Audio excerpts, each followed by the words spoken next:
起来了，宗门发老婆了，还不赶紧的话，就领不到漂亮的婆娘了。长生还在愣着干嘛？快跟我一起领老婆去！李长生被吵杂声吵醒，睁开眼睛，从床上爬起来，穿上道袍，跟着王麻子往外门广场走去。外面已是深秋，冷风顺着袖口钻进来，就像纯刀子在割皮肉。李长生今年60岁了，对于凡人而言，60岁已是耳顺之年，儿孙绕膝；但对于修仙者，60岁若还卡在炼气3层，那就意味着大道断绝，剩下一堆即将腐朽的枯骨。他就属于后者。当李长生走到外门广场时，广场上已经站满了人，他们皆是被优化的弟子，个个年迈，须发皆白，暮气沉沉。可可高台上，数长老谢剑，一身锦衣，俯视着众人，声音夹带凌厉，冰冷不带任何温度。奉宗主令，为整顿宗门资源，凡年满60且修为未至炼气中期者，即日起被优化，遣散下山。聂二等为宗门效力多年，皆可从亡国奴隶中挑选1名女子，结为道侣，建立凡人家族。如后代拥有修仙资质，可送入宗门，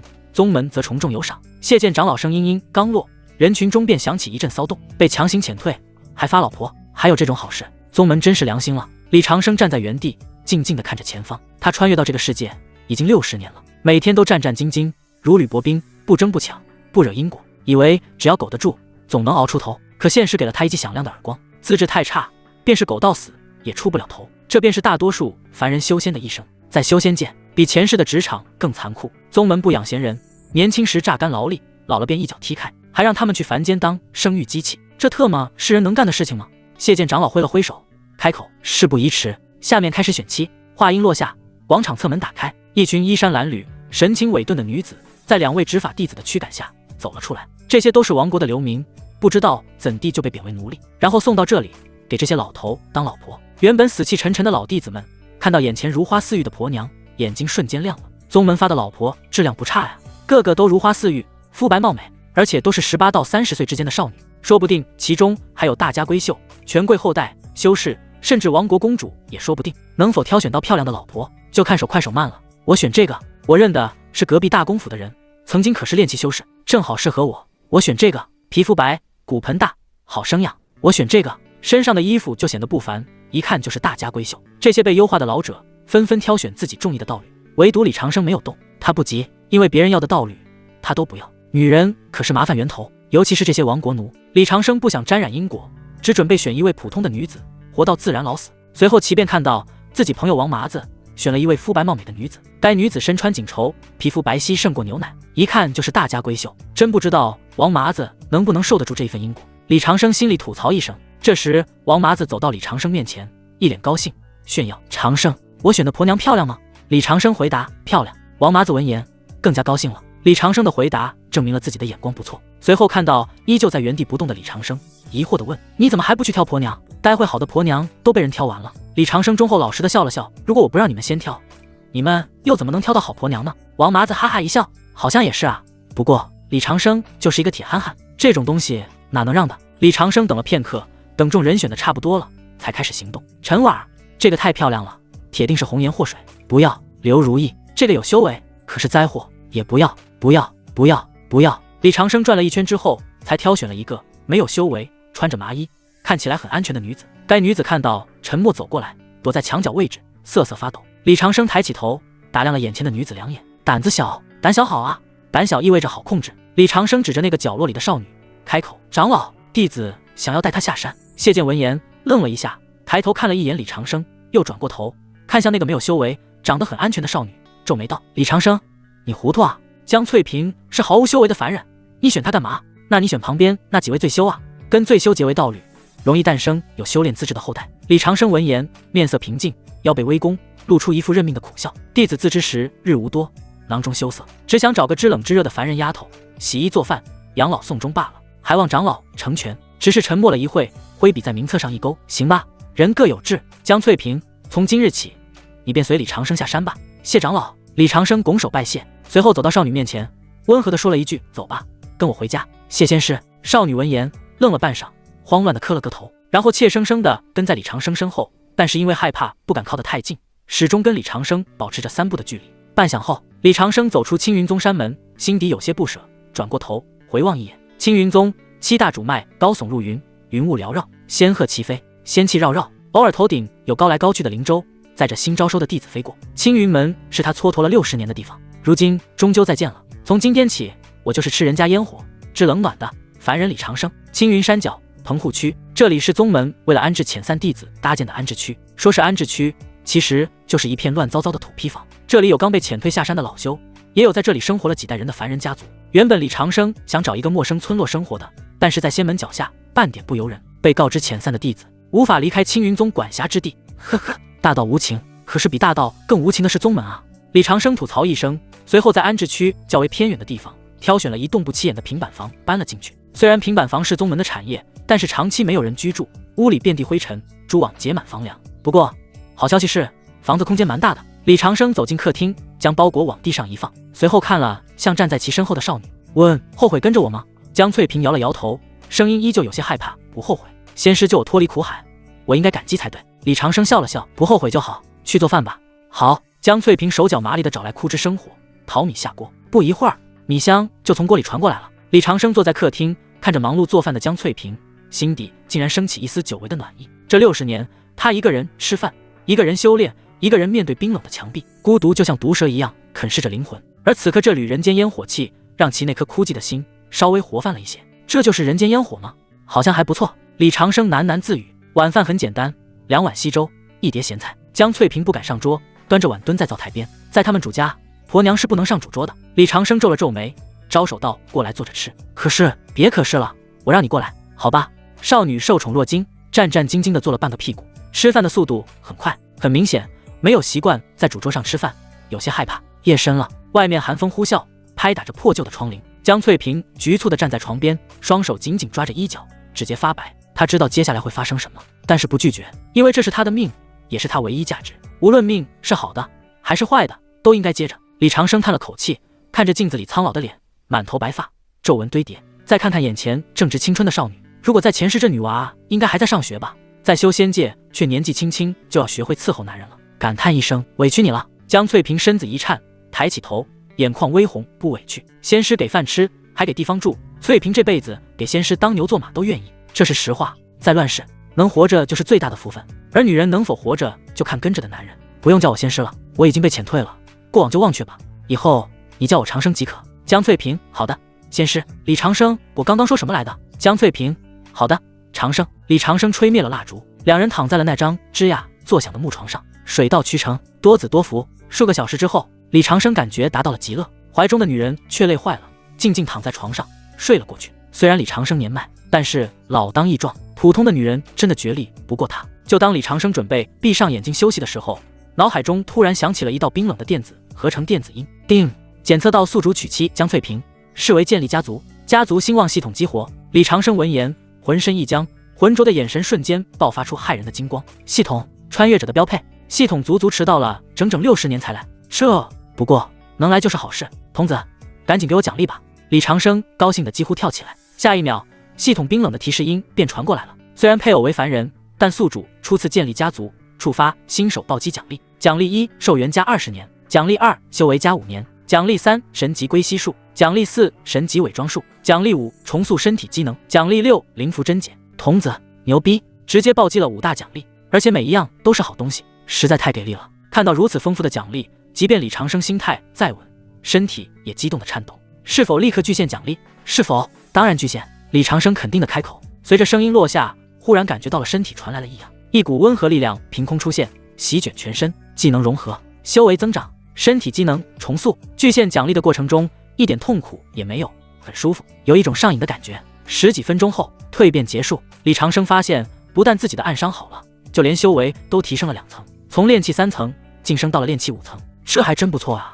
我在青云门蹉跎了60年，都无法突破炼气4层，现在一朝娶妻，却连续突破2级。呵呵，与其辛辛苦苦修炼，还不如娶妻生子，多子多福，发展家族来得实在。李长生认为自己已经打开了修炼的正确方式，等有空了，研究一下灵符真解，还能开启副业。枕边人江翠萍迷迷糊糊中像是感觉到了什么，疑惑地问：长生，怎么了？没事，睡吧。李长生强忍住内心的狂喜开口，只是江翠萍没有注意到李长生的声音有活力了很多。翌日清晨，阳光透过窗户洒在床头，江翠萍揉了揉惺忪的睡眼，习惯性起身做饭。可当其看到李长生的脸时，整个人如遭雷击，呆立当场。啊！江翠萍惊呼一声，随后捂住嘴。只见昨晚那个满脸皱纹、头发花白的老头不见了，取而代之的是一个看起来40岁出头，身材挺拔，黑发参半的中年男子。虽然眼角还细纹，但面色红润，目光如电，哪里还有半点木气？怎么了？李长生正在穿衣，疑惑地问。长生，你怎么变年轻了？好像年轻了10几岁。江翠萍声音结结巴巴。哦，是吗？李长生不动声色笑了笑。他昨晚只顾着查看系统功能以及修为的增长了，真没有留意到外貌的变化。是的，江翠萍回答。李长生可能是因为昨日卸下宗门重担，念头通达，多年修行的瓶颈松动，修为精进，自然也就显得年轻了一些。江翠萍呆呆地点头，便没有再问为什么。作为女人，有些事情要学会闭嘴。恭喜仙师，我说过了，不用叫我仙师。好的，长生。江翠萍咬着嘴唇，点了点头，然后有些慌乱地转身去灶台忙活了。很明显，她还没有习惯跟李长生相处。李长生看着少女忙碌的背影，收敛了笑意，走到铜镜前。只见镜中人剑眉星目，双眸炯炯有神，身体上的老人斑都少了不少，看起来年轻了不止10岁。身体机能重塑真是个好东西啊！李长生喃喃一声，随后好像想到了什么，眉头皱得深深的。麻烦了，这里可是青云宗脚下的安置区，周围的道友都认识我，如果顶住这副模样出去，恐怕会出事。李长生沉思了片刻，心念一动，使用系统奖励的技能。下一秒，外貌身形迅速产生变化，就像被捏脸一样。目之所及之处，镜子里英姿勃发的男子脊背佝偻了下来，红润的皮肤重新变得松弛，布满了岁月的沟壑，身姿也透出一股行将就木的木气，就连修为也隐藏了起来。在短短3个呼吸间，李长生又变回了那个耳顺之年的落魄老头，唯一的区别就是这个老头的眼睛很亮很亮。这就是系统的伪装术和归西术吗？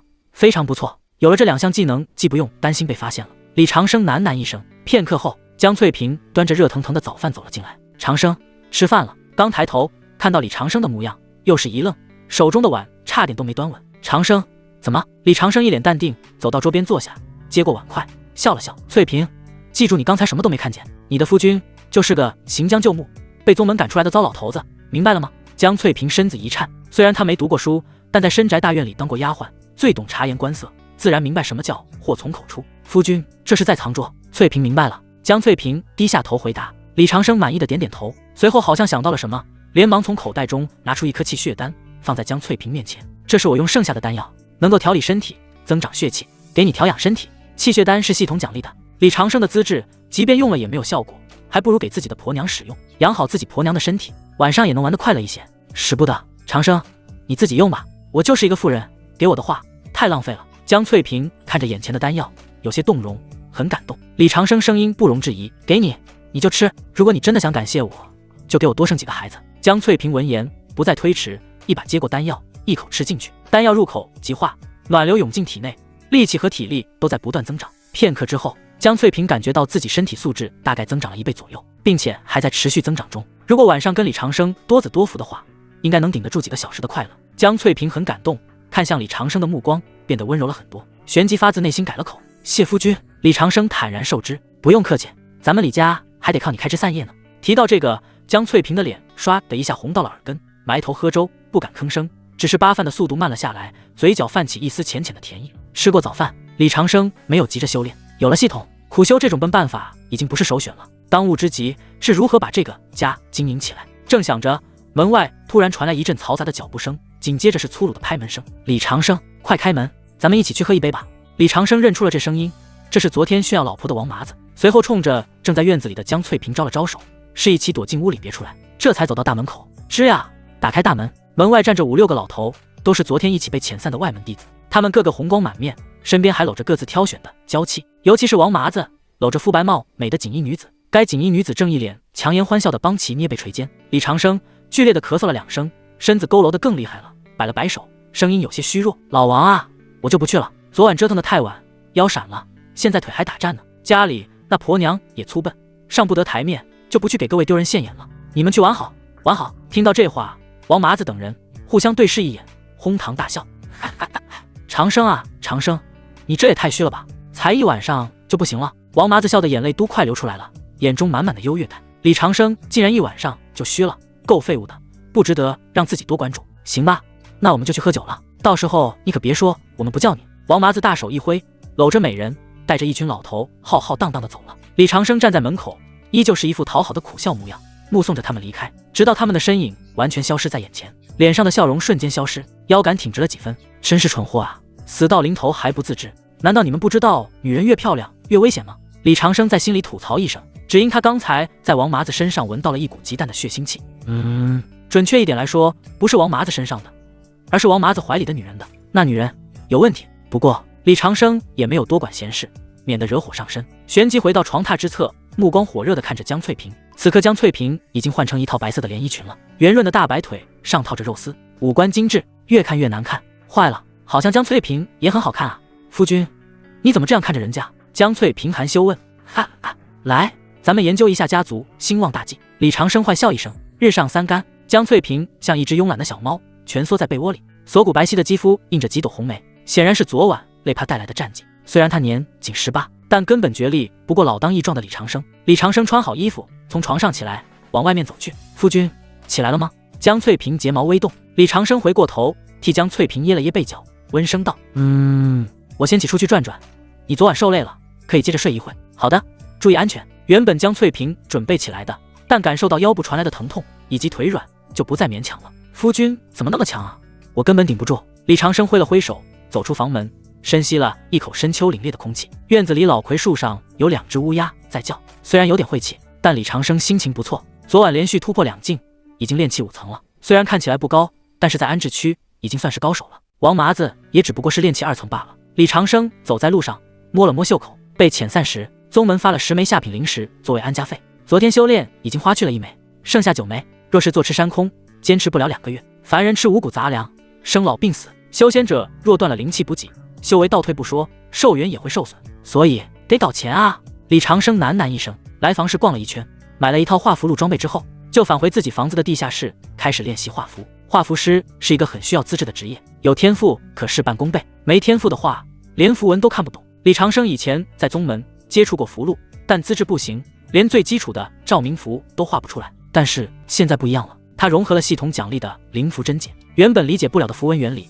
现在统统搞懂了。所以李长生想试试看看能不能通过画符赚钱。李长生不是犹豫的人，说干就干。先是研磨朱砂，然后混入低阶妖兽的血液，提笔凝神，体内灵力顺着手臂涌入笔尖，开始画符文。令其震惊的是，自己竟然没有任何生疏的感觉，抓着的符笔就像是手臂的延伸，刷刷刷，笔走龙蛇，一气呵成。随着最后一笔勾勒完成，符纸上的纹路形成一个循环，亮起红色的微光。一阶灵符火球符。李长生心头狂喜，系统奖励的东西果然给力，竟然一次就画成功了。而且根据灵力波动来看，这一阶灵符可比市面上的灵符要稳定不少。如果每次画符都成功的话，画符赚钱的路子就行得通了。李长生喃喃一声，随后趁热打铁，又拿起一张符纸开始画了起来。他这次画的是火球术，同样一次成功，连续2次的成功让其信心大增。李长生开始画更复杂的金刚符、神行符，连续画了20张，统统都成功了。灵符分别是5张火球符、5张金刚符、5张神行符、5张隐秘符。虽然都是一阶的，但李长生仿佛看到了一堆灵石向自己招手。在房市，一张一阶下品符箓能卖2块下品灵石，20张灵符就是40块灵石，成本只不过是2块金币罢了，妥妥暴利啊！李长生兴奋过后，逐渐冷静下来，将这些符箓收好。他没有立刻拿出去卖。刚被遣散的老头突然拿出一堆品质不错的灵符，很容易被人盯上，得想一个更稳健的办法出手才行。当天下午，王麻子又来了，依旧炫耀自己的老婆，真是狗改不了吃屎。李长生一脸羡慕听着，时不时竖起大拇指，夸赞道：“老王，你真老当益壮，我被楷模呀，不像我娶了个凡人妻，除了做饭啥也不会。”王麻子听了心里舒坦，更是迷上找李长生炫耀自己的婆娘了，每隔几天就来一次，不厌其烦。李长生却烦了，如果不是看在王麻子即将命不久矣，都想直接刀了对方了，一直在我面前装逼，有意思吗？这种情况一直持续到半个月后的某个深夜，李长生正跟江翠萍夜夜笙歌，忽然耳边传来一阵凄厉的惨叫：“啊！救！”李长生闻言猛地睁开眼，这声音，这不是王麻子的声音吗？救命！王麻子的老婆对王麻子下手了吗？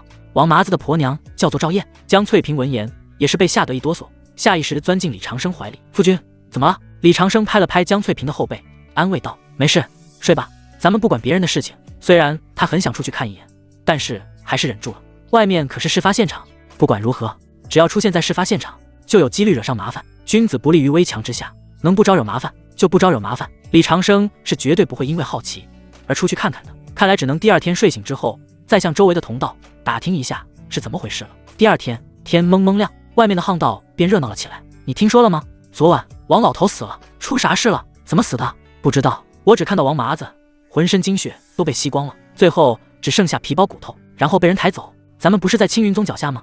出了那么大事，青云宗不管吗？青云宗那么高傲，才死了几位被优化弟子，怎么可能会管？李长生在屋内听着众人的谈话，正准备起来，耳边又传来了一阵假慈悲的哭声。呜，夫君你怎么就走了呀？你死得好惨啊！你走了，我该怎么办啊？这哭哭啼啼的，便是王麻子的婆娘赵燕。赵燕穿着一套华贵的锦衣，哭得梨花带雨，楚楚可怜。周围的老头们看着架势，面面相觑，目露同情。唉，老王没福气，这么漂亮的婆娘都无福消受。这婆娘也是可怜，刚嫁过来就守了寡，要不我领回去算了。众人七嘴八舌，有的惋惜，有的幸灾乐祸，更多的是色眯眯的盯着赵燕诱惑的身体。唯独李长生躲在房子里面，心中冷笑：吊丧，假慈悲什么呢？李长生早就闻到赵燕身上的血腥味了，恐怕王麻子就是被你害死的吧？还吸光了王麻子的精血，令其死后肉身都不得完整，真是残忍。李长生已经确定了，赵燕就是修炼采补之术的邪修，至于是哪一个派别的，就判断不出来了，线索实在太少了。李长生心念间，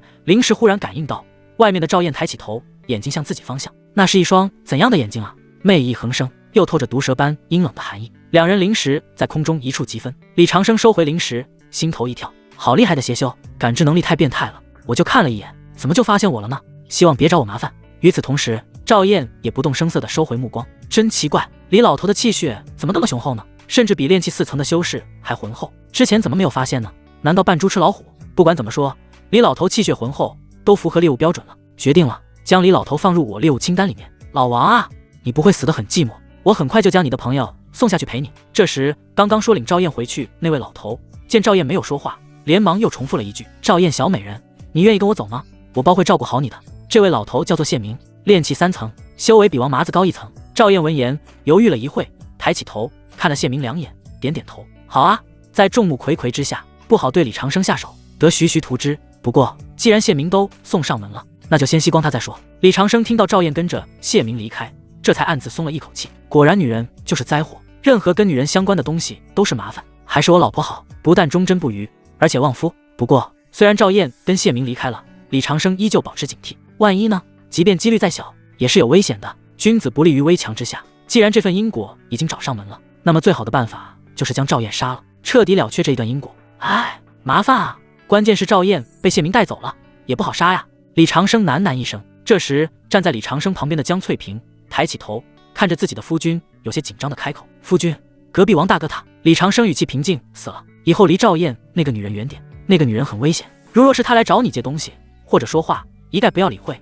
锁好门就可以了。啊，哦，好的。虽然江翠萍不懂，但看到夫君严肃的样子，也知道事情严重，连忙点头。睡吧。李长生吹灭了灯，一整晚都没有睡。卧榻之侧，岂容别人惦记？第二天一早，李长生就伪装成中年男子，来到方室，将画出来的符卖出去了，一共获得了40块灵石，然后又将灵石换成画符材料。画符、卖符，就像滚雪球一样，不断扩大自己的优势，然后购买底牌，购买保命手段。害人之心可有，防人之心更要有。不管赵燕会不会来找自己采补，藏底牌总没有错的。时间一晃而过，3天时间过去了，李长生在房间里布下种种的杀招，但赵燕却始终都没有来，这让他有点失望。其实他还是想杀了赵燕的，既然麻烦已经惹下，那就彻底打死，了却因果，这才是最稳健的做法。李长生在地下室画完符，觉得有些闷，走到院子透透气，耳边忽然传入隔壁同道的杂七杂八的谈论声。听了一会，提炼出了重点，那就是谢明死了，死因跟王麻子一模一样。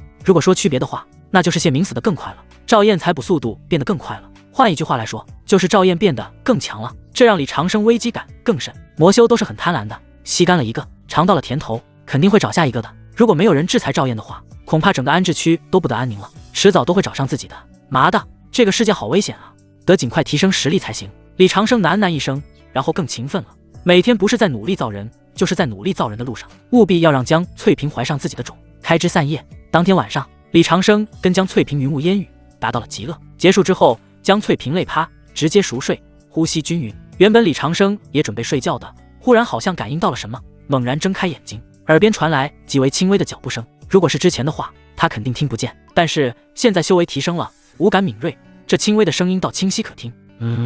赵燕，却是赵燕，来采补我了吗？果然你不准备放过我啊，赵燕啊，你这是逼我杀了你！李长生眼眸一冷，屏住呼吸，心跳都微不可察。刺，随着一阵极其轻微的声音响起，一股带着甜腻香气的粉红烟雾顺着主管缓缓吹了进来。这是合欢宗的独门迷烟醉生梦死，炼气后期以下的修士，只要吸入一口，灵力便会凝滞，浑身酥软，任人宰割。李长生现在是侧卧，背着赵燕，但如果赵燕走到正面的话，就会看到李长生口鼻处贴着一张龟息符，缩在袖子中，双手还攥着一把尚未激发的灵符。他在等猎物入网。片刻后，门栓发出一声极其轻微的咔嗒声，紧接着赵燕进屋反锁，动作一气呵成，目光看着床上毫无动静的两人，眼底闪过一丝轻蔑。到底是被遣散的老头警惕性太差了。赵燕站在原地，谨慎地等待了3息，确认那迷烟已经散开，这才迈着猫步，无声无息地靠近床榻。1步、2步、3步，赵燕站在床边，幽光一闪，手中多了一把淬了剧毒的匕首。老东西，你的精血归我了。赵燕手起刀落，匕首裹挟着阴毒的灵力，刺向李长生脊椎位置。如若击断脊椎，便能让人失去行动力，但又不会立刻死亡，这样踩不起来才得劲。想怎么玩都行。这一刀快、准、狠。然而匕首刺入被褥时，并没有传来刀锋入肉的滞涩感，刺空了。不好，这是陷阱。赵燕刚察觉到不对劲，下一秒被褥之下爆开刺目的白光，原来被褥中放着一堆闪光符，在昏暗的房间里直视突如其来的强光，无异于直视猎人。啊！赵燕眼睛生痛，惨叫一声，像中了致盲一样，本能想要后退，可是晚了。起！李长生大喝一声，其实他根本不在刚才躺的位置，早就贴着隐匿符，缩在床榻最内侧的阴影角落里了。这是一个进可攻退可守的绝佳位置。赵燕以为自己是猎人，殊不知真正的猎人往往是以猎物的方式出现的。随着李长生一声令下，赵燕脚下的地板骤然亮起诡异的纹路，这是李长生耗费巨资布置的简易版流沙困阵。赵燕只觉得脚下一软，坚硬地面化作泥沼，被流沙吸住了双腿，无法动弹。道友饶命！我是赵燕，毕竟是邪修，临危不乱，顾不得双眼剧痛，一边开口拖延时间，一边催动灵力，欲要震开束缚。然而李长生根本不听，既然动手了，就绝不逼逼。狗修并非一只狗，一旦遇到因果，也会杀人的。李长生右手抓着的符篆猛地一扬，5张金刃符，外加3张爆炎符，呈扇形砸向被困住的赵燕。看到李长生拿出一把符篆的时候，赵燕脸色忽然变得很难看。妈的，该死！一个快死的老头，怎么会有那么多灵符？轰轰轰轰轰！金刃符切割，爆炎符爆炸，房间内灵气暴乱，外面却一点动静都没有。只因李长生早就布下了屏蔽阵，外面根本发现不了房间内发生了什么。赵燕的护身灵罩在这一轮狂轰滥炸下，仅仅支撑了半息就宣告破碎。赵燕被爆炸炸飞出去，摔在地上，口吐鲜血。然而李长生并没有贸然靠近赵燕，因为赵燕是邪修，邪修总会有各种各样不可思议的手段。为了避免被反杀，最后的办法就是将赵燕先打得形神俱灭再说。炼气期是难以针对灵魂，那就先烧了赵燕的肉身再说。李长生左手掐诀，指尖灵光一闪，紧接着一个大火球从指尖升起，落在赵燕尸体上，滋滋滋地燃烧了起来。片刻过后，赵燕尸体化作飞灰。李长生看着眼前的一堆灰烬，这才松了一口气，现在应该无法反杀了吧？其实从赵燕进屋再到变成一堆灰烬，前后不过5息时间。李长生全程都没有下床，始终贴着墙角，处于进可攻退可守的最佳位置。江翠萍已经被赵燕毒晕了，这倒省了李长生的一番解释。李长生走到赵燕的那堆灰烬前，准备摸尸，不对，是摸灰。虽然赵燕已经变成灰烬了，但是总有一些宝物是火焰烧不坏的。这一摸，李长生就被震惊坏了，嘴角不断抽搐，因为他竟然从灰烬中摸出了一枚储物戒指。我操！赵燕为何会有储物戒指？赵燕什么背景啊？储物戒指可是高级货，在青云宗中就只见宗主佩戴过储物戒指，这个邪修何德何能啊？配吗？李长生震惊了一把之后，将灵力进入储物戒指，又被震惊麻了。这个魔女家底很丰厚啊，里面一共有100块下品灵石、几瓶丹药，还有一本名为《阴阳合欢宫》的邪书。这时李长生才知道赵燕是合欢宗的人。合欢宗？李长生喃喃一声，突然反应过来，嘴角不断抽搐。修仙界曾有传言，合欢宗地功法有点邪门，只要杀了合欢宗的人，身上便会被沾上合欢宗的血煞之气，寻常修士无法去除。所以我杀了赵燕，身上也带有了合欢宗的气息。麻烦了，我都这么稳健了，将一切可能都算到了，怎么还是惹上了合欢宗的人？李长生思考了一会，权衡利弊，逐渐冷静下来。这里可是青云宗脚下，合欢宗又怎么样？一群只会采阴补阳的娘们，难不成还敢来青云宗杀我不成？李长生想到这里，心头大定，随后从赵燕的丹药瓶中找到迷烟醉生梦死的解药，给江翠萍服用。一会儿，江翠萍悠悠转醒，看着房间里面一片狼藉，大吃一惊。夫君，这是杀人了，好可怕啊！不过江翠萍很淡定，没有追问，反而拿起拖把帮忙清理现场。时光荏苒，岁月如梭，距离那晚的遇袭事件已经过去了1年，合欢宗的人并没有找上门，仿佛赵彦白死了一样。李长生依旧很稳健，白天在家种地，晚上换上黑袍去房市出售品质极佳的2阶符箓，补贴家用。经过1年时间的努力，他已经稳定能画出2阶灵符了，而且威力比同阶的大3成，且价格公道，很快就在房市里有了小名气。当然，李长生深谙狗道精髓，每次去房市行走的路线的不同，气息也变幻莫测，有时候是炼气5层，有时候是炼气6层，而且从不与人深交，卖完就走，绝不停留。靠着这一手符箓生意，李长生攒下了不少零食，不仅将修为推到了炼气6层巅峰，还给家里置办了聚灵阵盘，改善了伙食。江翠萍被养得白白胖胖，气色红润，认真打量的话，哪里还有半点当初那名的样子，简直比那些大户人家的少奶奶还要水灵。这一日阳光明媚，李长生正在院子里给那棵老槐树施展小云雨术，想要救活这棵枯木。忽然屋内传来痛苦的呻吟，夫君，夫君，肚子好痛。李长生手中的动作一僵，随即狂喜，扔下洒水壶就冲进了屋里。只见江翠萍捂着高高隆起的肚子，满头大汗，脸色苍白，要生了。别怕，我这就去叫稳婆。李长生虽然活了2世，但这还是第一次当爹，有些慌张，手忙脚乱。算算日子，确实是这几天。李长生慌忙走出房门，这才反应过来，青云宗安置区住的都是被遣散的老弱病残，哪里有什么稳婆？唯有几里外凡人聚集的村落才有稳婆。也只能这样了。李长生在腿上贴上神行符，并且将符箓的灵光压到最低，仅维持着比凡人快上2-3倍的速度，向凡人村落迅速掠去，快而不乱，脚下生风。虽然他很担忧自己的婆娘，但是角色扮演要做好，凡事要稳健，稳健是基础，稳健是一切。半个时辰后，李长生拽着气喘吁吁、满脸褶子的老妇人冲进了院子。哎呦，仙师，慢点，我这老骨头都快要散架了。王稳婆累得上气不接下气。王稳婆也帮过几次修仙者接生，所以对修仙者没有想象中那么畏惧。李长生没有废话，直接从怀里摸出一块金币，塞进王稳婆手里。快帮忙接生。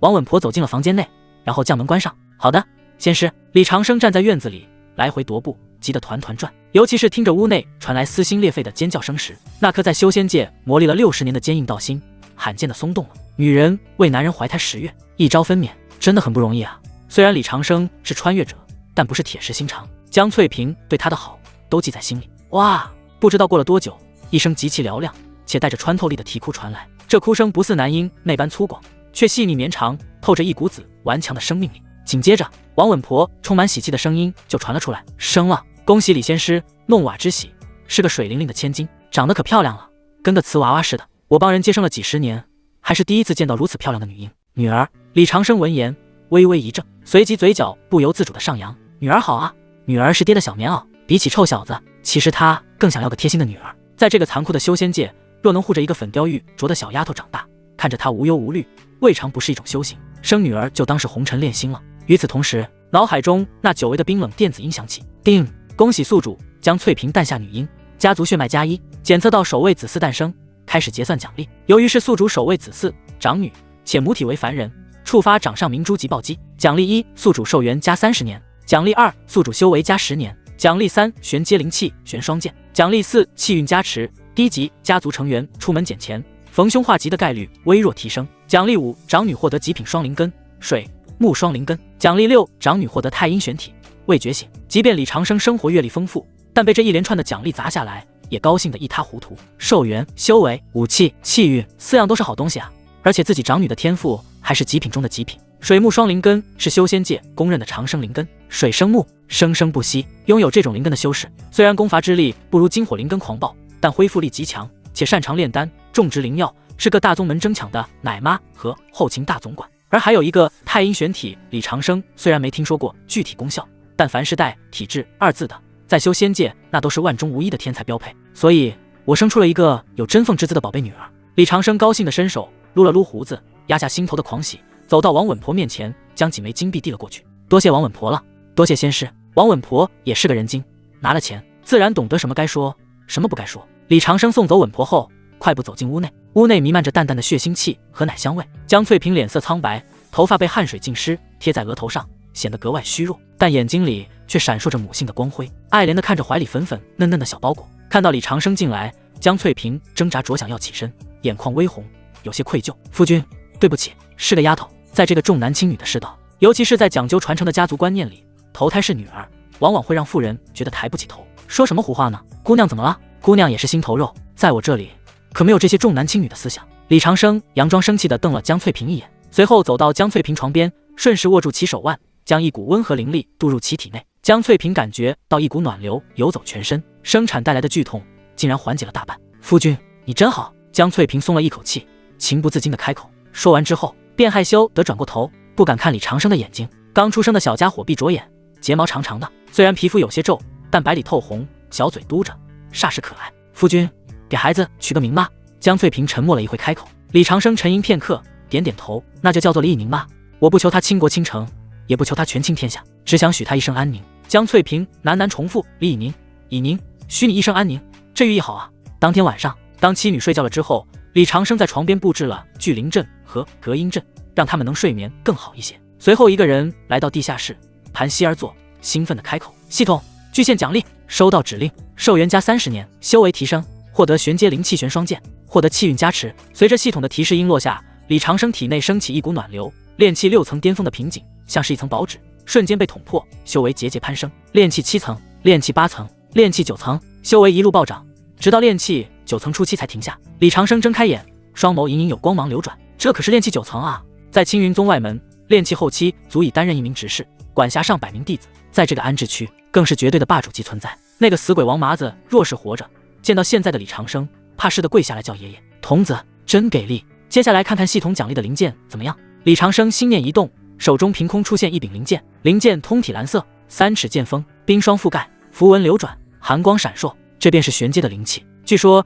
只有亲传弟子才有机会获得玄阶灵气，如今他一个被优化的弟子，竟然拥有了玄阶灵气，真是令人羡慕死。不过无论怎么说，多了一项保命手段，都是值得高兴的事情。随后李长生拉开属性面板，3维属性清晰可见。家族兴旺系统，宿主李长生，道侣江翠萍，无灵根凡人，家族李家，默默无闻，剩余寿命62，修为炼气9层，技能灵符真解，基础剑法，基础拳法，武器玄双剑。子嗣长女李以宁。看着3维属性，李长生没有飘。虽然长女的降生让其实力变强了很多，但是责任也变大了，家庭开销也变大了，这些都是实实在在的压力。宁宁水木双灵根，且身怀太阴玄体，若是长时间以凡人五谷喂养，会误了先天的灵气，必须得喝灵米熬的米汤，甚至是温和的灵兽奶，这当父亲的压力不就来了？而且为了掩盖孩子身上的灵根波动和体质异象，还得去买一块脸系配，这又是一笔巨款，压力山大呀。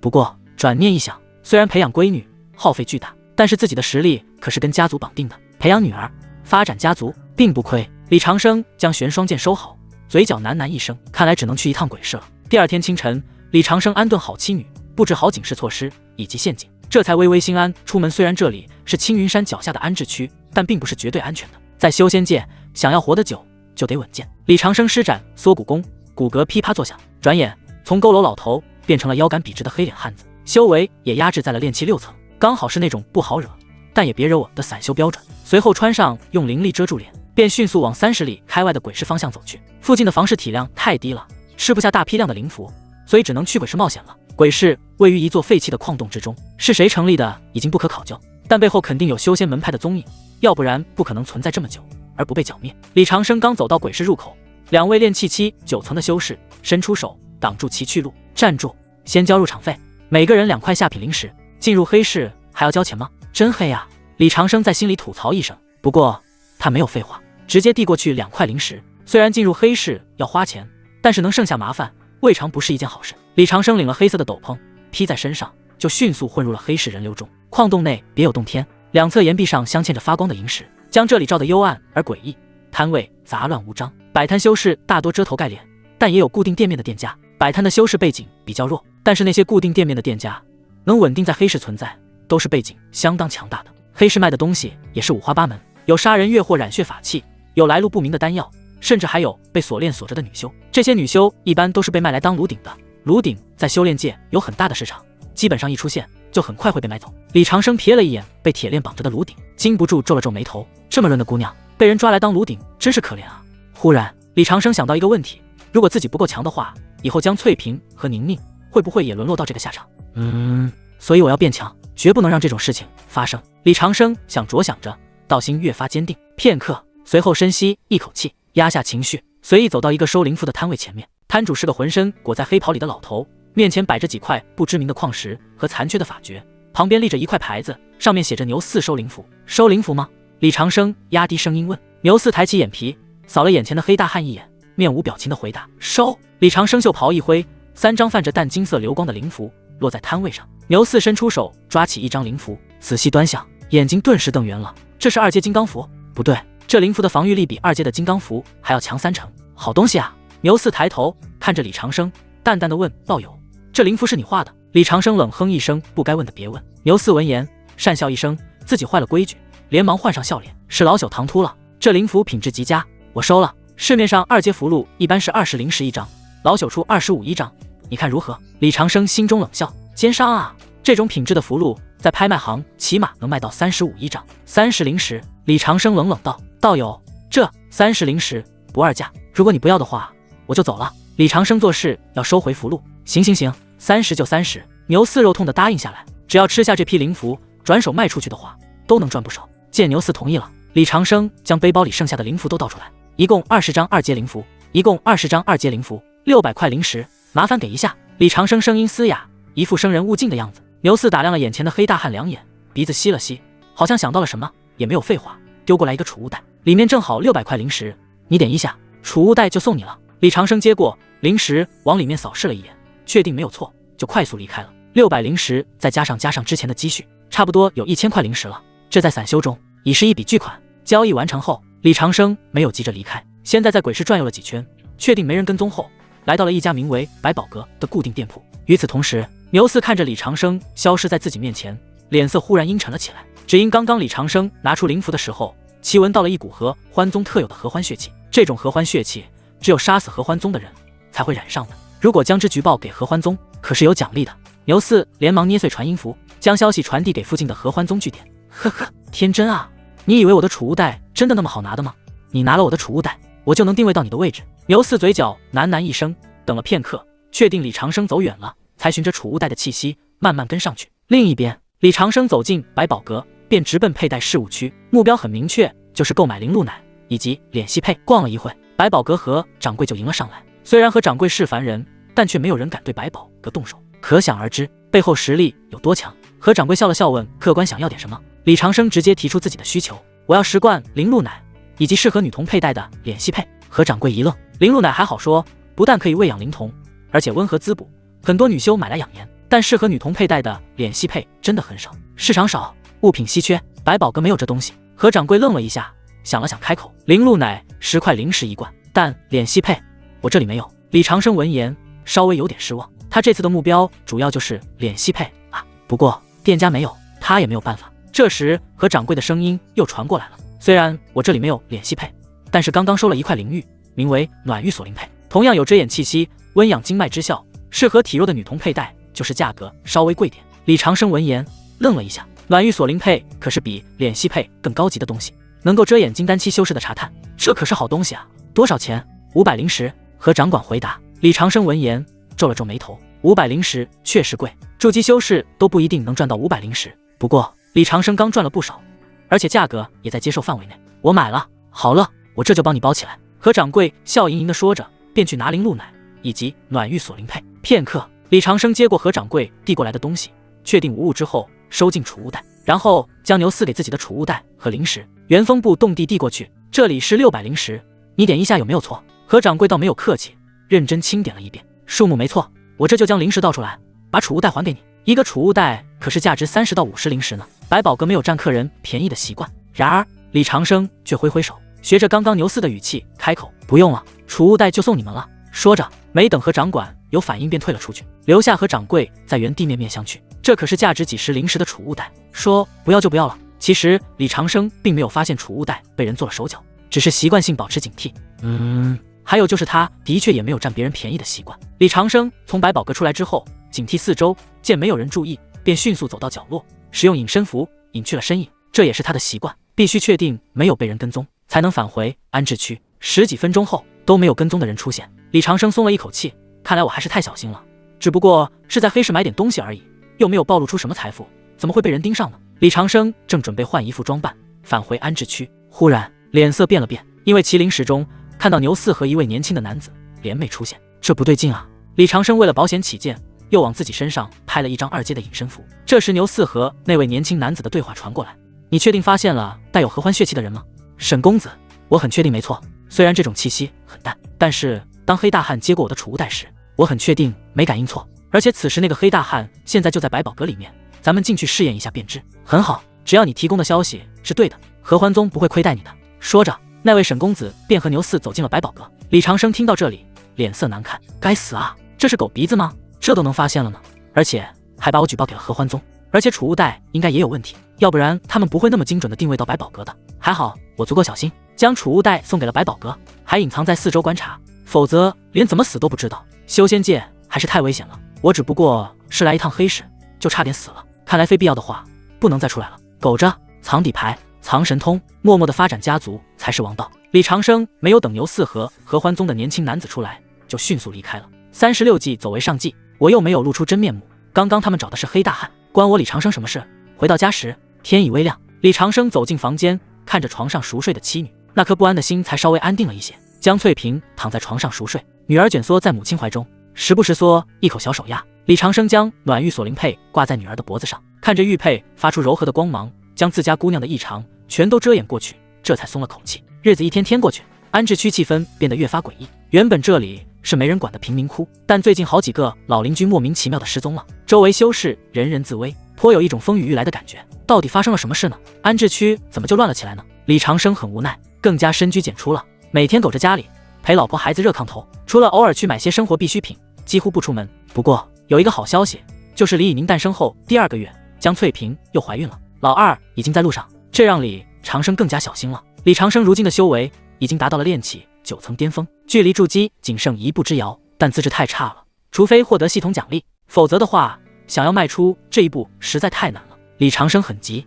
但也没办法，如今安置区也出现问题了，频繁有修士失踪，这是青云宗脚下，仙门脚下啊，为什么会发生这种事？李长生想了很久，只想到了2种可能，一种是仙门无情，根本不管他们的死活，可是即便如此，仙门的威慑还在，外面的人一般不会冒着触怒仙门的风险到安置区行凶的，那就只有第2种可能了。青云宗内部已腐朽了，默许这种事情发生，甚至有可能是青云宗的人干的。如果这样的话，就解释得通了。只是这个想法很危险，也很可怕。原本李长生不愿意往这方面想的，但是现在失踪人越来越多，他又不得不往这方面想。夫君在想什么呢？江翠萍抱着李以宁走出来，声音温柔问。只见李长生坐在院子里藤椅中，白发苍苍，暮气沉沉，外表看起来依旧是那个行将就木的老头，但气质却有了不一样，具体哪里不一样又说不上来。李长生满是老人般的双腿，时不时蹬一下地面，藤椅摇啊摇，颇有诗情画意的。这时抬起头看了江翠萍一眼，江翠萍脸色红润，皮肤白皙，大白腿很润，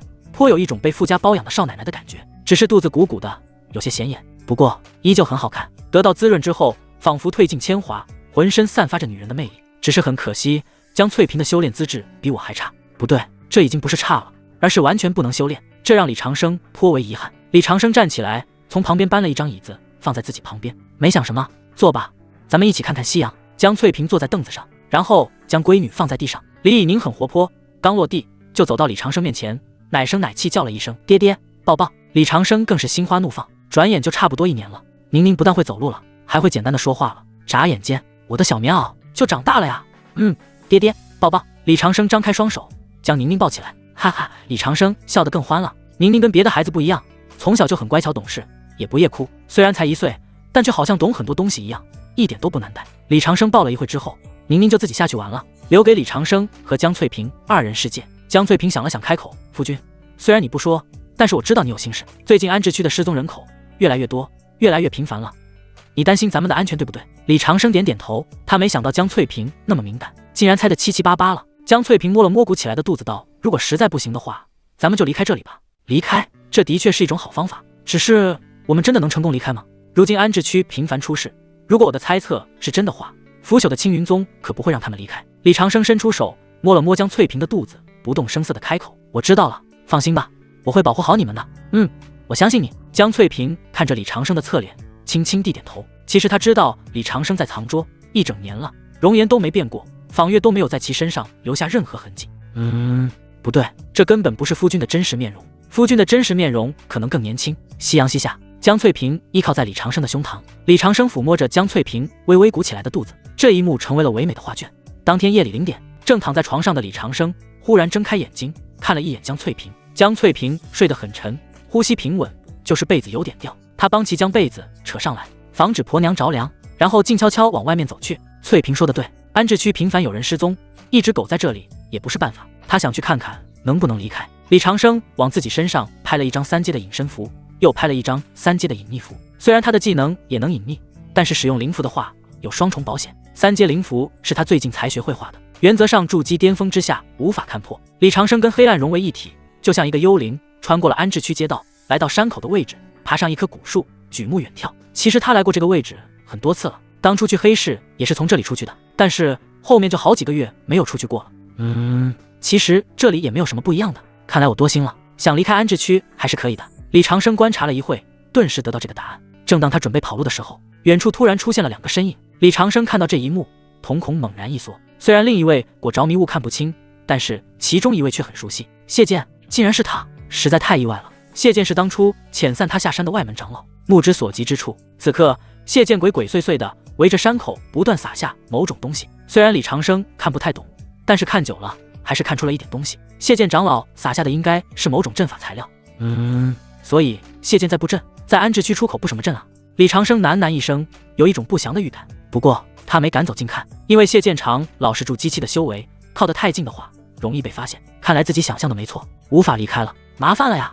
等谢剑离开了之后，李长生才悄悄地离开。他没有好奇的去查看，因为好奇往往是作死的一种方式，这一点无数穿越前辈已经验证过了。李长生是不会让自己置身于危险中的。李长生回到家之后，没打扰江翠萍，盘膝在客厅中修炼。虽然他资质差，基本修炼没有用，但能增长一点就增长一点吧。昨晚看到了谢剑的出现，证明了自己的想法。青云宗已腐朽，或者说是部分人已经腐朽，想要活着的话，那就得拼命。第二天一早，李长生吃过早餐之后，想了想，便去隔壁杜老头家走去。这是他被优化后第一次串门。刚进门，杜老头就笑盈盈地抱着娇妻走出来了。杜老头的娇妻也很润，只是跟江翠萍没得比的，毕竟江翠萍旺夫。李老头，近1年都没见过你，我还以为你死了呢，现在怎么有空来串门了？杜老头笑着问，声音令人有点不舒服。哈哈，我养了个女娃，再加上身体不好，就不出门了。说着，李长生咳嗽2声，腰更弯了，甚至有点驼背。随后接着开口，我娃的灵露奶喝光了，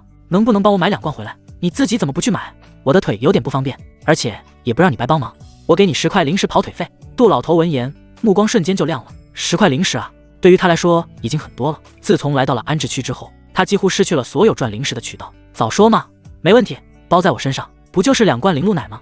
我去就回。杜老头态度180度转变，一点都不客气，一把抓过李长生递过来的零食，塞进怀里。那满是褶子的老脸笑得像朵枯萎的菊花。10块零食啊，也就是跑腿的功夫。李长生果然是个冤大头，为了个赔钱的丫头片子，居然出手这么阔绰。李长生点点头，好，快去快回啊，我家的娃还等着喝奶呢，你在家等着，日落之前肯定回来。杜老头拍着胸脯保证，随后跟娇妻交代了2句，便兴冲冲地出门了。看着杜老头离开了，李长生脸上的憨厚瞬间收敛，变成冰冷。虽然说他的道德底线很低，但是心头总会有一丝愧疚。对不住了，李长生心里默念了一句，他不是圣母，昨晚看到了谢剑布阵，就有一种不好的预感，自己是不可能去赌的，所以他需要一个投石问路的人。贪财的杜老头就是最好的人选。这很残酷，但这就是修仙界，死道友不死贫道。李长生站在门口伫立了良久，直到一阵冷风吹过，卷起地上的枯叶，才转身返回自己的家。回到院子，李长生没有表现出异常，依旧像往常一样逗弄女儿，陪妻子说话，甚至还饶有兴致的给未出世的老二想了好几个名字。只是神识却始终留意着安置区的入口方向，他在等杜老头归来。然而直到夜幕降临，杜老头都没有回来。江翠萍哄睡了女儿，看着还在院子里独坐的李长生，轻声问道：夫君在看什么？李长生回答：我在看隔壁的杜老头回来了没有。江翠萍还没有回来吗？李长生：没有。江翠萍都大半夜了，你说会不会出什么事了？李长生回过神，挂起温和的笑容，伸出手将妻子有些冰凉的手握在掌心。能出什么事？杜老头是个老滑头了，精明着呢，估计是拿了钱贪杯了。真的吗？江翠萍有些迟疑问。李长生点点头，安慰：也许明天一早就回来了。江翠萍闻言放下心来，那就好，夫君你也早点休息吧。李长生点点头，你先睡，我再坐一会。看着妻子进房的背影，李长生脸上的笑容瞬间消失得无影无踪。一天时间过去了，杜老头没有回来，似乎自己的猜测变成了现实。第二天，李长生依然坐在院子藤椅上，懒洋洋的晒太阳，但是心已经沉下去。杜老头贪财不假，好色也不假，但他更惜命，家里还有个娇滴滴的小媳妇，才区区几十块零食，不足以让他抛妻弃家，远走高飞。如果路是通的，早就该回来了。今天安置区内更安静了，就连平日里聚在一起吹牛的老头们，也一个个闭门不出，仿佛大家都预感到了什么。空气中弥漫着压抑的气息。第3天深夜，李长生盘膝坐在昏暗的客厅里，没有点灯，如同融入了黑暗的雕塑。3天3夜了，杜老头依旧杳无音讯，答案已经显而易见了，自己的猜测已经成为现实。杜老头回不来了。李长生缓缓吐出一口浊气，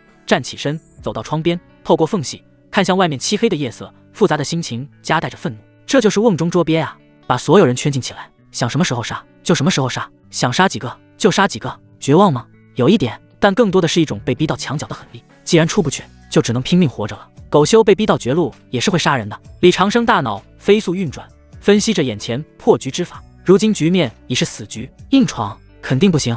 谢剑是筑基期修士，既然赶不下大阵，肯定还有后手，甚至还有同伙。凭炼气9层的修为，带着老婆孩子硬闯，跟送死没有什么区别。李长生是一个稳健的人，绝对不会冒这么大风险的。那么求援，将这里的信息传递给青云宗高层，这是一个思路。毕竟这里是青云宗脚下，谢剑只是外门长老，肯定不能只手遮天。宗门内肯定还有正义之士，只要能把这里被圈养、被屠杀的消息传出去，引起宗门重视，谢剑就不敢轻举妄动。但是怎么传？人出不去，传音符估计也被阵法隔绝了。除非能找到阵法的薄弱点，或者等到谢剑开启阵法的瞬间，将求救信物送出去，这很难，且充满了不确定。万一青云宗高层也是一丘之貉呢？岂不是自投罗网？李长生揉了揉眉心，看来靠天靠地不如靠自己，唯有变强啊！自己的实力才是判定能否活着的唯一标准。片刻，李长生将目光转向里屋内，看着自己妻子微微隆起的肚子，道心更坚定了。其实算算时间，江翠萍也就还有1个月左右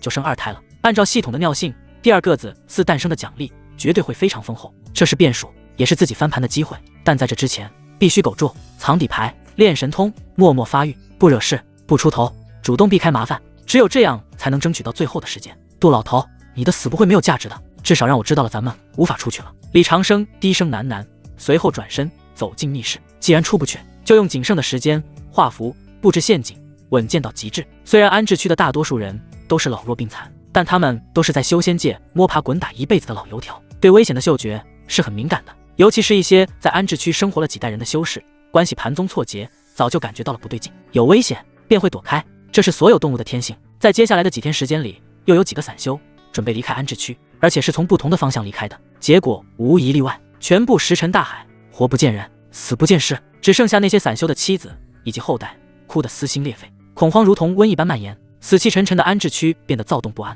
当然也有李长生的暗中推波助澜的功劳。既然无法解决麻烦，那就将麻烦扩大。将麻烦扩大之后，可能会死得更快，但是也会有更多的机会。我们要见长老，为什么封锁出路？我们只是下山养老，不是坐牢，放我们出去。还有为什么安置区会频繁有人失踪，没有人处理吗？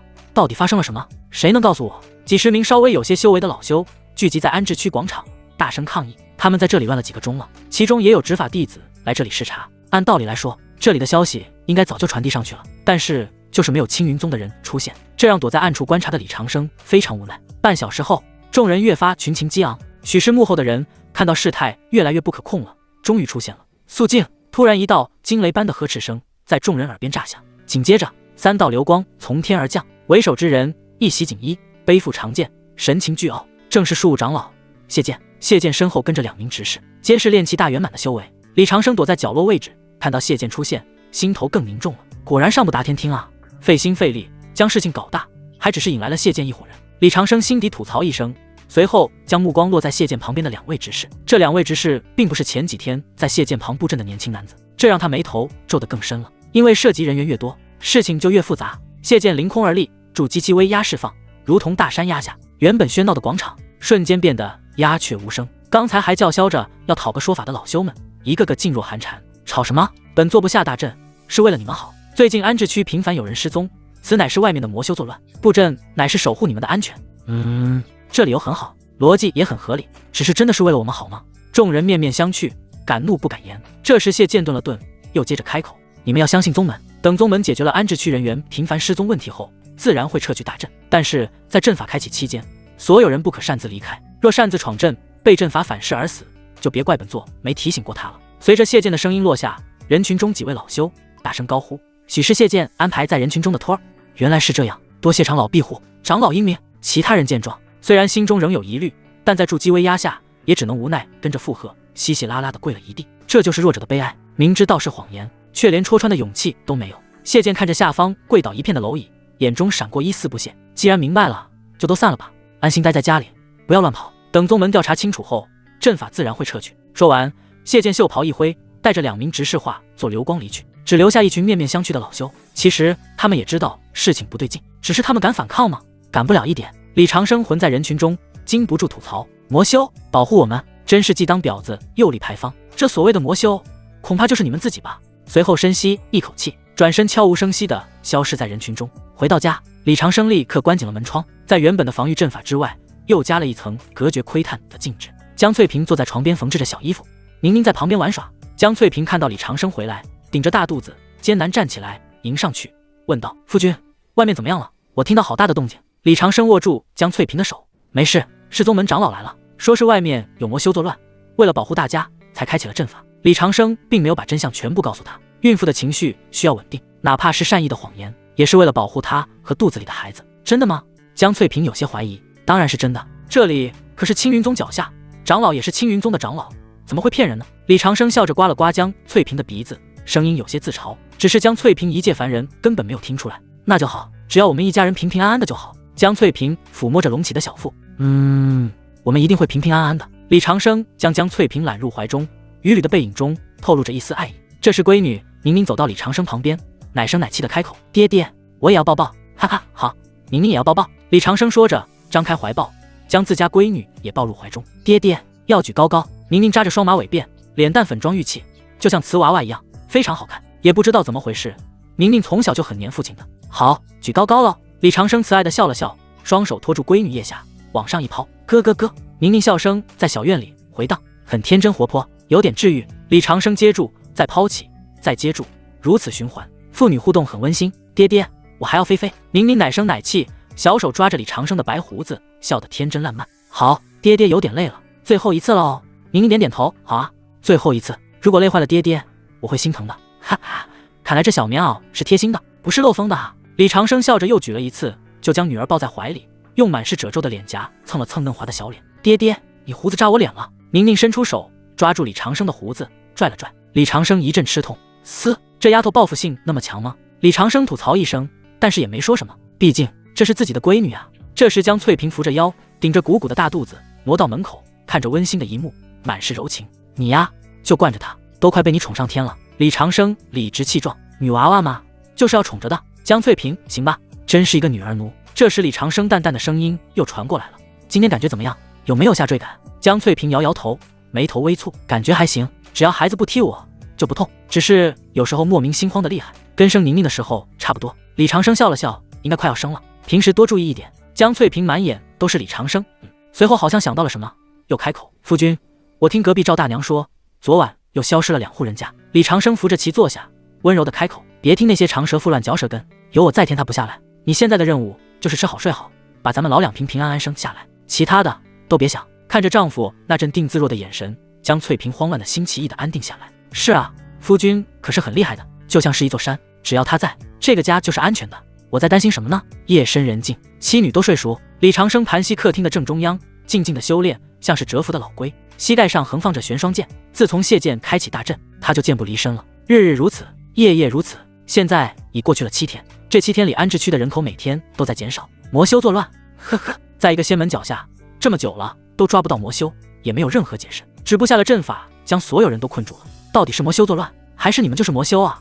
某一天夜晚，李长生临时看到2位被阴影遮住脸的人从巷子中经过。第2天就有一位女修失踪了，连尸体都没有的那种。若是李长生猜得不错的话，这不是简单的杀人越货，而是某种邪修手段，类似于合欢宗的采补，用修士的精血和魂魄来祭炼魔道法宝，或者冲击境界。在青云宗脚下发生这种事，青云宗真的烂透了。李长生无奈叹了一口气，之所以还能安稳到现在，全靠平日的伪装，不惹事，不暴露修为，不沾染因果，不出风头。在魔修眼中，李长生就是低价值目标，自然不会引起他们的注意。但是只要这件事没有解决，屠刀迟早会落到自己头上的。李长生心头始终有一种紧迫感啊！突然一阵惨叫划破了夜空，声音源很近，应该是隔壁赵大娘家。赵大娘家庭是一个很老实的家庭。李长生闻言睁开眼，双眸金光暴涨，紧接着嘈杂声传来，男人求饶声、女人哭喊声以及利刃入肉的闷响。片刻，声音戛然而止。李长生纹丝不动，他没有去救，不是不想，而是不能。在这个黑吃黑的修仙界，那一丝廉价的同情心早就被60年的风霜磨灭了。他身后有即将临盆的妻子，有刚满周岁的女儿，他赌不起，只要那些人没有不开眼闯进他的院子，他的可以装聋，他也可以装瞎。但是若有人敢迈入一步，想到这里，李长生眼中杀机一闪，握剑的手微微下压。若有人敢走近一步，就是不死不休。片刻，2道黑影从墙头掠过，并未在李长生的院子停留，而是向着下一家奔去。晦气，这老太婆只有几块碎灵石，那个老头也没多少气血，干瘪得像柴火。走吧，去下一家。听说前面那户有个年轻的女修，声音渐行渐远。李长生缓缓松开握剑柄的手，掌心已是冷汗。哪怕他已经是炼气9层巅峰，但在这种大环境下，面对毫无底线的屠杀时，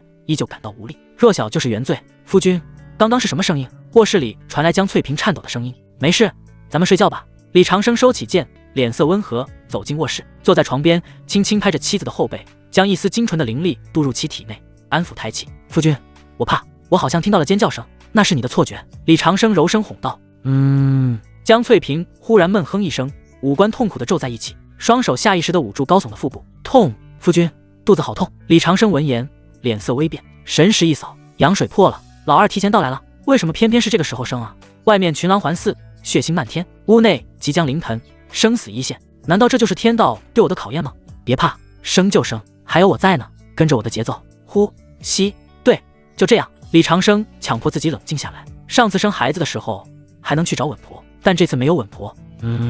没有稳婆，我就是稳婆。李长生目光坚定，这1年来他也看了不少医书，生产步骤早就烂熟于胸，就是没有实践过罢了。好在在修仙界，生孩子也不是什么危险的事情，就是要受罪一点。李长生迅速从储物戒指中取出提前准备好的产褥、热水符、止血丹、回气散。啊，痛！江翠萍满头大汗，痛得浑身颤抖。呼气，吸气。李长生新手稳婆，第一次开车上路就对着自己的老婆摸着石头过河。不过李长生是修仙者，对接生有天然的优势，一边用灵力护住江翠萍，一边引导着胎位。哇！旁边的小床上的宁宁也被这动静吵醒，哇哇的大哭。屋内哭声、喊痛声交织，屋外阴风怒嚎，杀机四伏。宁宁乖，不哭。李长生奋出一缕神识，操控着小波浪鼓在宁宁面前摇晃，同时一道温和的昏睡咒打出，让受惊的女儿重新安睡，然后全部精力集中在妻子身上。看到了，看到头了，用力，再加把劲。时间1分1秒过去，每一秒都像是一个世纪那么漫长。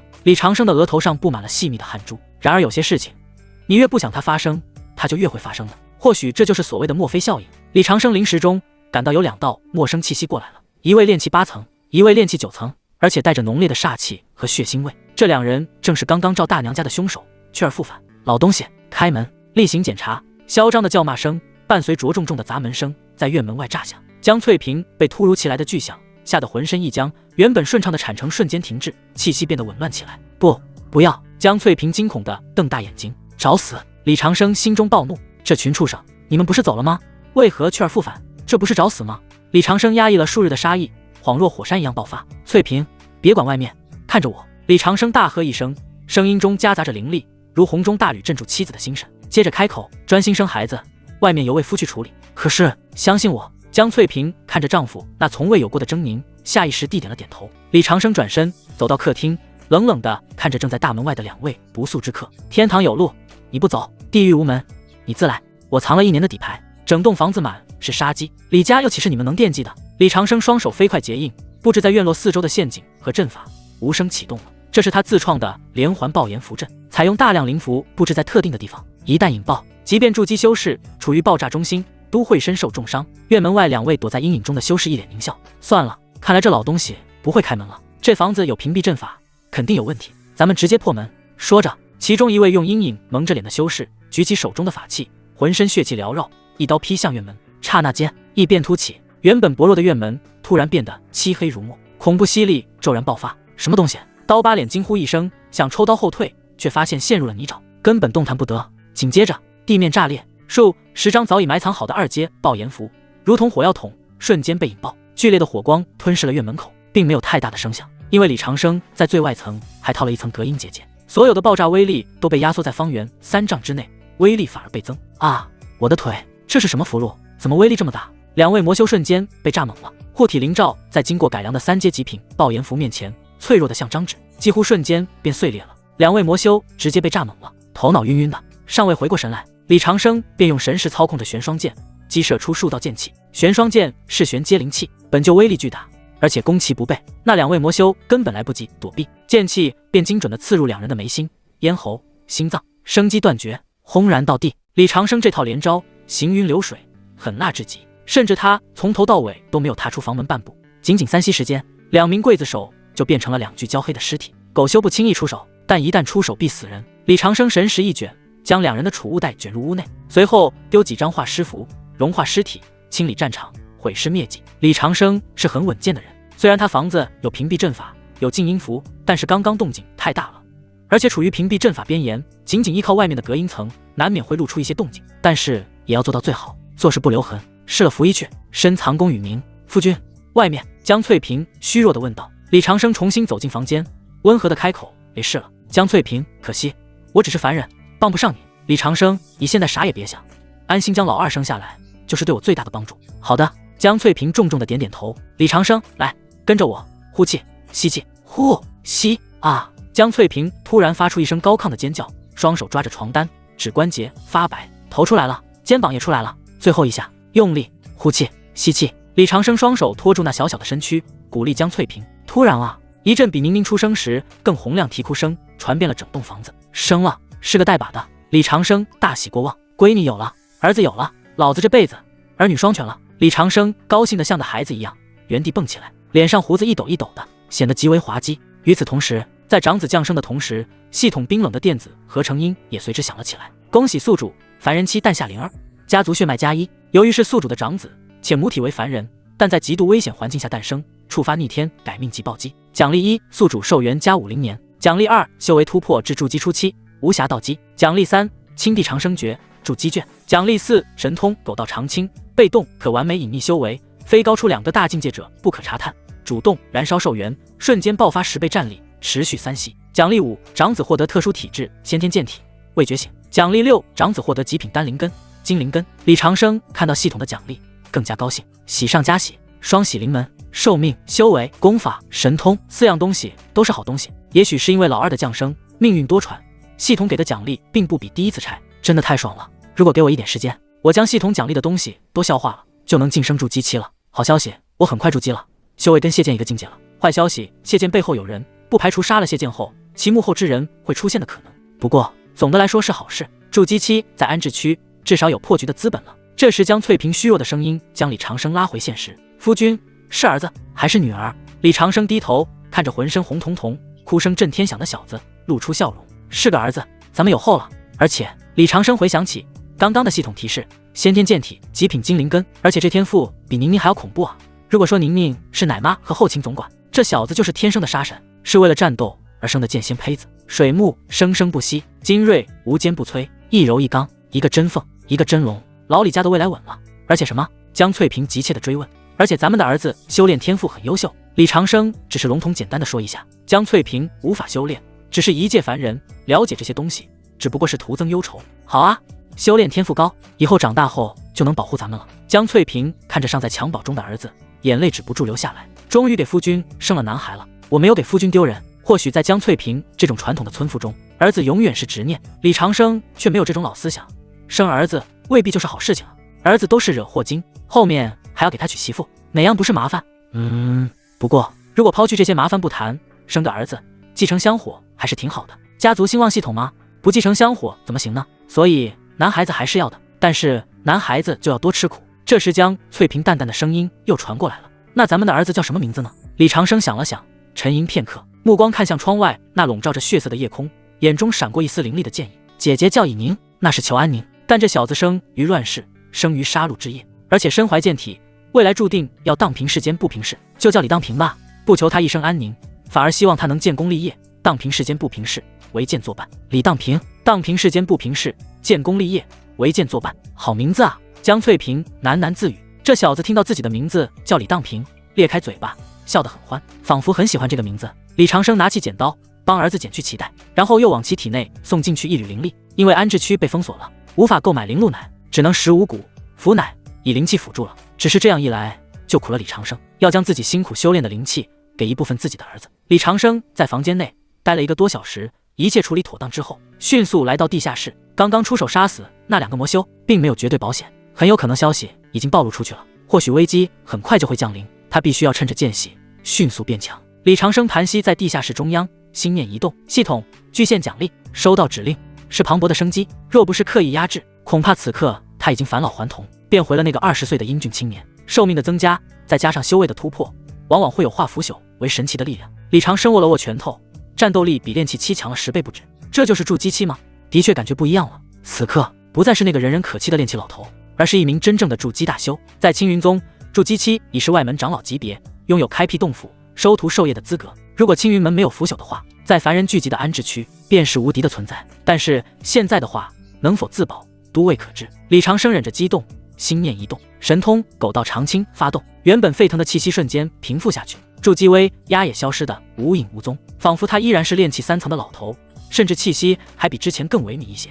稳健，哪怕无敌也要稳健，这才是长生之道。清晨，阳光刺破乌云，洒落在安置区斑驳的土墙上。安置区一切如常，仿佛昨天无事发生。李长生很平静，抱着儿子平平，坐在院子的躺椅上摇啊摇。虽然平平刚出生，但比很多婴儿都强壮。强壮不是指体重，而是指力量。李长生看向平平，身体周围灵气汇聚，环绕左右，感叹一声：真不愧是先天剑体啊！这灵气亲和度着实令人嫉妒。李长生都羡慕自己的重了。如果我有这天赋的话，早就成为青云宗的天骄了。这时旁边宁宁将头凑过来，用手指戳了戳弟弟的脸，奶声奶气：弟弟好丑，皱巴巴的。李长生笑了笑，刚出生都这样，过几天长开了就好看了。宁宁笑了笑：切，就是没有我好看。李长生刮了刮宁宁的鼻子：你弟弟才刚出生，怎么就欺负起弟弟来了？真是腹黑的姐姐。因为江翠萍刚生产完毕，身体还很虚弱，正在里屋休息，照顾孩子的任务自然落在李长生身上。李长生跟2个孩子在庭院里面玩，倒也很平静，仿佛昨晚的杀戮从未发生过。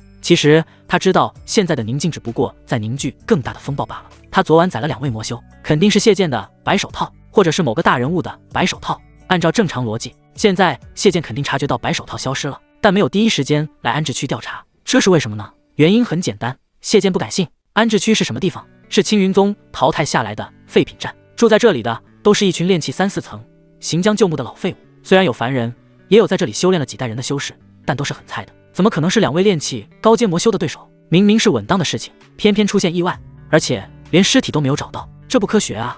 所以谢剑怀疑是不是有其他势力插手了，或者是安置区有隐藏的高手。李长生要的就是这个效果，疑兵之计，让对方摸不清虚实，不敢轻举妄动，这样他就有更多的时间去巩固修为，熟悉新的力量。其实李长生猜测的没错，一晚死去2个炼气高阶的魔修，谢剑的确被镇住了。一连3天，安置区都出奇的安静，期间没有新失踪案发生，也没有执法弟子来敲门，安置区的老头们也敢从家里出来吹牛打牌了，一切都很和谐，仿佛危险已经离开。唯独李长生没有放松警惕。谢剑是腐朽仙门的主要人物之一，甚至跟魔门都有勾结，现在不出手是因为尚未查清楚情况，或者说在等。李长生筑基之后倒没有那么害怕了，至少自己不再是那个任人宰割的蝼蚁了，而且他隐藏在暗处，以有心算无心，优势还是在他这边的。第4天夜里，李长生盘膝坐在院子中央，神识如水银泻地，覆盖了方圆3里。筑基期的神识比炼气期强了太多，方圆3公里内任何风吹草动都逃不过其感知。突然李长生眉头一皱，在其灵识中忽然感觉到一股极其阴冷，带着浓烈桃花煞气的气息突兀闯入了安置区。这股气息很强，炼气大圆满，半步筑基。安置区被阵法封锁了，哪里来的半步筑基？所以应该是谢剑故意从外面放进来的。李长生想通了这一层，并没有过于害怕，半步筑基而已。在以前或许无法战胜对方，但是现在只不过是稍微强壮一点的蚂蚁罢了。如果对方威胁到自己，那就将对方宰了便是了。与此同时，安置区入口，一个身穿粉色锦袍、手持白骨折扇的年轻男子大摇大摆地走了进来，其面容妖异，肤色惨白，嘴唇红艳的像是刚喝过血。这便是合欢宗内门弟子沈醉。谢剑那个老废物真是越活越回去了，区区一个安置区，几个老掉牙的废物就把他吓住了，还要请本公子出手，至于吗？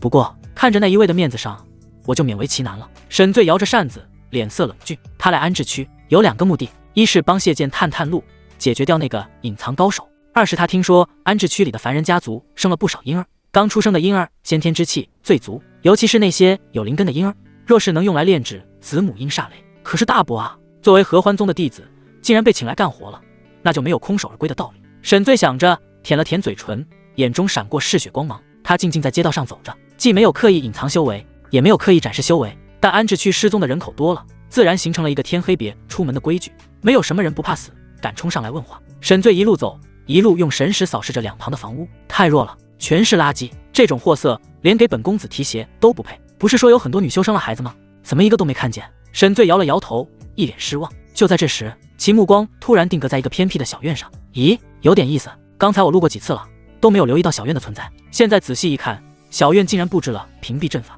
沈醉眼睛一亮，瞬间来了兴致。安置区正常的家庭，何须遮遮掩掩的？也没有遮遮掩掩的实力。这屏蔽阵法可是不简单啊！沈醉心念一动，化作一道粉色流光，直扑李家小院。与此同时，李长生坐在庭院内，用灵石静静地观察着沈醉，总感觉有些熟悉。一会之后，终于认出来了，这人他认识，或者说见过。当初在鬼市中，牛四将自己举报给合欢宗，就是这位年轻男子来追踪自己的。如果没记错的话，当初牛四称呼这位叫沈公子，所以说合欢宗的人来追杀我，还是说谢剑背叛了仙门，跟合欢宗合作？李长生不知道，但是他发现沈醉正在向自己的院子走过来。我还没找你，你就找上门来了。李长生非常无奈，他是一位狗修，并不想徒增杀戮，但是麻烦找上门也不会手软。李长生喃喃一声，杀气自起，躲是躲不过的，唯有杀戮才是了却因果的最佳办法。哼，杀你并非我所愿，我只是了却因果罢了。李长生想到这里，旋即站起身，手持玄双剑，一步跨出院门，向沈醉迎上去。沈醉是半步筑基，屏蔽阵法已经屏蔽不了战斗波动了，倒不如在沈醉进入院子之前将其击杀。沈醉正迈步前进，忽然脚步一顿，急刹车，只因其眼前突然出现了一个穿破旧道袍、白发苍苍的老头。该老头驼着背，背着手，冷冷地扫视前方，目光恍若在看一个死人。沈醉被盯得有些发毛。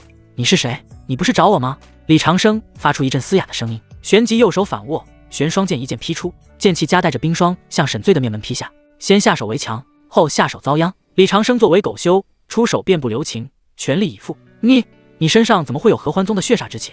你杀了合欢宗的人？沈醉只来得及说这一句，便看到李长生开始攻击了。刚开始满脸不屑，因为安置区都是老弱病残，蝼蚁一个，有什么值得自己注意的？沈醉手中折扇一挥，数十道阴魂呼啸而出，化作一只巨大的鬼爪，带着凄厉的惨叫声向李长生抓去。这一招名为百鬼夜行，是沈醉在上古遗迹中得到的法术。寻常炼气期修士，只要沾上一星半点，就会被阴魂入体，神魂俱灭，威力颇为不俗。然而下一秒，他的笑容僵在了脸上。那个看起来弱不禁风的老头轻轻劈出的剑气，却轻轻松松将鬼爪劈成两半。什么？沈醉大惊失色，眼珠子差点瞪出来。他可是半步筑基修为啊，就算是同阶修士也不敢如此托大，应接这一招。这老头隐藏了修为，没等他反应过来，李长生再次动了，一步跨出，缩地成寸，瞬间出现在沈醉面前。那张苍老的脸庞上没有任何表情。死吧！李长生声音不大，却如同重锤，狠狠砸在沈醉心口。沈醉汗毛倒竖，死亡笼罩全身。现在他终于看出了，眼前这老头哪里是什么老弱病残，分明就是筑基期的大修。你是筑基？沈醉想逃跑，但已经晚了。李长生伸出一只手，看似缓慢，实则快若闪电，一把掐住了沈醉的脖子，像拎住了一个小鸡。咔嚓！李长生手轻轻一拧，便将沈醉的护体灵罩捏碎了。沈醉双脚离地，拼命挣扎，但他发现体内的灵力竟然完全被压制住了，一丝一毫都调动不起来。筑基期对半步筑基就是降维打击。沈醉的眼中充满了恐惧和绝望，他怎么也想不明白，这个破烂不堪的安置区里为什么会藏着一位筑基大修，而且还是一个扮猪吃虎心狠手辣的老阴笔。李长生没有废话，手上猛地用力，扑哧，沈醉骨头碎裂，脖子被捏断，脑袋无力耷拉了下来。堂堂合欢宗内门弟子，半步筑基的天才，就这样像条死狗一样被李长生随手捏死在了自家院子前。片刻，李长生松开手，尸体扑通一声掉在地上，他看都没看一眼，熟练地取下沈醉的储物袋和那把白骨折扇，然后想了想，就做了一个违背道德的决定。既然谢剑派了沈醉进来试探，那我也可以用沈醉来试探谢剑。李长生提起沈醉的尸体，身形一闪，消失在夜色中。第二天清晨，安置区的中心广场上，一根旗杆插在中央，旗杆顶端挂着一具尸体，尸体身穿粉色锦袍，随风摇晃。虽然面容已经有些扭曲，但依然能认出来，那正是昨晚闯入安置区的合欢宗弟子沈醉。而在尸体的胸口上写着几个血淋淋的大字：合欢宗魔修。该猪字迹苍劲有力，透着凛冽的剑意。最先发现的是安置区的苏员外，苏员外祖上也是青云宗被优化的弟子，但是因为修炼资质薄弱，建立凡人家族之后就没有再踏入仙路，而是做起了凡人的生意。安置区的方式中就有一大半生意都是苏家的。苏员外正准备去自己的米仓看看，路过中央广场时看到了这一幕，禁不住惊呼一声：“死人了，死人了呀！”随着苏员外的惊呼，周围的老头打开门走出来，围在中央广场上，看着挂在高杆上的男子，禁不住倒吸一口气。这是羊肉串吗？将人从屁股穿进去，从嘴巴出来，这也太残忍了吧！残忍个锤子！难道你没有看到其身上的字吗？合欢宗魔修，咱们安置区不是被封锁了吗？合欢宗的人怎么进来安置区的？我现在只想知道是谁干的。按照残留的灵力判断，合欢宗魔修应该是半步筑基修为，到底是谁杀了他？谁又有能力能杀了他？难道我们安置区里还藏着绝世高手？所有人都围在广场上，指指点点，议论纷纷，震惊、恐慌，更有一丝莫名的兴奋。被压抑了这么久，被屠杀了这么久，终于有人站出来反击了，而且一出手就捏死了一个合欢宗的弟子，这无疑给所有幸存者打了一针强心剂。此时，李长生也躲在人群中，见事情正在向自己预测的方向发展，心头禁不住有些得意。半步筑基死在安置区，而且找不到凶手，那幕后的人肯定会越来越猜忌的，这些都是机会啊！等等，或许我可以。李长生一想到这里，一股灵力覆盖在喉咙上，发出一阵嘶哑的声音，说不定是谢剑长老干的呢。谁也不知道这句话从哪里传出来的，但是一传出来，众人愣了一下，竟然直接认可了这句话。对啊，谢剑长老不是说封闭安置区，击杀魔门弟子吗？这合欢宗的弟子肯定是谢剑长老杀的。对，就是仙门长老杀的。魔头已除，感恩谢剑长老。各位，我突然想到一个问题，既然魔头已除，岂不是可以解封了？什么时候撤去阵法呀？同问，什么时候撤去阵法呀？我不想像个犯人一样被关在这里。安置区人群逐渐沸腾了起来，很多人认为魔门已除，可以解除封闭了，有些修士已经闹起来了。与此同时，谢剑正在青云宗外门密室修炼，密室是红色的，四周带着诡异纹路，土内间气息不断提升。如今他的修为已经筑基巅峰了，那位大人真厉害，随便指点2下就能获得如此恐怖的提升。谢剑非常高兴，同时对那位大人也越发畏惧了。正在此时，传音符忽然震动了起来，谢剑看着震动的传音符，皱了皱眉头。胖护法为什么在这时候加急联系我？我不是让沈醉去解决安置区的麻烦了吗？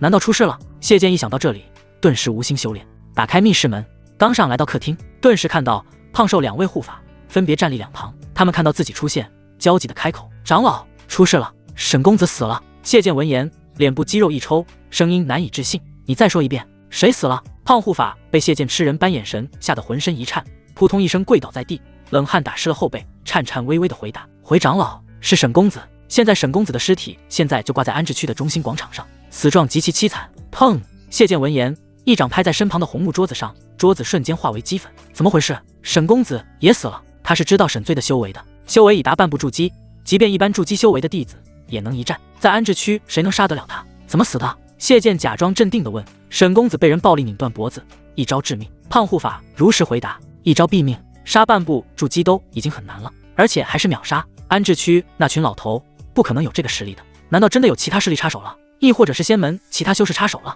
谢剑想到这里，脸色就越发深沉。沈醉死了，不仅仅是一个合欢宗弟子死了简单，沈醉是合欢宗那边派来的联络人，而且沈醉是知道那位大人的一部分计划的人。若是沈醉死前吐露了什么，或者被搜魂，会对那位大人的计划造成很大影响的。想着想着，谢剑感觉一股寒意从脚底直冲天灵盖。若是破坏了那位大人的计划的话，那位大人都不知道会有多生气呢。谁干的？查出来没有？谢剑猛地停下脚步，眼神如鹰隼般锐利。兽护法连忙上前拱手道：“回长老，没有。不过如果将尸体带回来，应该能看出点什么。而且凶手在尸体上留了字，说明其极其傲慢和嚣张。尸体上留了什么字？”谢剑想了想问：“合欢宗魔修。”该诛。谢剑闻言，瞳孔微缩。凶手知道沈公子的身份了，那就更麻烦了。先是2个白手套死亡，然后沈公子死亡，这一切都说明了安置区脱离了自己的控制，有未知的力量在插手安置区的事情。看来这件事要告诉那位大人才可以。胖护法小心翼翼地问道：“长老，现在怎么办？安置区那边闹得很凶，都在说是长老您除了魔修，吵着要解封。”谢剑愣了一下，他们说沈公子是我杀的。胖护法回答：“是的。”谢剑闻言，脸色更加难看了，这锅怎么就扣在我头上了呢？他总感觉有一双无形的大手正在操控这事情的发展，但是又没有证据，而且这锅他不敢背，却又不得不背。谢剑想了一会，顿时开口：“那你就告诉安置区的老头，沈公子是我杀的吧，同时将沈公子的尸体带回来。”胖护法，那他们闹解封的事情怎么办？谢剑声音冷峻：“这都还要我教你吗？直接昭告安置区，说魔修尚未除完，暂时无法解封，望大家谅解。”谢剑很清楚，现在已经是骑虎难下，若是解封，安置区里发生的烂事肯定会传出去，到时候宗门查下来，他谢剑第一个就要掉脑袋。所以不但不能解封，还要将阵法加强，把所有人都困死在里面，只能一不做二不休了。胖护法闻言，额头上大汗淋漓，领命而去。是安置区内，胖护法带着谢剑长老的法旨来到广场上，先是安抚众人，将沈公子的尸体带走，然后昭告谢剑长老法旨，魔修未除干净，暂时无法解封，请各位谅解。胖护法的消息很快传开，众人议论纷纷。谢长老说了，魔修是他杀的，长老威武，长老霸气，感谢长老守护安置区安宁。可是长老说魔修还没清干净，暂时不能解封，还要我们再等等。我们等等就是了，还要等，这都多久了？算了算了，长老也是为了咱们好，魔修那么凶残，咱们还是老老实实待着吧。广场上群情激愤的老修们听到胖护法带来的官方解释，无奈又没有办法。有人信了，安心回家等解封；有人不信，也无可奈何，只能骂骂咧咧的散开。李长生隐藏在角落里，看着渐渐散去的人群，嘴角勾起一抹讥讽的冷笑。魔修未除，暂不解封，呵呵。谢剑啊谢剑，你这如意算盘打得叮当响，想要忽悠谁呢？而且沈公子是我杀的呀，你居然还愿意替我背锅，说明其背后所图甚大，真是有意思啊。而且李长生敏锐地感觉到，随着时间的推移，笼罩在安置区上空的阵法反而变得更加凝实，更加阴森了，隐隐透出一股令人作呕的血煞之气。看来谢剑是打算破罐子破摔，直接要把这里练成修罗场了。李长生眼神冰冷，既然你不给活路，那就别怪我不客气了。与此同时，谢剑经过申请，进入青云宗内门蛇首峰。进入蛇首峰后，轻车熟路来到背山，找到一个山洞，顺着石阶一步步往下，四周空气越来越粘稠，带着血腥味。墙壁上镶嵌的是骷髅头，空洞的眼眶仿佛注视着每一个入侵者。石阶的尽头是一方翻滚的血池，咕嘟咕嘟，血水粘稠如浆，时不时冒出气泡，炸裂开来，溅起红色雾气，隐约可见几具尚未完全融化的森白骨架在池中沉浮。这一幕显得非常恐怖。谢剑走到血池边，扑通一声双膝跪地，额头贴在冰冷滑腻的石砖上，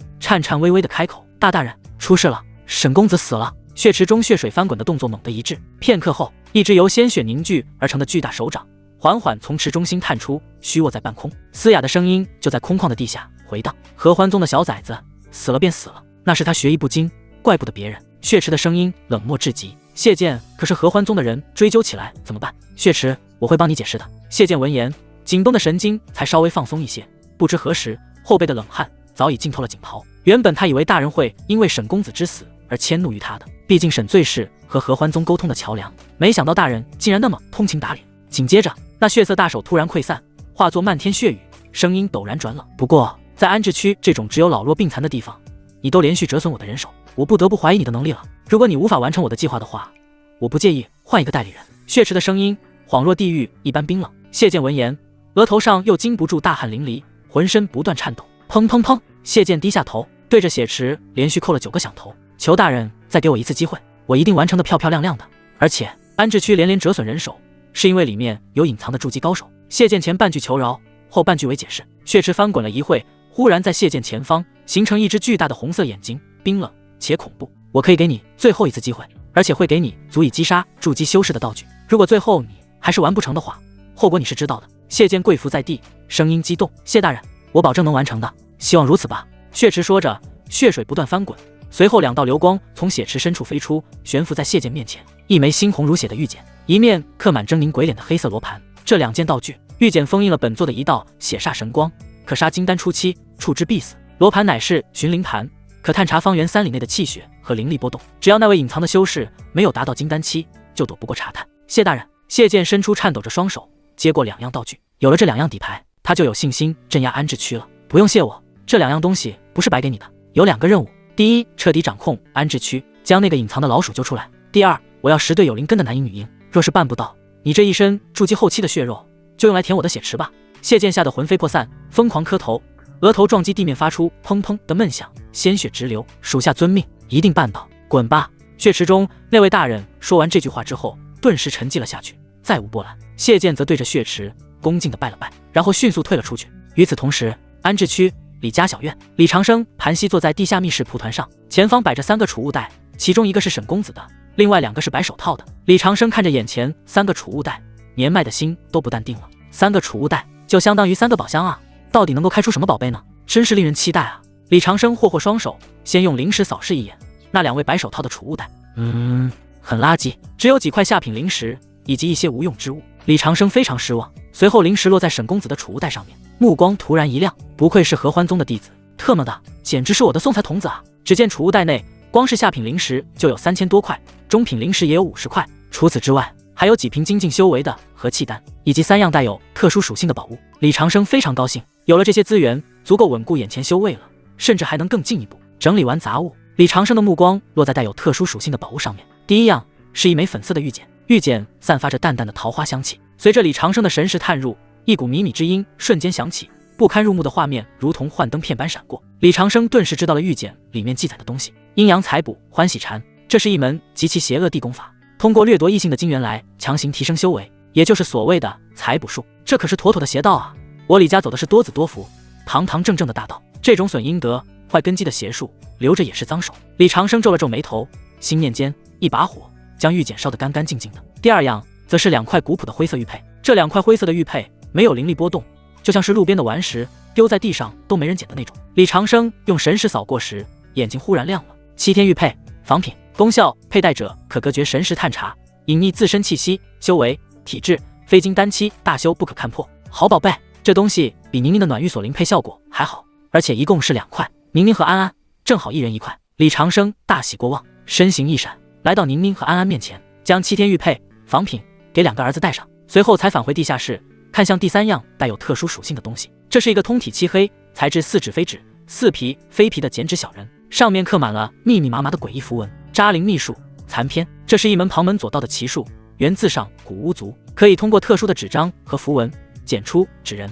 注入灵力后，纸人可以变成活物。虽然战斗力不高，但胜在隐蔽、轻便，且与施术者心意相通。虽然这个是残篇，但作用却非常不错，用来探路、放哨，甚至是充当诱饵，简直是神技。李长生心念一动，当即分出神识，沉入其中，开始参悟。扎灵秘术修炼的难点是如何给纸片复灵。李长生的灵识比寻常修士要强，复灵的话也不是很难。李长生捡了一个纸人出来，复灵了几次之后就复灵成功了。李长生看着眼前的纸人，感觉就像是身体的延伸一眼，不但如同壁使，而且还能适时感受到纸人的视角，颇为神奇的。李长生很高兴，好像找到了什么好玩的工具一样，连续在密室中捡了一宿的纸人。天亮的时候，眼前已经堆着100多个纸片人了。李长生张开手，伸了伸懒腰，骨头啪啪作响，先是将这些战利品处理一遍，防止反向追踪，然后跟江翠萍吃完早餐之后就出门了。李长生一边往杜老头的家里走去，一边将昨晚捡好的纸人随机散地面。纸人落到地面之后，好像有了灵性一样，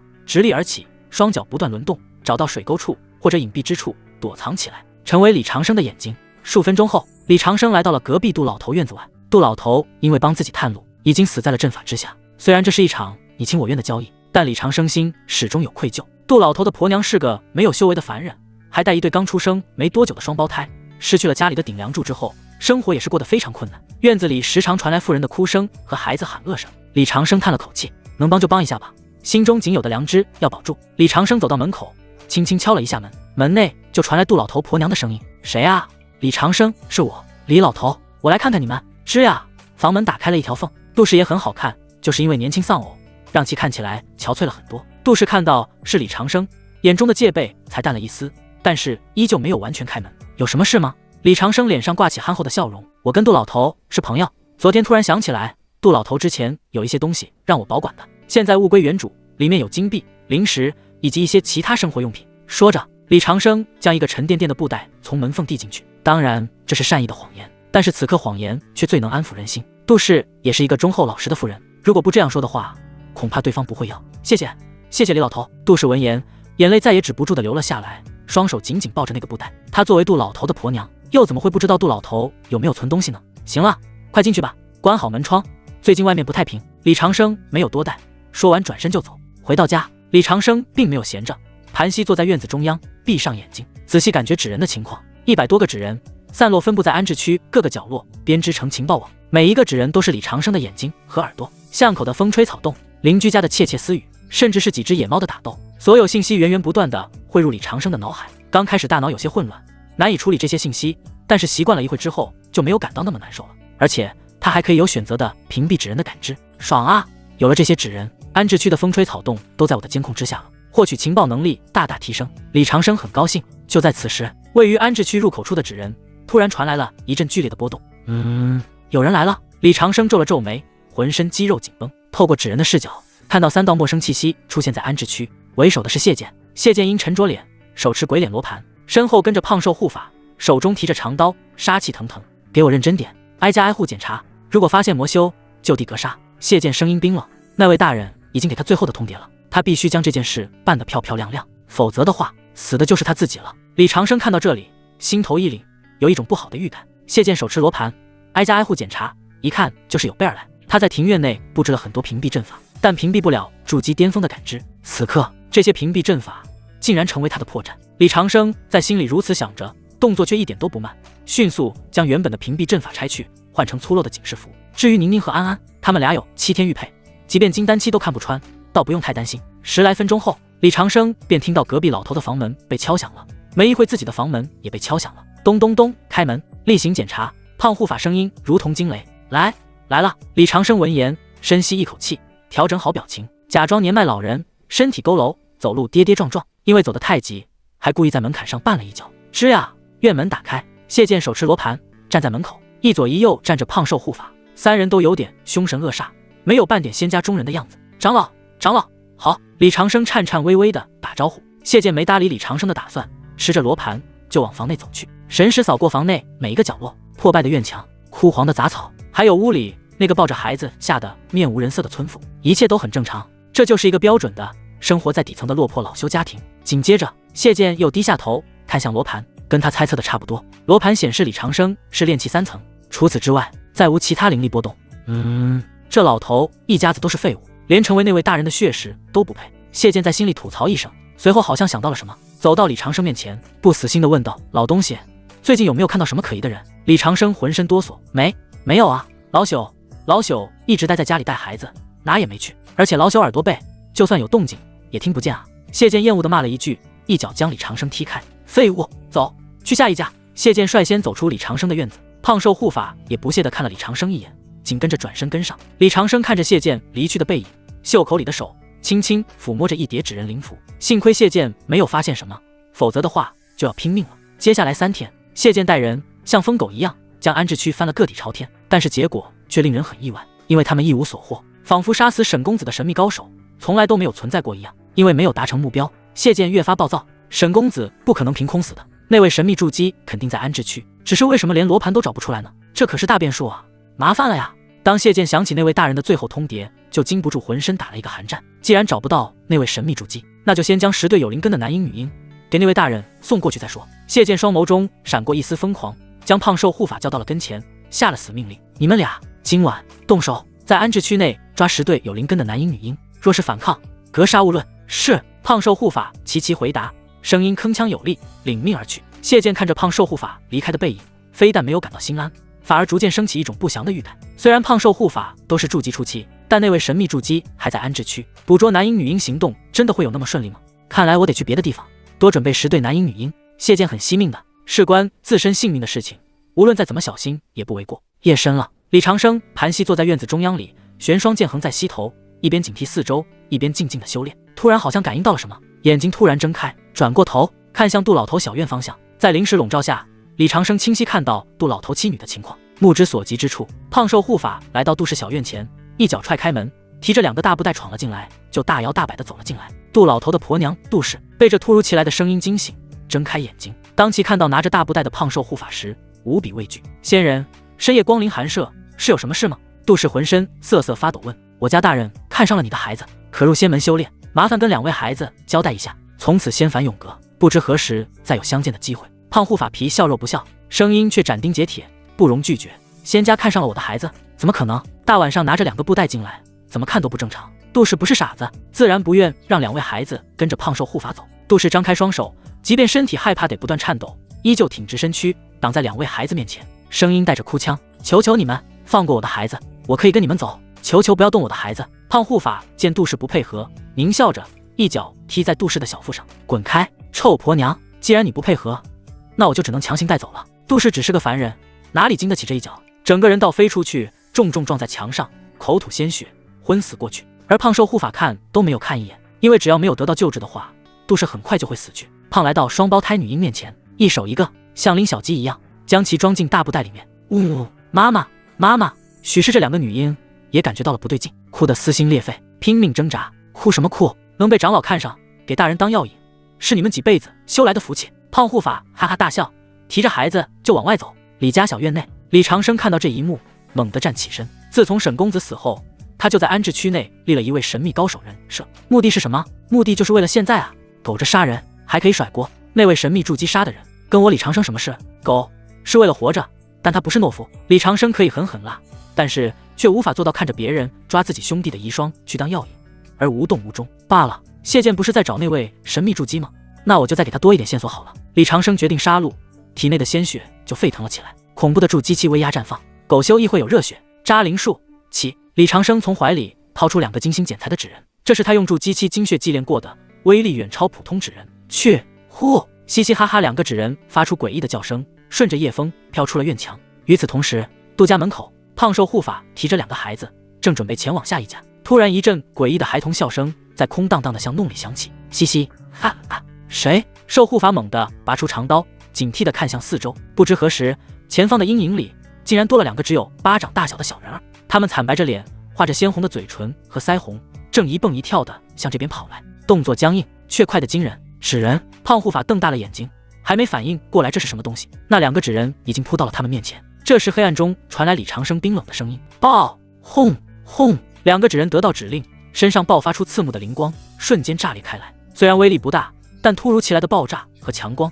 还是让2人受了不轻的伤，以及出现了短暂的失明和失神。啊！我的眼睛！就在这一瞬间，一道璀璨的剑光在夜色中亮起，剑气纵横，如长河落日，如银河倒挂，速度太快了，快到连声音都追不上。李长生人随剑走，如同一道惊鸿，瞬间掠过2人的身侧。扑哧扑哧，随着2声轻响，胖瘦护法动作僵在半空，2颗硕大的头颅冲天而起，鲜血如喷泉般涌出，溅了满墙，染红了破败的门框。其头颅震惊地看着自己的无头尸体，直到头颅落地，脸上还残留着惊恐和茫然。他们甚至没看清是谁动的手。李长生稳稳落地，伸手接住了从胖护法手中滑落的2个孩子，灵力轻轻一震，让2个吓傻了的女婴昏睡过去，轻轻放在了门边的草垛上。然后李长生看了一眼屋内身受重伤的杜氏，无奈地叹了口气，指尖弹出一颗疗伤丹药，落入杜氏口中，然后又留下一个蛇皮麻袋，就转身离开，提起2具尸体，身形一晃，向着安置区的中心广场掠去。半刻钟后，李长生提着2具无头尸体来到安置区中央广场。安置区内很安静，大多数人都习惯了天黑不出门的，也没有意外发生。广场中央依旧插着一根旗杆，但是沈醉的尸体已经不见了，否则的话可以将他们3串在一起，让他们一家人都整整齐齐的。李长生拿起旗杆，将胖瘦护法串上去，然后再将旗杆立起来，微风吹来，羊肉串随风摇曳，看起来有些恐怖。最后李长生用剑气在胖瘦护法身上刻上一行字：动男婴女婴者死，字字如剑，带有一种剑修特有的韵味。与此同时，安置区广场100丈之外，一座废弃钟楼顶端，一位绝美的女子傲然而立。该女子赤足站在瓦砾上，脚踝上系着精致的金铃，却奇怪的没有发出半点声响。苏夭夭一身如火的红衣在夜风中猎猎作响。原本她是前进来看看谁杀了沈醉的，但是现在并没有替沈醉复仇的想法。沈醉那个伪娘老是死缠烂打的追求自己，烦死了，死了正好，死了正好。苏夭夭饶有兴致看着广场方向，手里把玩着一个铃铛，看着李长生熟练将2人串成羊肉串，嘴角禁不住勾起一抹弧度。有意思，这里不是青云宗的安置区吗？竟然会有如此邪道玩家。沈醉那个废物死得不冤。苏夭夭无法无天的血脉点燃，竟然兴奋了起来。李长生正准备施了符衣去，忽然好像感应到了什么，不着痕迹的回过头来向中塔望去，塔尖上却什么都没有。是错觉吗？怎么突然有一种被窥视的感觉呢？李长生嘴角喃喃一声，随后身形一闪，快速离开了这里，在街道上转了好几圈才回到李家小院。中塔上，苏夭夭看着李长生离开的背影，笑得花枝乱颤。这老头还挺稳健的。第2天早晨，苏员外依旧像往常那样往米仓走去，因为安置区被封锁了，很多人都疯狂抢米，幸亏他米仓的存货比较多，否则的话早就被抢光了。不过即便如此，也撑不了多久，如果继续封锁安置区的话，恐怕不会多久就会彻底大乱。苏员外快走到中央广场的时，就好像有心理阴影一样，禁不住往中央瞥一眼。然而就是这不经意的瞥一眼，却让其瞳孔收缩，汗毛倒竖。啊，怎么又死人了呢？苏员外尖叫一声，目之所及之处，胖护法、瘦护法被旗杆贯穿身体，立在中央，血液顺着旗杆流下，在地面上汇聚成一滩暗红色的洼池，显得非常血腥和恐怖。2具尸体身上还被剑气刻着一行字：动男婴女婴者死！这一幕跟合欢宗魔修审公子的死状何其相似，只不过上次死的是魔修，现在死的是仙门众人，要变天了呀！苏员外记得很清楚，眼前这2具尸体就是谢剑长老身边那2位护法。随着苏员外的尖叫，广场周围的人逐渐多了起来。天啊，这不是谢剑长老的2大护法吗？到底是谁杀了2位仙门护法？难道他真的不怕死吗？怎么回事？谁杀的？魔修杀的。魔修杀魔门的人，如果仙门知道的话，都不知道会有多愤怒呢。你们都没有关注到重点，重点不应该是尸体上的血字吗？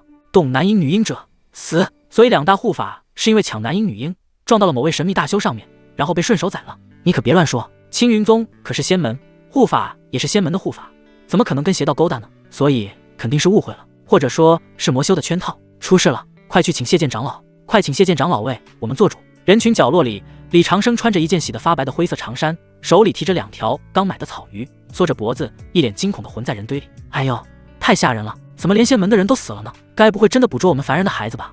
要不然怎么会被人斩杀呢？李长生浑水摸鱼，推波助澜，助长谣言。一旦种上怀疑的种子，就会有人往这方向想。人群中还是有人保持清醒的，被李长生一语点破，瞬间意识到问题所在。是啊，无风不起了。如果胖瘦护法没问题的话，为什么会被斩杀呢？这种想法很可怕，也很黑暗，但是却不能排除这种可能。此时，青云宗外门，谢剑长老府，砰！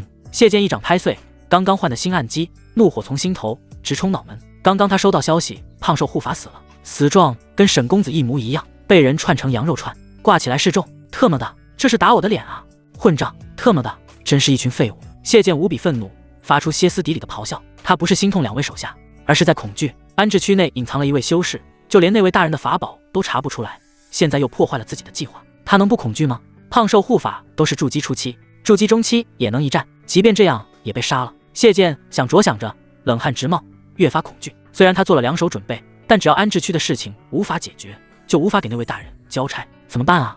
谢剑脸色阴沉，脑海中不断思考破局之法。就在这时，忽然一股幽冷的香气在房间内弥漫开来。叮当，清脆的铃声如同在心头响起。谢剑闻言，许是想到了什么，脸色突然僵住了，变得越来越难看，随后挥了挥手屏蔽轻信。当谢剑再次转过身时，发现不知何时一位绝美的少女已经坐在客厅主座上面了。来人正是合欢宗圣女苏夭夭。合欢宗跟那位大人有合作，并且是那个计划中关键的一环。合欢宗的人出现在这里并不奇怪。苏夭夭侧身倚着靠背，居高临下的看着谢剑，手里拿着那个小铃铛，一双修长的美腿随意的交叠着，红裙如血，衬得肌肤胜雪，美得有点妖艳。圣女大人，谢剑膝盖一软，诚惶诚恐，直接跪了下来。无论是哪位大人，还是合欢宗的圣女，他都惹不起。曾经他也想做个好人，但是现在深陷进去了，已经没有机会了，只能一条路走到黑。然而苏夭夭连看都没有看谢剑，低头把玩着自己修剪的完美的指甲，漫不经心地说道：“大人的计划进展得如何？”谢剑闻言，脸色刷白了一下，想了想回答：“正按照计划进展中。”苏夭夭眼睛忽然玩味地看着谢剑：“可我怎么听说你又死了2位手下呢？”谢剑闻言，脸色更加难看了起来。原本他还想忽悠一下的，但是苏夭夭明显了解情况，那是意外，不会影响那位大人计划的。希望如此。如果计划失败的话，不用那位大人出手，我就剥了你的皮，做成人皮灯笼，挂在广场上，给全城的人助兴。谢剑闻言，浑身剧颤，害怕极了，连忙又扣了一个响头。刚刚圣女的话，直接成为了他压倒骆驼的最后一根稻草。是啊，如果计划失败的话，那我就死了。所以大人的计划绝对不能失败。谢剑想着想着，双眸忽然透露着孤注一掷的疯狂。圣女大人，我有一计，不但可以完成那位大人的计划，而且还可以让时间提前。苏夭夭挑了挑眉，饶有兴致。哦，谢剑见苏夭夭没有反对，接着开口，直接用大阵献祭安置区，炼化一切。这样的话，不但能杀死那位神秘筑基，还能收集到令那位大人满意的血气。事后只要将凶手推给魔门的人就可以了。苏夭夭闻言愣了一下，谢剑这是疯了？炼化安置区，这肯定会惊动青云宗高层的。特么的，你是真的不怕死啊？不过苏夭夭本就是无法无天，看热闹不嫌事大的主，没有阻止谢剑疯狂的计划，因为他很清楚的知道，血池那位大人同样不是什么好人。苏夭夭只想按照自己的想法活着，而非是某个人的棋子。既然你决定了，那就去做吧。谢剑想了想，开口：“圣女大人，安置区里隐藏一位筑基修士，我炼化安置区的时候，恐怕会出现意外。如果那位筑基修士跳出来的话，你能否？”苏夭夭笑了笑，将话接过来：“我会出手的，谢谢圣女。有圣女的帮助，那位大人的计划肯定会成功。”听到圣女的话，谢剑终于放下心来，他开心啊！圣女的修为，即便在青云宗也是数一数二的，有圣女的出手，肯定稳了。苏夭夭看着谢剑激动的样子，禁不住心头吐槽：你在激动什么？我是答应会出手的，可是没说怎么出手啊。你以为我跟你一样，都是那么渴望那位大人的计划成功吗？真是一颗可怜的棋子。与此同时，杜氏昏迷了一晚，意识逐渐回归，猛然惊醒，举目四望，像是在寻找什么。很快看到躺在自己身边的闺女以及一个麻皮蛇袋时，松了一口气，幸好双胞胎闺女还在。杜氏张开双手抱住了这对闺女，那种失而复得的感觉让其泪腺直接绷不住了，泪水就像煤关上的水龙头一样不断往下流。上天保佑，咱们没事。杜氏说着，拿起旁边的蛇皮麻袋，里面装着一些金钱以及凡间俗物。随后好像想到了什么，猛然带着2个孩子转过头，跪向李长生房子方向。虽然李长生改变了相貌，但是他认得这个钱袋跟上次李长生送给自己的一模一样。也许这就是所谓百密一漏吧。大丫、二丫，救命恩人，好心救了咱们做牛做马也要报答救命恩人。说着，2个闺女好像也感觉到了什么，哇啦哇啦的哭了起来。杜氏也忍不住跪地痛哭。李长生从广场上回来后就闭门不出了，刚刚闹出了大动静，即便谢剑不跳脚留在外面的话，危险系数也会大大提升，还不如回家睡老婆孩子热炕头。此时将近晚饭的时候，李长生系着围裙蹲在大木盆边给儿子平平洗澡。平平生长很快，现在已经将近10斤了，会在水里扑腾玩水，小手拍打着水面，见了李长生一脸，还露出了愉快的笑容。哥，臭小子，敢偷袭你爹！李长生佯装生气，伸手在平平胖嘟嘟的屁股上拍了一下，随后又忍不住笑了起来，用粗糙的大手托着孩子的后背，生怕他滑进水里。夫君，水冷了没有？如果冷了，我给你加点热水。江翠萍从厨房走出来，手里端着一盘刚蒸好的红薯，脸上带着温柔的笑意。宁宁像个小跟屁虫一样拽着齐的衣角，探头探脑地看着弟弟洗澡。李长生一边给儿子擦身子，一边回头憨笑道：“水温正好合适，翠萍你别忙活了，快坐下歇歇。这鱼我今晚来烧，给你们露一手我的绝活红烧鱼头。”江翠萍放下盘子，走过来帮李长生擦了擦额头上的水珠，眼睛里满是爱意：“你呀，就会贫嘴。听说外面出了大事，死了不少人，你最近可要小心点。”李长生闻言，动作微微一顿，随即恢复正常，笑道：“放心吧，娘子，我这人胆子小，遇到事跑得比兔子还快。那些神仙打架，跟我们这些小老百姓有什么关系？咱们只要关起门来，过自己的小日子就行。爹爹，我也要洗澡。”宁宁凑过来撒娇：“好嘞，等弟弟洗完澡，就轮到咱们的小公主。”李长生一把抱起光溜溜的平平，用大毛巾裹住，在其脸上狠狠亲了一口。就在这其乐融融的时刻，咚咚咚，一阵富有节奏的敲门声突兀的响起。李长生脸上的笑容瞬间凝固，但只是一瞬，因为他通过纸人已经看到站在门外的人了。江翠萍有些担忧地问：“这么晚了，谁呀？”李长生应一句：“不知道，我先去看看。你们待在这里，我没叫你们的话，别出来。”“好的。”江翠萍回答。李长生往院门走去，他深切地知道，在安置区，很多事情都是身不由己的，不会因为不开门，麻烦就会停止。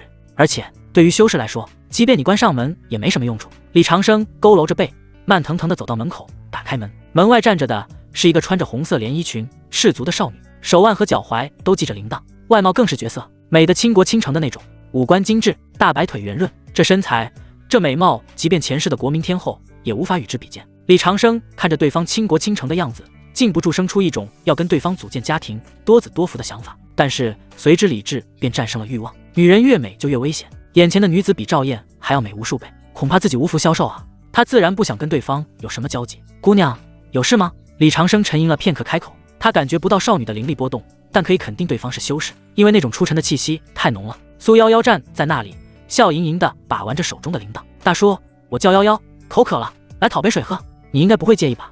苏夭夭声音清脆悦耳。“大叔，呵呵，说话真好听。自从老了之后，已经很久没有人叫我大叔了。”李长生因大叔2个字有一种心花怒放的感觉，但是也不会因此放松警惕的。“介意，非常介意。”苏夭夭闻言愣了一下，被李长生的不按套路出牌哽住了，但是很快就反应过来，笑颜如烟：“大叔，就算你介意，我也不会走的。”苏夭夭声音很好听，就像百灵鸟一样。“你到底想怎么样？”李长生皱了皱眉头，感觉到眼前女人非常难缠。苏夭夭笑了笑：“让我进去喝口水。”李长生：“让你喝口水，你就会走吗？”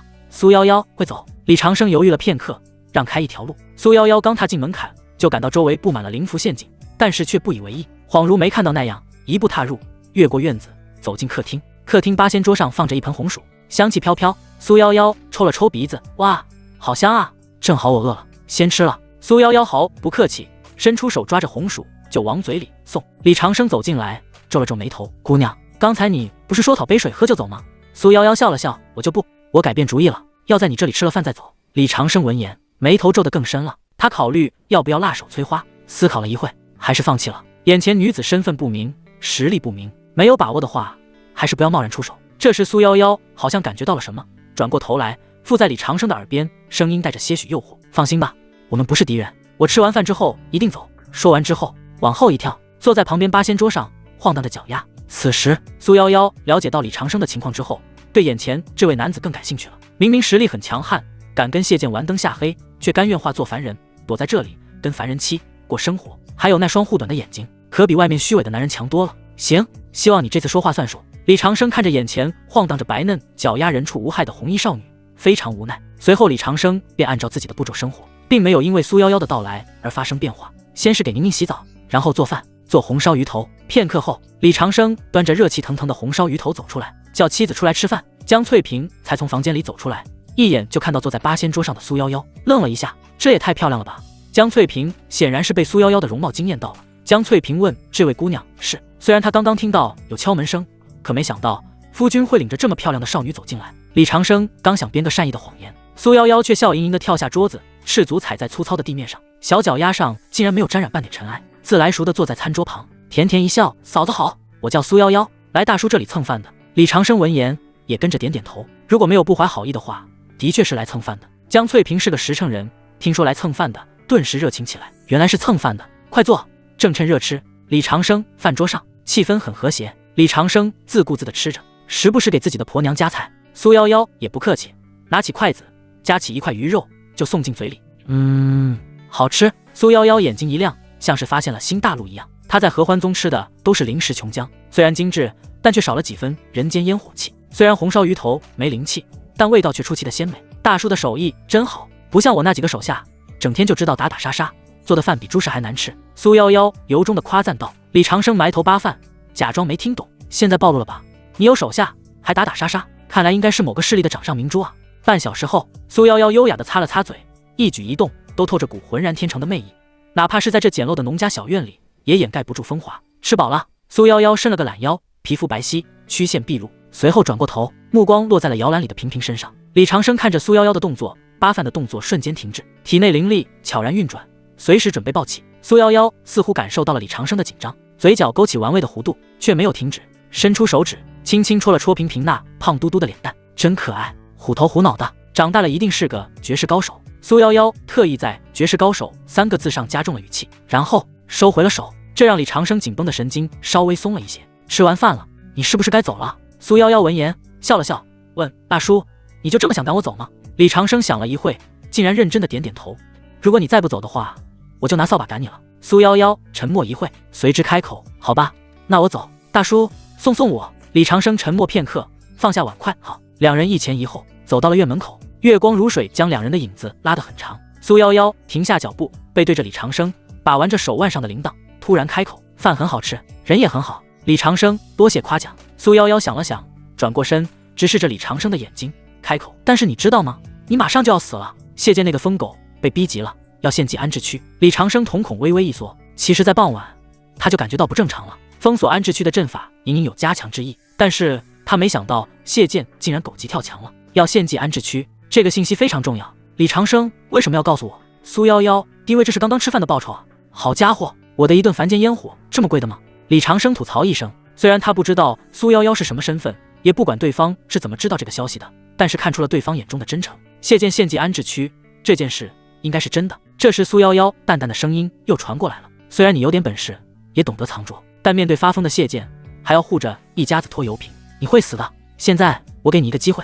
如果你跟我走的话，我会护你周全。李长生闻言笑了笑，为什么要帮我？苏夭夭随口开口，因为刚刚吃了你的饭。其实他也不知道为什么，也许是看到李长生有趣，不舍得让他死那么快吧。李长生，苏夭夭声音再次传来，那你走不走吗？李长生摇了摇头，声音斩钉截铁，不走，这世道哪里不是吃人的地狱，一家人就要整整齐齐的，我是当家的，天塌下来我得顶着，哪怕是死也得死在他们前头。苏夭夭闻言怔住了，心头隐隐有些触动，眼前这位男子明明穿着粗布麻衣，却仿佛比那些身穿锦袍的大修还要高大，这种信念是他在合欢宗那种尔虞我诈、绝情绝义的地方从未见过的愚蠢。苏夭夭口是心非的说了一句，就消失在李长生面前。其实刚才他是在考验李长生的，很明显李长生的选择比他想象中还优秀。送走苏夭夭后，李长生没有回房休息，反而来到地下室盘膝坐下。危机当前，不必再藏着掖着了，想尽办法增强自己的实力才是王道。李长生心念一动，对纸人发出指令。不一会儿，地下室四周便传来诡异的声音，嘻嘻哈哈。原来分散安置区四周的纸人陆陆续续回来了。原来的纸人只注入了灵力，用来侦查确实好用，但是助机器的战斗就显得有些无力了。李长生准备将这些纸人统统升级一遍，心念一动，伸出手咬破食指，扑哧鲜血涌出。这些鲜血都是夹带着助机期真元的鲜血，每一滴都珍贵无比。但李长生却没有丝毫吝啬，以血为墨，以纸为笔，在原本的纸人上面画上一道道诡异的符文，并且口中念念有词：扎灵秘术，以血祭灵，听我号令。起！随着他的一声低喝，纸人身体瞬间亮起刺眼的红光，其中画上去的眼睛更是猩红的无比诡异。嘻嘻哈哈，纸人变成血红色，笑声更瘆人，也更诡异了。李长生看着眼前的红纸人，还是感到非常满意的，因为红纸人威力提升了数倍，比自己想象中还要强点，这就足以成为自己破阵的关键一环。李长生在密室内爆干了1天1夜，才将全部纸人升级为了红纸人，同时他在每个红纸人上面粘贴了数张3阶爆炎符。简单一点来说，这就是李长生制造的玄幻版炸药包。去吧，埋伏在安置广场中央，等待我的号令。李长生大袖一挥，地下室顶部的通气孔打开，红纸人迅速顺着气孔飞出，融入了外面漆黑夜色中。李长生做完这一切，脸色有些苍白，明显是失血过多的表现。随后立刻吞下一颗回气丹，闭目调息，将状态调整到巅峰。第二天晚上，夜越来越深，安置区街道上空无一人，就连平日爱叫的野狗都夹着尾巴躲进了窝里，呜咽着不敢出声。空气变得粘稠，充满血腥味。这诡异的气氛，即便是傻子都知道不对劲了。但是安置区内却没什么人反抗，甚至没有人敢从家里出来。这就是弱者的悲哀，没有实力的话，就连说话都不敢，只能任由命运摆布。安置区中央广场上空，谢剑悬浮半空，披头散发，迎风而立，道袍被狂风吹得猎猎作响，原本乌黑的头发竟然以肉眼可见的速度变得花白，这是因为在启动战法时被抽去了太多的生命力。不过他已经不在乎了，只要能完成那位大人的计划，这又能算得了什么呢？大人，您看好了，我为您准备了整整1城的血石。谢剑狰狞地笑着，从怀里掏出核心阵盘，毫不犹豫地咬破舌尖，一口精血喷在阵盘上。嗡！阵盘剧烈震动，玄之又玄的气息向四周扩散。寿元献祭，阵开！随着谢剑的怒吼，体内的生机如决堤的江水般涌入阵盘。轰隆隆，大地颤抖，安置区周围升起12条光柱，血红色如同斜阳，笼罩整个安置区。此刻，噩梦降临，献祭全城，周围的环境也变得越来越诡异了起来。安置区东巷，老张头是这里的原住民，炼气3层的修为，平日里爱在巷口的大槐树下吹牛，说他年轻时曾是青云宗的外门天才，因为得罪了权贵，才沦落到这步田地。他今天心神不宁，总感觉有什么不好的事情发生一样，所以他早早的就关了门，躲在家里。这鬼天气怎么一股子血腥味？仙门长老不是已经封锁了安置区了吗？应该不会出什么意外吧？老张头嘟囔着。咔嚓！突然一声脆响从地下传来，老张头一愣，还没反应过来，原本平整的地面就裂开一道巨大的缝隙，浓烈的血腥味从裂缝涌现，扑鼻而来。下一秒，噗噗噗，无数如同血管般的触手从地缝中钻出，刺穿了床板，并洞穿了他的身体。啊！老张头发出凄厉的惨叫，很快惨叫便变成了虚弱的喘息声，因为他惊恐地发现自己身体的血肉正在被那些触手源源不断地吸食着。痛到五官扭曲，灵魂像是被抽离。比痛更难受的是，他能清晰感觉到自己的生命力在缓慢流逝，这种离死亡越来越近的感觉，足以让一个人崩溃。救命！老张头伸出枯瘦的手，用尽全身修为，欲要扒开触手，然而根本没有用，触手就像吸盘一样吸在其身上，仅仅片刻，老张头的身体就迅速干瘪下去，原本红润的脸庞变得蜡黄，变得灰白，最后变成了皮包骨头的干尸。昨天他还跟邻居吹嘘，等安置区解封后，他在外地做生意的孙子就带09回来陪他过年。然而今天他就变成了一具干枯的尸骸，连一滴血都没有剩下。同样的惨剧在安置区的每一个角落上演。西巷的李寡妇正抱着孩子哄睡，血色触手破墙而入，将母子2人串成了糖葫芦。北街的王铁匠一身蛮力，挥舞着大铁锤想要砸断触手，却被更多的触手缠住，瞬间吸成了人干。惨叫声、哭喊声、求饶声此起彼伏，无数声音汇聚成绝望声浪，直冲云霄。此刻整个安置区恍若修罗地狱，随着时间的推移，越来越多人被吸干。那些苟着的人终于坐不住了，覆巢之下无完卵，如果再不反抗的话就要死了。他们有的试图逃跑，有的尝试攻击战法，有的来到广场中央。怎么回事？谢剑长老不是说了吗？这阵法只是防止魔修逃跑的吗？现在怎么对我们这群老弟子下手了？谁能告诉我怎么回事？完蛋了，咱们快逃吧！我的邻居已经死光了，难道没有人发现吗？这阵法正在献祭全城，此刻还在安置区的所有人都会死。谢剑长老呢？快请谢剑长老救我们！别傻了，这是谢剑部的阵，你觉得他会救你吗？仙门腐朽，受苦的可是我们老百姓，难道就这样被炼化成血肉不成？其实还有一个人能救我们，那就是那位神秘人。只要那位神秘人出手破掉谢剑的阵法，或许咱们还有机会。众人议论纷纷，他们反抗了，但是又能如何呢？他们都是炼气低阶，也就是炼气3层以下的，反抗不了一点。与此同时，苏夭夭依旧赤着脚站在钟塔上，目视前方。当看到安置区的惨状，无数无辜的百姓化作炼狱，眉头微微皱起。其实以他的修为，可轻易在阵法中来去自如，也可轻易打断阵法，但是他却不能这样做，因为那位大人跟和欢宗是合作关系，宗主下令要配合那位大人的计划。只是不知道为什么，看着这些无辜的人不断死去，我竟然有些居心不忍。呵呵，真奇怪，我不是魔门中人吗？为什么会觉得居心不忍呢？肯定是谢剑太残忍了，比魔道还魔道。还有宗主为什么要跟那样的魔头合作呢？苏夭夭理解不了这些复杂的问题，但是逐渐理解了李长生说的话了。这该死的世道，哪里不是地狱呢？苏夭夭见到这一幕，感到深深的无奈，同时更渴望变强了。我不想成为谁的妻子，只想能够真正的自由自在的活着。也不知道大叔能不能活下来。如果大叔能活下来的话，或许我们能做朋友吧。大叔甘愿陪凡人妻，娇儿育女，真的很令人感动。苏夭夭在心里如此想着。与此同时，李家小院地下室，李长生好像感应到了什么，猛地睁开眼睛。即使有阵法的隔绝，他依然能听到外面不断传来的惨叫声。这些发出惨叫的都是他的邻居，平时见面会笑着打招呼，会互相借点油盐酱醋的活生生的人，现在却陆陆续续的死亡，血肉献祭给了大阵。真是畜生，大道无情。比大道更无情的是仙门，如果仙门都是这样的话，那还修什么仙啊？干脆入魔算了。李长生想着想着，心头怒火中烧，双手用力抓着蒲团，指甲因为用力而断裂，鲜血渗出。献祭安置区是全图的灾难，狗已经没有用了，不反抗就得死。不止我要死，我老婆要死，我儿子要死，我女儿也要死，那该如何？唯有拼命。狗修亦会拼命啊！李长生牙齿都咬得咯咯作响，随后猛地站起身，气势在刹那间就变了。原本李长生是一个行将就木的佝偻的老头，半截身子入土的那种，但是此刻却给人一种锋芒毕露的利剑出鞘的感觉。翠萍，李长生走到江翠萍面前，即便咬着牙，也尽量让声音听起来更温和。此时，江翠萍抱着2个孩子，缩在墙角，瑟瑟发抖。听见李长生的声音，好像感觉到了什么一样，转过头，满脸担忧地看着李长生。夫君，李长生转过身，走到妻子面前，伸手擦去其脸上的泪水。你在这里等我，为夫去杀个人，去就回。江翠萍闻言，再也忍不住，泪水顺着脸颊流下。她知道夫君要干嘛，就是因为知道，才担心，才害怕。她只是一个平平无奇的妇人，不懂什么大道理，也不想让自己的夫君当什么大英雄，只要活着当孩子的父亲就好。片刻，江翠萍逐渐平静了下来，千言万语最后只说了4个字：注意安全。李长生点点头，戴上青铜面具，手持玄双剑，一步踏出，气势突然变了。原本那个唯唯诺诺、贪生怕死的李老头消失了，取而代之的是剑意冲霄的筑基修士。安置区广场，这里是血气汇聚的终点。谢剑悬浮在半空，脚下踩着阵盘，无数道血红色的光柱如同输血管一样，将从4面8方抽取的精血源源不断的输送过来。原本谢剑因消耗生命力驱动大阵而变得花白的头发，此时在大量精血的滋养下，竟然开始重新变黑，脸上的皱纹一点点被抚平。虽然这些血肉大部分都会被收集起来供给那位大人，但他作为阵法主持者，亦能从中得到部分好处。这就是力量的感觉吗？真是令人沉迷。难怪那位大人每隔一段时间就要抓几个人来洗。谢剑在阵法的加持下，逐渐飞到广场中央，站在血气中央，手指捏动法诀，开始真正的献祭全城。这时广场上的幸存者终于意识到发生了什么，一个个发出绝望前的嚎叫。该死啊，居然是谢剑长老做的。长老不是仙门中人吗？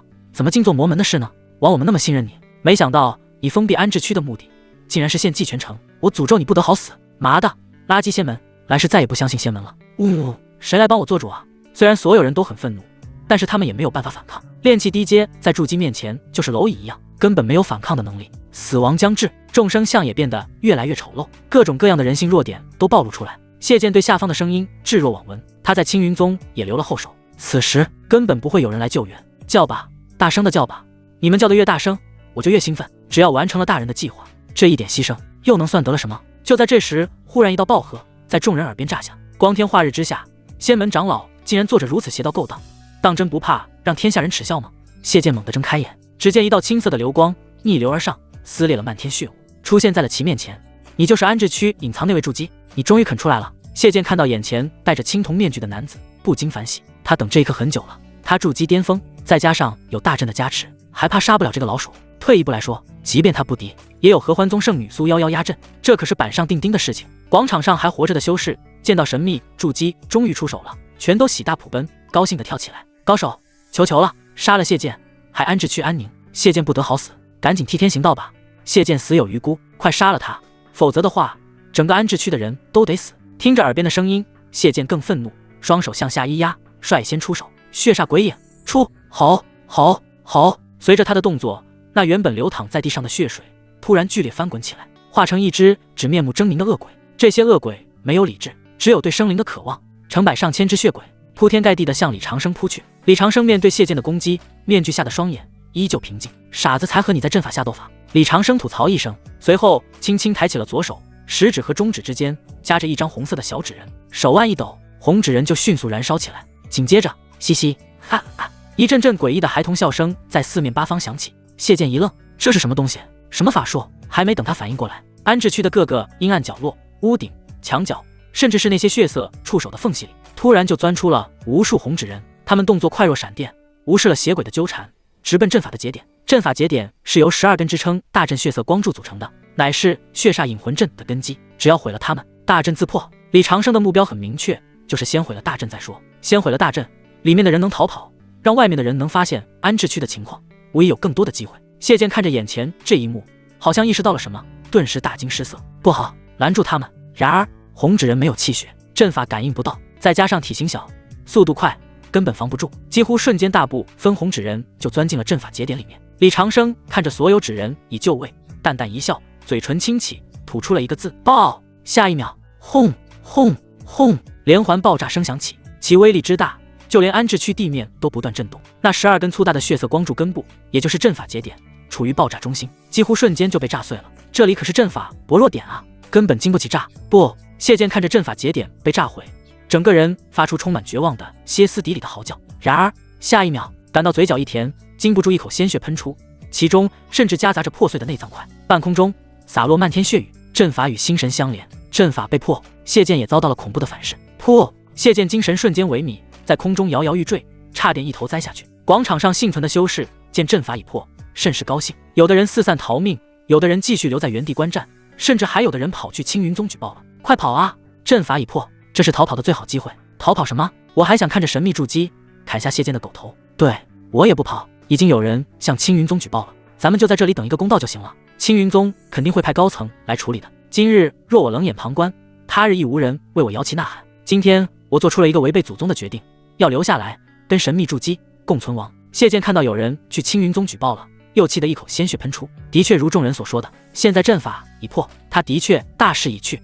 除非血池那位大人愿意为我出手，否则的话必死无疑。那位大人愿意为我出手吗？可能吗？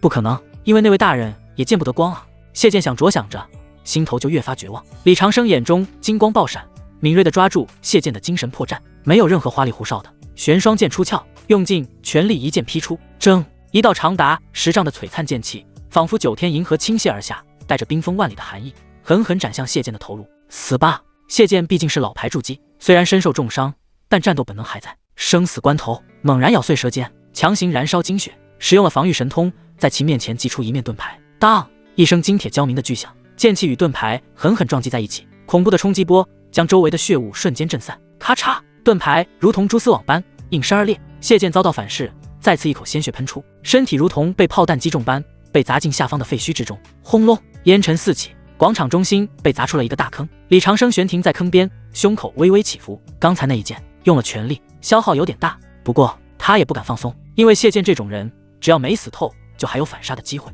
万万不可靠近。片刻，废墟中突然传来一阵剧烈的咳嗽声。谢剑披头散发，浑身是血，从深坑中爬出来，身上连一块完好的皮肤都没有，恍若从地狱归来。谢剑怨毒的眼睛死死盯着李长生，声音却有些认命的感觉。好，很好，没想到我堂堂仙门外门长老，竟然栽在了你这个藏头露尾的鼠辈手里。临死之前，你能告诉我你的名字吗？他不甘心啊，眼看着就要成功了，眼看着金丹大道就在眼前，却被眼前的神秘人毁了。谢剑想要反杀这位神秘人，李长生没有回答。反派死于话多，他不是反派，但更不想废话。心念一动，再次举起了手中的剑，剑尖寒光凝聚，声音冷如冰：“杀你的人！”话音未落，剑光再起，这一剑比刚才那剑更快、更狠。谢剑怔了一下，看着眼前戴着青铜面具的神秘人，对方面无表情，冷冽如冰，而攻杀过来的剑气又快又狠，这让他的脸色非常难看。他看出来了，对方是杀伐果断的人，出手就要他的命。在这种人面前，存活率大大降低。剑气在前，谢剑不敢多想，右脚一蹬地面，迅速往左躲避，同时一口精血喷出，在身前形成精血护盾。然而仓促之间的躲避并未能完全躲开，李长生是在玄阶武器的加持下发出的全力一击，精血护盾就像纸糊一样，刹那间破碎，剑光掠过，谢剑只躲开了要害，剑气就劈碎了护盾，顺着其肩膀处落下，将手臂连带半边身体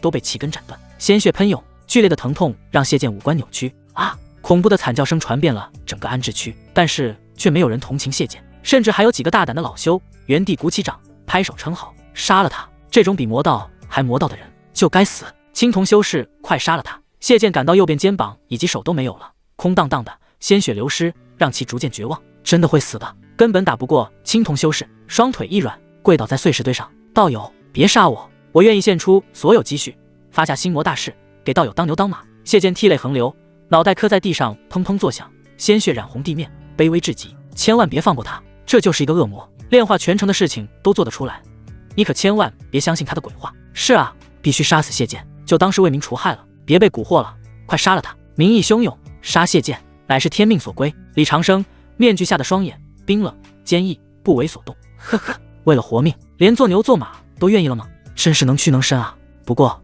我还是觉得杀了你安全点。李长生杀心坚如磐石，斩草不除根，春风吹又生。对于这种已经结下死仇且心性狠毒的敌人，只有死亡才是最好了却因果方式。李长生手中旋双剑再次出击，嗡，剑鸣如龙吟，一道璀璨的青色剑光撕裂空气，直奔谢剑的脖颈而去。这一剑要他命，不对，准确一点来说，是每一剑都要他的命。谢剑见求饶没有用，顿时歇斯底里了起来，面目也变得丑陋可憎。你不能杀我，我是青云宗的外门长老，我知错了，会有执法堂长老来处罚我的。你不能杀我，我背后可是有一位大人的，如果你杀了我，你也会死的。李长生懒得听他废话，麻烦杀了你，毁尸灭迹，这才是解决麻烦的最好办法。李长生身形如电，瞬间欺身而上，旋双剑带起一蓬血雨，再次斩下。啊！谢剑凄厉惨叫，在地上狼狈翻滚，披头散发，状若厉鬼。他绝望了，他眼前这位神秘人油盐不进，软硬不吃，就连一点机会都不给。这是你逼我的，既然是你逼我的，那就一起死吧。谢剑眼中惊恐化作了鱼死网破后的疯狂，左手探入怀中，拿出血池大人给他的玉简，咔嚓，玉简碎裂。下一秒，令人窒息的气息降临了，漆黑的夜空被染成了暗红色，像是苍天流血。这股气息比筑基期更要强无数倍，视为金丹。正准备一剑消手的李长生，瞳孔缩成针尖大小，前所未有的死亡危机如冰水浇灌，从头凉到了脚，浑身肌肉针尖般刺痛，身体本能在发出预警。退！李长生没有一丝犹豫，便做出了这个决定。原本在半空中的身影硬生生止住，随后迅速后退。但谢剑那蕴含了金丹期全力一击的血光更快，几乎瞬间，血光就凝聚成了一只遮天蔽日的血色巨手。这只巨手足有100丈大小，掌纹清晰可见，每一道纹路里都仿佛囚禁着无数冤魂，发出凄厉的哀嚎。巨手向李长生拍来，恍若周围的空间都被封锁，躲无可躲，避无可避。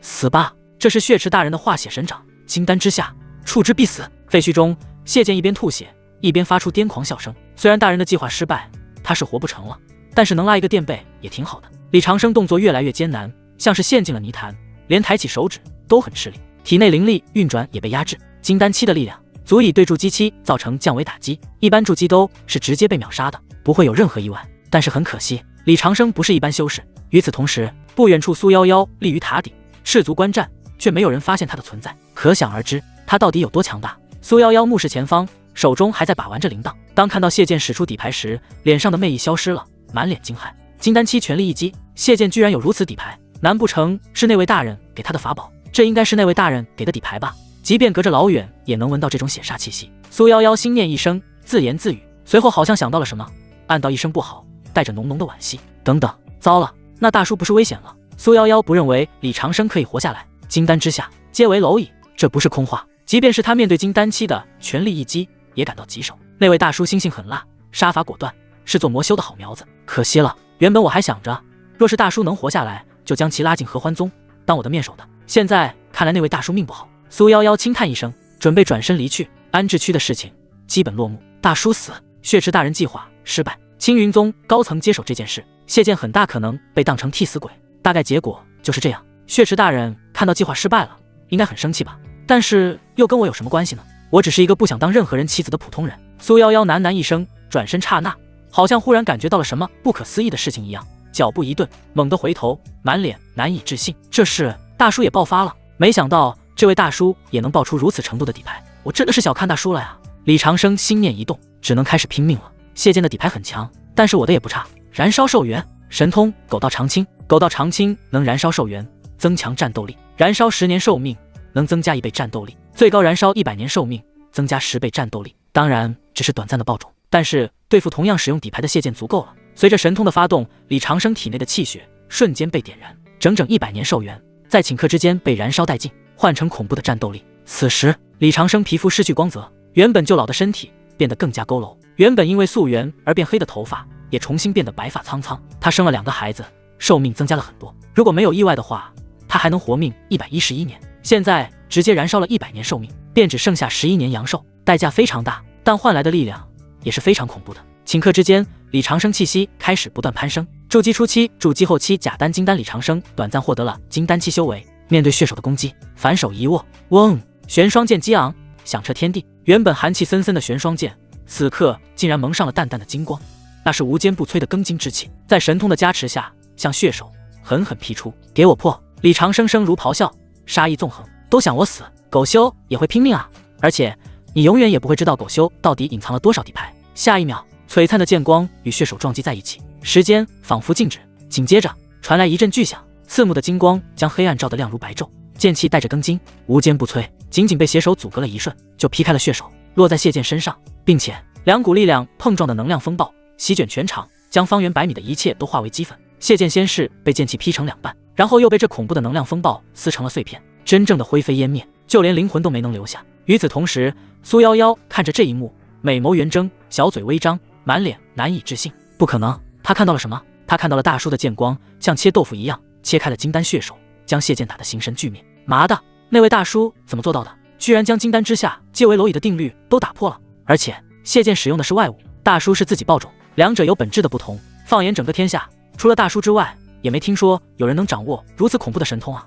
这位大叔好像有点变态。原本苏夭夭只是对李长生有点兴趣，也就是将之当成可利用的棋子，现在稍微改观，有了一些其他的想法。许久，烟尘落定，李长生半跪在地上，拄着断了半截的玄霜剑，大口大口地喘着粗气。青铜面具早已碎裂，露出白发苍苍的老脸。这次他真的变老了，不是伪装的。燃烧生命，爆发神通，强杀谢剑，让他的身体早已不堪重负。而且他在能量风暴中同样受伤不轻，衣衫破碎，浑身是血，胸口凹陷一块，肋骨断了好几根，五脏六腑都像移位了一样，全身骨头和肌肉都发出火辣辣的疼痛。可李长生嘴角一甜，突然吐出一口夹带着内脏的鲜血，伸出手擦了擦嘴角，露出淡淡笑容，终于活下来了，而且是一家子整整齐齐的，这种感觉真好。李长生很累很困，想坐下休息一下，但他知道现在还不是时候，还要处理现场呢，这里的动静太大了。青云宗高层已在路上了，作为一位狗修，他的伪装一下现场，藏底牌，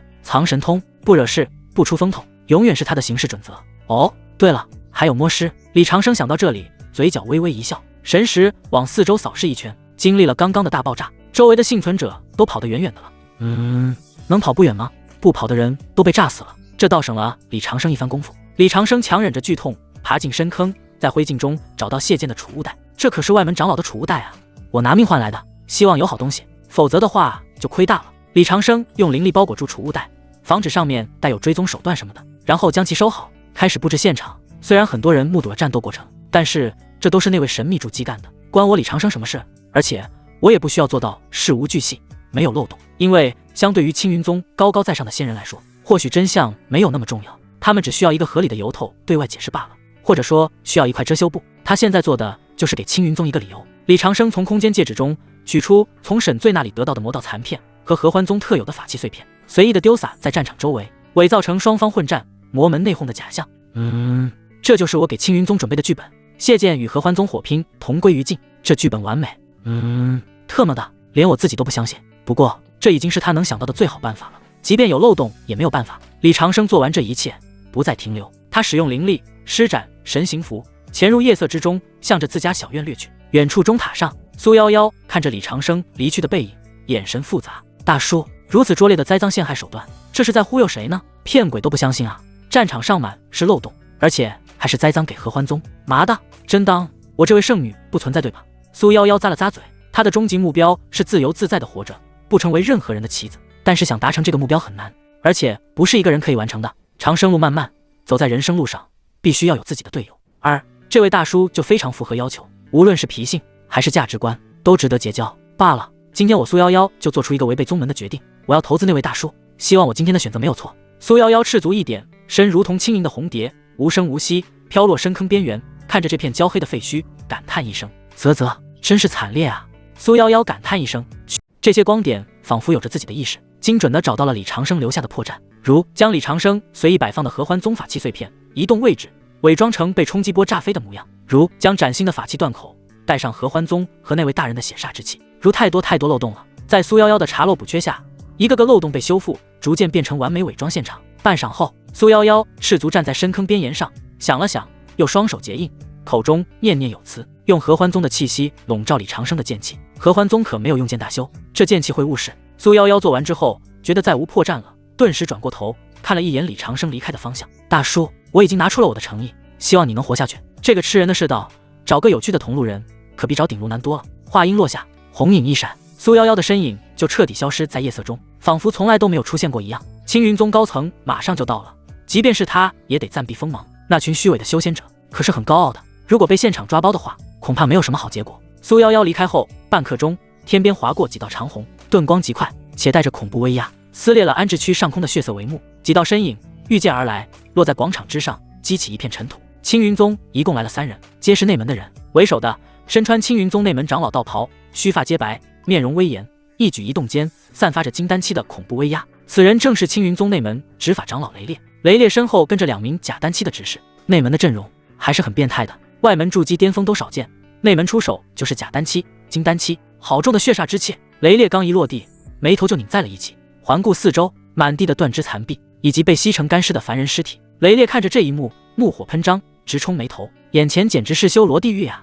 太残忍了，谁干的？雷烈声如咆哮，怒火自起，随后好像又想到了什么，连忙又补充一句：我乃青云宗内门执法长老雷烈，尔等可告诉我发生了什么事？在说话间，他的灵识已经笼罩整个安置区，一寸一寸查探了起来。作为执法峰的长老，他会收集口供，但不会完全相信。虽然雷烈脾气火爆了一点，但刚正不阿，声音中自带一种正气。那些躲藏在远处的幸存者听到声音，犹豫了一会，逐渐走出来，报告执法长老，这都是谢剑干的。谢剑以安置区有魔修为由，封锁全城，然后最终做出献祭全城的邪魔举动。是啊，谢剑身为正道的人，却比魔修还魔修，被那位神秘人杀了，也是咎由自取。这是天诛。广场上幸存者，你一言我一句，就将事情的脉络大概描述出来了。雷烈勃然大怒，声音如雷霆，震得安置区周围的瓦砾都刷刷作响。如若你们所说属实的话，谢剑真是畜生。作为仙门长老，不匡扶正道，反而利用职权之便行邪魔之事。当初雷烈神识扫描过了，大体上跟众人所说的差不多。至于那个青铜修士，他还在调查，也肯定会调查。这件事情搞得那么大，肯定要有水落石出的。此时，一名执事走到深坑边缘，发现一块法器碎片，捡起来仔细辨认，顿时脸色大变。这是什么？这合欢宗专属法器碎片。另一位执事闻言走过来，看着眼前的法器碎片，也是脸色难看。随后2人走到雷烈面前，恭恭敬敬地汇报：长老，您看这个。雷烈大步走上前，接过那块碎片，神识扫去。片刻后，脸色更加阴沉了。这确实是合欢宗的战法碎片，在仙门脚下，怎么还会有魔门的人呢？雷烈越发觉得这件事不简单。根据现场情况仔细推敲，得出初步结论：谢剑勾结魔门，修炼禁术，结果引狼入室，被合欢宗的人黑吃黑了。至于那位神秘人，很有可能就是合欢宗的人，并且隐藏了修为。雷烈稍微一想，又发现了一个逻辑不通的地方：谢剑怎么能发出金丹期全力一击呢？有法宝底牌？不对，谢剑发出的气息怎么带有这么浓郁血煞之气？这血煞之气绝不是合欢宗的，难道还有第三方势力在场？当然，这一切都是雷烈的猜测，因为他找不到第三方存在的证据。这时，其中一位执事走到雷烈面前，问：长老，安置区的幸存者怎么办？雷烈冷冷地瞥了其一眼，开口：分开问询，调查清楚真相。此事关乎宗门颜面，必须严查。两名执事领命而去。是。雷烈站在原地，看着那深不见底的巨坑，久久未动，心头隐隐有不安。合欢宗谢剑，这件事真的有那么简单吗？只是除此之外，又找不到其他证据了。夜很深了，李家小院内昏黄的油灯始终未灭，像是在等待归人。江翠萍背着萍萍，右手牵着宁宁，坐在油灯前，静静地看着前方，眼中带着担忧。她已经等了半宿，都快成了望夫时了，但是丈夫尚未归来。时间过去越久就越担忧。虽然房内有屏蔽阵法，但是外面的动静太大了，依然能听到。听说是整个安置区的灾难，死了很多人。夫君就是为了解决这场灾难去的，不知道能不能活着回来。想着想着，江翠萍的泪水就流了下来了。男人就是女人天啊，她不敢想象天塌下来的感觉，一定要活着回来啊！我跟萍萍、宁宁还在等着你呢。江翠萍默默给李长生祈祷。就在这时，吱呀一声清脆的推门声响起，随之大门便被推开了。江翠萍听到声音，从椅子上站起来，手中拿着的水杯哐当一声掉在地上。夫君！江翠萍惊呼一声，只见门口处李长生跌跌宕宕，浑身满是鲜血，脸色苍白如纸，浑身都是伤，太惨了，这分明就是血人啊！但即便如此，江翠萍还是一眼就将自己夫君认出来了。这么久的生活，早就让其对自己夫君的每一个细节长短都知道了，怎么可能因为外表有些许变化而认不出来呢？李长生轻哼一声，走了进来，将门反锁。他伤得很重，但是腰杆依旧是笔直的，至少在自己的家人面前要笔直。江翠萍看着眼前这一幕，禁不住泪流满面，放下宁宁冲过去，想要抱住李长生，却又怕碰到他的伤口，双手颤抖着悬在半空，有些不知所措。萍萍不懂事，咿咿呀呀地躺在母亲后背，宁宁则有些害怕，小声地抽泣着。这个大女儿向来懂事，应该是懂一些东西了。李长生浑身是血，这一幕或许会给这两个孩子带来很深刻的影响。如果他们长大后还记得的话。江翠萍有些慌张，说话语无伦次。夫君怎么伤得那么重，流了那么多血？我不知道怎么帮你，我去找金疮药。说着，江翠萍转身就要往柜子那边跑，却被一只粗糙且带着血的大手拉住了。李长生勉强挤出一丝笑容，声音嘶哑却温柔：翠萍，别慌，我受的伤，凡间的金疮药没用，你先去帮我烧点热水，我想洗个澡，等洗完澡再涂抹仙家的丹药。此时江翠萍慌张极了，拼命点头，因为过于慌张，一点主见都没有，自己的夫君说什么就干什么，一边抹着眼泪，一边手忙脚乱地去厨房烧水。片刻后，热水烧好了，江翠萍艰难地将热水装进大木桶里面，一整个人可以进去浸泡的那种。夫君，水好了。江翠萍煮好水之后，刚走到客厅，看着李长生的模样，眼泪禁不住又流了出来了。目之所及之处，李长生赤身坐在地上，用布巾擦着身上的鲜血，浑身都是伤，胸口凹陷，甚至还有几根肋骨从胸口戳了出来，令人望而生畏。虽然说在修仙界，这点皮外伤并不算什么，但是江翠萍一介凡人，哪里懂这些，还以为自己的夫君快要死了，只能干流泪。宁宁也站在旁边，虽然这小姑娘也害怕得瑟瑟发抖，但是眼睛却从未离开过自己父亲的身体，也不知道在想些什么。我这就来。李长生通过这段时间的调理，身体好了一些，走路也比较有力了。走到大木桶前，直接跳下去，水花轻溅，任由热水浸泡着疲惫不堪的身体。江翠萍拿着毛巾，小心翼翼地帮夫君擦拭着身上的血污，每擦掉一块血痂，露出一道狰狞的伤口，起手就会抖一下，眼泪也会跟着掉下来。这会有多痛啊？江翠萍心像被刀割一样疼，片刻禁不住问夫君：咱们能不能不修仙了，就像以前那样平平安安的过日子，不行吗？李长生睁开眼，看着水面上漂浮的血丝，伸出手握住了妻子正在擦背的手。翠萍啊，树欲静而风不止，在这个世道，想要平平安安的过日子，比登天还难。就像现在这次安置区的灾难，根本不是我想平静就能平静的，只有手里有剑才能护住这个家。不过你放心，为了你，为了孩子，我一定会活得比谁都久。李长生转过身，将妻子揽入怀中，任由水珠打湿了衣襟。江翠萍帮李长生洗完澡之后，又开始查药。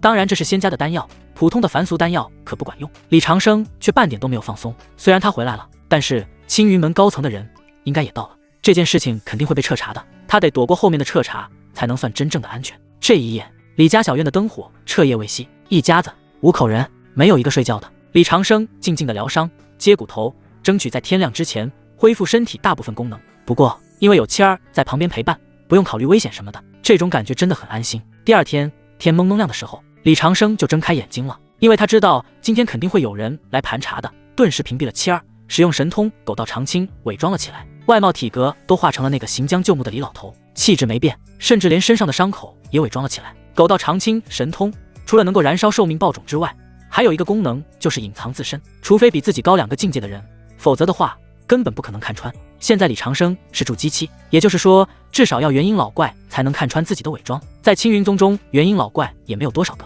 根据李长生所知，只有宗主和太上长老才是元婴老怪。虽然这件事闹得很大，但是肯定也不至于惊动宗主的地步，所以相对来说，他还是很安全的，跟李长生猜测的差不多。第二天早上9点的样子，小院的门就被敲响了，咚咚咚，刚随着声音响起，门外就传来了声音：“开门，例行盘查。”这声音充满正气，跟谢剑那种充满阴霾的声音不一样的。李长生听到这句话，顿时知道了，这是青云宗的人来了，很大可能是执法堂的人。李长生佝偻着背，剧烈的咳嗽着，慢吞吞的打开了门。刚打开门，看到门外站着的人时，顿时内心被震惊到了。这服饰是内门的执法堂啊，公认的铁面无私，而且中间那位老头好像还是内门的金丹长老。金丹，不管怎么说，只要不是元婴老怪亲临，我就是安全的。上仙好。李长生恭敬的打招呼。在李长生打量雷烈的同时，雷烈也在打量着李长生，一眼就看穿了李长生炼气3层的修为，而且行将就木，是一位快死了的老头。雷烈点点头，我叫雷烈，青云宗内门执法长老，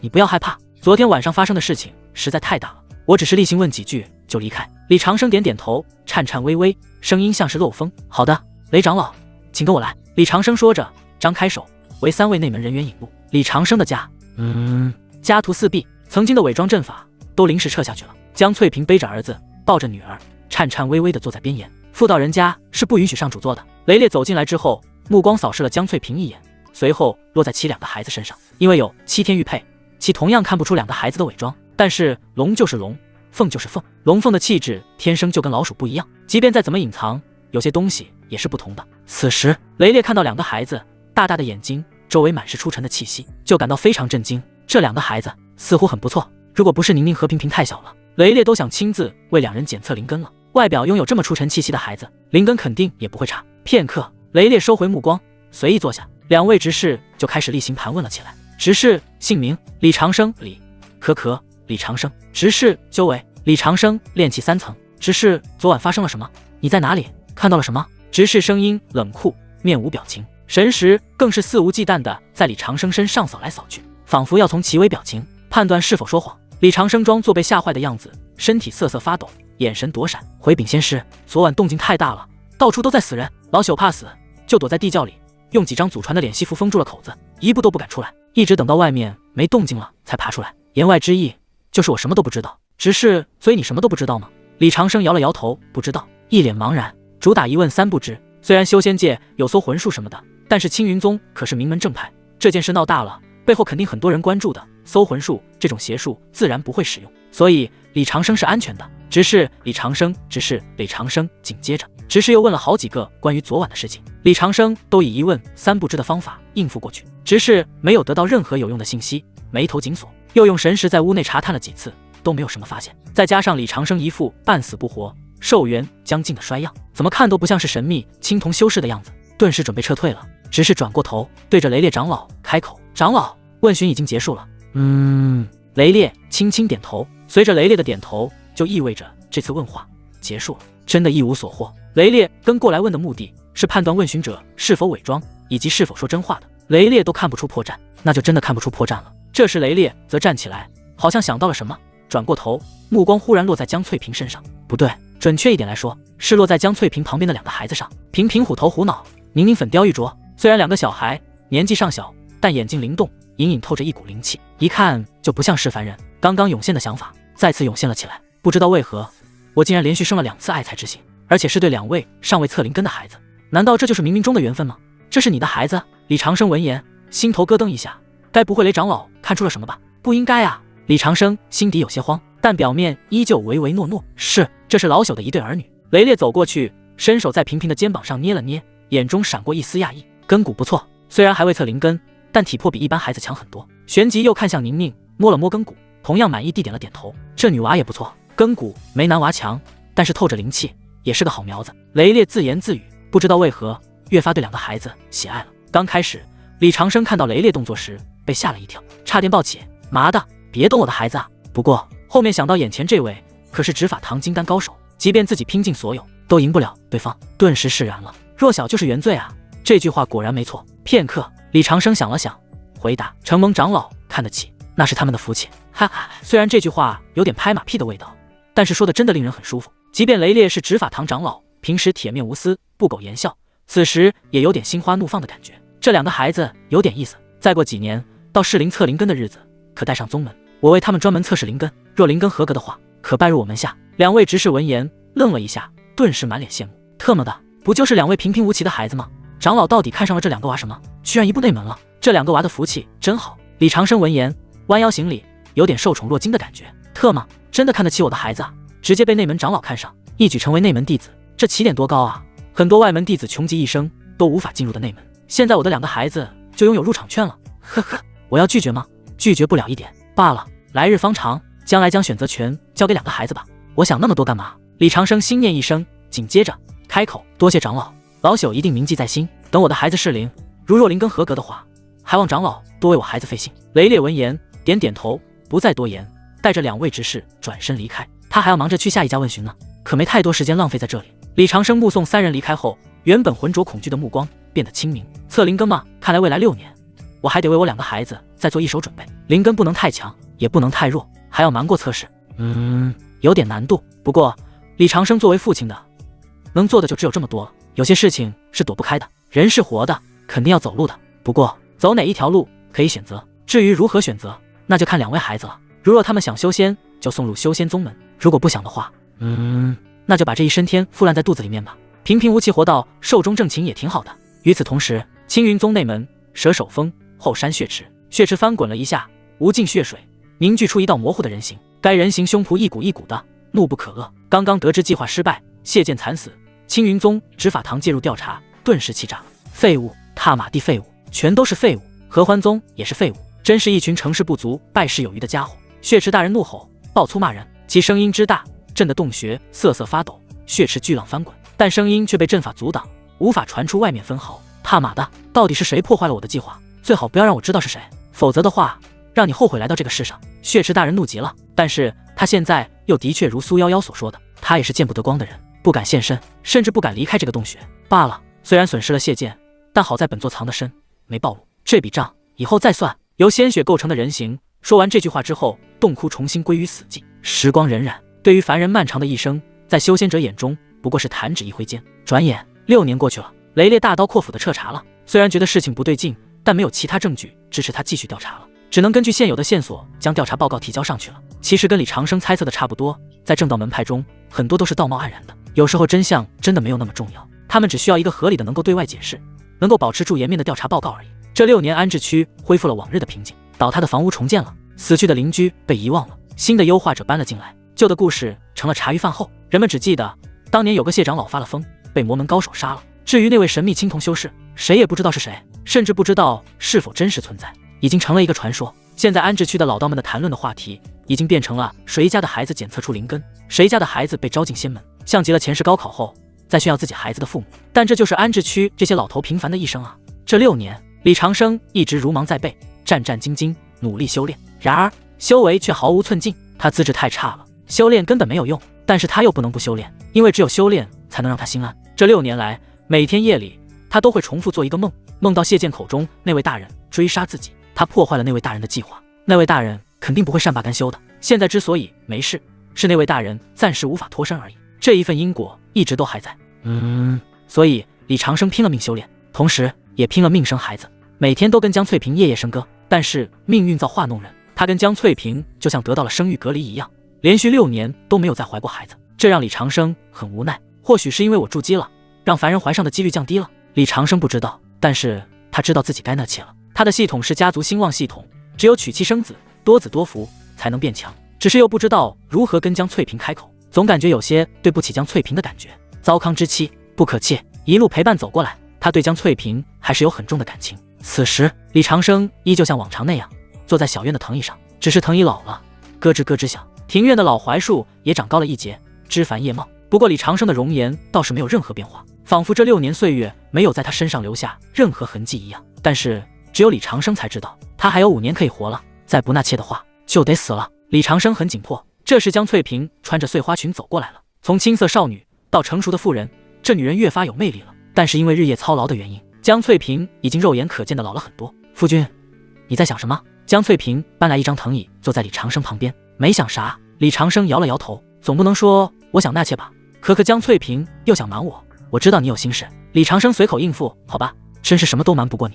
我在想6年过去了，宁宁7岁，萍萍也6岁了，咱们到底要不要放手？江翠萍闻言沉默了一会，开口：当初你不是已经决定好让孩子们自己选择了吗？李长生笑了笑，是啊，但是当这一天真正来临的时候，总感觉不舍，迟迟无法做出决定。江翠萍握住李长生的手，声音斩钉截铁，不管夫君如何做决定，我都听夫君的。就在此时，一位6岁左右的小男孩赤着脚，手里抓着一条活蹦乱跳的大鲤鱼，兴冲冲地跑进院子。爹，你看我抓的鱼。该男孩眉清目秀，眼中透着一股子机灵劲，仔细一看，眼中竟然隐隐有剑光闪烁。该男孩正是长大后的李当平，小名萍萍。此时正在做饭的宁宁闻言也走了出来。这个小姑娘身体逐渐长开了，亭亭玉立，像是荷花绽放。虽然穿着一般，但是亦可看出是一个美人胚子。哥，你现在才抓鱼回来，我都做好饭了。这小姑娘声音中有些抱怨。萍萍闻言挠了挠脑袋，哈哈。李长生看着2个孩子，嘴角露出淡淡的笑容。萍萍调皮捣蛋，东奔西走的，宁宁则温柔乖巧，将家里的家务全包了，各自有各自的性格，挺好的。不过不管怎么样，2个孩子都到了适龄的年纪，是送入宗门，还是平平无奇过完一生，该做出决定了。李长生想着想着，开口：既然做好饭了，那咱就先吃饭，鱼留在晚上再说。正好我有话跟你们俩说，吃饭吧。说着，李长生牵着江翠萍的手走进了客厅。客厅内放着一张八仙桌，这张八仙桌已经放了7年，而且还是李长生当初被打坏后修复那一张。但是李长生却不准备将其换掉，因为久了有感情了。众人回到饭厅，李长生坐在主座，2个孩子一左一右坐着，江翠萍坐在对面。饭桌上都是正常的家常菜，比较特殊的是桌上有一盆玄鸟汤，菜肴简单，却带着凡俗人家的温馨。爹，喝汤。宁宁乖巧懂事，率先给李长生盛了一碗汤，端到李长生面前。好。李长生接过碗，吹了吹气，抿了一口，还挺鲜的。但在鲜味里，李长生却尝出了苦涩，眼睛看着这2个孩子，频频大口扒着饭，嘴角沾着饭粒，吃得香甜，那股子虎头虎脑的劲儿，像极了他刚穿越过来那会儿，充满了对未来的憧憬和无畏。宁宁则吃得很斯文，小口小口的嚼着，偶尔抬起头，偷偷瞄瞄的看大人一眼。这一幕太美好了，美好到李长生想要将时间永远定格。可是他知道，不行，雏鹰终究是要起飞的。老父亲护得了一时，护不了一世，该放手就得放手了。李长生现在的寿命只剩5年了，5年后若没能突破金丹，或者没能通过奈切延续寿命，这个家就塌了。李长生必须未雨绸缪。娘，你也喝汤。宁宁乖巧的给母亲也装了一碗。哈哈，好，宁宁也喝。江翠萍笑了笑，满脸慈爱。饭毕，李长生放下筷子，依旧坐在原地，仿佛有什么大事要宣布一样。萍萍和宁宁坐着没动，双手乖巧放在桌面上。江翠萍则起身收拾碗筷，说着。李长生目光扫过2个孩子，严肃地开口：萍萍、宁宁，父亲有话跟你们说。你们一个6岁，一个7岁了，到了修仙的适龄年纪，所以父亲问问你们想不想修仙。如果想修仙的话，我会将你送到修仙宗门学习仙家法术；如果不想修行的话，也可以跟着父亲平平凡凡过完一辈子。李长生没有说灵根的事情，因为他早就知道自己儿子女儿的灵根，除非他们自己不想修行，否则的话就没有哪一个宗门会不要的。宁宁和萍萍闻言相互对视一眼，愣住了。很明显，这消息来得太突然了，他们还没做好准备。这时李长生淡淡的话语又接着传过来了。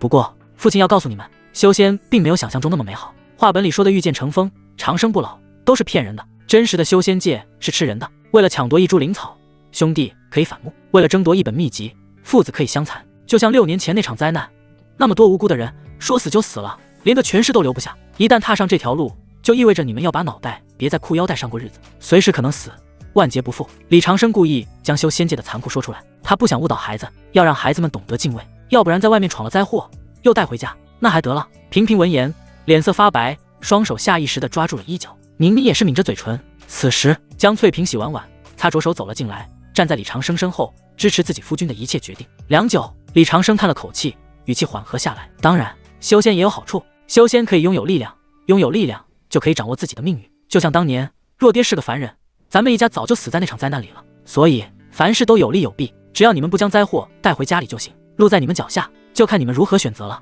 李长生说完，静静地看着2个孩子，等待着他们做出决定。萍萍低着头沉思了良久，没有人知道她依旧记得6年前的那个夜晚，父亲浑身是血走进房间，还有母亲无助的哭泣，这一切都像刻在其脑海中一样。虽然那时候还小，但是这一份记忆却没有随着时间的推移而变淡，反而每一个镜头都变得越发清晰，分毫毕现。良久，萍萍抬起头，带着少年倔强开口：爹，我想修仙。李长生挑了挑眉，问：哦，你不怕死？平平老实的点头，怕，但是我也想保护爹，保护娘，保护姐姐。上次隔壁王二狗欺负姐姐，我打不过他，因为他比我壮，但是如果我修仙了，我就能一根手指头把他弹飞。而且爹老了，如果我学会了修仙，以后打架这种事就让我来就行了。李长生心中一暖，鼻头有些发酸。傻小子，虽然这里理由很幼稚，但却很朴实。好孩子啊！李长生转过头看向女儿，那宁宁呢？宁宁沉默了片刻，抬起头，淡淡的开口：爹，我也想修仙，但是我不想去修仙宗门，我要一辈子守在父亲身边。李长生愣了一下，问：为什么？因为爹老了，娘也老了，我想陪在父母身边。宁宁看着李长生满头的白发，声音无比坚定。此话一出，江翠萍闻言瞬间捂住了嘴，眼泪夺眶而出。李长生也是眼泪糊了眼，不着痕迹的擦了擦泪水，随后开口：仙法不亲传，你不入仙门，如何学的仙法？宁宁闻言小脸皱起来，嘴巴撅得高高的。我可以跟着父亲修炼。李长生愣了一下，哈哈大笑：以父亲才炼气3层而已，跟父亲修炼难成大器。宁宁咬着嘴唇，又开口：那就不成大器，反正我要陪在父母身边，一直到永远。李长生闻言心头被触动了一下，不后悔吗？宁宁坚定的点点头，不后悔。站在一旁的江翠萍听到这话时早已眼泪婆娑，太煽情了，真的会令人泪腺崩溃的。树欲静而风不止，子欲养而亲不在。宁宁这是打小就想陪着父母寿终正寝啊。李以宁许你一生安宁，看来我理解错了，不是我许孩子一生安宁，而是这个孩子许我一生安宁吗？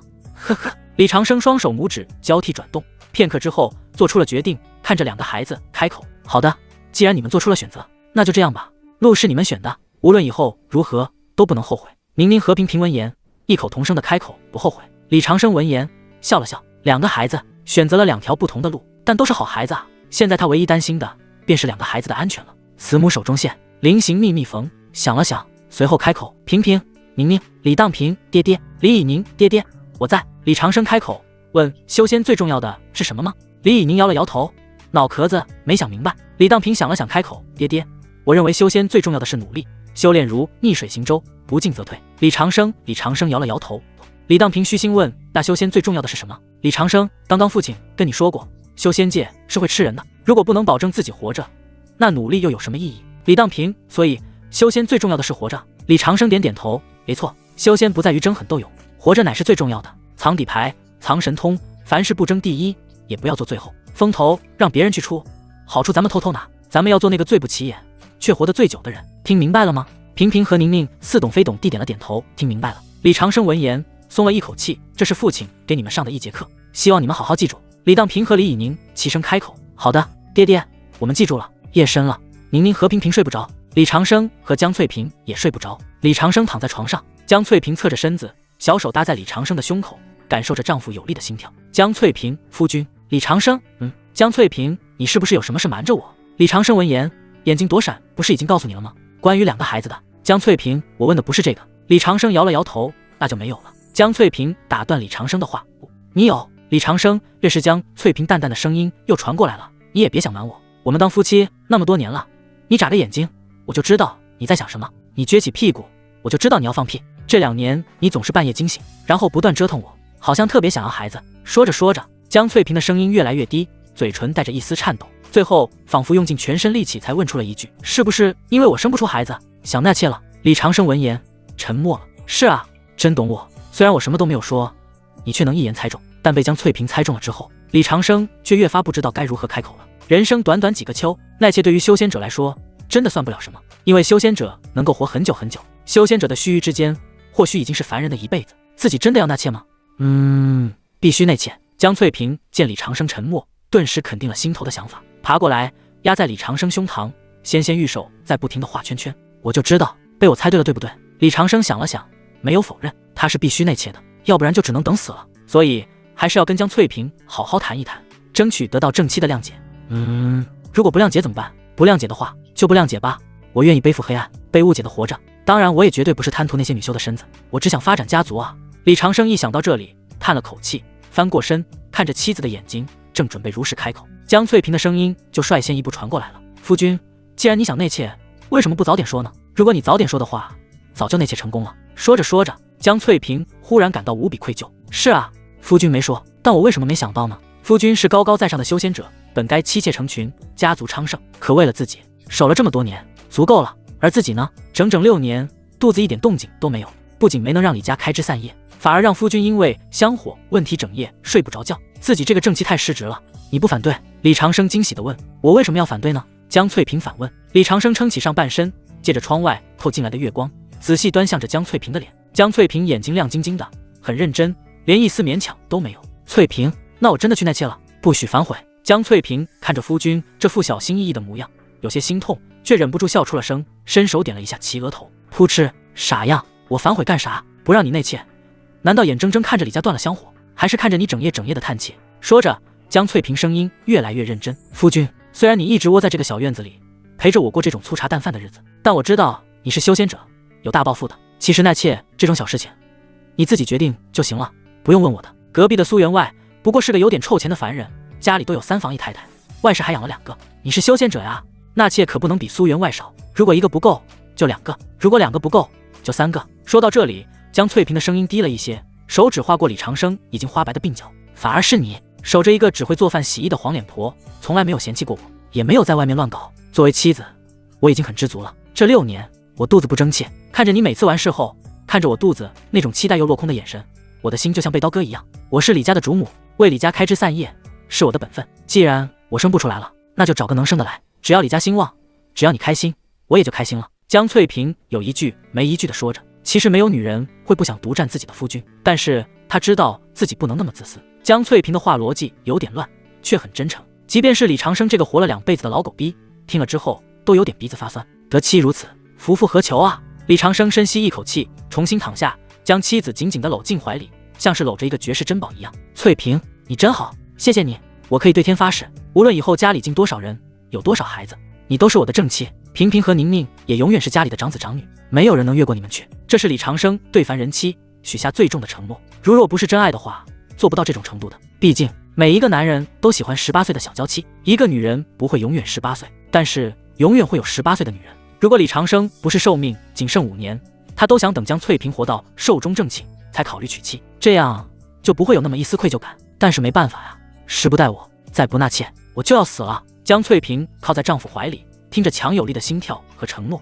心底最后一丝酸楚和委屈都烟消云散了。这个男人值得我这么做。好啦，发什么誓呢？怪吓人的，只要你的心里永远有我就好。江翠萍破涕为笑，在他胸口蹭了蹭，像只慵懒的猫。随后话锋一转，雷厉风行了起来。既然说开了，那这事儿就抓紧。夫君，你对内妾有什么要求吗？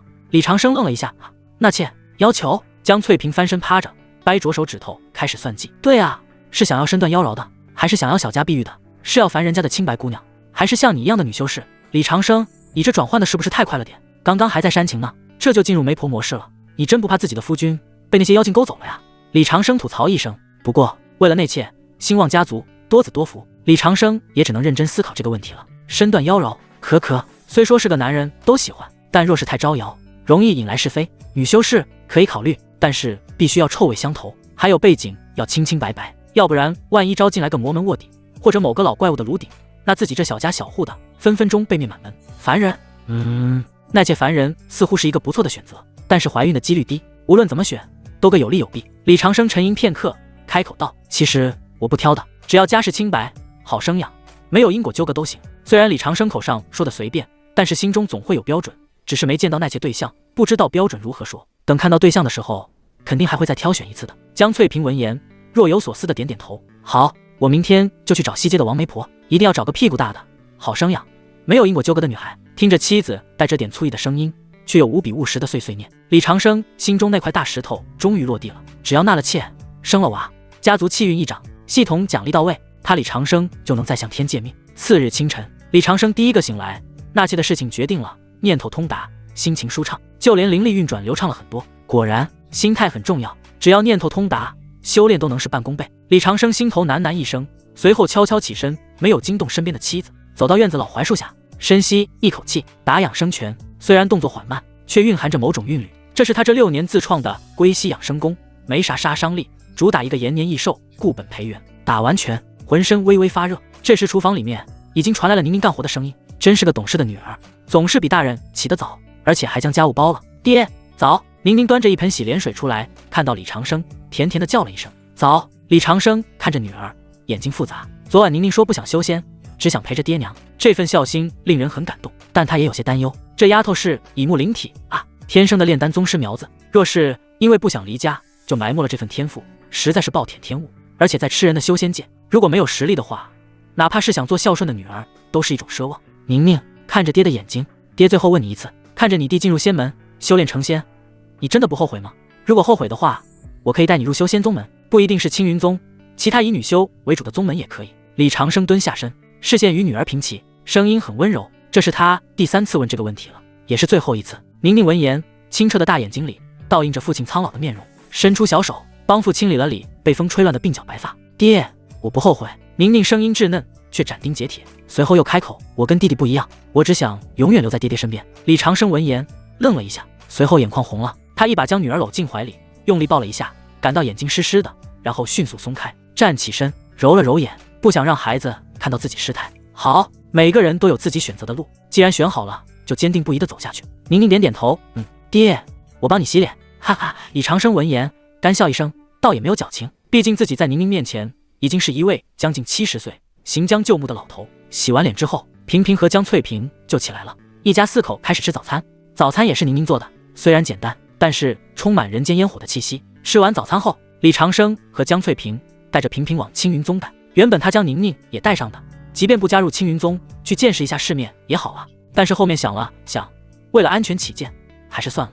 宁宁身体长开了，即便只有7岁，也初见峥嵘，活生生是一个美人胚子了。走在街道上，都会有男孩子频繁回头了。而且宁宁身怀特殊体质，天资出众，身上那种出尘的气息是无论如何都掩盖不住的。真龙便是真龙，真凤便是真凤，跟其他孩子站在一起的话，区别实在太大了。万一被青云宗的修士看出宁宁的异常，硬要拉着宁宁去检测灵根的话，那真的会坏事的。1小时后，李长生登上了青云宗，站在山门前的广场上，看着眼前巍峨的山脉，心头百感交集。当年他被逐下山，建立凡人家族，谁能想到呢？转瞬之间就7年过去了。他曾经以为自己不会再踏入青云宗半步了，没想到啊，仙门还是那个无情的仙门。但是心境却不同了，目之所及之处，青云宗9大主脉，仙气缭绕，正气十足，颇有一种名门正派的感觉。但是李长生知道青云门并没有表面上的光鲜，暗地里的龌龊可能比魔族还要魔族。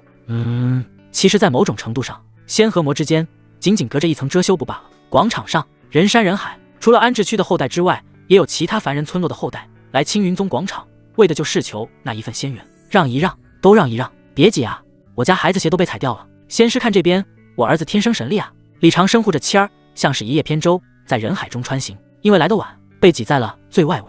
高台上，灵根测试正在如火如荼地进行。无灵根，下一个；无灵根，下一个。4灵根，杂灵根，勉强合格。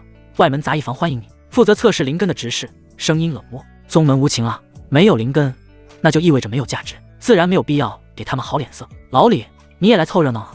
耳边突然传来一阵戏谑的声音。李长生转头看去，原来是隔壁的刘老头。刘老头穿着麻布衣，手里牵着胖墩墩的儿子，满脸愁容。只因刚刚他儿子去测试灵根了，测灵时毫无反应，被执事赶下来了。望子成龙变成了望子成虫。此时看到同在安置区的李长生，刘老头隐隐有一种恶毒的想法，那就是希望李长生的儿子也测试失败，仿佛这样心里能平衡些。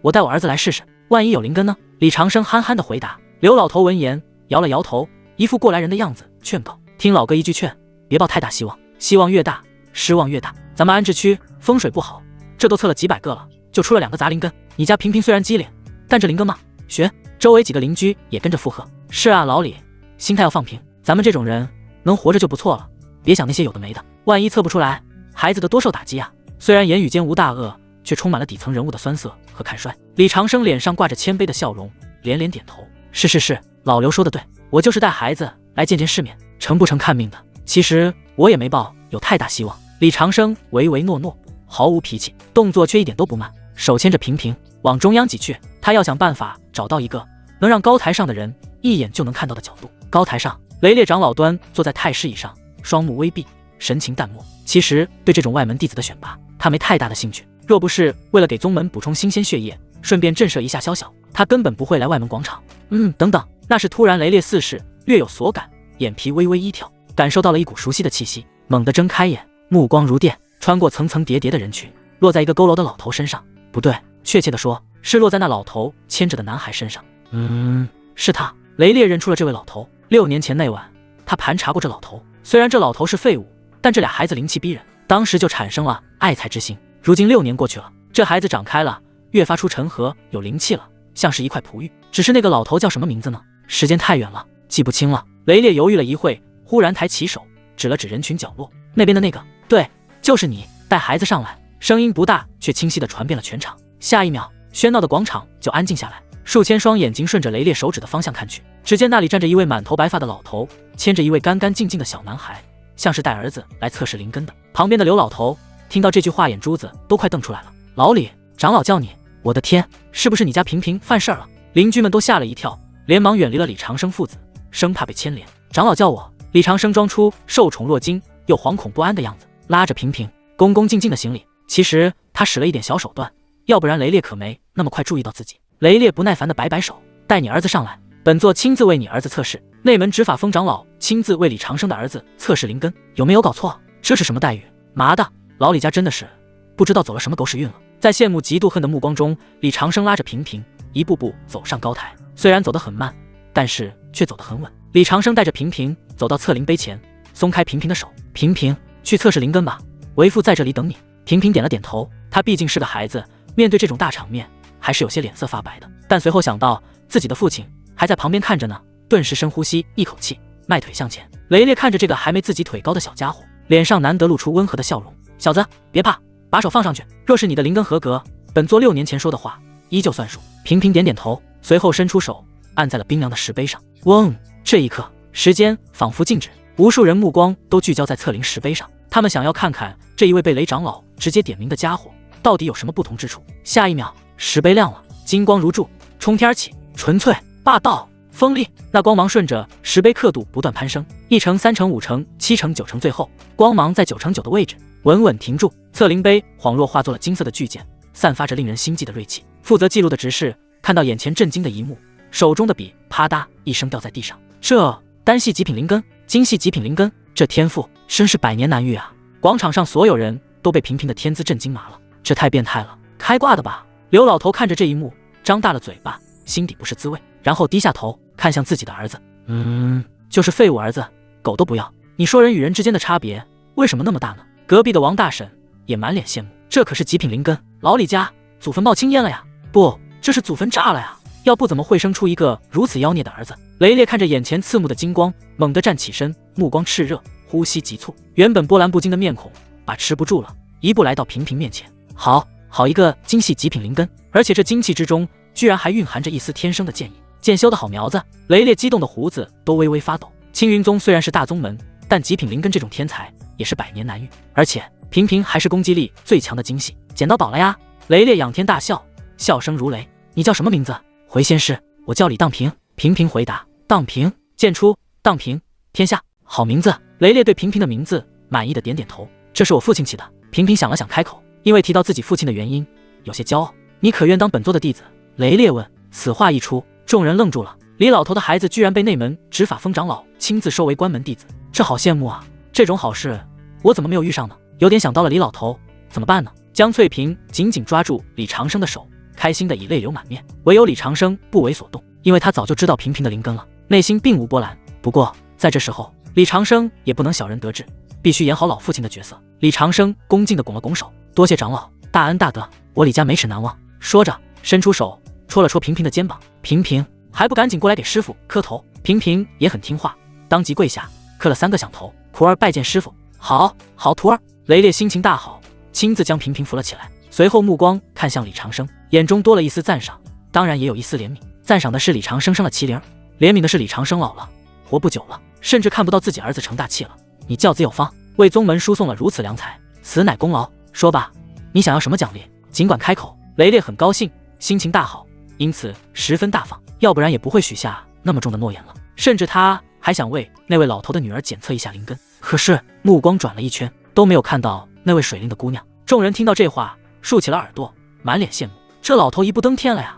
得到一位内门长老的许诺，无论是金银财富还是延寿丹药，都唾手可得。李长生闻言犹豫了一会，颤颤巍巍抬起头，回禀长老，老朽不要财富和其他。雷烈闻言有些意外，哦，那你要什么？李长生咬了咬牙，像是鼓足了勇气开口，老朽这辈子也就这样了，没几天好活了。平平有了着落，我就放心了。但是我还有个闺女，我闺女没有灵根，修不了仙，但她从小就喜欢摆弄些花花草草，想学着给人治病，奈何一直都不得法，因此老朽斗胆求长老赐几本关于辨识草药、炼制凡俗药丸的书籍，然后再给个好点的药路子，让我的女儿以后能有个吃饭的手艺。这样的话，即便我死了，她也能靠这门手艺活下去。说到最后，李长生声音哽咽，老泪纵横，根本不像是装的。此时所有人都愣住了，放弃了金山银山，放弃了延寿丹药，就为了给没灵根的女儿求一门凡俗的医术。这老头是不是傻？但紧接着不少人涌起酸涩，这哪里是傻啊，分明是一颗赤诚的爱女之心啊！为了女儿的未来，连命都不要了，好感人啊！妈的，这父亲好像有点优秀，我们怎么没有遇到这种好父亲呢？雷烈闻言怔了一下，原来那女娃没有灵根啊，难怪没有送来测试。只是令他没想到的是，这个有点怕死的老头竟然会为了自己的女儿做到如此地步，真是令人钦佩。雷烈叹了口气，慈父之心感天动地，既然你有所求，本座便成全你。说着右手一挥，一个灰扑扑的储物袋落在李长生面前，这里面有一本草木经，一本初级丹道详解，还有一个下品法器的炼丹炉。虽然都是入门级别的东西，但对于凡人来说够用了。雷烈屈指一弹，一颗散发着清香的丹药飞入李长生手中。另外，本座私人赏赐你一颗回春丹，回春丹不但能延寿，而且能治愈你体内的暗疾，让你这几年过得舒服点。李长生双手颤抖着接过储物袋和丹药，他是真的很感激啊。雷烈竟然直接赐他入门级别的炼丹术。虽然是入门的，但对于拥有以目灵体的宁宁来说，就是启蒙书籍，而且还有炼丹炉，这波赚了，多谢长老。李长生磕头，额头都磕红了。雷烈大袖一挥，一股柔和的力量将李长生托起，随后抬起头往四周看了看。今天的测灵根行动基本结束了，该回内门了。好了，李当平，跟你父亲告别一下，随我回宗。平平闻言，身体一颤，自古多情伤离别，虽然他早就知道要分开，但真到了这一刻，还是舍不得，手抓着李长生，眼泪哗啦啦的流下来。爹，我不想走，咱们能不能晚上回家住，白天再去修炼？孩子终究是孩子，面对未知的仙门，面对即将到来的离别，本能的想要退缩。这时雷烈冷冷的声音传过来了，修仙一途便是要斩断尘缘，入了仙门便是仙凡两隔，从今往后，你与他们便是两个世界的人了。而且你父亲寿元无多，等你修成筑基，或者有资格下山探亲的时候，或许你父亲早已是一捧黄土了。雷烈看了一眼垂垂老矣的李长生，残忍地揭开了真相。洞中方1日，世上已1000年，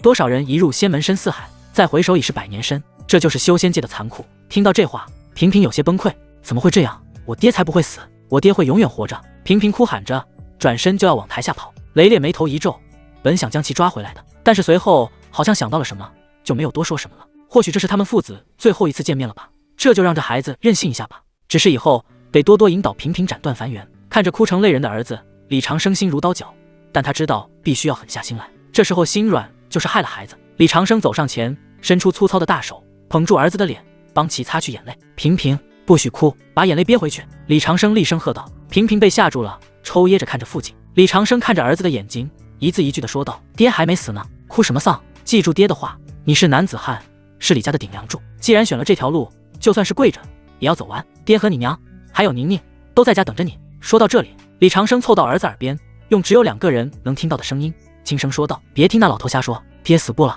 爹会一直看着你的。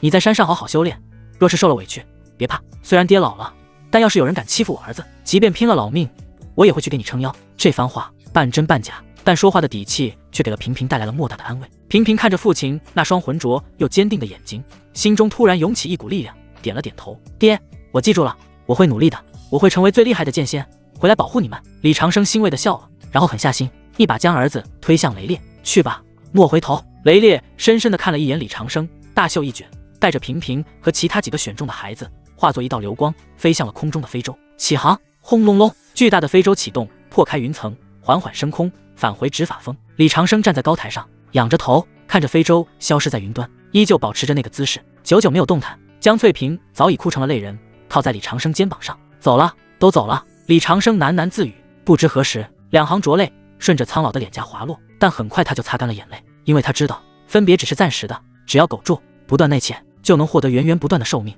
终有一天，这父子2人会在修仙界的顶峰相见。回家，李长生转过身，背影虽然依旧佝偻，但步伐却很坚定。翠萍，明天让媒婆上门，纳妾的事不能拖了。与此同时，青云宗内门蛇首峰后山洞穴，咕嘟咕嘟，血池中央血水翻滚，浮现出一道道模糊的人影。99个了，还差最后一个极品灵根，只要再吞一个极品灵根的血液，血神经就大成了。到时候我就不用再躲在血池里面了。先灭了青云宗，然后天下大可俱得。那道模糊的人影喃喃一声，随后好像感应到了什么，身影猛然一顿，转过头看向青云宗外门方向。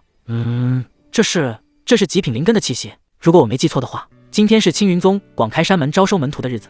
难道今天新招收的弟子有极品灵根？血池大人一想到这里，双眸金光乍露，真是天助我也！寻遍天下无觅处，得来全不费功夫。若是能把它炼化，啧。血池大人激动得浑身颤抖。这种级别的天才很难遇到，即便他收集了几百年，也才收集到99位，还剩最后一位，无论如何都找不到了。没想到现在竟然主动送上门来了。只是这种级别的天才进入了内门，肯定又有师傅的，这倒是个麻烦。血池大人眉头微皱。李长生领平平进入仙门之后，便转身离开了。不过并没有立马返回安置区，而是去了附近的方氏。江翠萍一个妇道人家，平时在家里做家务，任劳任怨，几乎没出来逛过。如今孩子好不容易去修仙了，自然得来逛一逛。当李长生回到小院时，已经是晚上了，就连巷子里狗都不吠了。李长生推开门走进去，老槐树风中摇曳，江翠萍站在院子中央，看着空荡荡的西厢房，身体僵硬了一下，随后不知道想到了什么，眼泪就禁不住滑落了。萍萍修仙了，是好事，是好事。江翠萍嘴里不停地念叨着，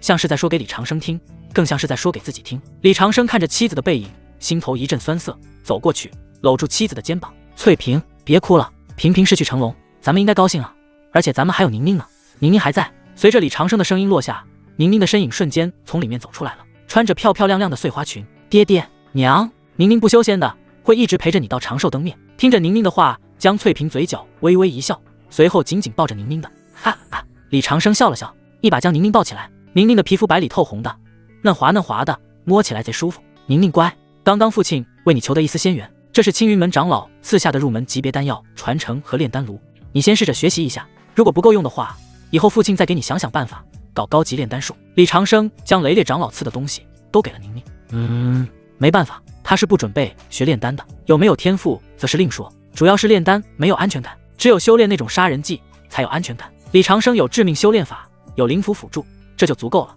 谢谢爹爹，宁宁一定好好学习的，以后父母老了，我就给你们看病。宁宁接过储物袋，声音非常欢快，那双大眼睛一闪一闪的，天真中带着一丝不属于这个年纪的懂事。哈哈哈！李长生哈哈大笑。宁宁，那就这么说好了，从今天起，你就是咱们家的小炼丹师。爹以后要是生病了，可就全指望你了。宁宁闻言用力点了点头。爹，我会的，我会好好学，我会把哥哥的那份也一起孝顺了。李长生欣慰地笑了笑，摸了摸女儿的头。好，去睡吧。宁宁乖巧地回了屋。院子里只剩下李长生和江翠萍。李长生看着还有些伤感的妻子，连忙转移话题。翠萍，萍萍走了，家里确实冷清了不少，咱们之前说的那件事是不是该提上日程了？江翠萍愣了一下，随即反应过来，是啊，纳妾，自己作为主母也该为夫君的事情多操心了。夫君放心，明天一早我就去找王媒婆。以前咱们家穷没底气，现在咱们萍萍是真传弟子，咱们也是有头有脸的人家了，这次一定要给你挑个好的。次日清晨，天刚蒙蒙亮，李家小院的门就被敲响了，邻里邻居纷纷上门。李老哥，李老哥在家吗？哎呦，开门了，咱们来给你恭喜恭喜了。李长生披着衣服打开门，被眼前的阵仗吓了一跳。只见门口乌泱泱站了一群人，有隔壁的刘老头，有街对面的张大妈，还有那个平时总是拿鼻孔看人的李秀才，甚至连安置区的大户苏员外都来了。这些人手里都带着礼物，没有一个人空手的，有红皮鸡蛋、腊肉、绸缎，甚至还有活鸡活鸭。刘老头满脸堆笑，那脸上的褶子都能夹死苍蝇。哎呀，李老哥，萍萍有福气，被内门弟子直接收为关门弟子，那可是天大的福气啊！咱们这破地方几百年没出过这等人物了，这不，我特意拿了点自家鸡下的蛋来老哥家沾沾福气。刘老头一边说着，一边不由分说把鸡蛋往李长生怀里塞。张大妈也挤了过来，把一块油光发亮的腊肉递给江翠萍。是啊是啊，翠萍妹子，这是我自家腌的肉，可香了，以前咱姐妹走动的少，以后可得多亲近亲近。李秀才整了整衣冠，对着李长生深深做了一揖。李仙师，令郎天资绝世，日后必成大器。小生这里有一方祖传的砚台，虽然不值什么钱，但也是个心意，还请笑纳。李长生看着这一张张谄媚的笑脸，心中冷笑，这就是修仙界，这就是现实。当你落魄时，谁都想踩你一脚，恨不得你死在泥坑里；当你得势时，谁都想来巴结你，恨不得把你供起来当祖宗。父凭子贵啊！李长生心中感叹，但他面上却丝毫不显，依旧是一副老实巴交、受宠若惊的模样。哎呀，这怎么好意思呢？大家都是邻居，太客气了，太客气了。老刘，你这鸡蛋留给孙子吃多好。张大妈，这肉太贵重了。李长生一边推辞，一边无奈地收下了。不收不行啊，不收反而容易结仇，产生因果。收了，这些人反而安心。这就是人情世故。送走了这一波又一波的热情邻居，李家的小院里已经堆满了各种礼品。江翠萍看着这一地的东西，又是高兴又是感慨。以前咱们家穷的时候，这刘老头连个眼神都不给咱们，现在倒好，恨不得认你当亲爹。李长生笑了笑，拍了拍妻子的手，世态炎凉，本就如此，别往心里去，把东西收好吧。你也别闲着了，赶紧去找王媒婆，趁着这股热乎劲儿，把那切的事办了。好嘞。江翠萍应了一声，风风火火地出了门。王媒婆来得很快，几乎是江翠萍前脚刚到她家，后脚就跟着跑过来了。这可是李家，出了真传弟子的李家，现在整个安置区谁不想巴结李家？若是能促成这门亲事，他王媒婆的名声那可就更响了。李先师，王媒婆一进门，那腰弯得跟虾米似的。恭喜恭喜啊，令郎大才，将来肯定是要成仙做祖的。您老人家真是有福气啊。李长生坐在太师椅上，端着茶杯，淡淡的笑了笑。王媒婆客气了，今日请你来是为了什么事？想必你也知道了。王媒婆连连点头，从怀里掏出一叠厚厚的画像。知道知道，翠萍妹子都跟我说了，要给您那个妾开枝散叶。您放心，我王媒婆办事最靠谱，这些都是我压箱底的好货色，您长长眼。李长生放下茶杯，目光扫过那些画像。王媒婆在一旁殷勤的介绍，您看这个，这是城里王员外的庶女，年方28，长得那是如花似玉，就是为人骄纵了一点，有公主病，但是不影响使用。而且王员外说了，嫁妆丰厚，光是银子就给5万两。李长生看了一眼画像，画上的女子虽然长得不错，但的确如媒婆所言，眉眼间透着骄纵之气，俗质庸粉，且带有公主病，这性格就合不来了。李长生摇了摇头，还有其他吗？太娇气的，我恐怕伺候不来。王媒婆一愣，随即又拿起另一张，这个呢？这姑娘是散修的女儿，为了躲避仇家，而躲这里的炼气3层修为，长得妖艳，身段也好。若是成事了，还能跟您双修，那其妾稳赚不赔。女修有仇家，那仇家很大可能也是修士，打了小的又来老的，麻烦无穷无尽也。李长生看都没看，直接拒绝。不行，有麻烦的女修不要，我这把老骨头可经不起折腾。有没有家世清白简单点的女子？王媒婆闻言有些为难了，这种优质婆娘都不行，这李仙师的要求还挺高。犹豫了一会，咬了咬牙，掏出了最后一张画像。原本他不想拿这张画像出来的，因为这女子的身份有点特殊。李仙师，您看看这个，这姑娘虽然命苦了点，但这长相这身段那是真的没得挑。也就是因为您家现在门庭高，我才拿出来。李长生有些好奇，接过画像一看，瞬间眼睛亮了一下。画中女子身着一袭简单的素衣，不施粉黛，相貌普通偏上，不算出众，但落落大方，眉如远山，眼若秋水，清冷中带着一丝倔强，柔弱中又透着一股书卷气。这种气质比那些宗门里的仙子还要多几分韵味。如果将该女子娶回来，应该对自己发展家族有很大帮助。就是不知道家世是否清白，但是如果家世清白的话，倒是可以考虑一下。李长生指着画像问道，这女子叫什么名字？家世是否清白？王媒婆见李长生有了兴趣，连忙说道，她叫金哲，原本是书香门第的大小姐，后来父母得了传染病死了，就流落到咱们这儿。虽然身份上有点那个晦气，但这姑娘身世清白，干干净净。不过因为金哲长得太好看了，而且是独自一人，被邻居的凡人恶霸盯上了，她没办法，想找个靠山庇护，只要能给她一方安身立命的净土，能活下去就行。李长生闻言，目光又亮了少许。首先长得美，有书卷气，看着养眼，能改良家族基因。其次身世清白，虽然落魄，但好歹是读过书的，知书达理，以后还能帮忙教导子女。至于凡人恶霸，虽然有些麻烦，但是他堂堂一位筑基大修，没理由怕一位凡人，那切都是有风险的，自己只需要挑选风险最低那个就可以了。李长生故意沉吟了一下，装作有些犹豫的样子。这个，然而话尚未说完，旁边江翠萍的声音就传过来了。作为李长生的婆娘，她又怎么会看不出夫君眼中的喜欢？夫君怕麻烦，不敢做决定，那我就帮他做决定就好了。大家看看，咱们李家虽然不是什么大户人家，但护她一个弱女子还是没问题的。李长生看了一眼妻子，愣了一下，这傻婆娘有时候还真是傻得可爱。不过既然正妻都发话了，他就顺水推舟地点了点头。行，既然翠萍看中了，那就见见吧。不过丑话说在前头，要进我李家门的，得守我李家的规矩，到时候别搞自己的一套。王媒婆大喜过望，连连点头，那是自然，我这就去安排。第二天早上，王媒婆带着金哲走了进来，李长生端坐在主位上，江翠萍坐在旁边，宁宁则在自己的房间搞古炼丹术，好像有些不高兴父亲纳妾，气鼓鼓的没有走出来。目之所及之处，金哲穿着淡青色素衣长裙，低着头，有些害羞。虽然衣着朴素，但那骨子里的书香卷气质却是很迷人。抬起头来，李长生淡淡的说道。金哲缓缓抬头，那一瞬间，李长生仿佛听到自己心跳漏了一拍，真人比画像更美，尤其是那双眼睛清澈的像是一汪潭水，皮肤白皙，气质感人。李长生眯起眼睛，上下打量着老态龙钟的身体，带着色眯眯的猥琐，这是试探，看看这女子能否符合自己要求。然而惊蛰没有躲闪，恍若没看到一样，静静地看着李长生，盈盈一拜。小女子惊蛰，见过仙师，见过姐姐。李长生故意问道：你知道我是个老头子吧？惊蛰点了点头，知道。李长生，那你还愿意？惊蛰愿意。小女子命苦，如浮萍无依，仙师能给小女子一个容身之处，便是再造之恩。小女子不求荣华富贵，只求安稳度日，愿为仙师操持家务，开枝散叶，伺候仙师和姐姐终老。这番话说的不卑不亢，却又透着一股子通透。他是个聪明人，知道自己想要什么，也知道自己该付出什么。李长生笑了，笑得很满意，这正是他想要的。好，是个懂事的。李长生转头看向江翠萍，翠萍，你怎么看？江翠萍早就被惊蛰那一声姐姐叫得心花怒放了。这姑娘长得漂亮，说话还好听，而且一看就是个好生养的。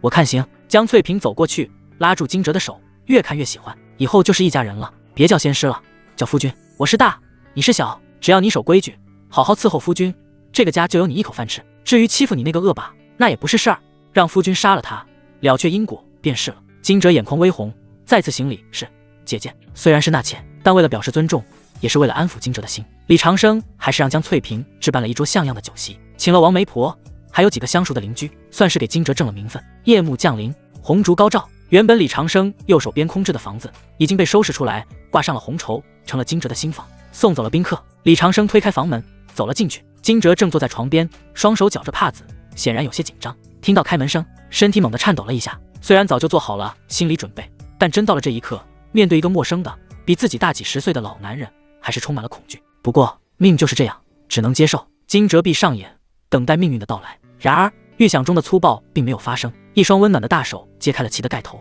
惊蛰睁开眼，对上李长生温和的眼睛。李长生笑了笑，从桌上拿起一块糕点递给惊蛰。饿了吧？吃点东西垫垫肚子，以后这就是你的家了。惊蛰闻言愣住了，看着手中的糕点，又看了看眼前的老头，眼泪突然就下来了。原本他以为自己只是从一个火坑跳进了另一个火坑，没想到迎接他的竟是这样温暖。好的。惊蛰哽咽着，李长生笑了笑，伸手帮他擦去眼泪。好了，不哭了，春宵一刻值千金，早点歇息吧。红烛摇曳，罗帐轻垂，这一夜李长生极尽温柔。他虽然是个老狗逼，但也是个懂风情的男人。对待惊蛰这样的女子，不能用强，得用情。只有让她彻底归心，才会死心塌地的为李家生儿育女，为李家谋划。而惊蛰在经历了最初的羞涩和紧张后，也慢慢放开了身心，因为他发现眼前的老男人虽然身体不再年轻，但却有着年轻人没有的成熟和体贴，以及如山安全感。惊蛰很喜欢这种感觉，因为就像找到了停靠的港湾。次日清晨，阳光透过窗棂洒在床头，李长生睁开眼，神清气爽，仿佛年轻了10岁。看着还在熟睡的惊蛰，李长生心中充满了成就感。就在这时，久违的系统提示音在脑海中响起，叮，恭喜宿主纳妾成功，家族成员+1，家族气运大幅提升，检测到妾室惊蛰身怀隐性极品体质玄阴媚骨。注：玄阴媚骨，内媚天成，乃是极品炉鼎体质，亦是双修圣体，与拥有者结合，可滋阴补阳，互补互助，大幅提升修炼速度和受孕速度。奖励发放中，奖励1，寿元加20年，奖励2冒号5阶极品符箓师传承，奖励3，双修秘术龙凤和名诀温和版，不伤根本，滋养女方，提升其资质，奖励4，炼丹百减。李长生看着系统的提示，愣了一下，高兴地跳起来，妈的，赚大发了呀！原本我只是想找个好生养的姑娘延续香火的，没想到捡到了个宝藏女孩。玄阴媚骨，这可是传说中的极品体质啊，难怪昨晚惊蛰那么润。可抛去这些不谈，系统的奖励也足以令他激动不已了，直接奖励20年寿元，让他原本只剩5年寿命，现在变成了25年，他就有充足的时间去发展家族，谋划更长远的未来。还有5阶极品符箓师传承，符箓师啊，这可是修仙界最赚钱也是最适合狗道的职业之一。有了这个手艺，以后不仅不用愁灵石，还能制作各种保命的符箓，武装全家。5阶灵符威力可是可以伤到金丹期的，可想而知有多有用。至于龙凤和名诀，这更是好东西，不仅能让自己爽，还能带着惊蛰一起修炼，提升他的体质，将来生的孩子资质也会更好，简直是完美的良性循环。李长生看着身边的惊蛰，眼神变得无比火热，这哪里是小妾，这分明就是我的福星啊！似乎感受到了李长生的目光，惊蛰嘤咛一声，缓缓睁开眼，看到李长生正目光灼灼地看着自己，惊蛰俏脸一红，连忙拉起被子遮住身子。夫君，你怎么起这么早？李长生哈哈一笑，重新躺下，一把将其搂进怀里。心情好，自然起得早。惊蛰呀，你可真是上天赐给我的宝贝。惊蛰虽然不懂他在说什么，但感受到丈夫的喜悦和宠溺，心里也甜丝丝的。只要夫君喜欢就好。惊蛰顿了一下，好像想到了什么，又羞涩的开口：夫君还要吗？李长生感受着怀中那具拥有玄阴媚骨的娇躯，觉得体内刚刚平息的火焰又窜了起来。要，当然要，为了李家的兴旺，得加倍努力才行。日上三竿，李长生睁开眼睛，低头看着惊蛰还在睡熟，没有惊醒对方，慢悠悠地走出门。随后感觉到腰有些累，腿有些软。玄阴媚骨果然名不虚传。江翠萍正在院子里喂鸡，看到李长生出来，连忙迎了上去。夫君起了，昨晚还好吧？虽然江翠萍大度，但作为女人，语气里还是难免带着有酸意。谁不想独占一位男人啊？李长生走过去，拉住妻子的手。好，很好，翠萍，这次你立了大功了。惊蛰这丫头旺夫，我感觉我的身体好了很多，修为都有精进。江翠萍一听这话，那点酸意瞬间没了，取而代之的是惊喜。真的？那太好了，看来王媒婆没骗我，这丫头真是个福星。那我这就去给她炖只鸡，好好补补。看着风风火火去厨房的妻子，李长生心中感慨：家有贤妻，夫复何求啊！接下来的日子，李家的生活步入了正轨。惊蛰过门后非常懂事，知道自己的身份，从来不争不抢。对外，他低调的几乎不出门，以免招惹是非。对内，他勤快能干，主动包揽了洗衣做饭的活计。对江翠萍也是恭敬有加，一口一个姐姐，叫得亲热。江翠萍本来就是个软心肠，见惊蛰这么乖巧，又是真的对丈夫好，很快就把她当成了亲妹妹看待。两人一起操持家务，有商有量，家里被打理得井井有条。而李长生则是过上了神仙般的日子，白天就在地下室画符，有了系统的醍醐灌顶，他现在画起5阶符箓来简直是行云流水，什么金光符、神行符、爆裂符画了一大堆，存起来当底牌。晚上则是轮流可为了家族兴旺而耕耘。当然重点是在惊蛰身上，毕竟要修炼龙凤和明诀，还要争取早点生个拥有特殊体质的娃。不过也没冷落江翠萍，雨露均沾，家庭和谐。某天午后，李长生躺在老槐树下藤椅，手里拿着一本古籍，津津有味地看着。他资质差，修炼基本无用，明白了这一点之后，就转为看书了。读万卷书，行万里路，书中自有我想要的东西。不过他乃是筑基大修，一边看书一边心生二用，静静地观察惊蛰叫宁宁读书。惊蛰琴棋书画样样精通，虽然不懂修仙，但读书识字，解读书籍却是把好手。宁宁这个字念其，是一种补气的草药。这句君臣佐使，意思是配药的时候要有主有次，互相配合。惊蛰循循善诱，把那些晦涩难懂的古文拆解开来，用通俗易懂的故事讲给宁宁听。宁宁学得很认真。突然宁宁像是明白了什么，眼睛猛地一亮。姨娘，我明白了，原来上面说的是这种草药不能直接用，要先用火烤一下，去掉它的寒性，就像娘炒菜的时候要先放姜去腥一样。惊蛰摸了摸宁宁的头，宁宁真聪明，一点就通。就在这时，宁宁却好像打通了什么一样，身上突然泛起了淡淡的绿光。虽然光芒很微弱，但却被李长生感应到了，那是以木灵体的共鸣。在惊蛰的引导下，宁宁对草木药理的理解突飞猛进，竟然引动了体质的觉醒。妈的，这才是真正的天才啊！仅仅是读书明理就能引动天地灵气，要是让他学会了炼丹那还得了。夫君怎么了？江翠萍从屋里走出来，看到李长生激动的样子，连忙问。李长生深吸一口气，摆了摆手，示意没事，然后重新躺回藤椅上，眯起眼睛，嘴角露出笑容。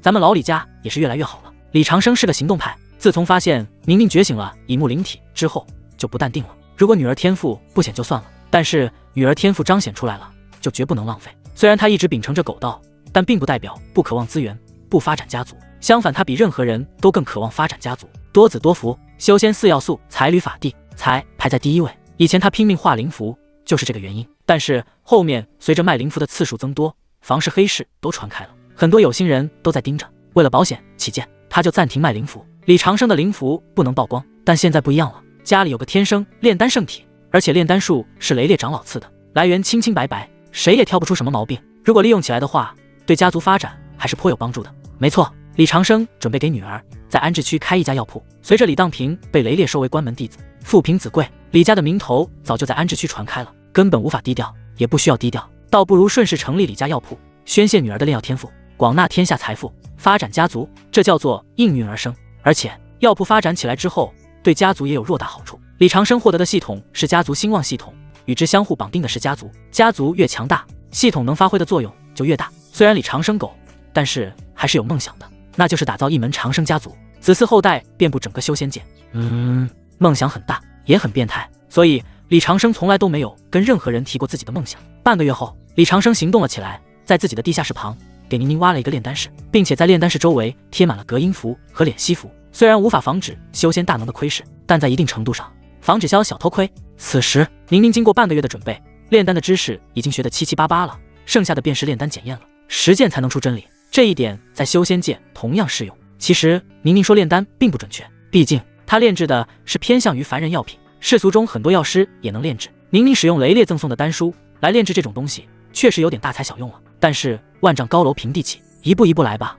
宁宁站在炼丹炉旁，李长生负责指导。虽然他也是半桶水，但家有一老，如有一宝，在某些方面还是可以给宁宁启示的。即便是心理层面的，宁宁还是个孩子啊，有父亲站在旁边给予的心理帮助还是非常大的。宁宁，别紧张，按照你理解，试着炼一炉止血散。李长生看着宁宁，眼神中带着鼓励。止血散是修仙界最基础不入流的药散，连丹药都算不上。不过因为凡人可以用，低阶修士也可以，普适性很强，所以止血散在这个世界是很流行的。止血散的炼制办法也很简单，只需要将止血草、凝血花等几种低级灵草提炼精华，融合在一起就行。很多凡人药师也能炼制，难度极低，只是不同炼丹师炼制的止血散，止血效果不同罢了。虽然止血散炼制难度低，但对于一个刚接触炼丹，连灵力都没有多少的7岁小女孩来说，还是太大了。宁宁小手紧抓着衣角，有些紧张。爹，好紧张啊，我真的可以吗？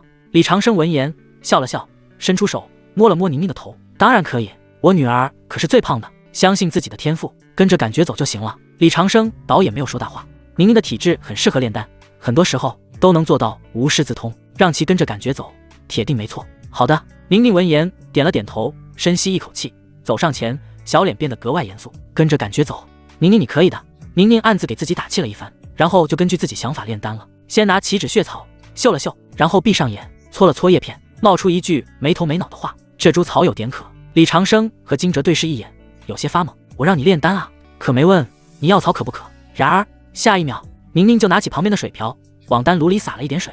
虽然只有一点，但在炼丹行业里可是大忌。炼丹讲究的是火候，控制温度，加水让炼丹的难度飙升，甚至有炸炉的可能。惊蛰想要阻止，却被李长生拉住了。李长生知道自己女儿体质的，尽管觉得这样做有点不对，但是相信自己女儿就对了。自己女儿可是炼丹圣体啊，天才都是特立独行的，或许在天才的视角中，跟自己一个外行看到的东西根本不一样。两人目光继续看向宁宁炼丹，只见宁宁将止血草扔进炉中，然后是凝血花，再然后是辅药。刚开始动作不熟练，甚至有些笨拙，但令人奇怪的是，笨拙中却带着一种难以言喻的韵律感。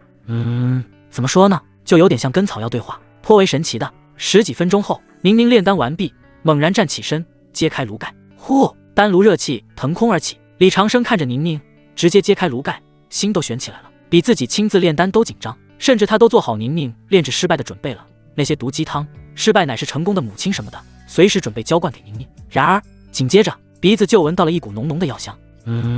这香味不对劲。普通止血散带着一股子草腥味和焦糊味，但这股香味清新淡雅，闻一口神清气爽。李长生走上前，往炉子里一看，瞳孔骤然收缩，只见炉底躺着一堆淡红色的粉末，粉末晶莹剔透，细腻如纱。更令人震惊的是，粉末的表面竟然浮现出了一道道纹路，这是丹纹。李长生失声惊呼，旋即将刚刚准备好的毒鸡汤统统丢掉。在修仙界，丹药分为下品、中品、上品、极品，只有极品丹药才会出现丹纹，但是只要丹药上出现丹纹，就意味着药效完美融合，没有任何杂质。宁宁竟然在第一次炼制止血散就炼出了丹纹，这怎么可能？李长生的道心一直都很稳，但是此刻禁不住有些怀疑人生。老子生的女儿真的有那么厉害吗？妈的，好变态啊！该不会是什么域外天魔吧？李长生在心里如此想着，随后禁不住伸出手蘸了一点止血散，放进嘴里尝尝。李长生感觉体内的气血刹那间活跃了几分。药效这么变态吗？李长生妈了，至少是市面上普通的10倍啊！普通的止血散只能治凡人皮外伤，止血和愈合都极慢，但眼前这玩意儿，李长生毫不怀疑。哪怕炼气期修士被人砍了一刀，只要撒上一点，不但能止血，伤口也会立马恢复。药效太变态了。爹，怎么样？我是不是失败了？宁宁忐忑问，眼睛楚楚可怜，因为这粉末的颜色跟书上描述的不太一样。书上说是深褐色的，炼制出来的却是粉红色的。李长生回过神来，看着一脸无辜的女儿，深呼吸一口气，无奈地回答：不，你成功了。李长生声音很激动，而且是带有丹纹的丹药，以目灵体，恐不如斯。宁宁闻言眼睛亮了，真的？李长生点点头，真的。宁宁，爹爹没安慰我，李长生绝对没有。宁宁，那实在太好了。李长生认识宁宁，好像想到了什么，又带着点悦却问：爹爹，我以后是不是可以赚钱补贴家用了？李长生闻言逐渐冷静了下来，虽然他的确有开药铺的想法，但是却有些犹豫了，因为宁宁炼制的止血散药效太好了，容易引人注目。不过李长生想了想开口：咱们可以开一家李家药铺赚钱，但是止血散药效太强了，咱们要想办法将药效降到跟市面差不多才行。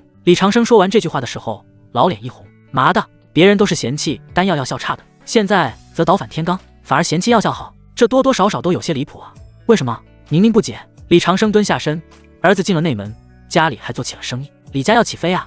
听说这要是李老头求雷烈长老送给其女儿的，不知道效果咋样。也就是说，这是一个女娃炼制的丹药，能靠得住吗？靠谱吗？肯定靠谱。李老头都开店了，可不会做这种自砸自招聘的事情。邻居们纷纷围了过来，有来凑热闹的，有来巴结的，也有真心来捧场的。李长生穿着一身崭新的长衫，站在门口，金哲和宁宁一左一右站着，有一种迎宾女郎的感觉，颇有排场。李长生目视一圈之后，对着众人拱了拱手，赫然开口：各位街坊邻居，太客气了，我家宁宁炼制的只是凡人丹药，不值一提，不值一提。以后大家有什么需要的，尽管来。今天开业大酬宾，所有丹药售价一律8折，感谢大家对我的支持。人群爆发出一阵喝彩声。好，虽然大家嘴上说好听，但其实心里还是有些犯嘀咕的，毕竟这药到底好不好还没人用过，药物可是事关自家性命的东西，大家还是倾向于购买那些老字号的。就在这时，一个猎户打扮的壮汉捂着胳膊迅速挤进了人群，胳膊上露出一道深可见骨的伤口，鲜血直流，显然是刚从山里回来，被妖兽抓伤了。让让，都让让，有没有丹药？快给我看看，血完全止不住啊！那位大汉比八仙桌还大的身体，此刻鲜血直流，却急得几乎哭了，可想而知其到底有多慌。李长生看着眼前的壮汉，目光一凝，顿时有了主意，这是绝佳的打广告机会啊！这壮汉绝对是自己来的，他绝对没有请托，就是那么巧合，也许这就是家族气运提升带来的好处。李长生指挥着周围的邻居让开路，把壮汉扶进店里，不着痕迹地打量着眼前壮汉的伤口，伤口极大，伤到了主动脉，而且还有某种灵力在上面阻止伤口愈合，这已经不能算是凡俗的伤口了。宁宁炼制的止血散有用吗？李长生此时心头也有些发怵，你这是被什么伤到的？李长生问。相当于人类炼气期2层妖兽所伤，如果不是我跑得快的话，都死在那妖兽口中了。李老头，赶紧帮我止血，我感觉头晕，快顶不住了。该壮汉的声音逐渐无力。李长生闻言也不再犹豫，宁宁炼制的可是极品止血散，应该有效吧？不对，是必须有效，因为今天是李氏药店开业的日子，即便作弊也要接住这泼天流量啊！事实说明，李长生的担心是多余的。这类相当于人类炼气2层的妖兽，就是比普通的野兽高级一点，所造成的伤口也大差不差的。李长生拿出止血散，刚涂抹在壮汉的伤口上，滋滋，随着一阵轻微的声响，原本还在往外涌的鲜血，竟然以肉眼可见的速度止住了，然后伤口结痂，这速度也比市面上那些普通的止血散快了1倍不止。壮汉感受到手臂上肉芽生长带来的酥痒感，禁不住倒吸一口凉气，心头无比震惊。神了，我以前用的止血散起码得10来分钟才能止血，这也太快了吧！这丹药我直接吹爆，隔壁围观的邻居们也都看呆了。我去，真的假的？这效果好变态啊！李老哥，这止血散多少钱？给我来2瓶备着，我也要。我家那小子天天打架，正缺这个。你们有没有想过，这丹药可是一位7岁的小姑娘炼制的呀？众人被震惊麻了，纷纷掏钱买药。虽然这些都是凡药，但是既然效果不错的话，他们也不介意多买几份。一是为了人情世故，二是备着以后总会有用得上的地方。金哲在柜台后面忙得团团转，收钱收到手软，因为有那位壮汉做广告，很多人都看着平平的面子上购买丹药。李氏药铺彻底爆火。其实也不一定只是看在平平的面子上，其实宁宁炼制的丹药也很牛逼的。宁宁则躲在后帘后面，看着这一幕，小脸上露出兴奋的笑容。我炼制的丹药卖钱了，能够帮到爸爸妈妈了，真的很开心啊！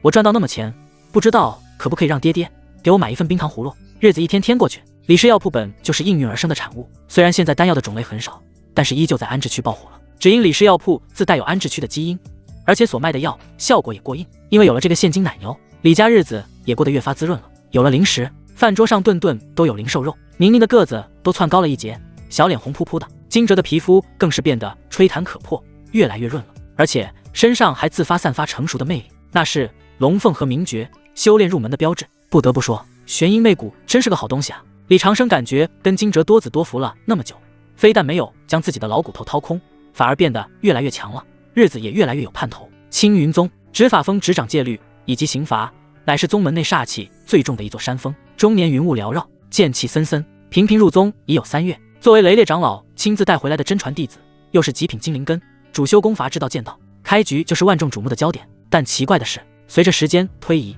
热度慢慢降下去了，甚至有人看衰平平，因为在这3个月里，平平表现太平平无奇了。别的天才弟子早就突破炼气1层、2层，甚至炼气3层了，可平平呢？每天除了吃饭睡觉，就是把自己关在屋子里修炼，大门不出，二门不迈，甚至连宗门发放的那些资源都很少去领，对外展示的修为也一直停留在感器阶段，这表现实在有点差强人意。这就是传说中的极品灵根，我看是废灵根吧，估计是雷长老看走眼了，或者是那册灵碑坏了。如果李当平的真的是极品灵根的天才，为什么现在还是气感阶段，就连普通弟子都不如？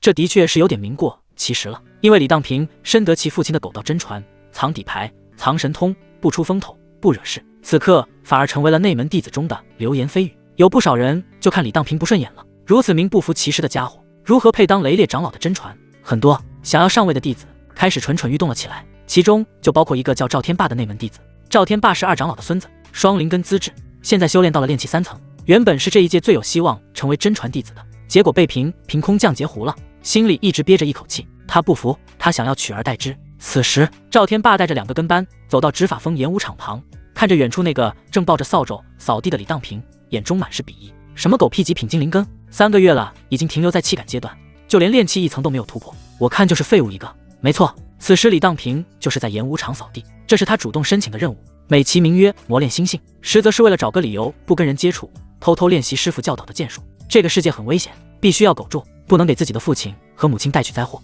老大，李当平蹦跶不了多久，马上就是新弟子试炼了。按照规矩，所有新弟子都要去试炼蛊，猎杀妖兽。如果李当平试炼成绩不合格的话，咱们就能想办法将其从真传弟子中踹下来。赵天霸冷笑一声，不用等那么久，我早就看李当平不顺眼了，现在就教训教训他。说完便大摇大摆地走了过去，故意找茬，一脚踢翻李当平刚刚扫好的落叶。喂，扫地的，听说你是极品精灵根，给爷耍2招看看。李当平闻言停下手中的动作，抬起头看了一眼赵天霸，脸色平静的如同一潭死水。片刻，随后扶起扫帚，满脸认真的开口：这位同修，这里是执法峰，禁止私斗，而且我只是个扫地的，不会耍招。说完转身就走。李当平不想惹麻烦，也不想跟同门弟子起冲突，找死，怎么跟我说话的？赵天霸觉得自己被无视了，心底越发恼火，再也忍不住，手中的长剑出鞘，寒芒闪烁，长剑又快又狠，直扑李当平后背。虽然这一剑没用灵力，但也有炼气3层的肉身力量，若是刺中了，不死也重伤。然而在剑尖即将触碰到李当平衣服的瞬间，李当平却好像背后长了眼睛一样，脚步微微一错，像是被脚下石头绊了一下，踉跄着往前一扑，堪堪躲过了这一击。其手中的扫帚假装无意中往后一挥，抽在了赵天霸的手腕上。啊！赵天霸吃痛，惨叫一声，长剑脱手而出，因为重心不稳，直倒下去，摔了个狗吃屎。李当平回过头，看着赵天霸的模样，脸上适时露出一副惊慌失措的样子。哎呀，师兄，你怎么这个不小心？这是我刚扫过的地面啊，按道理来说应该不滑了，你怎么就摔倒了呢？赵天霸闻言，嘴角一阵抽搐，特喵的，地滑，分明是你扫帚的杰作，故意的还是无心的？虽然刚刚李当平看起来不像是故意的，但他总感觉事情有些不对劲。李当平秉着好心的原则走过来，走到赵天霸旁边，笑了笑，开口：师兄，都怪我，现在我就将你扶起来。李当平声音平和，不知道为何却给人一种假慈悲的感觉。不用你扶，我自己会起来。赵天霸本能就拒绝，因为他察觉到了这小子有些诡异。然而李当平却不由分说地伸出手，友好地扶住了赵天霸。从远处看来，就像是2个同门好师兄弟一样。然而在没人看到的角度，李当平的手指在赵天霸的麻穴上轻轻点了一下，赵天霸半边身子顿时麻了，爬都爬不起来的那种。赵天霸眼睛看着李当平满脸关切的笑容，恨得咬牙切齿的，这个小子绝对是故意的，麻的！而且他发现李当平隐藏了修为，并没有表面上看起来那么简单。赵天霸被扶起来之后，好一会儿才缓过神来，麻的，此仇不报非君子，你给我等着，如果我不办烂你的话，就不姓赵。赵天霸在心里恶毒的放下这一句狠话，就灰溜溜的夹着尾巴走了。李当平隐藏了修为，正面硬刚不过，只能先回去，再想想办法了。李当平看着3人离去的背影，脸上的惊慌消失，取而代之的是无比冰冷。爹说的对，枪打出头鸟，但要是有鸟敢骑到其头上拉屎，那就偷偷的把鸟毛拔光，打死。李当平捡起地上的长剑，随手一挥，嗤，一道无形的剑气瞬间切断了10米外的一棵大树，切口平滑如镜。人人都说我刚有气感，不，那是我演给别人看的。其实早在入宗的第1个月，在极品灵根和雷烈提供的海量资源堆积下，李当平就突破到了炼气5层，再加上先天剑体，别说赵天霸，就算是炼气后期的修士来了，也能一剑斩之。片刻，李当平将长剑插回剑鞘，随意扔在草丛里，嘴角喃喃：试炼谷，好像我真的不能拒绝这个任务。不过无所谓了，反正都是走走过场而已。然而李当平并不知道，在其释放剑气的瞬间，不远处一位正搬运杂物的杂役弟子好像感应到了什么，身体僵硬了一下，眼中闪过诡异的红光。哈哈，我的机会来了！若是你一直苟在执法峰的话，吃穿用度都有专人负责，我真的不好下手。但新弟子试炼就是机会，在试炼谷里面失踪几个人，根本不会有人理。只要将你抓回去，献给那位大人享用的话，那位大人肯定很高兴的。杂役弟子想着想着，嘴角发出一阵桀桀的怪叫声，随后从怀里掏出一个黑色的小瓶子，瓶子里装着一种无色无味的液体，这是引魂香，血池大人特制的毒药，专门针对神魂，一旦服下，神魂就会被慢慢腐蚀，变成痴呆，最后变成任人摆布的木偶。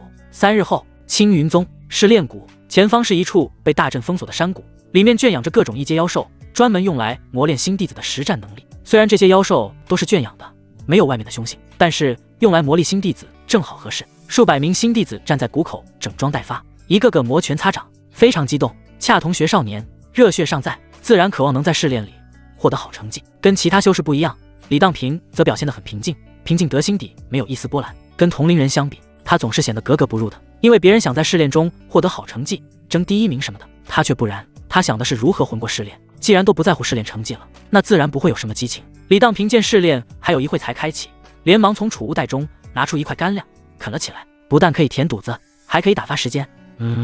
这宗门发的干粮怎么有点苦，味道不太对啊。李当平刚咬一口就皱了皱眉头，下意识就怀疑有人给自己下药，但是随后又想到，这可是宗门给自己发的干粮啊，又怎么会有问题呢？看来我还是太生性多疑了，可能是厨师手艺不好，有点焦而已，怎么会想到有人给我下药呢？李当平没有多想，悄咪咪地跟在队伍中间混了进去。赵天霸带着2位跟班站在不远处，如同毒蛇一样盯着李当平。此仇不报非君子，李当平，我要你死，我要你死在试炼谷里面。赵天霸在心里如此想着。就在这时，其中一位跟班淡淡的声音传过来了：老大，那小子进去了，咱们要跟着进去吗？赵天霸闻言摸了摸袖子里藏着的爆炎符，这是他花了血本买来的，威力足以重伤炼气期。跟上。赵天霸冷冷的开口。2位跟班点点头，然后跟着走了进去。试炼开始，李当平为了贯彻狗道，特意选了一条偏僻的小路，避开了大部队。他不争第1，混个及格就行，没必要跟这些人内卷。那些内卷的人都是没天赋的，没天赋才去拼那么一丝机缘。而我不一样，我靠天赋吃饭就可以了，谁他妈的还跟你们内卷啊？然而刚走没多久，李当平就感觉到了不对劲。啥情况？头好晕啊！李当平靠在一棵树上稳住身影，可是头晕却越来越严重，就连眼前的景物都出现了重影，手脚也开始变得不听使唤了起来。李当平这才反应过来，怎么回事？难道是那块饼？爹从小就教我，防人之心不可无，入口的东西一定要小心。看来我还是大意了，难道我就这样死在这里吗？我都还没修成下山守护父母呢。不啊，不能这样啊！爹娘姐，平平在青云宗很想你。李当平在心里不甘呐喊一声。然而此时李当平耳边突然传来了悉悉索索的声音，紧接着3道人迎走了出来。李当平，你不是挺嚣张的吗？现在怎么连站都站不稳了？赵天霸带着2位跟班，一脸戏谑，手持长剑，长剑吞吐，反射着寒芒。他原本就准备对李当平动手的，只是没想到他都还没开始动手，李当平就不行了。如此机会千载难逢啊！只要悄咪咪的杀掉平平，他就能上位当亲传弟子。赵天霸在心里如此得意的想着。你们干的！李当平甩了甩头，强行让自己清醒一些，声音冰冷无双。重要吗？现在我只知道你就要死了，而且是要死在我手里。赵天霸笑了笑，平时跟李当平起冲突，李当平都是不温不火不生气的，这让他感觉好像一拳打在棉花上一样，不但毫无爽感，而且很难受。但这次不一样了，他还是第一次见平平是这么歇斯底里的。不是有一句话是这样说的吗？快乐总是建立在别人的悲伤之上的。李当平越痛苦，赵天霸自然就越开心。或许这就是所谓的心灵扭曲。你要杀我？李当平声音更冷了，他从不想招惹任何人，但是有麻烦找上门的话，他也不会客气。赵天霸狞笑一声，没有继续说话，用行动证明了自己的计划，率先给2位跟班使了使眼色。3人顿时向李当平围过去。2位跟班记起武器，赵天霸不讲武德，全力攻击的同时还甩出了爆炎符偷袭，出手就置人死地，而且是不留余地的那种。李当平面对3位炼气围攻，脸色大变。若是平时他随手可破，但现在身中剧毒，灵力迟滞，就连躲避都变得极其困难。李当平咬破舌尖，剧痛传来，大脑恢复了一丝清明。我爹说过，人不犯我，我不犯人，人若犯我，斩草除根。既然你们想我死，那就不怪我了。说着，李当平不再隐藏，全力以赴，长剑出鞘，枪。这一刻，李当平不再压制，原本被7天玉佩锁住的修为以及先天剑体的恐怖气息主动释放了出来。刹那间，周围空间仿佛凝固了，周围草木都被无形的剑气搅成粉碎。什么？你到底什么修为？赵天霸惊呼一声。此时，李当平的气息变得非常可怕，甚至比筑基期还可怕。他根本来不及反应，那道夹带着先天剑意的剑光便在其瞳孔中放大。噗噗噗，3声轻响，剑气击碎了火球和长剑，落在3人脖子上。赵天霸和2位跟班感觉到脖子一凉，下意识的伸手一摸，满手温热的鲜血。啊！赵天霸尖叫一声，捂着脖子倒在地上。其实不用捂了，因为脖梗分离了，根本就捂不住。李当平杀完人后，头脑模模糊糊的，再也撑不住了。哐当一声，长剑落地，软软的倒了下去。在意识消散前的最后一刻，模模糊糊的看到了一位穿着杂役服饰、带着血腥味的人影，从一棵大树后走出来，拖着自己的双脚，如同拖着死狗一样，迅速离开，不知道拖向何方。坏了，我好像中计了，到底是谁对我下黑手呢？只希望不要连累到爹爹。李当平直呼不好。与此同时，李家小院，李长生和金哲在卧室内洪浪翻滚，深入的交流修炼龙凤和明诀。这功法确实神妙，不但能增长修为，还能增长美貌。这双修功法可真逆天啊！因为被李长生宠爱多了，金哲的美貌也有了增长，甚至能感到修仙的气感了。这可是好事情啊！能修炼就意味着有机会跟自己一样拥有很长很长的寿命。李长生看着金哲能修炼了，又生了一个大胆的想法，那就是跟江翠萍也双修龙凤和明诀，看看如果江翠萍能打破梅灵根的诅咒，能修炼的话，那绝对是一大幸事。然而结果却令其很失望，江翠萍没有灵根，而且天生经脉堵塞，根本无法修炼，即便双修也不行。难道我的正妻就只能注定要凡人一辈子吗？李长生无比遗憾，但是又没有其他办法。半小时后，李长生跟金哲渐入佳境，即将走向极乐。此时心口位置忽然传来一阵绞痛，他瞬间什么心情都没有了，猛然坐在床上。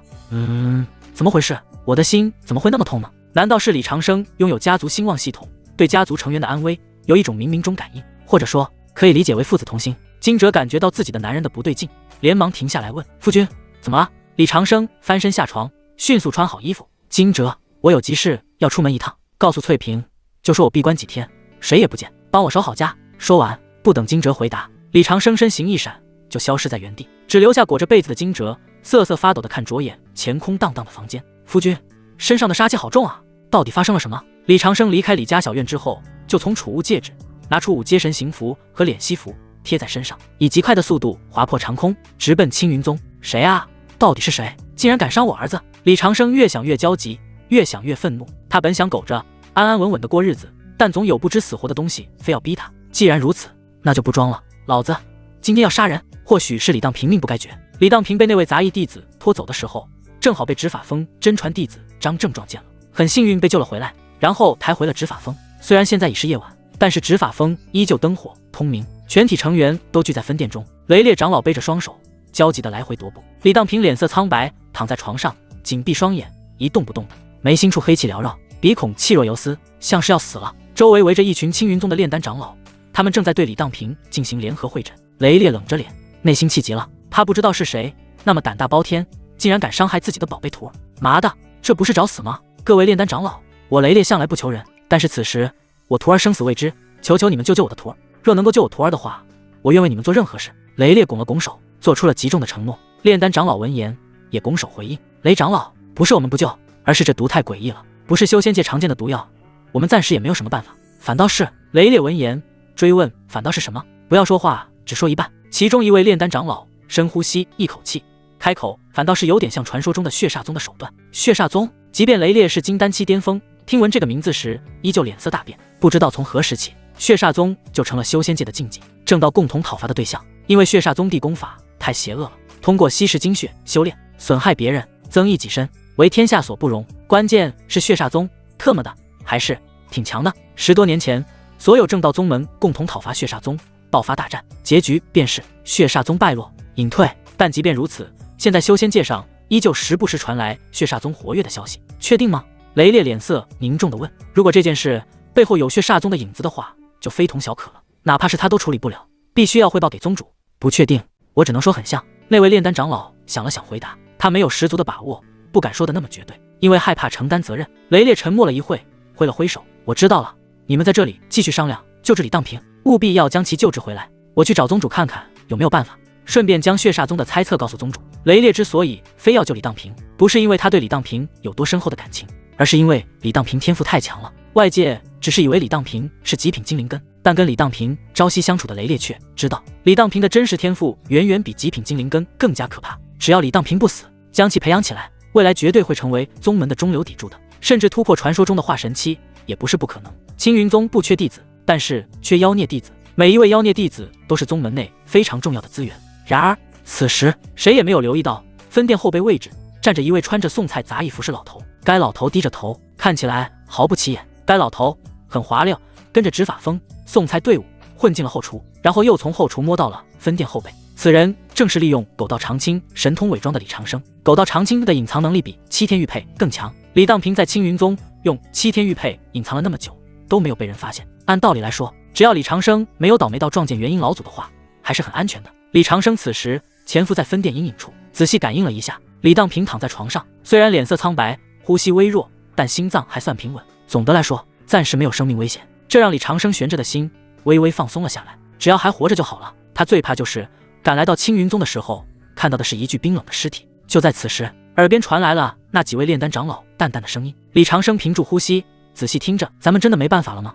没办法了，就连什么毒都看不出来，还能有什么办法？而且李当平的毒已入神魂，普通手段根本没法救，除非有8阶以上的解毒丹，否则8阶解毒丹，咱们宗门最高也就5阶炼丹师，难道咱们就只能看着这孩子中途夭折？雷烈那边怎么交代？雷烈将李当平当成宝，如果咱们一点办法都没有的话，恐怕不好交差呀。听了长老的谈话，李长生一颗心沉了下去。果然我感应没错，频频出事了，而且还是就连青云宗炼丹长老都没有办法的毒素。妈的，青云宗这么菜的吗？在自己的地盘被人下毒就算了，还没有办法解毒。李长生皱了皱眉，他可以不在乎青云宗腐朽，但却不能不管自己的儿子，所以怎么办呢？李长生沉思了良久，好像想到了什么，眉头又舒展开。解铃还须系铃人，既然没办法解毒，那就找下毒的人，然后搜魂，总能找到解药的。过去6年时间，李长生在2位孩子身上布置了很多隐藏手段，其中就包括查探凶手的手段。凡是近距离接触自己孩子的人，都会染上一种特殊气息，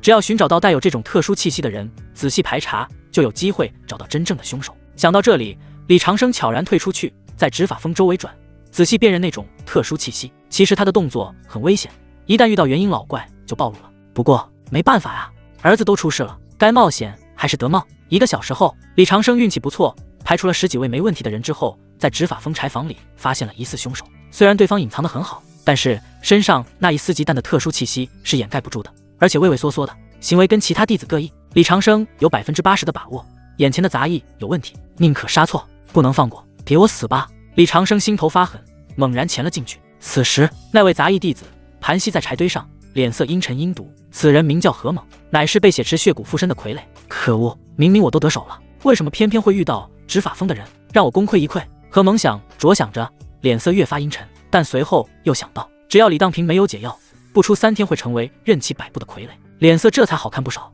就在此时，破旧的木门毫无征兆地开了一条缝，吱啊，冷风灌了进来。何猛紧了紧身子，抬头，肌肉紧绷，眼中血光乍现。谁？然而门口位置空空如也，只有清冷的月光洒在地上，什么都没有。是我多心了吗？何猛喃喃一声，正准备放松警惕，突然一只冰冷的大手如同铁钳一般从背后探出，扣住了其咽喉，然后用力将其像小鸡一样被举起来。哥哥！何猛忽然不能呼吸，喉咙里发出浑浊的声音，眼珠子都要瞪出来了。他拼命挣扎，想要反击，然而那只手却如同铁钳一样牢牢将其抓住。何猛体内的灵力被锁死了，无论其如何挣扎，都也无济于事，甚至他都没有看清来人的脸。这时李长生伸出另一只手按在其天灵盖上，既然决定出手，就绝不逼逼，即便杀错了，也是你白死。李长生控制住眼前的杂役之后，使出搜魂术，简单粗暴直接，无论你说与不说都不重要，只要使用搜魂术，就会得到关于你的一切的。啊！何猛吃痛，五官扭曲，刚想发出惨叫，就被李长生捂住了嘴。很快，何猛便双眼翻白，身体剧烈抽搐，口吐白沫了起来。这便是搜魂术的副作用，容易让人变成白痴。不过成果也是不错的。随着搜魂的进行，李长生得到了很多情报。阴森的洞窟翻滚的血池们，这是什么地方？好血腥啊！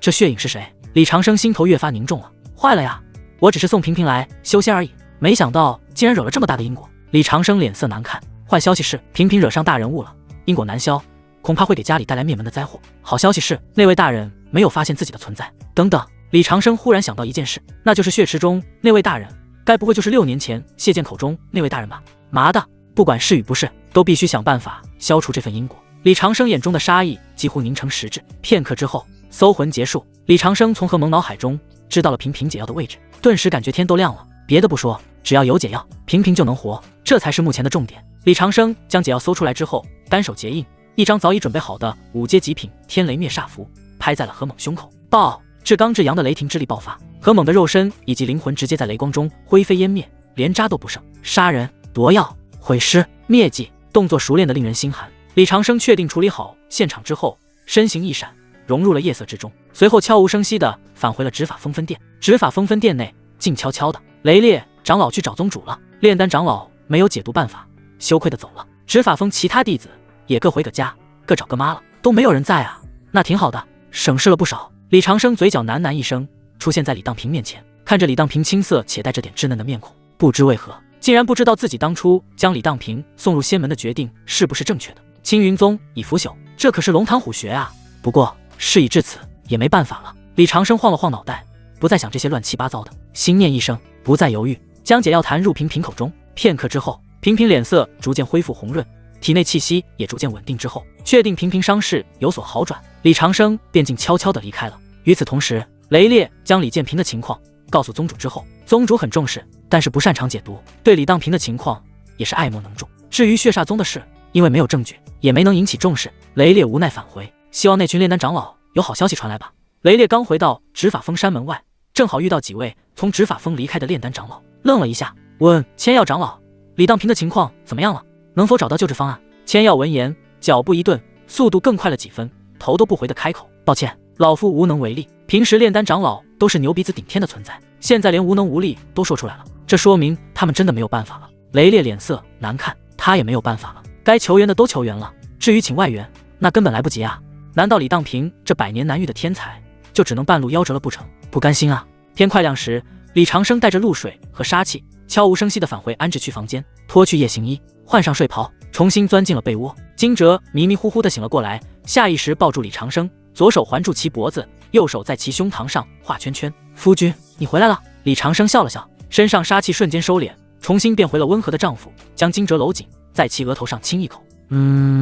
回来了。惊蛰问，你身上怎么这么凉？李长生随口回答，或许是外面的夜色有点冷吧。惊蛰轻轻点头，不也有他哦。李长生随后好像想到了什么，连忙又开口，对了，不要将我半夜出去的事情告诉江翠萍和宁宁，免得他们担心。惊蛰是一个好女人，也很润，但是却没有江翠萍懂自己。如果是江翠萍的话，恐怕早就猜出自己为何离开了吧。好的。惊蛰乖巧的点点头，然后将小脸贴在其胸膛上，找了一个舒服的姿势，这才沉沉的睡过去。李长生盖着被子，伸出手给惊蛰当枕头，闭着双眸，却迟迟没能入睡，只因其脑海中传来了一阵冰冷的电子合成音。叮！恭喜宿主成功解救家族直系成员，化解致命危机，触发暴击奖励。奖励发放中。奖励1的阶长命金锁，防御至宝，可抵挡金丹期全力一击。奖励2功法万毒真经，以毒攻毒，炼毒为药。奖励3家族气运值加500。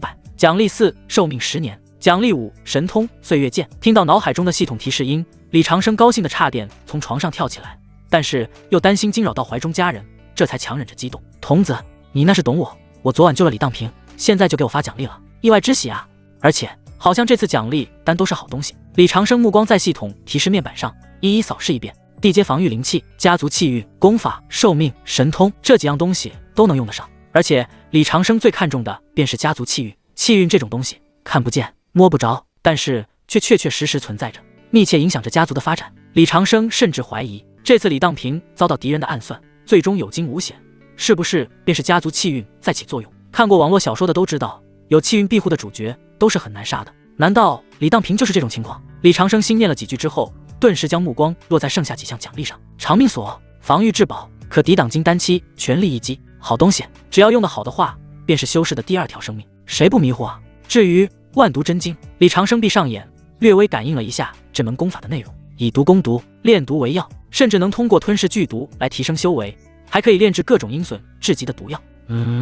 这东西好像作用不大。李长生不喜欢用毒，也不愿意让自己的女儿用毒，因为李长生觉得虽然自己狗了一点，但始终是一个光明磊落的人，用毒很阴逼，总感觉很爹逼格。李长生还是更渴望那种一击必杀的手段，比如最后一项奖励，这可是功法神通啊！一岁一枯荣，一剑斩出时光长河，消磨寿元，令人衰老。这技能可牛了，都已经超出了生命的范畴，从寿命层次制裁敌人了。李长生很开心，打开了系统面板，家族兴旺系统，宿主李长生，道侣江翠萍，无灵根凡人，惊蛰家道中落的书香女子，家族李家，默默无闻，气运普通气运，能在一定程度上小概率保护家族成员，让其逢凶化吉，剩余寿命35，修为筑基初期，技能狗道长青，岁月剑，灵符真解，基础剑法，基础拳法，武器玄双剑。子嗣李以宁、李当平。李长生看着系统面板上显示的自己的3维数据，嘴角笑得无法合拢。这3维面板实在太棒了，将自己的各项属性描述得清清楚楚。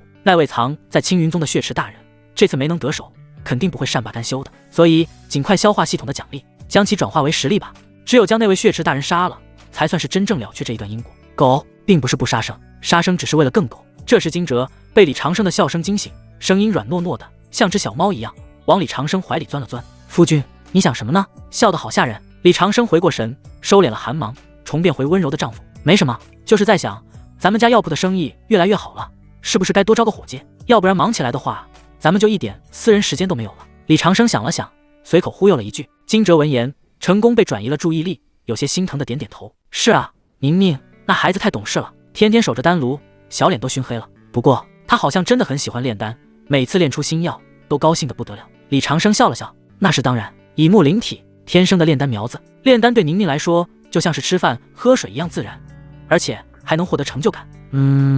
那你明天在咱们店铺门口立一块招聘广告吧，招聘的人选由我最终拍板决定，必须要家世清白才行。李长生一边抚摸着惊蛰白皙的皮肤，一边淡淡的开口。好的，夫君。惊蛰点点头，感受着李长生的动作，脸色红红的，但是也没有拒绝，只是那种羞答答的表情，可真是令人欲望大增。这时李长生传来了一阵坏笑。惊蛰，咱们也睡觉吧，再多努力努力，争取早日怀上宝宝。李长生说到这里也有些无奈，虽然他每天都宠幸惊蛰，甚至使用了双修功法，但是惊蛰依旧没有怀上。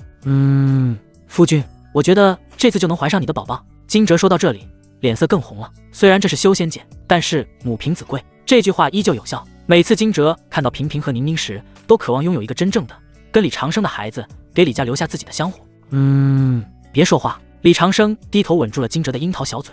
青云宗执法峰，雷烈返回分店，看着静静躺在床上脸色苍白的李当平，心中非常无奈，好不容易才收了一位好苗子，没想到等等，原本雷烈想看看有没有其他办法救治李当平的，但是当神识扫描到李当平身上时，愣了一下，顿时狂喜。怎么回事？只见在其感应中，原本虚弱吐气如丝的李当平，现在心脏竟然恢复了强有力的跳动，脸色也变得红晕了起来，并且因祸得福，反而带着些许突破的迹象。自己这个宝贝弟子被人救回来了，到底是被谁救了呢？炼丹峰的人，炼丹长老。雷烈想了想，摇了摇头，又觉得不可能。那群牛鼻子顶天的炼丹术，如果有办法的话，早就吹牛逼起来了。那么到底是谁呢？宗主刚刚都说了没办法，太上长老都在洞府闭死关呢，根本不可能过问这种小事。雷烈想了许久，都没想到宗门内到底是谁有能力救了李当平。但是可以肯定的是，有人出手了，否则的话，李当平那么严重的毒不可能不治而愈。罢了，终究是我多虑了，我何必追究到底是谁救了李当平呢？反正都是友军，而不是敌人。我现在应该做的是将幕后凶手揪出来，并且彻查整个青云宗，看看有没有隐藏的血煞宗影子在。就在此时，李当平睫毛动了一下，赫然睁开了眼睛，意识回归，逐渐意识到了什么，猛然站起来，恭敬地对着雷烈拱了拱手。师尊，多谢师尊救命之恩。雷烈看着眼前这个宝贝徒弟，眼神复杂。起来吧，救你的不是我。平平愣住了，那是谁？雷烈沉默了片刻，大师兄，在试炼谷将你救回来的。至于你身上的毒是谁解的，师尊也不知道，我就去了一趟宗主峰，回来之后，你的毒就被人解了。李当平闻言，心头一震，那天在试炼谷，是大师兄将自己从那位杂役手中救回来的，这一点他还有点模模糊糊的印象。但是替自己解毒的人到底是谁呢？李当平仔细一想，回忆起昨晚的一幕幕，虽然他在沉睡，但是依稀能感觉到一种熟悉感。难道是父亲？可是父亲明明只是个炼气3层的凡人老头啊，怎么能躲开师尊的监测，来到青云宗将我救了呢？而且父亲也不可能那么巧合知道我有危险。想着想着，李当平又感觉不太可能了，不管是不是父亲，但是那个人救了自己，是做不了嫁的，现在还没露面，肯定有苦衷的。记住这份恩情，好好修炼，早晚有一天能查清楚。李当平想着想着，忽然生了一种强烈变强的冲动，我必须变强，尽快变强，以最快的速度变强，只有强大到一定程度，才能守护父母。时光慢些吧。李当平目光坚定地开口：师尊，弟子恢复了之后，想去剑冢。雷烈闻言大吃一惊，什么？你要去剑冢？随后又开口，剑冢是宗门禁地，煞气冲天，就算是助机期弟子进去，都九死一生。你才练气啊！李当平打断了雷烈的话，声音虽然稚嫩，但是却很坚定。弟子不怕，这次中毒让弟子明白了一个道理，狗不是怕死，而是为了更好的活下去。但如果连自保的能力都没有，那就是窝囊。我要变强，强到没有任何人敢算计我，强到能保护我想保护的人。雷烈看着眼前这个仿佛一夜之间长大的少年，心中震动，这孩子真的不一样了。以前那个唯唯诺诺只想混日子的李当平不见了，甚至连剑意都产生了变化，不再内敛，反而像一柄即将出鞘的利剑。雷烈猛地一拍桌子，大笑起来：好，有种，既然你想去，那就去，不过要等你身体恢复好了再说。李当平接过玉符，重重地点头：弟子遵命。安置区李氏药铺，今天生意依旧火爆，宁宁炼制的止血散以及其他凡俗丹药价格实惠，而且自带安置区的印记，已经成了周围散修和猎户们的必备神药。天赋这种东西有时候真的很可怕。金哲将招聘员工的招牌立起来了，但是或许是时间太短的原因，暂时还没有人来应聘。李家也因此赚得盆满钵满。宁宁，累不累？金哲擦了擦额头的汗，心疼地看着在丹炉前炼丹的宁宁，额头上汗水都流出来了，小脸红彤彤的。宁宁抬起头，小脸上洋溢着灿烂的笑容。不累，姨娘，你看，今天宁宁又赚了500块零食，加上前几天的，咱们已经攒了1000块零食了，这下可以给爹买那个能延寿的长春果了。金哲闻言心中一暖，这孩子赚了钱不想着买花带，不想着买好吃的，一心只想着给爹延寿，真是个大孝女。金哲笑着摸了摸她的头，好，等你父亲知道了，宁宁那么乖，肯定会很高兴的。就在这时，李长生背着手慢悠悠地走了进来。宁宁一看到李长生，立刻像只小鸟一样扑了过去。爹，你来了啦。李长生笑着抱起女儿，在其脸上亲了一口。乖女儿，这几天辛苦了，爹给你带了个礼物。说着，李长生从怀里掏出那个金光闪闪的长命锁，这锁只有巴掌大小，做工精细，上面刻满了繁复的阵纹。虽然看起来像是凡间的金银首饰，没有人知道这是地阶灵器，能保命。宁宁眼睛一亮，爱不释手地摸着长命锁。哇，好漂亮！爹，这是给我的吗？李长生亲手将长命锁挂在宁宁的脖子上。当然，记住无论什么时候都不许将这个锁摘下来，洗澡也得带着。宁宁虽然不知道为什么，但还是乖巧地点头。听到了，爹送的东西我一辈子都不摘。转眼间半年时间过去了，李家小院的老葵树树叶青了又黄，李以宁每天都在擦长命锁，外表被擦得锃亮，挂在胸前，宝贝的不行呢。毕竟这是父亲送的礼物。李以宁天赋了得到雷烈赠送的入门级丹书，炼制的药效好，药铺的生意越来越好，好到人人都羡慕。但是却没有人敢打李氏药铺的主意，因为李家可是出了一位真传的。虽然说有传言李当平已经死在剑冢里面了，但是谁也都不知道真假，所以他们不敢轻举妄动。表面上对李老头依旧非常尊敬，暗地里却有人在诅咒李老头早点死，或者是诅咒李当平死在剑冢里面。反正这2个人有一个死了就行了，他们就能安心的霸占李家的财产了。李长生坐在院子中，看着越来越爆火的生意，心底非常高兴的。但是总会有一些东西让人挂心，比如儿子李当平。自从半年前平平去了剑冢之后，就再也没有消息传回来。剑冢那种地方煞气冲天，传讯符根本飞不出来。若不是李长生通过系统的家族成员状态一览，看到平平的头像依旧亮着，恐怕早就坐不住了。只要活着就行，是他自己选择进剑冢的，即便跪着也要走完。另一件让李长生头疼的事便是招工。李氏药铺早在半年前就挂出了招聘告示，或许是因为李氏药铺的要求太高，不但要身家清白，为人老实，还要有炼丹基础，这就导致了大半年时间过去了，没一个人应聘成功。是没人应聘成功，不是没人应聘，其中有不少偷奸耍滑之辈，想要蒙混过关，都统统被李长生遣退了。缘分还没到啊！李长生嘴角喃喃一声，虽然很急，但是也没有办法，没有招聘到新员工，他只能累点了。不过好在累点也能撑得住。当天下午，李长生坐在院子老槐树下，手里拿着一本古籍，一边看书一边晒太阳。金哲坐在旁边，拿着针线缝制小的肚兜，他的肚子已经微微隆起了。是的，双喜临门。经过李长生这半年的辛勤耕耘，金哲终于怀上了。这是李长生除了平平和宁宁外的第3个孩子，而且这个孩子还有可能继承了金哲的玄阴媚骨体质，这可是好事情啊！夫君，你说咱的孩子是男是女？这时金哲放下针线，摸了摸肚子，脸上洋溢着笑容。母凭子贵啊，他终于体会到这个词了。自从有了跟夫君的孩子之后，夫君对自己的态度都温柔了很多。李长生放下书，笑着伸出手，轻轻覆盖在其的小腹上，掌心感受一阵温热，笑了笑，不管是男是女，只要是咱们的孩子，我都喜欢。惊蛰闻言，幸福的把头靠在李长生肩膀上。我也是这么想的，不过我有些担忧，最近安置区好像不太平，出现了很多陌生面孔，我总感觉会有不好的事情发生。李长生闻言愣了一下，女人的直觉那么变态的吗？这都能感觉到？李长生在心里吐槽一声。其实惊蛰感觉没错，最近安置区确实来了一群不速之客，虽然那些人伪装得很好，有些人故意装作凡人或者低阶散修，但他们身上那股若有若无的血腥味却瞒不过李长生的鼻子，那是血煞宗的味道。至于李长生为什么知道血煞宗，自然是搜魂得来的。整个安置区都有一种风雨欲来的感觉。李长生拍了拍惊蛰的手背，语气平静，开口：别怕，有我在，我会保护好咱们一家的。李长生声音斩钉截铁，霸气侧漏，语气很男人。惊蛰心头被触动了一下，看着夫君坚定的侧脸，心中的不安瞬间消散了大半。是啊，夫君那么厉害，我还担心什么呢？就在这时，江翠萍端着一盘切好的灵果走过来，眼睛看着惊蛰隆起的肚子，又看了看两人恩爱的模样，眼中闪过一丝羡慕。虽然她已经有了平平和宁宁了，但哪个女人不想多子多福呢？尤其是看着惊蛰怀孕后，李长生对其更加宠爱，心里难免有些酸溜溜的。江翠萍放下果盘，走到李长生另一边坐下，拉着其胳膊晃了晃。夫君，我也想要孩子。李长生闻言愣了一下，看着妻子渴望的眼神，心中有些愧疚。确实，这半年为了让惊蛰怀上，自己确实有点偏心了。虽然江翠萍没有灵根，不能修仙，但她毕竟是自己的发妻，是陪自己度过最艰难岁月的人。看来以后不能偏心了，得雨露均沾才行。好，李长生伸出手，拿起一块灵果丢进嘴里，然后反手握住江翠萍的手，坏笑一声：今晚夫君好好补偿你，咱们再努力努力，争取明年让你也抱上大胖小子。江翠萍闻言，脸瞬间红到了耳根，羞涩地捶了一下李长生的胸口。老不正经，惊蛰还在呢，哈哈。李长生听到江翠萍娇嗔的样子，嘴角禁不住露出淡淡的笑容，稍微有些得意。果然，老婆孩子热炕头，永远是男人无法拒绝的快乐。第二天清晨，李长生打开药铺门，准备营业，一个熟悉的身影就走了过来，正是隔壁的杜氏。这杜氏是个寡妇，自从杜老头死了之后，就和双胞胎女儿相依为命。李长生因为过意不去，暗自救济过他们好几次。长生，杜氏扭着腰肢，手里拿着一张泛黄的羊皮卷，笑了笑打招呼。李长生平静地回答：有事吗？杜氏将头凑过来，压低声音开口：我想跟你合伙，你先看看这个吧。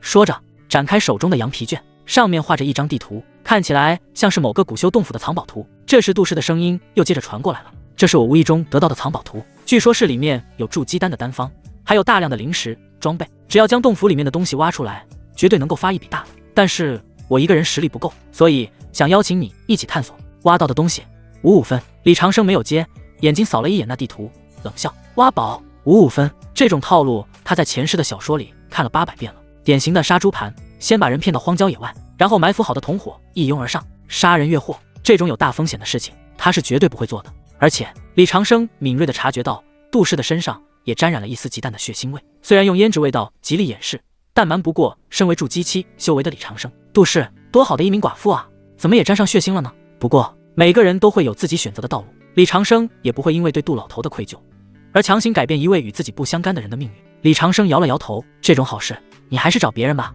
我老了，腿脚不便，经不起折腾，而且我胆子小怕死，只想守着这间药铺安安稳稳过日子。看在杜老头的份上，我可以每个月都给你们一点救济粮的，但是希望你能分清楚形势，知轻重，以后这种事情都不用来找我了。说完，李长生也不管杜氏的脸色有多难看，直接转身进了药铺。长生，你再考虑考虑啊，这可是筑基丹方啊。杜氏还在后面喊。李长生充耳不闻，筑基丹方，老子都筑基了，还要那玩意儿干啥？而且老子有系统，根本不用按照常规方法的修仙，安心发展家族，自然会变强。被拒绝后，杜氏没有纠缠，骂骂咧咧的离开了。藏宝图是真的呀？李长生怎么没兴趣呢？难搞啊！接下来几天，安置区气氛越来越压抑，原本热闹的方式流量少了一半，很多散修察觉到不对劲，都选择闭门不出，或者暂时离开。李长生没有离开，修仙界何处不是地狱？只要有家的地方，才能安置灵魂。况且，就算离开，又能去哪里呢？这几天，李氏药铺周围逗留的陌生面孔越来越多了，他们伪装成乞丐、路人、小贩，虽然没有动手，但那种紧张的气氛，简直要将一个人逼疯。一共12个，其中3个炼气后期，9个炼气中期，还有一个。李长生坐在藤椅上，扳着手指头，数着周围出现的陌生面孔，神识在周围不断扫视，在远处的一座楼阁停留了片刻，目之所及之处，那里坐着一个穿着红袍的中年人，气息隐晦，但是却是祝姬妻无疑了。祝姬妻都来了呀，有什么大事情要发生吗？还是说血池大人有什么大动作？李长生闭上眼睛，他在想要不要刀了这几位血煞宗的人。不管什么时候，只要发现了麻烦，最简单直接的了却因果方式就是斩草除根。与此同时，阁楼内红袍中年人，人称红袍护法，红袍护法冷着脸，端着酒杯，阴冷地盯着李家药铺的方向。经过这段时间的调查，他发现李氏药铺不简单，李氏药铺的老板很可能跟破坏那位大人计划的人有莫大关系。红袍冒险进入安置区，一是完成那位大人的计划，二是调查到底是谁跟血煞宗作对。这是一个黑衣手下跪在地上，大人，咱们要不要直接将李长生的老婆女儿绑了？只要抓住他的软肋，想要什么情报要不到。红袍闻言沉默了一会，冷笑一声，不急，想要将李长生抓来拷问，随时都可以，但是这里是青云宗的脚下，咱们不但要考虑退路，而且还要考虑有没有破坏那位大人的计划。黑衣人闻言点点头，的确如此，那位大人可万万不能暴露了。然而他们不知道的是，在他们商量着怎么动手的时候，李长生已经开始行动了。李长生戴着青铜面具，身穿夜行衣，跟6、7年前那位神秘青铜修士的打扮一模一样。这青铜修士已经是李长生用得很顺手的一个马甲了。背锅的小能手。李长生站在阴影中，听着红袍的话，脸色顿时阴沉的可怕。果然是血煞宗那位血池大人的马仔。虽然不知道血煞宗冒险进入青云宗的地盘干嘛，但是无所谓，因为他们要死了。李长生脸色阴沉，他本不愿惹事的，可是麻烦不断找上门，也就只能这样了。李长生想着想着，心头忽然生了一个万全的计划。如果计划成功的话，血煞宗会元气大伤，甚至那位血池大人都会死。如果计划不成功的话，那也会让血煞宗陷入麻烦的漩涡中，从而无暇顾及自己。李长生没有废话，从怀里掏出玉瓶，打开瓶塞，一股无形的粉末顺着屋顶的缝隙飘了下去。这是他花重金买来的，针对修士的剧毒血煞克星散。粉末入屋，并没有引起任何人的注意。红袍中年人还在喝酒，黑衣手下还在擦拭兵器。1分钟、2分钟，突然咳，其中一个炼气中期的手下咳嗽了一声，紧接着脸色潮红，脚步虚浮，仿佛喝醉了酒一样。怎么回事？红袍中年人皱了皱眉，隐隐感觉到了不对劲啊！下一秒，那个手下惨叫一声，其身体像是充了气的气球一样迅速膨胀，血管暴起，如同蚯蚓般蠕动。随着一声闷响，七孔喷血，鲜血飞溅。什么？红袍中年人大惊失色，他猛地站起身，想要运转灵力护体，却发现晚了。他体内的气血此刻也像是煮开的水一样疯狂沸腾，根本不受控制。谁？有人下毒！红袍怒吼一声，想要冲出阁楼，但就在这时，屋顶突然炸裂，一道璀璨的剑光如同银河落九天，带着一股令人窒息的岁月气息从天而降。神通岁月剑，这一剑斩的不是肉身，而是寿元。红袍中年人瞳孔骤缩，想躲，但剑光太快了，已经超过了他的思维反应。扑哧，剑光透体而过，外表看来没有任何伤口，但肉身却以肉眼可见的速度开始衰老，黑发变白发，皮肤起皱纹，挺拔的身躯变得佝偻。短短一瞬，红袍护法就从一个壮年修士变成了一个垂垂老矣、行将就木的老头。你这是什么手段？红袍护法绝望地开口。李长生没有回答，反手就是一张天雷灭煞符拍过去，轰！雷光炸裂，已经寿元耗尽毫无反抗之力的红袍瞬间被轰成了渣。筑基修士秒杀！李长生对自己的战斗力非常满意，虽然修为尚未突破，但经过这段时间的沉淀，战斗力却变得越来越恐怖。斩杀普通的筑基并不难，其余血煞宗的弟子见护法已死，早已惊吓破胆。筑基期都死了，他们反抗又有什么意义呢？再加上中了毒，除了求饶之外，还能怎么办呢？饶命，前辈饶命！我愿意告诉你血煞宗的秘密。李长生看都没看他们一眼，告诉我血煞宗的秘密。对不起，我不感兴趣。只要我杀了你们进行搜魂，依旧能得到答案，而且这样得到的消息才能100%稳健。李长生先是搜魂，得到关于血煞宗的消息之后，脸色阴沉，情况比我想象中更要严重，麻烦了呀！紧接着，李长生大袖一挥，10几张符箓飞出，落在那几位血煞宗弟子身上。片刻后，安静了，只剩下一地焦黑的尸体以及空气中弥漫的焦糊味。李长生熟练的摸尸、收储物袋，毁尸灭迹。雷烈啊，这次的机缘我就送你了，希望你不要让我失望。说着，李长生心念一动，打开红袍护法的储物袋，翻出了刻着血色骷髅的令牌以及一份名单。有了这些东西，应该能证明血煞宗在活跃了吧？到时候就能借助青云宗的力量消灭自己的因果。最好就能将那位血池大人杀了。李长生将这些东西摆在显眼的位置，然后身形一闪，消失在夜色之中。第二天早上，安置区内，邻居发现楼阁里死了很多人，而且都是邪修，顿时被震惊麻了。听说了吗？昨晚死了很多邪修，听说还死了一位筑基期的大修呢。谁杀的？不知道啊。据说有人看见是戴着青铜面具的神秘人，又是他。上次杀了谢剑，拯救安置区的人，就是他吧？天哪，咱们安置区竟然隐藏着这种大能！咱们安置区一直都隐藏着青铜修士这位大修，只是没有人知道是谁而已。已经禀告青云宗高层了，很快就有人来处理了。众人议论纷纷，对昨晚死了那么多魔修感到非常震惊且害怕，每一个人都有一种风雨欲来的感觉。妈的，这可是魔修啊！即便是一个普通人，看到如此情况都能感到不对劲。而此刻，作为当事人的李长生却坐在院子里，悠闲地喝着茶，逗着李以宁。该布的局都已经布好了，希望事情能按照我的布局发展吧。爹，你昨晚去哪了？李以宁好奇地问道。没去啊，就是出去散了散步。李长生笑着开口。李以宁疑惑，爹真的是去散步吗？为什么去散步不带宁宁呢？李长生没有发现宁宁的疑惑，笑了笑，开口，哈哈，说起来，爹也很久没有带你去散步了，现在我带你去散步散步吧。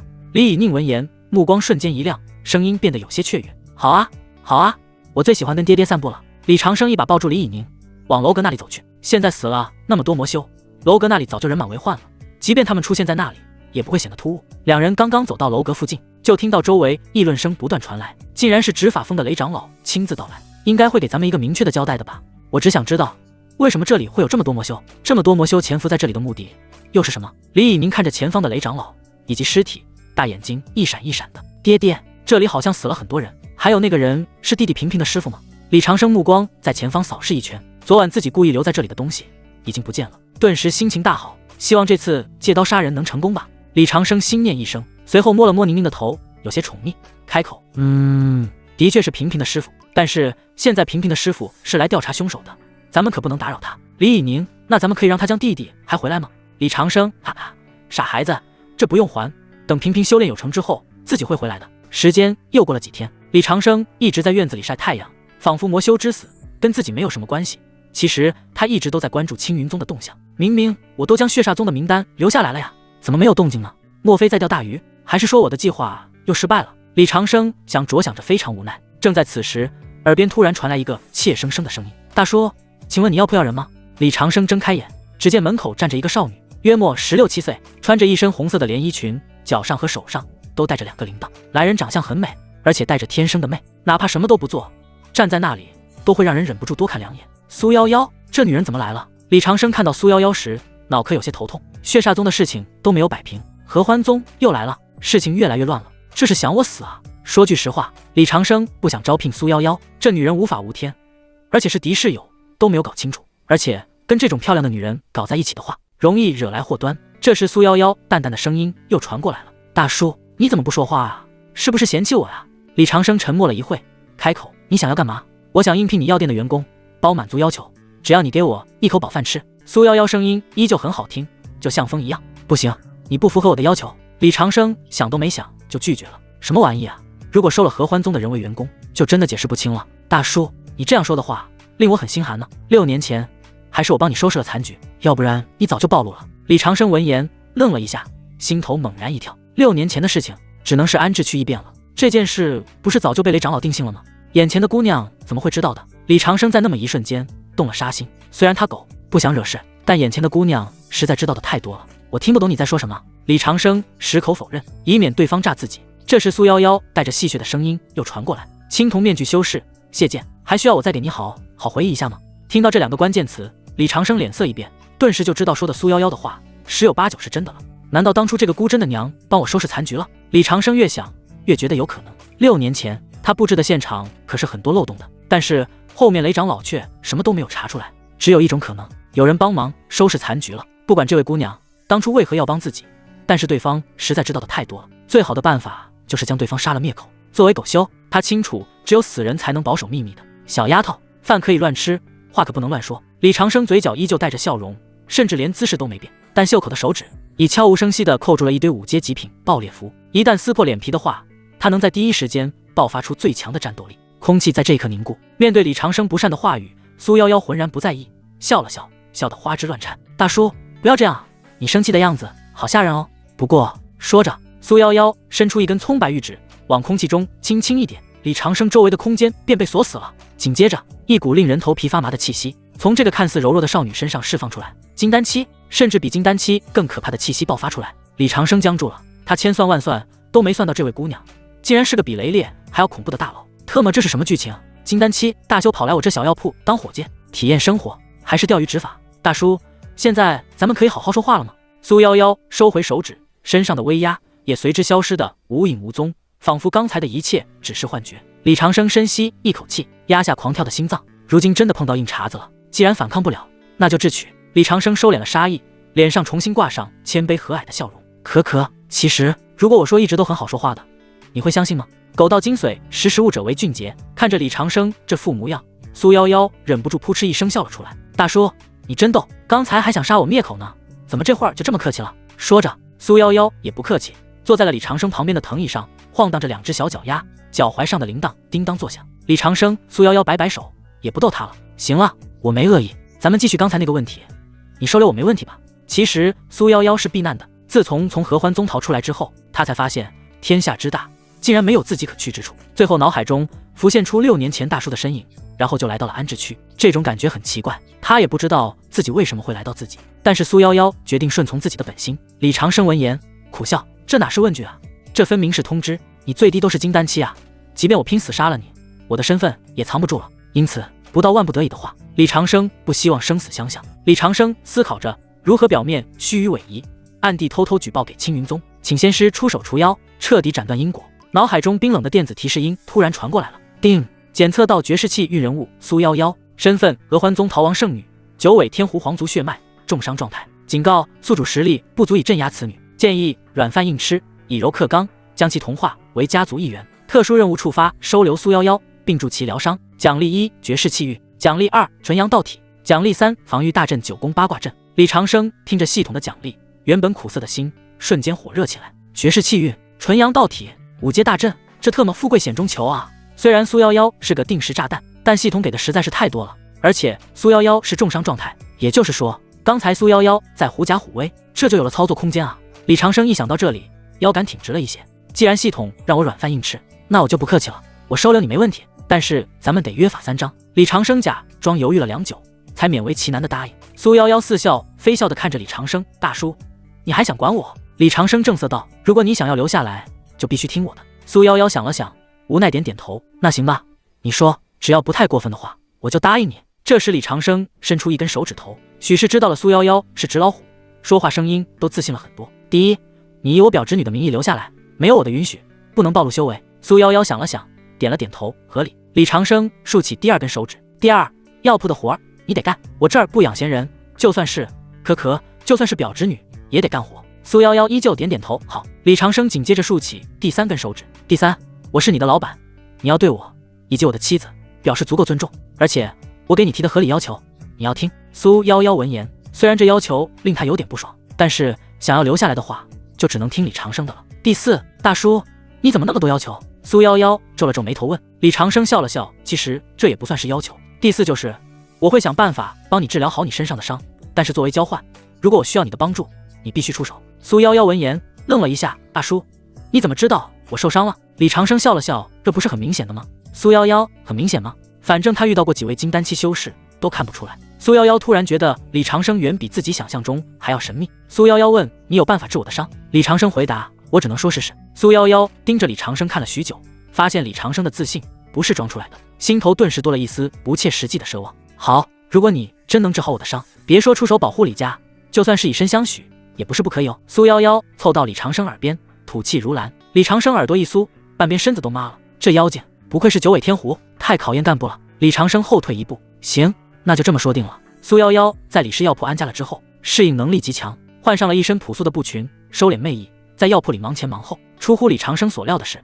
自从苏夭夭成为李氏药铺的伙计之后，药铺的生意好到极点，散修、猎户，甚至城里的公子哥一个个跟丢了魂似的，天天往药铺跑。苏姑娘，这要怎么卖啊？苏姑娘，能不能帮我把把脉？苏姑娘，我得了心病，请问该如何治？苏夭夭也熟练地应对着这些情景，虽然她并没有动用媚术，但不经意间流露出的风情，就足以让这些男人神魂颠倒。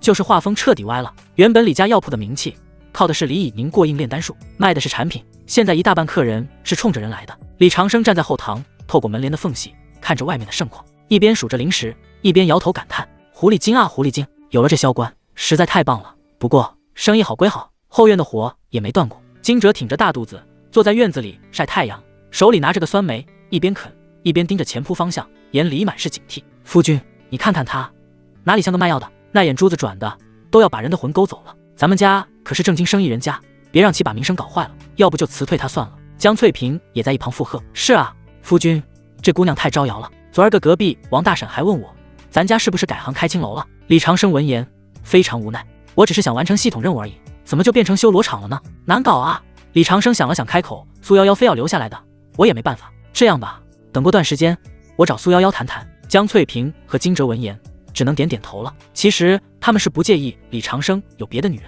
只是他们觉得苏夭夭不怀好心，担心李长生被骗了。转眼间一天时间过去，苏夭夭伺候完最后一位客人后就打烊了，站起来伸了个懒腰，不经意间展现出的曲线美得惊心动魄，连李长生这位老江湖都忍不住多看了几眼。妈的，难怪系统都让我软饭硬吃，苏夭夭真的漂亮的有些犯规。这时许是感觉到李长生的目光，苏夭夭挺直身体凑过来，笑嘻嘻地问道：大叔，我美吗？李长生：苏夭夭，我知道你不好意思说，但是我今天的营业额又破纪录了哦，有什么奖励吗？苏夭夭声音中带着狡黠和挑逗。李长生瞥了其一眼，想了想，从怀里掏出一个玉瓶：有，这就是我给你的奖励，拿去喝了吧。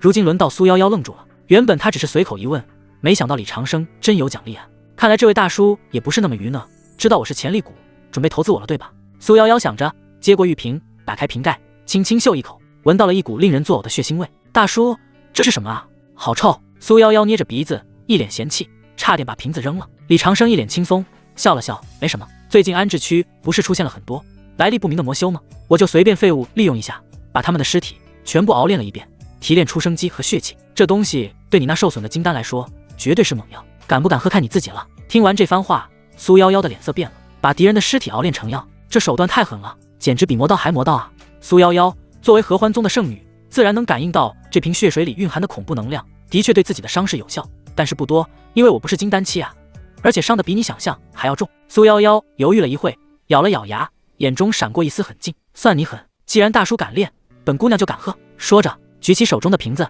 咕嘟一声便一口干掉了，随后便感到体内的伤势恢复了一些，脸色也变得没那么苍白了。苏夭夭对李长生的举动有些触动，禁不住在心里说了一句：大叔谢谢。与此同时，青云宗宗主峰议事大殿，宗主云苍真人坐在大殿中央，其余9大主峰的负责人全都赶到了。距离上一次举办9峰会议还是几十年前讨伐血煞宗的时候，现在再次举行9峰会议，可想而知有大事发生了，气氛有些肃杀。宗主云苍真人手里拿着雷烈提交上来的血煞宗令牌和名单，猛地一拍桌子，那张由万年玄铁打造的桌子瞬间化为齑粉。谁能告诉我这血煞宗名单怎么回事？咱们青云宗立宗数千年，从来都是当魔卫道的，为何被血煞宗的人渗透了那么久都没有人发现？大殿寂静，无人感应。9大主峰的峰主，平日里哪一位不是高高在上的人物？此刻却一个个眼观鼻，鼻观心，连大气都不敢喘。为何没人发现？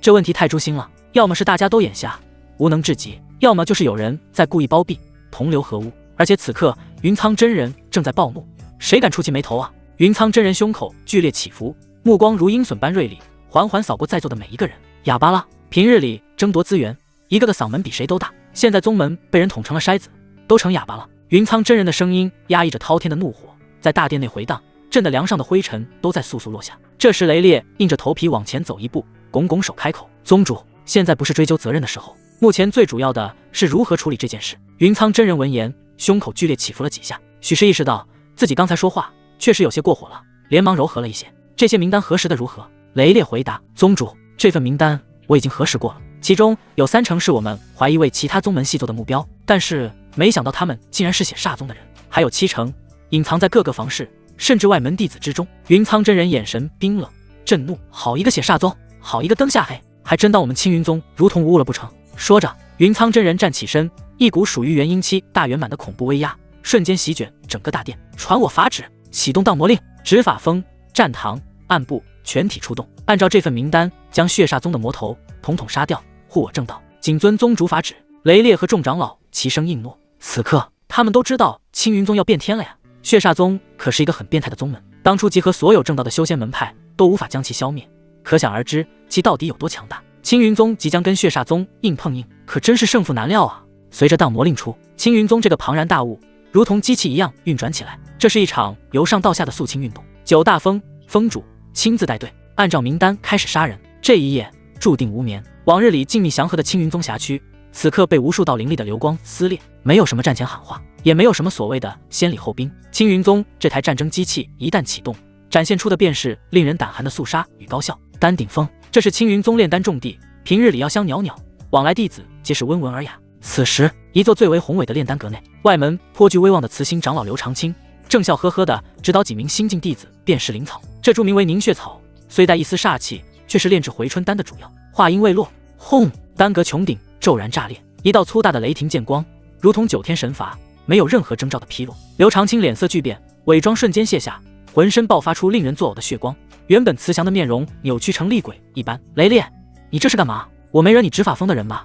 然而回应他的只有雷烈冰冷的声音：你是没有惹执法风的人，但是我只是奉宗主令诛魔而已。扑哧雷光闪过，那位平日里受无数弟子爱戴的慈心长老，连惨叫都没发出，便被斩成了2截，尸体倒地，化作一滩脓血，散发着只有血煞宗弟子才有的恶臭。旁边的几名弟子被溅了一身黑血，吓得瘫软在地，满脸惊恐。长老竟然是魔修，怎么会这样？青云房市东区，这里是散修聚集之地，鱼龙混杂，也是烟火气最浓的地方。街角有一家卖灵米糕的小铺子，摊主是个驼背的老妪，在这里摆摊30年了，见谁都乐呵呵的。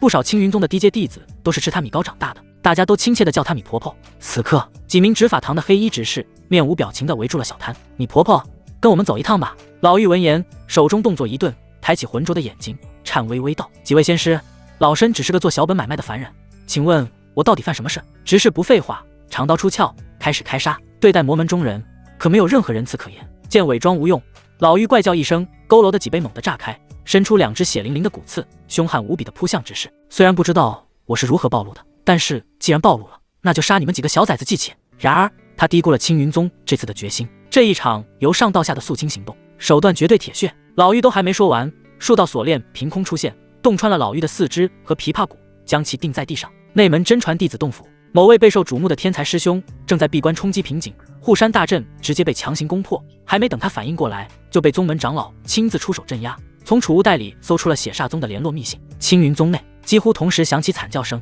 到处都是杀戮。平日里你以为最不可能的人，慈祥的长辈，憨厚的邻居，甚至是同床共枕的道侣，都有可能是血煞宗的案子。血煞宗这个宗门以操控精血修炼，可下血蛊控制其他人，实在是太变态了。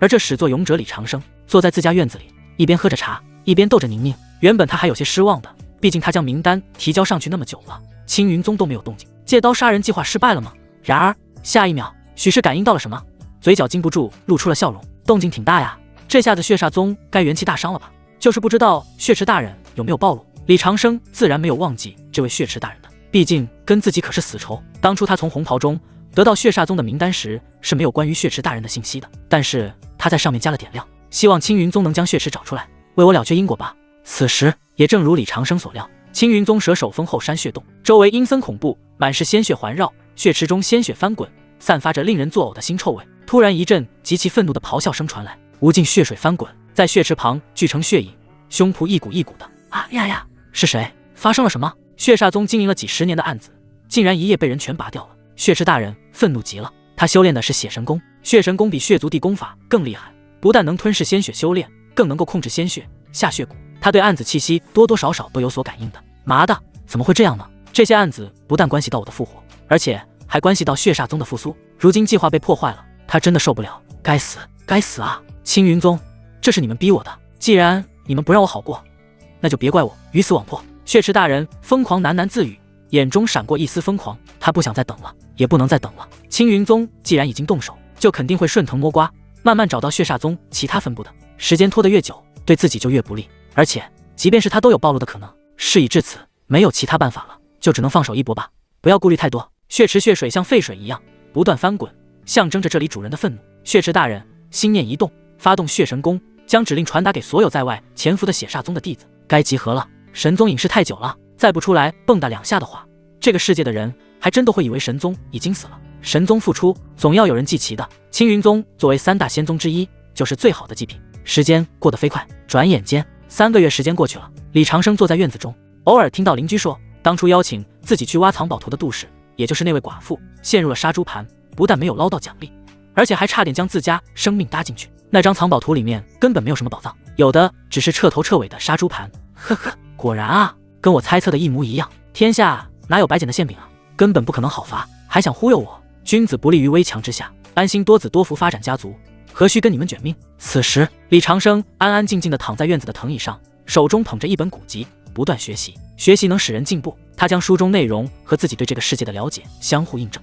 越发觉得狗道是一种智慧了。虽然狗道不能让你无敌，但是至少能让你活到最久。爹爹，我已经练气五重了。李以宁带着笑意走过来，脚步轻快，如风一样，真是难以置信啊！宁宁才刚刚7岁多，而且平时修炼也是3天打鱼2天晒网，现在竟然躺着就到了练气五重了，该死的天赋啊！李长生心头一阵汗颜，但却脸部红心不跳，非常淡定，还不错，但是还要继续努力。练气5层不过些许天赋罢了，等你到了筑基，才能算是真正的入门。李以宁闻言深以为然，在他眼里，自己这位父亲可是无所不能的。父亲说些许天赋便是些许天赋，爹爹，我会继续努力的。李以宁满脸认真，随后好像想到了什么，又问，也不知道弟弟在青云宗修炼的怎么样？李长生笑了笑，宁宁，其实你不用跟弟弟比的，你弟弟在修炼天赋上很强，而且又有名师教导，资源培养，现在说不定已经筑基了。但是你也不要妄自菲薄，因为你的天赋在炼丹上面，这是远远胜于你弟弟的。李以宁点点头，爹爹，我知道了，我选择的路跟弟弟不一样，现在我又有了新的想法，我的目标是将李氏药铺开遍天下，成为天下第一炼丹师。李长生听到前半句话时还觉得很欣慰，女儿乖巧懂事，可是听到后半句话时忽然有些慌。李氏药铺开遍天下，天下第一炼丹师，女儿的目标怎么一下子变得那么大了？那该有多麻烦啊！我还是更喜欢小父吉安的女儿，关键是我作为老父亲的，没有什么可以教你了呀，难不成把那本万毒真经传给宁宁不成？那可不行，容易让宁宁走上歪路。李长生犹豫了良久，才吐出这么一句话，宁宁，你的目标是不是有些大了？爹爹，你经常跟我说的，人总要有梦想，对不对？如果没有梦想的话，跟咸鱼有什么区别？李以宁笑着反问。行吧，我的好女儿，居然学会了用我的话来反驳我了，对吧？李长生无奈，但是也不好再说些什么，总不能打击自己女儿的积极性吧。努力修炼吧，儿女自有儿女福，我这位父亲的强大便是对儿女最大的支持。就在这时，房间里突然传来一声痛苦的呻吟。哎呦！李长生闻言脸色一变，下一秒已经出现在惊蛰房间内。只见惊蛰捂着肚子攻虾米，满头大汗，脸色苍白。夫君，我好像要生了。惊蛰声音有些慌。李长生闻言咯噔一下，随后目光移动在惊蛰的腿上，看到其腿上的羊水流了下来，顿时了然。生就生，这是好事情，有我在呢。李长生握住惊蛰的手，输送了一道温和的灵力过去，帮其稳定胎气，随后回头大喊：翠萍，快去烧水！11去请接生婆，要最好的。其实李长生也可以帮忙接生，毕竟他也不是第一次了。不过现在安置区暂且安宁，请稳婆过来也不用多久，专业的事情还是让专业的人来做吧。李长生负责打辅助好了。江翠萍回答：哦，好。苏11回答：好的。其实他也被这突如其来的变故吓了一跳，这可是女人生孩子啊，他从来都没想过这么大的孩子如何从这么小的地方出来。生孩子真是相当于女人经历了一次生死劫。李家小院瞬间忙乱了起来，江翠萍在厨房里忙得团团转，一盆盆热水端进端出。李以宁则懂事的守在门口，小手里紧紧攥着长命锁，嘴里念念有词，像是在给姨娘和未出世的弟弟妹妹祈福。李长生站在产房外，背着手来回踱步，一向稳如老狗的他，此刻手心里全是汗。虽然他已经是筑基期大修，甚至能算计金丹秒杀筑基，但在新生命降临这种事上，他只是个普通的丈夫和父亲。夫君，别转了，我头都晕了。惊蛰妹子吉人自有天相，肯定没事的。江翠萍拉住焦躁不安的李长生，安慰道。李长生闻言停下脚步，脸色有些红。他都已经是有2个孩子的老父亲了，现在依旧紧张的像个新手爸爸。我这是关心则乱啊！在日落时分，一声嘹亮的啼哭划破了紧张的气氛。哇，生了，生了！李长生目光瞬间亮了，是男孩还是女孩？接生婆满手是血的跑出来，声音很高兴，言语激动。恭喜李仙师是个带把的大胖小子，而且这孩子生下来身上就带着一股香气，满屋子都是，颇为神异的，未来肯定又是真龙真凤。李长生闻言顾不上其他，连忙冲进产房。只见惊蛰虚弱的躺在床上，旁边摇篮里还放着一个粉雕玉琢的婴儿。该婴儿不哭不闹，正睁着一双乌溜溜的大眼睛，好奇地打量着这个世界。仔细一闻的话，还能从该婴儿身上闻到特殊的香气。就在李长生抱起孩子的瞬间，脑海系统提示音顿时响起：叮，恭喜宿主喜得贵子，家族人丁兴旺，气运大增。检测到子嗣资质邪灵根，极品火灵根变异，半生能力天生神力，评价亦正亦邪，正可成仙，逆可成魔。奖励发放中，奖励1受元加30年，奖励2修为增加100年，奖励3神通拔剑术，奖励4高级炼丹术，奖励5气运金龙。李长生看到系统提示时，高兴得浑身颤抖。妈的，奖励终于来了！童子，你知道我为了怀上这个孩子有多难吗？7年了，整整7年了，我才拥有了第3个孩子，这速度实在太慢了。如果继续这样下去的话，何时我李家的血脉才能遍布天下？不过不管怎么说，奖励都已经来了，李长生还是非常高兴的。可是当他目光落在孩子的灵根上面时，又深深的沉默了。妈的，邪灵根，变异邪灵根，亦正亦邪，这孩儿的资质是不是有点不对劲啊？李长生没有来得及仔细思考，惊蛰虚弱的声音便传过来了。夫君，咱们的孩子怎么样？让我看看咱们的孩子。好的。李长生点点头，旋即将刚出生的婴儿抱过去，放在惊蛰的肚子上贴了贴，母子依偎在一起，非常温情。惊蛰，这便是我们的孩子吗？李长生，是的。惊蛰很可爱啊，白嘟嘟的。李长生，啊是，你也不看看这是谁的种？惊蛰沉默。虽然夫君这话听起来有点粗俗，但看着夫君那得意忘形的模样，心里还感到甜滋滋的，这可是对他孩子的认可啊。惊蛰轻轻唤了一声，夫君，给孩子取个名字吧。李长生想了想，这个孩子可不简单，亦正亦邪，正可成仙，逆可成魔。虽然为父管不了你的未来，但是我希望你未来不要举世皆敌。既然如此的话，那就叫做李守律吧。惊蛰微微一愣，守律。李长生笑了笑，点头，守规矩的守，律法的律。我希望这孩子以后能规规矩矩的，不堕落，不举世皆敌。惊蛰闻言，细细品味了一番，这孩子有什么不一样吗？不知道为什么，他总感觉夫君好像别有所指，但又没有什么证据。与此同时，就在李守律出生的同一时刻，青云宗观星台，宗主云苍真人负手而立，仰望星空。作为元婴期大修士，他对天机的感应远超常人。今夜星象大乱，原本应该是一片祥和的紫微星旁，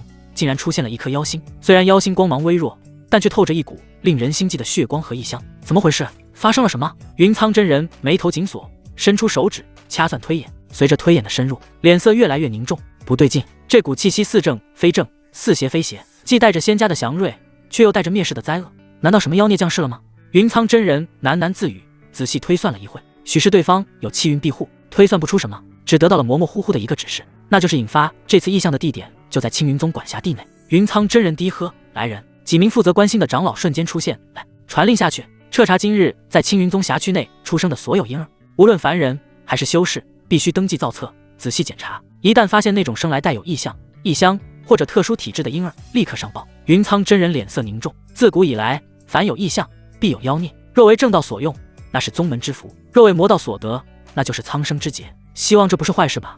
此时，李长生正忙着安顿老婆孩子呢，对外面的事情一无所知。不过，就算他知道，也不慌。李长生是一个很稳健的人。自从李守律降生的时候，李长生就在其身上施展了狗道长青神通，屏蔽了李守律的体质。只要元婴老怪不出的话，根本没有人能看破。把老婆孩子安顿好后，李长生就随便找了个借口钻进了地下室。系统领取奖励。李长生盘膝而坐，搓了搓手，激动得像中了彩票一样。这次的奖励太丰厚了，简直是一波肥。定奖励发放中，寿元加30年，当前剩余寿元50年，修为加100年，正在灌输。随着系统的提示音落下，李长生丹田内灵力如同决堤的江水疯狂暴涨，原本筑基修为瞬间突破，筑基中期、筑基后期、筑基大圆满，咔嚓，仿佛有什么枷锁被打碎了。下一秒，只有指甲盖大小的道基竟然开始凝结收缩，最后化作了一颗金丹。呼，李长生吐出一口浊气，心头非常高兴，金丹了，老子终于金丹了，爽啊！在修仙界，筑基只能算是入门，但金丹期才算是真正跨入了强者的门槛。有了金丹修为，再加上系统的各种外挂，他终于有了在这个乱世中自保的底气。这时系统提示音继续响起，神通拔剑术已自动领悟至大成，高级炼丹术已灌输，当前等级4阶炼丹宗师。气运金龙已融入家族气运，镇压族运，逢凶化吉，在一定程度上能屏蔽天机。刷，随着系统的声音落下，李长生脑海中顿时多了关于拔剑术和炼丹术的感悟。拔剑术是必杀技，讲究的是蓄势藏锋，一击必杀。麻的，很凶残，不过我喜欢一击必杀，特么的，简直就是为狗道修士量身定做的呀！平时把剑藏在袖子里，装作人畜无害的老头，关键时刻一剑拔出，教你做人。至于高级炼丹术，那没什么好说的，就是炼丹。李长生不准备主修，但却准备认真了解一下，因为他还需要想办法治疗好苏夭夭的伤。后面的气运金龙更是好东西，气运看不见摸不着，但是这玩意肯定越多越好的。不错，不错，系统真不错。李长生满意的点点头，旋即站起身，感受着体内奔腾的力量，好像突然想到了什么，伸出神识往苏夭夭的房间探去。之前他是筑基期，看不透苏夭夭的深浅，现在金丹期了，总该能看透了吧？那位妖女到底有多强啊？然而，当他的神识落在苏夭夭身上时，却愣住了，因为他发现，即便金丹期也完全看不透。这丫头身上仿佛笼罩着一层粉色的迷雾，朦朦胧胧，深不可测。李长生倒吸一口凉气，这丫头到底是什么境界？难道是金丹后期？甚至是元婴？还是有其他什么特殊掩盖气息的宝贝？李长生心里咯噔一下，幸亏当初没真的动手，否则的话指不定是谁杀谁呢。看来软饭硬吃这条路还得继续走下去啊。第二天天刚亮，青云宗彻查行动就开始了，无数执法弟子涌入各个房室、村镇，无差别的排查刚出生的婴儿，全都登记造册备案。安置区自然也不例外。半小时后，几个身穿青云宗服饰的弟子敲响了李家药铺的大门。开门，例行检查。安置区全都布满了李长生的纸人，无论有什么风吹草动，他都能第一时间知道，自然早就知道了这情况。李长生换上一副老实巴交的表情，打开门，满脸堆笑：“几位仙师，这么早啊？买药吗？今天的虎狼丹打8折哦。这虎狼丹正经吗？”为首的执法弟子皱了皱眉，看了一眼李长生，冷冷的开口：“少废话！听说你家昨晚生了个孩子，让我进去检查一下。”仙师，孩子刚睡着。李长生假装为难，实则想办法打探消息。少啰嗦，这是宗主法旨。李长生闻言愣了一下，宗主的法旨，他没想到自己就生了一个孩子，怎么就连青云宗宗主都惊动了呢？难道邪灵根就这么令人害怕吗？这时苏夭夭听见动静，放下手里的药材走了过来。虽然其收敛了气息，但那股子天生的魅意和气场是掩盖不住的。吵什么吵？不知道产妇需要静养吗？你们这群大男人就这样闯进人家产房，还要不要脸了？那弟子被骂得一愣，但看到苏夭夭是女人，就忍着没有发火，依旧冷冷的开口：“这是宗主法旨，请配合一下。”苏夭夭冷哼一声：“行，要检查是吧？我去把孩子抱出来给你们看，但你们要是敢进去惊扰了我嫂子，小心我向雷烈长老投诉你们。”听到雷烈这个名字，那几个弟子脸色一变。雷烈可是出了名的护短和暴脾气，而且听说这李家药铺跟雷长老有点关系，雷长老的亲传弟子就是李家的。为首弟子干咳2声：“可，既然如此，那就劳烦姑娘抱出来看看吧。”苏夭夭转身进屋，将熟睡的李守律抱了出来。执法弟子凑上去，手里拿着测灵盘，开始测试。测灵盘微微亮起了一道红光，火灵根，也没有什么异常的体质。为首弟子看了一眼，有些失望。他们要找的可是能引发天地异象的那种，这种中品灵根在青云宗虽然不多，但也不算稀罕，肯定不是宗主要找的人。弟子挥挥手，行了，登记一下。下一个。李长生闻言松了一口气，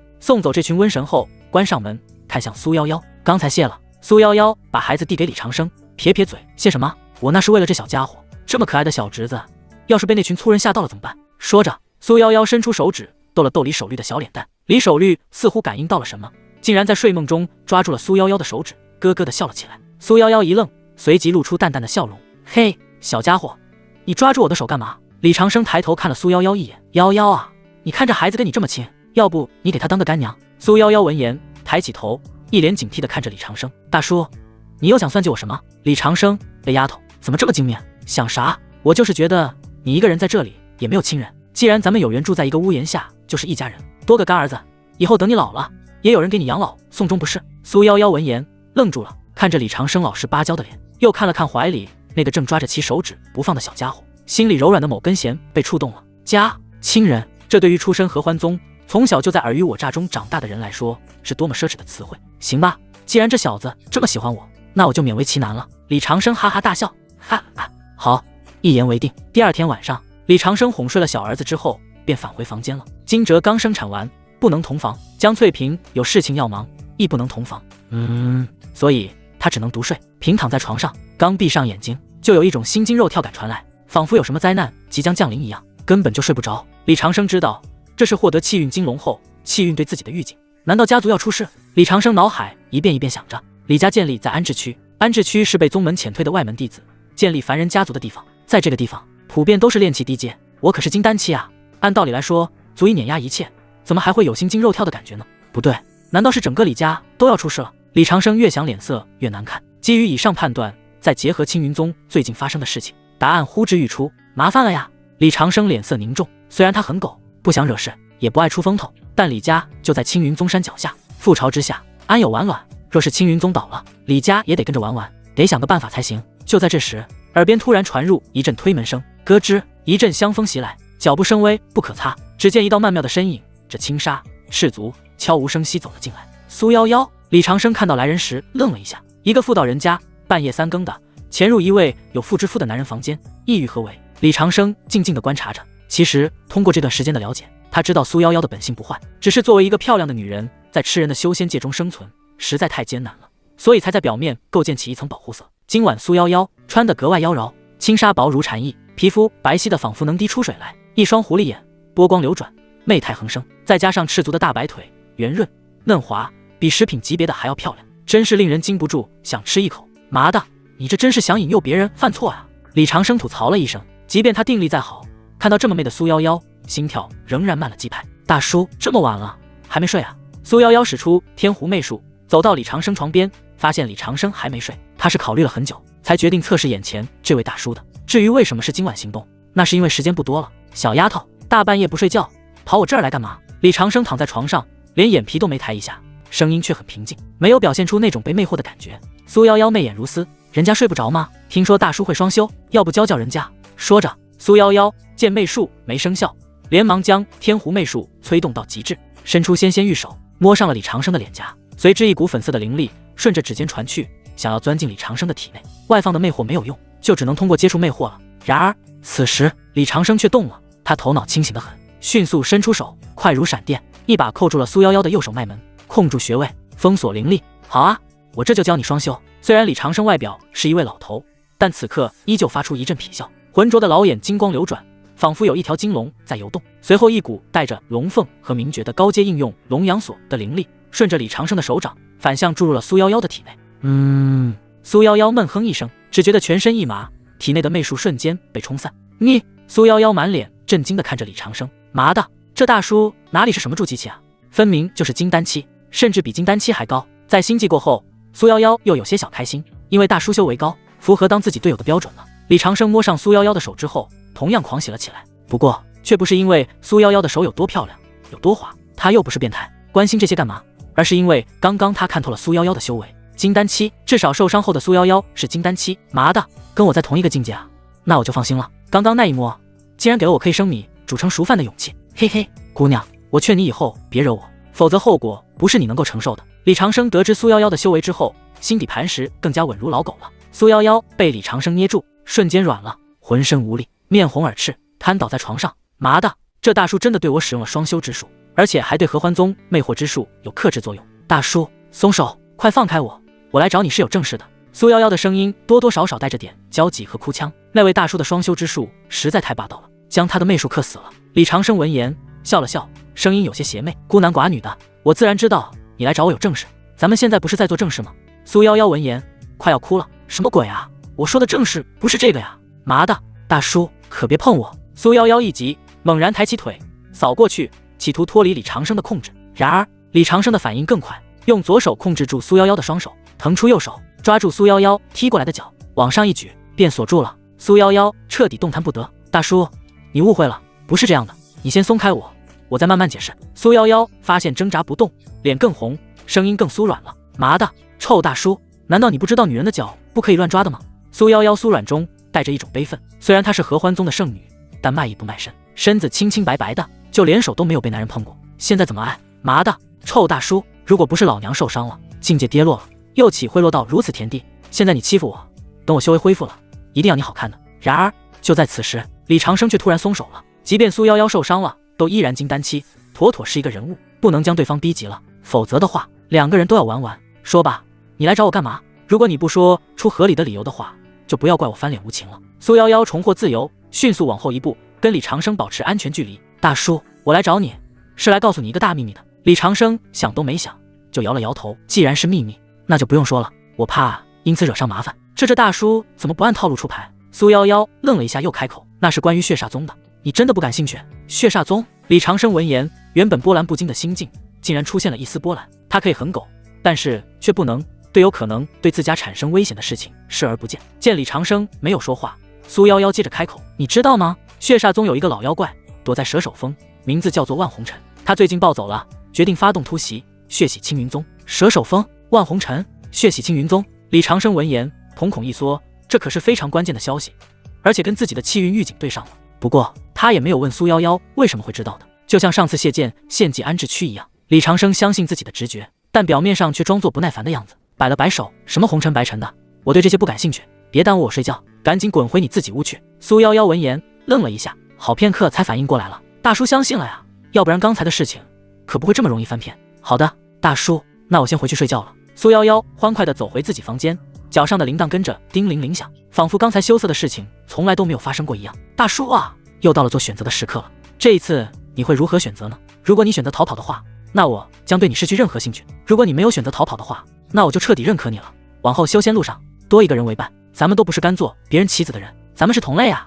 与此同时，李长生看着苏夭夭离开的背影，彻底坐不住了。真特马的，什么事情都被我遇上了。血煞宗进攻青云宗，且不说青云宗能不能抵挡得住，单单是战争余波就能让他们这些凡人吃一壶了。李长生是金丹期，自然不怕战争，但是自己的妻儿害怕呀。万一某一道修仙者的法术落在安置区，他们恐怕连反抗都反抗不了就死了。要带着妻子儿女逃跑吗？李长生脑海中再次浮现了这个想法。其实作为狗道中人，最佳的选择就是远离灾祸，而且这次安置区没有被封锁，进出自然，这就意味着随时都可以逃跑的。可是如果逃跑的话，那平平怎么办？放弃了平平吗？平平在剑种修炼，青云宗不可能同意我中途带走他的。李长生思考了一夜，顿时做出了一个违反人生准则的决定，那就是不逃跑。他做不到放弃平平。青云宗作为三大正道修仙门派，而且还是最强的那个，如果青云宗战败，天下何处不是地狱？如果青云宗战胜了，那根本无需逃跑。而且现在有了我这个变数在，胜率又大了几分。自古以来都是邪不胜正的，我就不相信血煞宗那群邪魔外道能赢。不过有一说一，虽然李长生不准备逃跑，但是还是会将自己的妻儿女仙安置到偏远的地方的，以免被飞来横祸波及到了。李家的香火可不能断。外面天已经亮了，李长生依旧坐在原地思考，直到中午才站起来，换了一身崭新的长袍，提着一个篮子便往门外走去。坐在客厅上的惊蛰抱着孩子，看到李长生往外面走，问夫君，你去哪？去趟青云宗，平平那小子在宗门受雷长老照顾，我去感谢一下雷长老。怎么突然就去感谢雷长老了？惊蛰有些疑惑，但是也没有多问，连忙点点头，好的。李长生走出门，笑了笑，其实他心里清楚，送礼是假，送情报才是真。虽然血池大人发出了召集令，但是血煞宗曾经被正道打散，已经转入地下了，想要重新召集起来还需要一段时间。他的计划就是趁着这段时间将潜伏在蛇首峰的血池大人杀了。借刀杀人也是杀，如果能成功将血池大人杀了，血煞宗将群龙无首，威胁性大大降低。青云宗执法峰，李长生作为雷烈的亲传弟子的父亲，原本没有特殊情况是不允许上去的，因为大道无情，修仙者是很顾忌与世俗产生纠葛的，因为那很容易成为他们的心魔。李长生使了一点手段，才进入了执法峰。然而很不巧，雷烈外出执行任务了，接待他的是执法峰的一名真传弟子，也是平平的师兄，名叫张正，为人正如其名，刚正不阿，但脑子有点一根筋。张正客气地接过篮子，篮子中放着一些凡俗之物。李伯父，师尊外出了，恐怕要过几天才能回来。李长生装作一脸遗憾的样子，真是不巧，本来还想顺便问问雷长老一件事呢。张正疑惑，什么事？你问我也一样，只要我知道的都告诉你。李长生左右看了看，从怀里掏出一块暗红色的石头，这石头看起来平平无奇，但若是仔细感应，就会发现里面蕴含着一股极其精纯且令人作呕的血煞毒气，这是李长生伪造出来的证据。既然知道血池大人隐藏在蛇首峰，那座伪证还很难吗？伪证不伪证也不重要，重要的是血煞宗那位老妖怪真的在那里。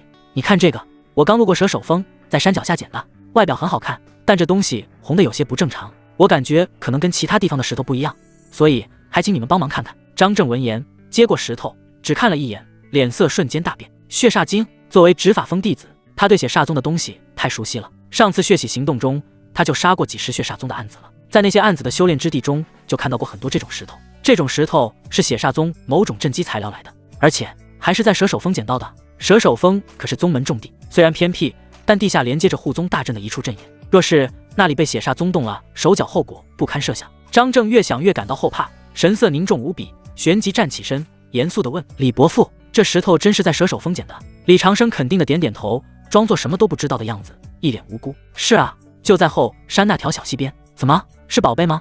如果是宝贝，那我可以带你去多捡几个。张正深吸一口气，打断了李长生。李伯父，这东西跟魔门有关，很危险，你千万别再捡了，我现在要将这块石头上交宗门，您先回去吧，改日我一定登门道谢。李长生点点头，适时露出一股后怕的样子。好的。说完，张正也顾不上招待了，拿着石头就往宗主峰飞去。李长生看着张正离去的背影，嘴角勾起一抹不易察觉的微笑。计划成功了，虽然计划还有很多漏洞，但是他已经尽力做到完美了。做完这一切，李长生没有急着返回安置区，而是顺便去了一趟青云宗对凡人开放的藏经阁，准备借点书再回去。近段时间，李长生发现自己对修仙界的认识浅薄的可怜，甚至连对燕红尘这个家伙都知之甚少。现在好不容易来一趟青云宗，自然不可能空手而归，当然他也只能借一些简单的常识和历史书籍，那些涉及功法之类的书籍都是分开管理的，他们这些被优化的弟子连接触都接触不到。李长生离开青云宗山门之后，特意选择了走偏僻的小路，平时他都不敢走这种偏僻小路的，因为无数小说中前辈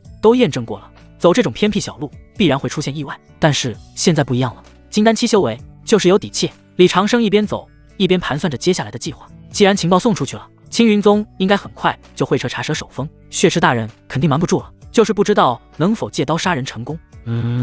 为了确保胜利，我还得做一些其他准备。李长生想着想着，忽然脚步一顿，感到一阵阴风吹过，抬起头，只见前方的小路上不知何时多了一道身影。那是一个身穿红色长袍服饰的老者，其身形枯瘦，面容阴鸷，皮肤干瘪，手里拿着一根枯木拐杖，正是血煞宗第9长老。他因神宗前宗主的号召，前来附近的凡人村落集合，共谋大事。血煞宗的人，李长生不动声色，心头咯噔一下。虽然对方隐藏得很好，但是其身上那种淡淡的血腥味是瞒不过李长生的，真是冤家路窄呀！李长生双眸冰冷，眼中带着杀意。血煞宗一直找他麻烦，他心里早就憋着一股气，现在看到血煞宗的人，自然得想办法阴死对方。此时，血煞宗9长老也打量着眼前出现的老头，眼神一冷。炼气3层的老头，蝼蚁而已。若是平时，他理都懒得理这种蝼蚁。但现在血煞宗计划频繁出事，他们已是惊弓之鸟。万一这老头看到了什么呢？破坏了神宗的计划，那就得不偿失了。目前最好的选择就是送这位老头去西天，算你倒霉。9长老冷笑一声，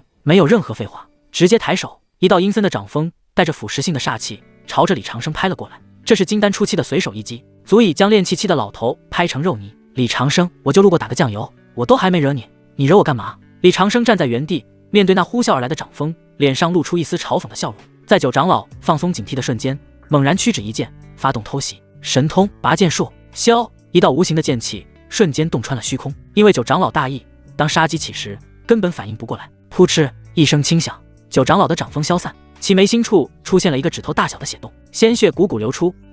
第9长老瞪大了眼睛，他到死都想不明白，为什么一个炼气期老头竟能秒了金丹期的自己，这不科学啊！李长生挥了挥手，看着没有半点生机的尸体，心头暗爽，金丹期的血煞宗长老也不过如此啊，好菜呀，就连我的一击偷袭都接不住。李长生吐槽了一句之后，便从旁边折了一根树枝，隔着老远开始摸尸。其实按照他的性格，原本要将其尸体打得灰飞烟灭才摸尸的，但是现在尸体还有用，只能出此下策了。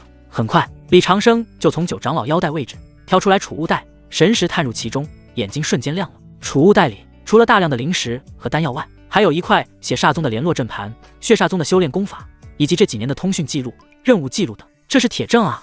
有了这东西，再做一点伪证的话，就能将蛇手风绝地3尺了。我就不搜魂了，将这机会留给雷长老吧。李长生想着想着，顿时将储物袋重新塞进了9长老的怀里，然后用树枝串着第9长老的尸体，贴上5阶隐身符、屏蔽符，运行狗道长青技能，迅速折返执法风。他跟雷烈长老比较熟一点，这一场机缘必须送给雷烈长老，而且他也需要一个马甲跟青云宗对话，因为李长生已经金丹境，隐藏法术更是了得。如果没有意外的话，在整个青云宗都没有人能看破其隐秘，折返青云宗就像在逛后花园一样。所以李长生一点都不慌，唯一有点麻烦的就是雷烈长老的洞府阵法，他花费了半个小时才破解成功。雷烈长老的洞府很简单，四面环墙，中间一个蒲团，或许隔壁还有隔间什么的，但李长生没心思觊觎对方的宝贝，将血煞宗长老的尸体扔下，扔在中央位置，然后提笔修书一封，笔飞龙蛇。如果不出意外的话，这次之后雷烈长老就会成为青云宗和自己沟通的马甲，血池长老也会陷入麻烦之中。李长生布局完毕，检查了一遍，确定没有留下什么漏洞之后，就迅速离开了。与此同时，雷烈正驾驭着飞剑，以极快的速度穿梭在云层之中。他刚刚收到宗主的传信，让其即刻回宗，有要事相商，所以迅速返回。雷烈脸色不好看，最近青云宗不太平，虽然拔出了血煞宗案子，但总有一股暗流在涌动，难道又出什么岔子了？雷烈想着想着，回到了执法峰，按下云头落下，先回去调整一下，换身衣服再去见宗主。雷烈一路上风尘仆仆，长袍上甚至还沾着些许妖兽的血迹。作为执法长老，注重仪表是次要的，但他刚从外面杀回来，身上的煞气太重，怕惊扰了宗主峰的那些小辈。雷烈还是挺讲究的，走到洞府门前，挥手打出一道法诀，轰隆隆，石门缓缓开启。下一秒，一股浓烈的血腥味混着阴冷的煞气扑面而来。谁？雷烈脸色大变，手中灵剑瞬间出鞘，雷光闪烁，护体罡气全开，体内灵力蓄势就发。然而洞府内静悄悄的，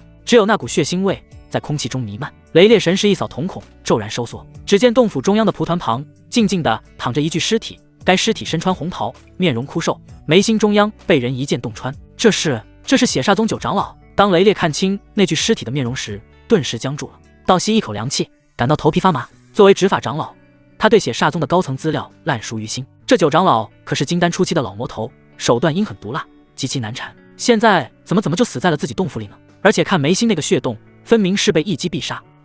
雷烈一想到这里，只觉得背脊发凉。谁干的？谁有这么大本事？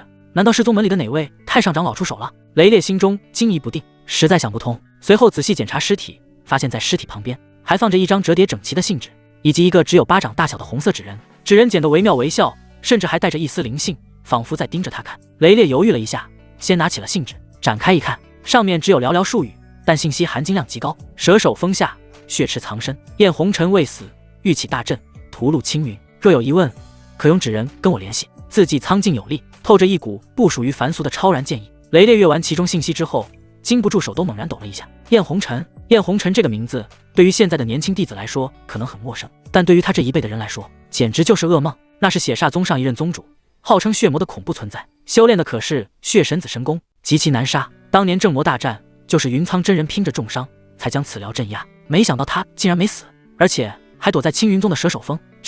雷烈只觉得口干舌燥。如果这信上说的是真的，那青云宗简直是在鬼门关前走了一遭啊！事情大条了呀！一旦这个信息被人抖出去，整个青云宗都会震3震。雷烈看向那个红色的纸人，充满了矛盾。这神秘人到底是谁？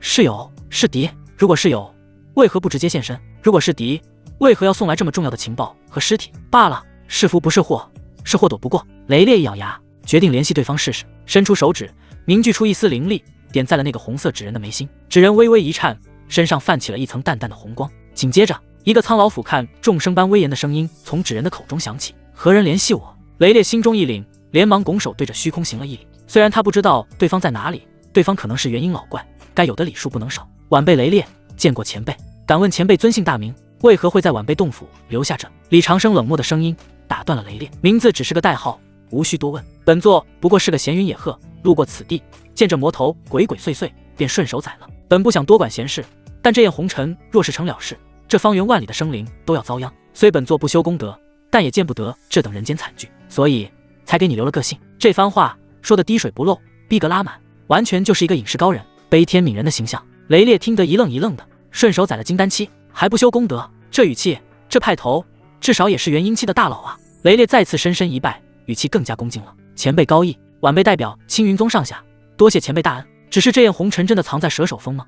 那里可是我宗的。李长生声音突然冷了下来，带着一丝不悦：怎么，你在质疑本座？若是不信，大可不必理会，等着燕红尘把你们青云宗炼成血海便是。反正死道友不死贫道，本座随时可以抽身离去。雷烈冷汗瞬间就下来了：不，晚辈绝无此意，晚辈只是太过震惊，一时难以置信。那声音沉默了片刻，才缓缓说道：信与不信在你，言尽于此。说完，纸人身上的红光瞬间暗淡下去，再无半点动静。前辈，雷烈试探着叫了2声，却再也没有得到回应。他擦了擦额头上的冷汗，这神秘前辈脾气还挺大，而且能通过纸人传音，这手段更是闻所未闻，真是令人震惊啊！不过这也更加印证了对方的高人身份，只有那种真正的强者才会如此傲慢和随性。蛇首峰，雷烈看着手中的信纸和地上的尸体，眼中闪过一丝决然，宁可信其有，不可信其无。而且这九长老的尸体做不得假。雷烈想着，一把抓起九长老的尸体，顾不上换衣服了，直接化作一道雷光，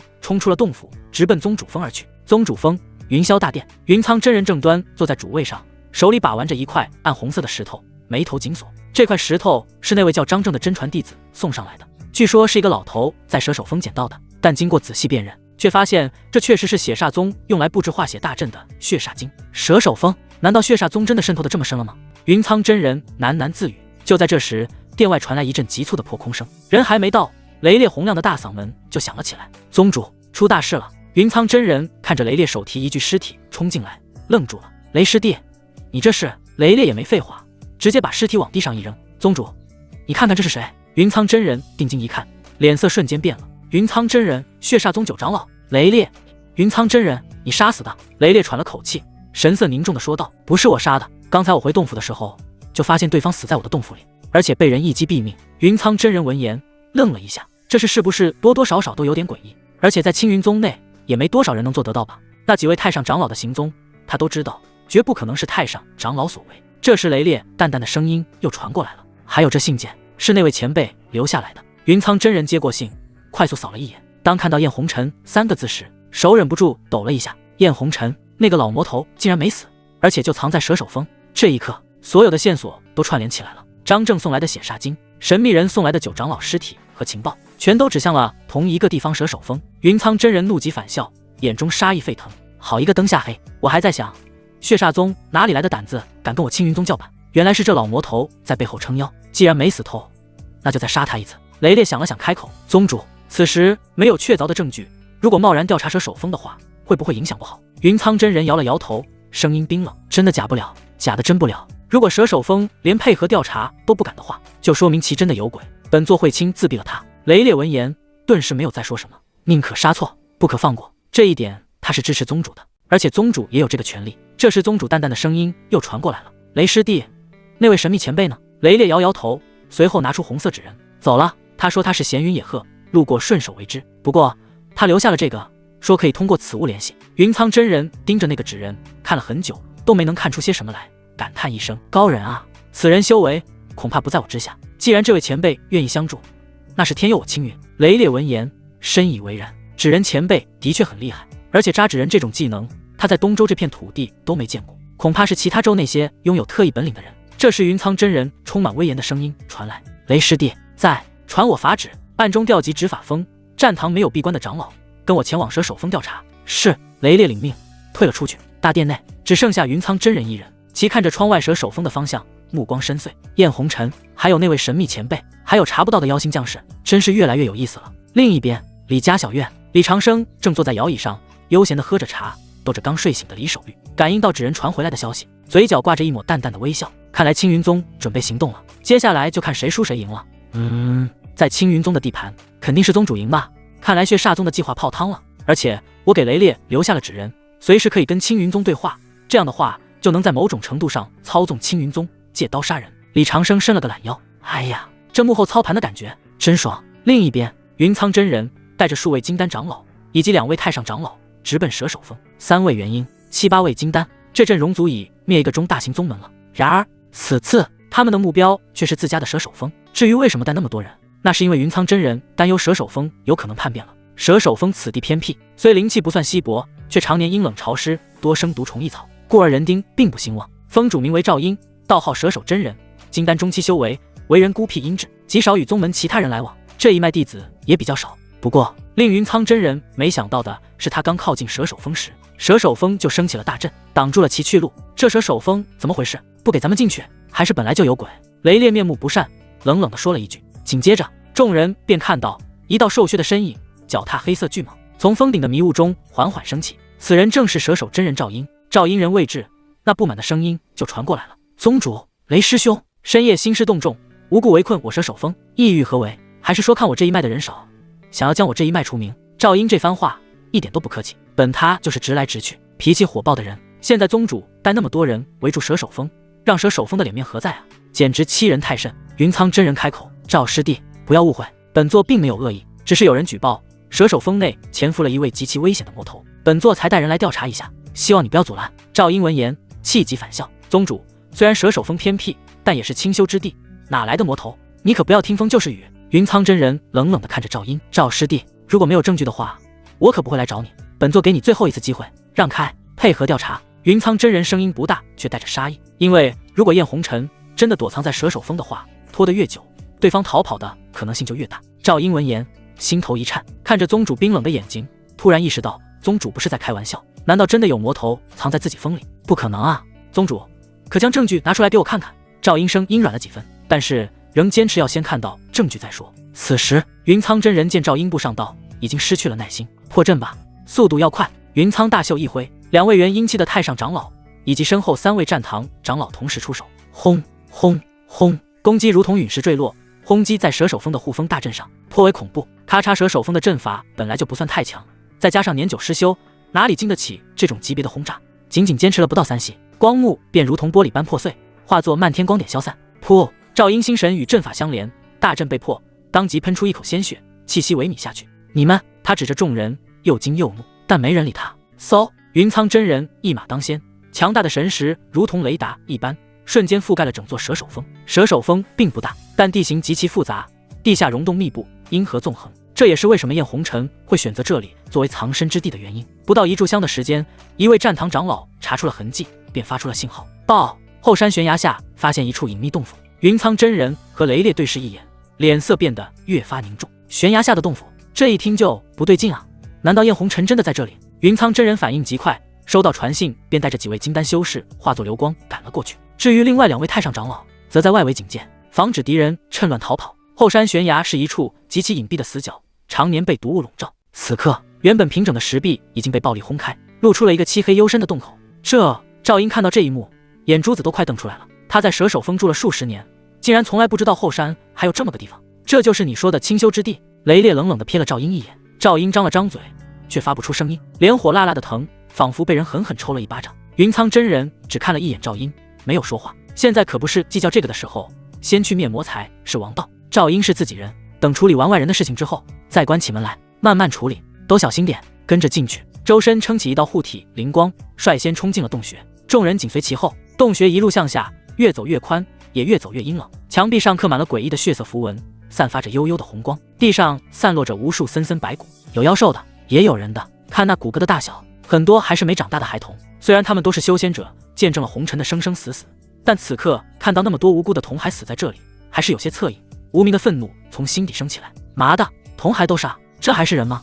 畜生啊！几位金丹长老气得浑身发抖。虽然死在他们手中的人命不少，但是至少不会对无缚鸡之力的孩子动手，真是该死啊！众人气得浑身发抖，牙齿咬得咯咯作响。片刻，他们走到了洞穴的尽头，这里是一个巨大的地下溶洞，在溶洞的中央有一个方圆数10丈的巨大血池，咕嘟咕嘟，血池中的鲜血如同沸水一样翻滚着，冒着一个个血泡，每一个血泡炸裂时都会释放出一股浓郁的血煞之气。而在血池的上方悬浮着一座尚未完全成型的祭坛，祭坛周围遗留着一些刚布置好、尚未来得及激发的阵旗和灵石，但是除了这些之外，这里空无一人。人呢？雷烈声如同咆哮。云苍真人冷着脸，他能清晰地从血池中感应到燕红尘的气息，而且是刚走不久的那种。麻的！云苍真人无比愤怒，猛然一拳砸出，洞穴簌簌颤抖，乱石落下，几乎崩塌。混账，就差那么一点点。说着，好像想到了什么，猛然转过头看着站在旁边的赵英，如果不是这个蠢货耽误了时间，或许就能把这个老魔头堵在里面了。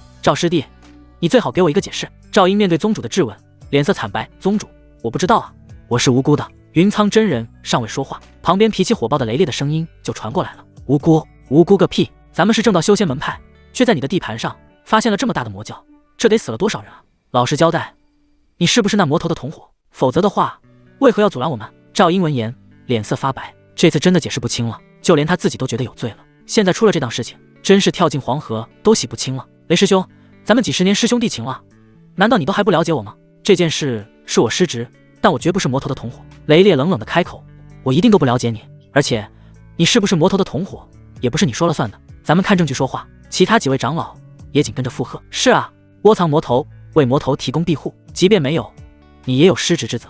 宗主，将这害群之马处理了吧。云苍真人深呼吸一声，将情绪压下，尽量让自己处于公正无私的状态。赵英身为封主，守土有责，即便不是同伙也有责任。即日起废去封主之位，押入寒冰炼狱，等此事调查清楚之后再听候发落。至于蛇手峰其他弟子，则全部隔离审问，谨遵宗主口谕。2位执法长老闻言上前将赵英拖了下去。赵英没有反抗，因为他知道即便反抗也没有用。这时云苍真人的目光重新落在眼前的血池上，陷入沉思。既然燕红尘逃了，为什么不毁了这里？是啊，为什么不毁了这里？一言惊醒梦中人，其他人同样疑惑。这时其中一位长老想了想，开口，会不会是因为走得太急，所以来不及？云苍真人闻言思考了一会，摇了摇头，心底闪过一丝不安。应该不会，燕红尘此人心机深沉，行事滴水不漏，他留下这个血池，恐怕不是来不及毁，而是故意留给我们的。话音未落，一变突声，咕嘟咕嘟，原本安静的血池突然剧烈翻滚起来，一股狂暴无比的能量波动爆发，紧接着，血池周围的那些布置好的阵旗竟然无风自燃，血池中一道道血色光柱冲天而起，穿透了上方的山体。不好，这是陷阱，快退！云苍真人脸色大变，他猛地一挥袖袍，施展出力量，将身后的长老们卷起，向洞口飞去。然而已经来不及了，轰！下一秒，血池爆炸，这爆炸引爆了焰红尘积攒了几十年的血煞之气，破坏力非常恐怖。这恐怖血浪夹杂着腐蚀性剧毒，淹没了整个地下溶洞，整座蛇首峰都在剧烈摇晃，仿佛发生了12级大地震，山体崩塌，巨石滚落。片刻后，尘埃落定，蛇首峰的后山已经塌了一半，数道狼狈的身影从废墟中冲了出来，正是云苍真人和雷烈等人。虽然有云苍真人的护持，大家没有性命之忧，但一个个灰头土脸，衣衫褴褛，好不狼狈。特别是雷烈，胡子都被烧焦了一半。云苍真人看着眼前的废墟以及天空中那久久不散的血色蘑菇云，声音冷如地狱：焰红尘，本座与你势不两立。这一炸不仅毁了蛇首峰，更是打青云宗的脸，脸面都没了，能不愤怒吗？雷烈更是杀气腾腾，恨不得现在就生吃几个血煞宗的长老宗主。现在咱们怎么办？云苍真人深吸一口气，紧紧吐了2个字：备战。此时，距离青云宗100里之外的一处荒山之巅，一个身穿血色长袍、面容妖异的男子正迎风而立，看着蛇首峰方向升起的血色蘑菇云，嘴角禁不住勾起一抹疯狂而残忍的笑容。此人正是血池大人焰红尘。呵呵，云苍老，这份见面礼喜欢吗？焰红尘脸色有些苍白，刚刚舍弃血池逃跑是断臂重生，对他的影响也是极大的，但是又如何？有我还在，血煞宗就在，下一次得神宗全面回归了。你青云宗挡得住我的血神子吗？与此同时，李长生坐在院子的藤椅中，目光看着青云宗方向，非常惬意。通过纸人，他隐约感到青云宗已经在行动了，但是因为有屏蔽，纸人的感应有些模糊。真希望青云宗干死血池大人！血池大人，老实跟我作对，不得好死啊！李长生在心里下了恶毒的诅咒，如果能够诅咒死血池大人的话，血池大人早就不知道死了多少次了。这时苏夭夭刚从李氏药铺忙完回来，看着李长生坐在院子中懒洋洋的晒太阳，禁不住走过来开口：大叔，你很闲吗？老看着青云宗方向干嘛？苏夭夭赤着脚坐在李长生旁边的凳子上，脚上的铃铛铃铛铃铛的响。李长生笑了笑：谁说我在看青云宗方向了？听着李长生阳光的回答，愣了一下问：那你在看什么？李长生继续笑了笑：我这是在看庭前花开花落，看天边云卷云舒。苏夭夭虽然不可否认这几句话很有意境啊，但怎么给我一种淡淡的逼味呢？苏夭夭在心里吐槽一声，随后又开口：大叔，你将我的情报送出去了对不对？李长生矢口否认：小姑娘，饭可以乱吃，话不可以乱讲，我根本不知道你在说啥呀。苏夭夭，大叔，咱们都心知肚明的，你为什么非要不认呢？李长生笑了笑：既然大家都是心知肚明的事情，你为什么非要逼我认呢？苏夭夭，李长生，这一刻虽然两人都没有捅破窗户纸，但是都有了一种革命战友的默契，两人惺惺相惜，抱团取暖，他们都是不想成为别人棋子的人啊。就在这时，两人耳边忽然传来一阵巨响，声音很大，崩得他们耳膜生痛。他们抬起头看去，只见青云山境内蛇首峰赫然爆炸，烟尘滚滚，火光冲天而起。啥情况啊？我让你去剿灭血池大人，怎么蛇首峰都爆炸了？事情这么大条。苏夭夭嘴角笑了笑：大叔，你好像计划得逞了。李长生暗自感应了一下留给雷烈的纸人，随后摇了摇头：没有得逞，反而是青云宗吃了点小亏。苏夭夭愣了一下，反应过来，你是说那位大人逃跑了？李长生点点头：是的，所以如果你有那位大人的消息渠道的话，可以告诉我，我让青云宗再杀他一次，要不然的话咱们可都难受了。苏夭夭摇了摇头：我能有什么渠道啊？李长生笑了笑：合欢宗啊。苏夭夭，本姑娘何时说过我是合欢宗的人啊？大叔，你可不要乱猜测啊。李长生咂了咂嘴，也不揭穿对方，行吧，是我猜错了。片刻后，李长生收回目光，虽然借刀杀人的计划不是很成功，但炸毁了蛇首峰，逼走了焰红尘，也算阶段性胜利了。李长生心情大好，而且他在这段时间内也吃透了系统奖励的高级炼丹术，在系统面板上多一个高级炼丹师的复职业，这意味着他的炼丹能力已经不输于青云宗任何一位炼丹长老了。这时李长生目光在苏夭夭身上停留了片刻：姑娘，我观你灵力紊乱，你的伤恐怕比我想象中还要严重吧？苏夭夭闻言，脸上的笑容微微一僵，随即又恢复了媚态：大叔，你这都要关心人家啊，是不是心疼了？若是心疼，不如……李长生没接苏夭夭的荤段子，站起身，拍了拍长袍，自信地开口：跟我进房间吧，最近我略有感悟，学了点炼丹术，或许能帮你看看身上的伤，至于能不能治，就不敢保证。苏夭夭闻言愣住了，狐狸眼盯着李长生：大叔还会医术？还是最近学的？大叔哪里来的丹书？而且这段时间我都跟大叔待在一起啊，也没发现什么异常，难道大叔有什么大遗技在背后支持？这大叔实在太神秘了。好呀，苏夭夭抱着试一试的态度，点头答应，真是有点小感动呢。万一成功了呢？你不试一试的话，永远不会知道大叔的极限在哪里。苏夭夭就像小媳妇一样，跟着李长生身后走进了那个男人的房间。这是他第一次进入男人的房间。李长生的房间布局很简单，摆放整齐，除此之外没有别的了。这让苏夭夭有些意外，南修的房间也这么干净吗？随着大门关起来，光线昏暗，孤男寡女，气氛莫名的有些旖旎。躺下，李长生指了指床铺。苏夭夭一眼躺下，侧着身子，单手撑着脑袋，曲线玲珑，起伏有致，轻纱遮不住下面曼妙的风光，若隐若现的肌肤散发着致命的诱惑。大叔，要脱衣服吗？苏夭夭吐气如兰，眼神拉丝，仿佛躺在砧板上的不是病人，而是一道任君品尝的美味佳肴。李长生翻了个白眼，不用，把手伸出来，还有收起你的媚术，否则我手一抖，扎错穴位，你这辈子可能就真的废了。苏夭夭撇了撇嘴，没有说话，而是乖乖伸出皓腕。李长生坐在一旁，伸出2根手指搭在其脉搏上，入手滑腻，温润如玉，但心无旁骛。此刻在他眼里只有病人，而无男女之别。李长生的灵力顺着指尖探入苏夭夭的体内。得罪了。李长生低语一声，随后他的手掌缓缓上移，穿过轻纱，按在了苏夭夭平坦紧致的小腹之上。这个位置是丹田，丹田是修士最脆弱的地方。苏夭夭啊，你真是一个马大哈！丹田是随便能给别人检查的吗？也就是我是好人，否则的话，你早就被人吃掉了。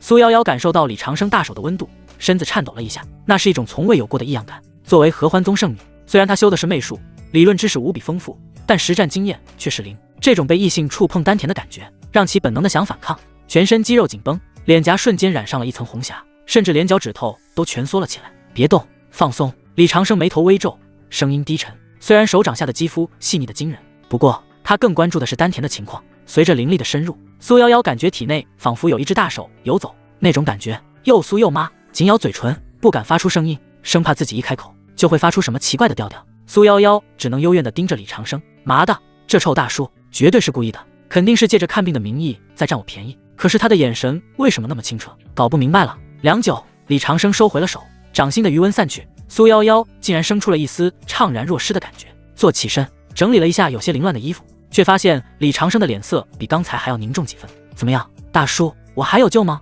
苏夭夭收起了嬉皮笑脸。李长生叹了口气，摇了摇头。很难，简单的2个字，如同2盆冷水浇在了苏夭夭的头上，让其眼中的光芒暗淡了下去。虽然早就猜到了这个结果，但真正听到宣判的时候，还是忍不住酸楚。我就知道金丹本源受损，大道根基已断，除非有传说中的9转还魂丹，或者大乘期老怪出手洗金法髓，否则这辈子也就这样了。苏夭夭自嘲地笑了笑，而且我原本就是来碰碰运气而已，又岂会敢企图其他？然而这时李长生淡淡的声音又响了起来，我是说很难，又没说不能治。苏夭夭猛地转过头，盯着李长生，呼吸急促起来，胸口剧烈起伏。你说什么？能治？大叔，你没骗我。李长生端起桌上的茶杯，抿了一口，自信地开口，骗你干嘛？我有必要骗一个伤残人士吗？苏夭夭闻言笑了笑，那怎么治？李长生开口，炼制出补天丹即可。补天丹？苏夭夭闻言愣了一下，他听过补天丹，这是早已失传的古方，据说有夺天地造化之功，如果有补天丹的话，能修复自己的本源不奇怪。大叔，你会炼补天丹？苏夭夭激动的直接扑了过来，抓住了李长生的手臂，那柔软的触感让李长生差点没拿稳茶杯，随后不动声色地抽回手臂。可，淡定，男女授受不亲，我有丹方，也会炼制，但其中的主要却是个大麻烦。苏夭夭连忙追问，什么主要？只要世上有的，我都能想办法弄回来。李长生看着苏夭夭激动的样子，缓缓吐出一句话，需要一位元婴期修士的元婴作为药引即可，而且必须是活的。苏夭夭闻言脸色凝固住了，元婴活的，这特码难度比天才地宝更难啊！大叔，还有其他办法吗？李长生摊了摊手，没有，丹方就是这样写的，我可没有改动丹方的能力，所以我说很难啊。然而就在李长生以为苏夭夭会放弃的时候，这姑娘眼中的绝望竟然慢慢转化成了杀意。苏夭夭舔了舔红唇，突然凑近李长生，吐气如兰，大叔，我一个人肯定杀不了元婴，但是如果你跟我联手呢，未必不能阴死一个落单的元婴，怎么样，干一票？若是成了，我不但把命给你，身子也给你。说着，苏夭夭还故意挺了挺胸膛，一副豁出去的样子。李长生看着眼前这个疯批美人，觉得头皮发麻。麻的，这娘们疯了！我只是告诉你个药方，安慰安慰你而已。你竟然想拉着我去杀元婴，亏你想得出来！我伪装的修为才炼气期啊，即便我真是修为是金丹期，可是我敢去招惹元婴怪吗？那不是老寿星吃砒霜嫌命长吗？我狗道中人，主打的就是一个稳字，这种高风险零回报的事情，狗都不干。李长生往后缩了缩身子，摆了摆手，脸上露出一副爱莫能助的表情。别，姑奶奶，你可别害我，我就是一个在安置区带娃的退休老头，平时杀只鸡都费劲，你让我去杀元婴，这事儿没得商量，我还要给我儿子养老送终呢。见李长生拒绝得如此干脆，苏夭夭眼中的光芒再次暗淡了几分，但疯狂的念头却像野草一样在心里疯狂生长。杀元婴真的做不到吗？未必吧，只要叶红尘那位老怪物还在青云宗附近晃悠，就是行走的一味药啊，生活总会很有盼头啊。哼，胆小鬼！苏夭夭娇嗔一声，不知道为什么，这时心情却好了许多，被这位大叔治愈了。好奇怪窝！李长生没有理会苏夭夭的嘲笑，君子不立于危墙之下，即便你出卖自己的身体100次，我都不会心动一下。除非你怀上我的孩子，才可以考虑一下。可李长生干笑一声，将苏夭夭赶走。别做白日梦了，回你的房间，赶紧睡觉去吧，梦里啥都有。苏夭夭虽然心有不甘，但也知道这事儿急不得，撇了撇嘴，赤足返回了自己的房间，关上房门，躺在床上，正准备宽衣解带休息，腰间储物袋突然震动起来，粉色光芒透过储物袋的布料，将昏暗的房间照得通亮。苏夭夭看着眼前这一幕，脸色微变。合欢宗最高级别的传讯，这种级别的传讯，只有宗门发生生死存亡的大事，或者宗主亲自下令时才会启用。难道宗门出事了？苏夭夭犹豫了一下，布下了隔音结界，随后一拍储物袋，粉色的传讯玉简便从储物袋中飞出，悬浮在半空。下一秒，玉简光芒大作，一道熟悉且充满威严的女声在苏夭夭脑海中响起，这是合欢宗宗主冷月仙子的声音。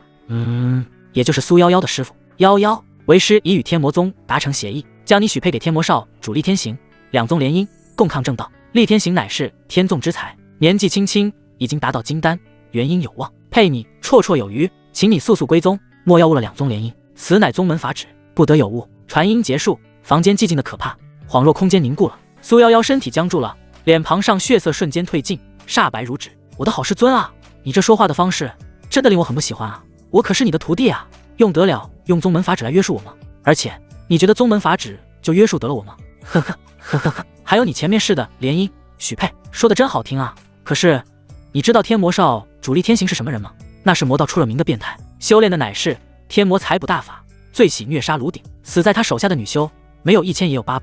你把他夸成天纵之才，把我许配给他，这哪里是嫁人，分明是将我往火坑里推，分明是把我当成了废弃的货物，去换取天魔宗的庇护。师尊啊师尊，在你眼里我苏夭夭就只是一件待价而沽的商品吗？苏夭夭眼眶微红，眼睛中挤出一滴眼泪，心中那一丝对宗门最后的眷恋在这一刻彻底崩塌。呵呵，让想要我回去当炉鼎，问过我的意见了吗？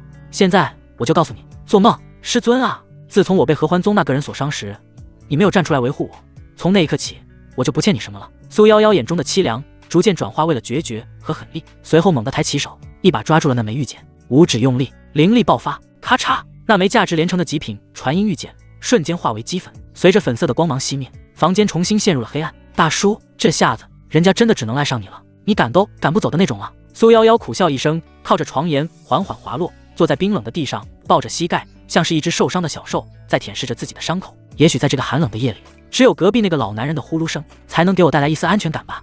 与此同时，李长生盘膝坐在床上，并非不睡觉，而是睡得很浅，被隔壁的灵力波动惊醒了。紧接着好像感应到什么东西被捏碎了，但因为有结界的原因，他感觉不真切。这疯姑娘大半夜不睡觉又发什么疯？你不睡觉可以，但是别影响我啊！李长生皱了皱眉，心在考虑要不要将苏夭夭拉出来教育一顿。至于苏夭夭的情绪，关我屁事，我又不是你的谁。片刻，李长生见周围安静了，这才作罢，旋即翻了个身，调整了一个舒服的姿势，假装什么都没有发现，沉沉的睡了过去。第二天早上，李长生还在熟睡中，他做了一个梦，梦到江翠萍给自己生了一堆孩子，每一位孩子皆是先帝，而自己成为长生家族镇压万古的老祖，静静地看着孩子们装逼，睡得迷迷糊糊的。梦还没醒，耳边就传来了刺耳的敲门声。李伯父在家吗？来了，别敲了，门都要散架了。李长生打了个哈欠，慢悠悠地起床去开门，他听得出来这是张正的声音。门一开，张正一脸严肃地站在门口，身后还跟着2名执法弟子，手里拿着记录用的玉简。张先生，快请进！李长生惊喜地打招呼，侧身让开道路。张正走进院子，环顾了一圈，没见什么异常，压低声音说道：李伯父，我是例行调查的，问问你昨天提交那块石头的情况。李长生闻言露出一副恍然大悟的样子，他将血煞经上交那一刻就预判到这一步了。说实话，这个计划漏洞还是蛮多的，但是我没有留下证据啊，疑罪从无。所以我是无辜的。哦，那块石头怎么了？是不是查出什么了？李长生装作好奇地问。张正神色凝重地点了点头，查出来了，是大问题，幸亏您及时上交，否则后果不堪设想。长老特意让我来向您表示感谢，并询问一下当时捡到石头的具体细节。李长生摆摆手，老实巴交，不用谢，我们也算是半个青云宗的人，为宗门分忧乃是分内之事，你想知道什么，尽管问就可以了，我一定知无不言。张正闻言和颜悦色，李长生还是挺好说话的，而且心怀宗门，这思想觉悟真是难得啊。你就将捡到血煞经的过程一五一十告诉我就可以了，如果有什么异常可以重点展开讲。好的，李长生点点头。接下来李长生绘声绘色地描述了捡石头的过程，当然所有细节都是经过精心编排的。张正听得连连点头，一边记录一边感叹李长生的运气好。李长生见时机差不多了，假装随意地问道，对了，张仙师啊，昨天青云宗那边动静闹得挺大，在安置区都能看到蛇首峰爆炸了，是不是出什么大事了？张正叹了口气，也没隐瞒，毕竟这事儿瞒不住，确实出大事了。根据你提供的消息，宗门彻查蛇首峰，竟然在蛇首峰发现了一个大魔头，虽然那魔头跑了，但炸毁了那个地方，也算是除了遗憾。听着张正一本正经的开口，如果李长生不是在雷烈那里留了一个纸人，差点就相信了。呵呵，这仙门啊，总是道貌岸然的，青云门吃的暗亏，你真是一点都不说啊。不过李长生懒得戳穿张正，他这次的目的是打探消息，以便后续计划安排。李长生一脸担忧的开口，那老魔头跑了，会不会回来报复？咱们这些住在山脚下的凡人，要不要去外面避一避？张正挺直了腰杆，一脸正气，摇了摇头。李伯父，你就把心放肚子里，宗主已经下令全宗备战，而且宗主已经联系了2大正道宗门，天剑门和紫霞宗，他们很快就会派强者前来支援，就算那魔头有3头6臂，也插翅难逃。3大宗门联手。李长生心中一动，看来这次动静确实闹大了，这是复现几十年前的除魔行动啊！燕红尘啊，燕红尘啊，你真是犯了天条了，如果你这都不死的话，简直天理难容。张正似乎想起了什么，突然说道，对了，李伯父，宗门为了应对血煞宗的威胁，特意组建了猎魔小队，虽然主要由内门弟子组成，但也招募一些实力不错的外门弟子，甚至散修，你这种被遣退的弟子也包括在内的，只要加入小队猎杀魔修，就能获得功勋点，若是功勋足够，甚至还可以申请重新加入宗门仙籍。说着，张正抬起头看了一眼李长生，虽然他知道李长生只有炼气期，但毕竟是李当平的父亲，若是有心回青云门的话，能帮就帮一下吧。李长生连忙咳嗽2声，摆手拒绝，别，我都这把老骨头了，还猎什么魔啊？别到时候魔没猎到，反而成了魔修的点心，这种建功立业的好事，还是留给你们年轻人吧。开什么玩笑，加入猎魔小队，那不是主动往枪口上撞吗？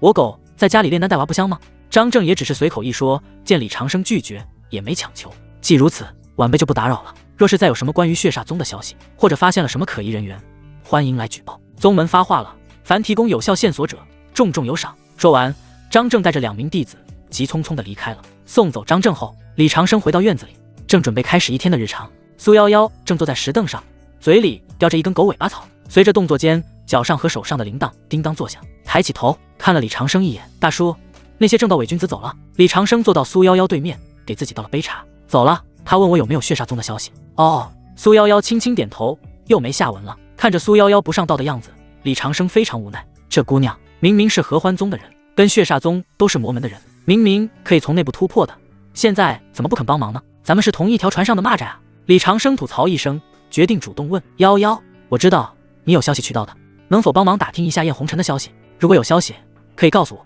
说到这里，李长生停顿了一下，又开口，如果我没猜错的话，燕红尘应该是元婴期修为，如果燕红尘死了，咱们能得到其元婴的话，你的本源伤就有得治了。苏夭夭闻言触动了一下，倒没有再拒绝，我试试吧，不过你也不要抱有太大希望，毕竟我昨天才和合欢宗闹掰，想要获得消息谈何容易。如果是几天前的话，苏夭夭敢拍着胸脯答应，现在的话难啊。李长生看着苏夭夭落寞的样子，心中了然，也许每个人都有自己的苦衷吧，没有再追问。行，尽力就可以了。苏夭夭点点头，这位大叔懂进退，没有死缠烂打追问，真的好体贴啊。然而李长生接下来的一句话就让苏夭夭发现自己感动走了。大叔这种老男人都是不解风情的，那些煞宗的事情暂且不说，你是不死该交一下房租了。我看你那天狐媚术挺有意思的，有空教教宁宁，女孩子家家的，学点防身术总是没错的。苏夭夭愣住了，我可是你的员工，免费给你打工就算了，你还要我交房租？李长生笑了笑，露出满口大白牙，要不然呢？苏夭夭反问，你给我发工资了吗？李长生，当初你说有一口吃的就行了，所以房租是要给的。苏夭夭，大叔算你狠啊，说得好他妈有道理啊。不不过转念一想，我跟合欢宗决裂了，即便外传天狐媚术也没有什么的，将天狐媚术传给了宁宁，反而会将大叔绑在自己的战车上。万一有那么一天，可以共同对抗合欢宗。苏夭夭沉默了一会，开口：“你确定让我教吗？你不怕我把你女儿教坏了？”李长生淡定地喝了口茶，怕什么？技多不压身。再说了，谁规定媚术只能用来勾引男人？只要用得好，就是精神攻击。懂不懂什么叫以柔克刚？苏夭夭这大叔的理论一套一套的，偏偏还挺有道理。只是特么的，让一个还没长开的小丫头片子学媚术，这大叔的脑回路果真跟正常人不一样。此时丹房那边一股浓郁的药香钻进2个鼻子，紧接着李以宁兴奋的声音响起：“爹爹，我练成了！爹爹你看，这是我刚刚炼制出来的回春丹，而且是5品。”李以宁手里捧着玉瓶，像一阵风一样冲了出来，脸上沾着黑灰，像个小花猫，但那双眼睛却亮得惊人。5品！李长生和苏夭夭同时一愣，这是不是有点犯规了？宁宁才几岁来的？李长生接过玉瓶，倒出一颗圆滚滚、散发着淡淡荧光的丹药，放在鼻尖闻了闻，药力精纯，丹纹清晰，果然是5品回春丹，而且品质极高，甚至接近完美。苏夭夭也拿过丹药，闻一闻，顿时倒吸一口凉气，像看怪物一样看着李以宁，这特么哪里来的妖孽？实在太变态了。苏夭夭觉得自己几百年的修仙观都要崩塌了。在修仙界，炼丹师的等级通常与修为挂钩，因为炼制高阶丹药不仅需要强大的神识控制火候，更需要深厚的灵力支撑。炼气期炼制3品丹药已经是极限了，5品是金丹期炼丹大师才能触碰的领域啊。李以宁却打破了这一个认知。难道李以宁是炼丹圣体，拥有什么特殊体质，但是被大叔隐藏了？苏夭夭一想到这里，顿时觉得自己洞悉了真相。李长生也一阵唏嘘，虽然他早就知道女儿有炼丹天赋，但也没想到其天赋竟然这么逆天。要是将李以宁送去青云宗丹顶峰，恐怕那封主都得跪着求他当徒弟。李长生心中暗叹，可惜啊，这么好的苗子却不愿意入修仙，反而喜欢待在我这位老头身边，这是为啥呢？这时李以宁仰着小脸，满脸期待的看着李长生：“爹爹，怎么样？我练得好不好？”李长生看着女儿求表扬的小眼神，虽然心中震惊，但表面上依然是一副波澜不惊的样子。不能让女儿太骄傲啊，骄傲使人落后，只有时刻保持谦卑，才能在狗道之路上走得更远。李长生把丹药放回瓶子里，淡淡地点了点头，还行吧，勉强算是入门了。不过火候还是差了点，收丹的时候手抖了一下，导致药效流失了1成，还要继续努力啊。李以宁闻言，原本兴奋的小脸顿时垮了下来。只是一般般吗？李以宁觉得自己已经超常发挥了呢。平时只能炼制3阶丹药，4阶成功率很低的，但是现在直接炼制出了5阶，父亲还是觉得只是一般般吗？李长生站起身，拍了拍手：“当然，不信爹爹给你露一手。”李以宁闻言愣了一下，反问：“爹爹，你不是说你只懂炼丹皮毛吗？傻孩子，那是很久之前的事情了。现在你的父亲是高级炼丹大师，而且还是被逼成为的。”李长生在心里吐槽一声，当然在孩子面前可不能这样说，必须要保持住自己神秘形象。虽然你爹爹只是懂皮毛，但是给你露2手还是可以的。李长生笑了笑，露出满口小白牙，笑容很纯真。李以宁，爹爹，我怎么感觉你在装逼？但是又没有证据。这时李长生没有再废话，随手从旁边的药篓里抓了几株普通的灵草，也没有用丹炉，直接双手一搓，呼，一团金色的火焰在其掌心升腾而起。那几株灵草在火焰中迅速融化、提纯、融合，短短几息时间，火焰熄灭，一颗晶莹剔透的丹药便躺在李长生手心。丹药表面赫然有着5道清晰的丹纹，这便是5阶极品丹药清心丹。哇！李以宁看呆了，这便是爹爹吗？只懂一点皮毛都那么厉害，好变态啊！果然人外有人，山外有爹爹，好神秘的爹爹。爹爹到底是什么人啊？又有什么样恐怖的过往？李以宁对自己父亲越发好奇了起来。站在一旁的苏夭夭也看傻了，她是合欢宗的圣女，懂的东西比李以宁多，而且见识格局都比宁宁大。特么的，这大叔竟然不用丹炉，直接徒手搓丹，怎么做到的？什么邪道手段啊？这大叔的炼丹造诣到底有多高？难怪当初这位大叔信誓旦旦地说帮我治疗伤势，原来真的有东西的。李长生把丹药递给李以宁，语重心长地说道：“看到了吗？这才是炼丹，大道至简。真正的炼丹师，万物皆可为炉，万物皆可为药。你现在的水平离真正的好还差得远呢。”我真的没有装逼啊，一切都是为了教育孩子。李以宁捧着那颗还带着余温的丹药，眼中满是崇拜的小星星。爹爹好厉害，我以后也要像爹爹一样。李长生摸了摸他的头，去吧，回丹房继续练习，争取早日达到爹爹这个水平。李以宁备受鼓舞，拿着丹药又像一阵风一样跑回了丹房。是，看着女儿离去的背影，李长生暗暗松了口气，还好老子有系统挂，不然还真镇不住这小妖孽。当天晚上，李以宁躺在床上翻来覆去睡不着，爹爹那一手徒手炼丹的画面一直在其脑海里回放。李以宁突然对这个平日里看起来普普通通甚至有点窝囊的父亲产生了强烈的好奇，爹爹到底是什么人？为什么会有这么厉害的本事？又有什么样神秘的过往？既然这么厉害，为什么又要躲在安置区里，不显山不显水，一副快要老死了的样子呢？李以宁满肚子的疑问，但是他没有选择问爹爹，因为他知道，即便问了，爹爹也不会告诉自己的。等等，不问爹爹，但是可以问娘亲啊，娘亲肯定会知道父亲的事情的。李以宁一想到这里，顿时悄悄爬起来，跑到了江翠萍的房间。娘，睡了吗？江翠萍正在那鞋底，看到女儿声音，有些惊讶。还没呢，宁宁你怎么也还不睡？李以宁抬起头，看向江翠萍一眼，母亲跟10年前对比，已经以肉眼可见的方式老了很多，虽然仍然丰腴，但是额头上已经皱纹了。虽然头发依旧是黑丝，但是已明显可以看出走下坡路了。自从李以宁学会炼丹了之后，就一直在留意母亲的身体情况。刚开始跟父亲一样，想让母亲修仙，可是江翠萍没有灵根，没有灵根便不能修仙，这是天地法则，不为人的意志转移。其实就跟人的生老病死一样，任何人都无法逆转这个进程。后面就转向炼丹方向努力，只是暂时没有成果罢了。李以宁晃了晃脑袋，将脑海中的念头挥去，爬上床，钻进江翠萍的怀里，小声开口：“娘，我有事问你。”江翠萍愣了一下，哈哈一笑：“乖女儿，问吧。”李以宁开口问：“娘，爹爹到底是什么人啊？我看他今天炼丹好厉害，比宗门里的那些长老还要厉害。”江翠萍闻言，手中的针线停顿了一下，看着怀里的女儿，眼中闪过一丝追忆。其实娘也不知道你爹到底有多厉害，娘只知道你爹是青云宗外门被遣退的弟子，自从我嫁给他那天起，他就一直是你看到这个样子，近10几年从未变过，仿佛岁月和病痛都不能在你父亲身上留下痕迹一样。李以宁听着母亲的话，眼睛越睁越大，10几年容颜不老，这是伪装的还是长生不老？爹爹，李以宁心中对父亲的好奇在这一刻达到了顶峰。爹爹，你到底是什么人啊？有什么瞒着我和母亲？等等，爹爹，你的真实身份真的是青云宗外门被遣退的弟子吗？该不会这也是你的一个马甲之一吧？要不然怎么解释？与此同时，李长生坐在房间内，通过神识听见这两母女的对话，陷入了沉思。好像我的容颜的确很久没有变过了。被宗门优化的时候，我是60岁，现在孩子都有3个了，将近70岁了吧？正常人70岁都是可以入土的年纪了，而我不但容颜不变，而且对外展示的体力啥的，甚至更胜以前。这是一个 bug 呀！时间久了，肯定会有人发现异常的，麻烦啊！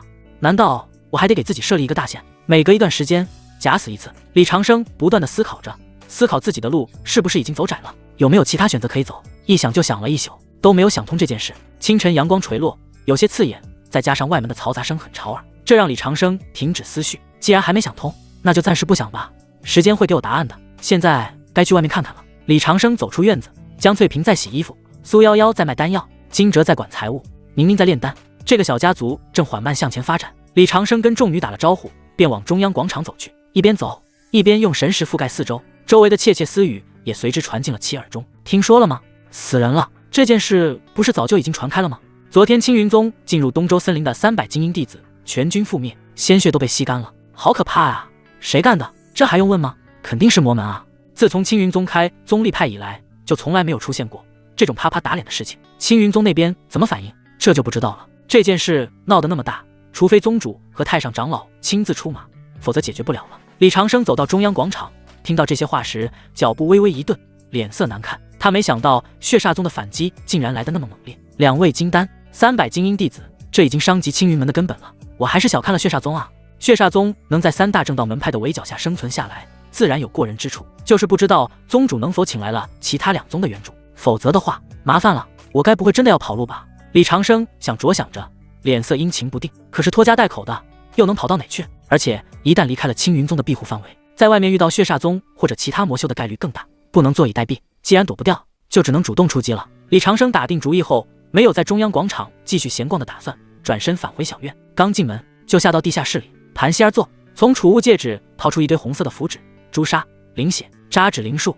这是系统奖励的法术，虽然有些偏门，但是却是他目前使用次数最多的技能了，在狗道中屡有奇效。李长生食指翻飞，灵力涌动，一个个惟妙惟肖的纸人被剪出来。因为扎灵方式不同，能产生不同功能的纸人，有侦察用的千里眼顺风耳，有战斗用的红袍力士，还有专门用来伪装气息的替身纸人。李长生爆干了3天3夜，很累很辛苦，但是成果也非常惊人。地下室内遍布密密麻麻的纸人，举目望去，不可数量也。去！李长生大袖一挥，数百个只有巴掌大小的纸人化作一道道红光，顺着地下的缝隙潜出安置区，向青云宗外围的茫茫大山扩散。李长生的想法很简单，那就是用穷举法。既然不知道你在哪，就将周围都找一遍，只要找得足够仔细，找的范围足够大，总会有结果的。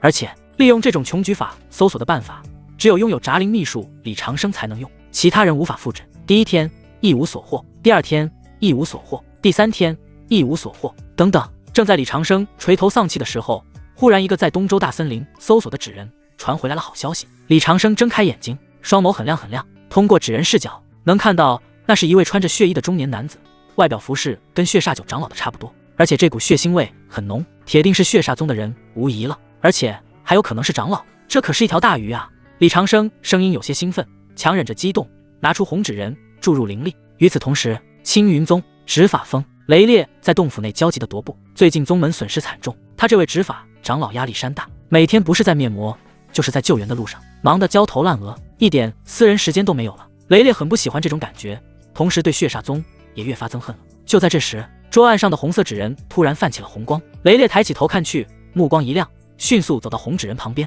嘻嘻嘻哈哈哈。红纸人发出一阵恐怖的怪笑，随后直立而起，猩红色的双眸盯着雷烈。前辈！雷烈被盯得心底发寒，试探地问。这时红纸人中传出苍老而充满威严的声音：西南300里东周大森林枯木林，发现血煞宗踪迹。李长生言简意赅，他冒充的是一位大佬，少说才能立起高冷的形象，并且避免出错。雷烈闻言愣了一下，旋即狂喜，终于发现血煞宗那群兔崽子的消息了。他没有怀疑红纸前辈，因为之前红纸前辈送来九长老的尸体和情报，就已经证明了立场。收到，前辈，那我先去灭魔了，日后有时间定好好感谢前辈。红纸人没有说话，静静地摇曳着，双眸盯着雷烈。雷烈拱了拱手，怒吼一声，带着数十名精锐弟子驾驭飞剑往枯木林杀去。东周大森林枯木林，血煞宗8长老指挥着弟子们布置血灵困杀阵，他们的目标很明确，按照那位大人的要求，布阵坑杀青云宗的人。他们已经跟青云宗杠上了，自古正邪不两立，再加上大人跟青云宗的血仇，两个宗门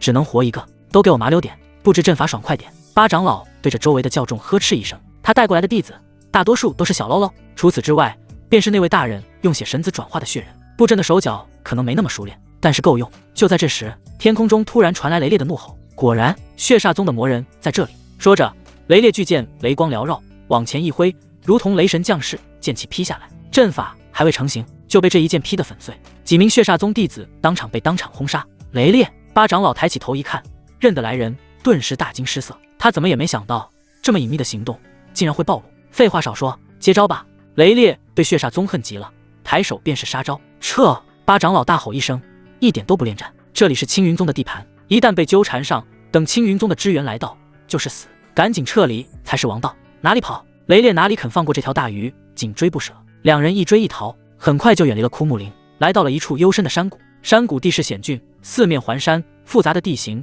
让逃跑变得更加困难。雷烈看着前方，嘴角禁不住露出淡淡的笑容。真是天助我也，为你挑选了这个埋骨之地。如果我这都杀不了你的话，我就不再姓雷。然而，雷烈发现自己很快就不能姓雷了，因为他发现8长老不再逃跑了，其身边还传来一阵阵怪笑声，心头顿时有一种非常不好的预感。结！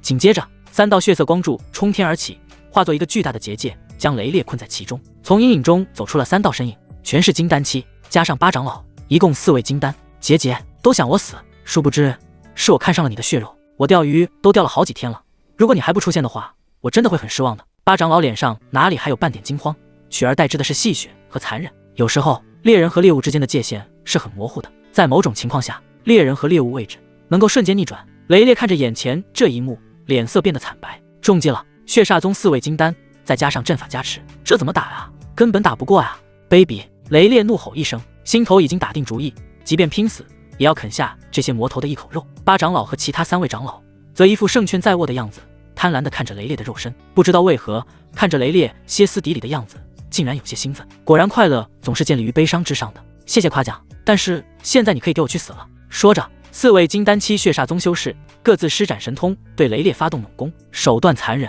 无所不用其极。雷烈只能拼命了。只是很可惜，李当平还没从剑冢里面出来，最后还是没能看到自己的宝贝徒弟一眼。与此同时，躲藏在暗中的李长生和苏夭夭看到这一幕，感到非常无奈。他本不想出手的，但是却不得不出手，因为这事关他后面的计划。检查一遍，确定自己和苏夭夭的伪装没有问题之后，灵力在喉咙涌动，一声嘶哑苍老的叹息突兀在山谷中响起。唉，4个打1个，你们血煞宗还真是不要脸啊！话音未落，山谷上空的虚空中突然飘落下无数红色的纸钱，漫天飞舞，纷纷扬扬。紧接着2道身影从漫天纸钱中缓缓走出，左边一人身穿青袍，头戴斗笠，周身环绕着无数红纸人，看不清面容；右边一人身着粉色轻纱，赤足悬空，一双狐狸眼媚态横生，却又透着刺骨的杀意。谁？八长老等人脸色大变，非常不妙啊！他们竟然没有察觉到这2个人是什么时候出现的。要你们命的人！李长生没有废话，对苏夭夭使了使眼色，直接开杀。苏夭夭率先动手，九尾天狐虚影浮现，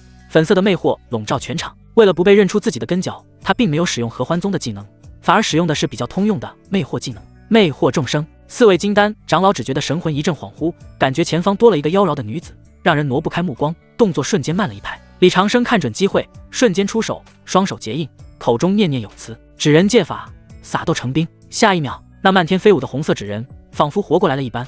雷烈才从震惊中回过神来了，不管新出现那2位是什么来路，都是友军。现在最要紧的是干掉血煞宗的人。右脚一蹬，身形化作惊雷，劈向身后那位长老。扑哧，那名长老本就被吓破了胆，再加上苏夭夭的媚术干扰，根本来不及防御，就被一剑劈成了2半。至于八长老，他拼了命燃烧精血，化作一道血光，消失在天际。李长生目光看着八长老逃跑的方向，他并没有追，因为他的灵力已经消耗了一半了。同时操控那么多纸人，灵力消耗很恐怖的。至于另一半灵力，李长生是狗修，狗修怎么可能将灵力消耗光呢？藏底牌、藏神通、藏灵力，对外展示永远都只能展示一半而已，安全才是最重要的。这时李长生转过身看向雷烈，雷烈浑身是血，这血不是自己的，而是敌人的。感应到眼前的青袍男子看过来，恭敬地拱了拱手，晚辈雷烈，多谢前辈救命之恩。说完又转过头看向旁边的苏夭夭，虽然他觉得此女气息有些像魔修，但既然是跟这位前辈一起来的，就肯定是有非敌。多谢仙子援手。苏夭夭掩嘴轻笑，没有说话，默默地站在李长生身后，扮演着一个听话的侍女角色。因为有苏夭夭的衬托，李长生的形象显得更加高大神秘了起来。李长生看着雷烈，苍老嘶哑的声音随之传过来，起来吧，本座只是奉命行事。就这么一句话，青袍修士的身份就变得更加神秘了起来。果然出门在外，身份都是自己给的。雷烈一愣，疑惑地问，敢问前辈是奉谁的命？李长生指了指身边环绕的红纸，露出一个意味深长的笑容，却没有再解释。随后大袖一挥，漫天纸人瞬间化作飞灰，他和苏夭夭也在一阵红雾中消失不见。做事情点到极致即可，没必要将事情说得太透，他们自然会自己脑补。雷烈看着消失的青袍修士和女仙子，呆呆地立在原地，瞬间觉得青袍修士的身份更加神秘了起来。奉命行事，奉红纸的命，所以刚刚出现的青袍修士和女仙子是红纸真人的手下。红纸真人又有什么背景？插手青云宗和血煞宗的战斗又有什么目的？雷烈想不通，也想不明白，但是被青袍修士救了自己一命，却非常感激，对着虚空深深一拜，然后转身向着青云宗飞去。青云宗宗主大殿，云苍真人听完雷烈的汇报，脸色变幻不定。青袍修士秒杀金丹，纸人成兵，每一个词都刺激着其神经。所以说青袍修士和那位女修都是红纸真人的手下。情况变得越来越复杂了，能够随手派来2位金丹期支援的红纸真人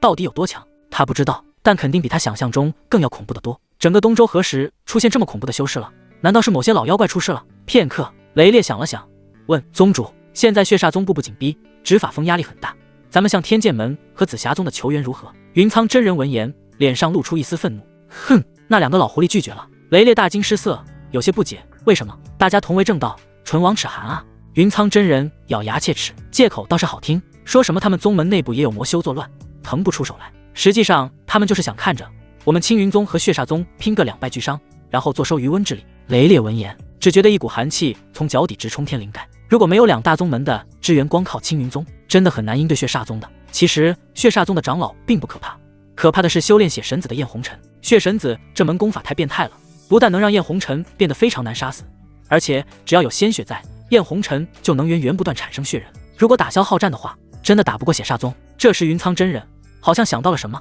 转过头看向雷烈，其实咱们可以向红纸真人求助的，既然他愿意出手救你，就说明对青云宗是有善意的。如果有红纸真人支援，联手击杀了焰红尘，血煞宗剩下的人则不足以畏惧。雷烈闻言犹豫了一会，我试试吧。话虽如此，但是红纸真人太神秘了，他真的愿意出手帮忙吗？雷烈心里没有底。雷烈回到洞府，拿出红色纸人，输入灵力，嗡，纸人微微一颤，一股神秘气息瞬间扩散开来。与此同时，李家小院，李长生正坐在摇椅上，手里拿着一块灵瓜，刚咬了一口，像是感应到了什么，动作一顿，嘴角勾起玩味的弧度，随后慢条斯理地掏出一张红纸，贴在眉心，神识连接。红指真人马甲上线，雷烈手中的红色纸人突然像充气一样鼓胀起来，随后竟然缓缓站立，悬浮在半空，猩红色的双眼有些诡异地注视着自己。又有何事？化作红指真人的李长生声音有些不烦恼。雷烈浑身一震，颤颤巍巍。晚辈雷烈叩见前辈，前辈青云宗有大麻烦了。李长生，关于血煞宗的。雷烈点点头。李长生假装沉默了一会，随后毫不客气地开启了喷子模式。真是废物，这么大的一个青云宗，却连一个被打残的血煞宗都搞不定，我都替你们先祖感到蒙羞。这一顿劈头盖脸的怒骂把雷烈骂懵了。若是旁人敢这么羞辱青云宗，他早就拔剑砍过去了。但面对深不可测的红指真人，他却连屁都不敢放一个，因为人家说的是实话，而且只有真正的恨铁不成钢才会骂得这么狠。雷烈升起了一丝希望，肯骂，说明还在乎。雷烈把头埋得更低了，声音哽咽：前辈教训的是我等无能，愧对列祖列宗，但宗门内还有数千年轻弟子，他们是无辜的呀，恳请前辈看在那些无辜弟子的份上，支援青云宗吧。说完，雷烈重重地磕了3个响头，额头都磕破了，鲜血染红了地面。纸人悬浮在空中沉默了许久，那苍老的声音才再次响起，语气中带着一丝无奈：罢了，本座虽不习染指因果，但也不忍见生灵涂炭。雷烈闻言猛地抬头，眼中满是狂喜：多谢前辈。李长生打断了他：别急着谢，本座不是青云宗的保姆，出手可以，但本座有条件。雷烈毫不犹豫：前辈请讲，只要前辈能支援青云宗，无论什么条件我都答应你。李长生控制纸人缓缓飘到雷烈面前，一字一顿地说道：本座要验红尘的原因，而且必须是活的。雷烈闻言愣了一下，验红尘的原因还要活的，这有点难办啊。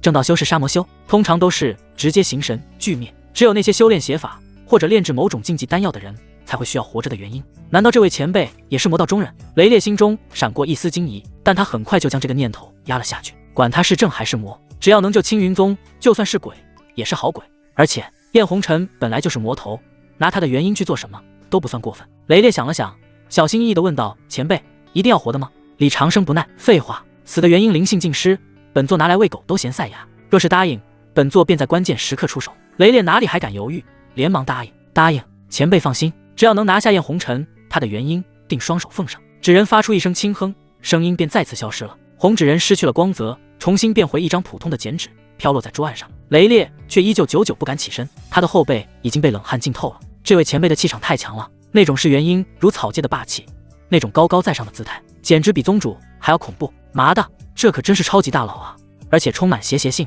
青云宗求助了此等人物，真不知道是福还是祸。片刻，呼，雷烈长舒一口气，小心翼翼地收起纸人，然后向青云宗宗主殿走去。他要跟宗主好好商量一下。半个时辰后，宗主大殿，云苍真人听完雷烈的汇报，脸色阴沉，仿佛能滴出水来。红指真人要活着的原因好狠啊，恐怕这位红指真人也不是什么善茬。作为元婴修士，他太清楚活体元婴的价值和用途了。正道的修士一般不会这么残忍，红指真人比魔道还魔道啊。雷烈抬起头看了宗主一眼，有些担忧地开口：宗主，我已经替青云宗答应了，这该不会……云苍真人笑了笑，答应便答应了，既然红指真人想要废物利用，就给他。燕红尘是一个魔修，咱们没必要同情他。雷烈点点头，宗主说的有道理，对待魔修何来残忍之说？另一边，李长生切断了与纸人的联系之后，就缓缓睁开眼睛，咬了一口手里剩下的半块灵瓜，嚼得嘎吱作响。搞定，既找了免费的打手去消耗燕红尘，又预定了战利品，还能卖青云宗一个人情，让他们对我这个马甲感恩戴德，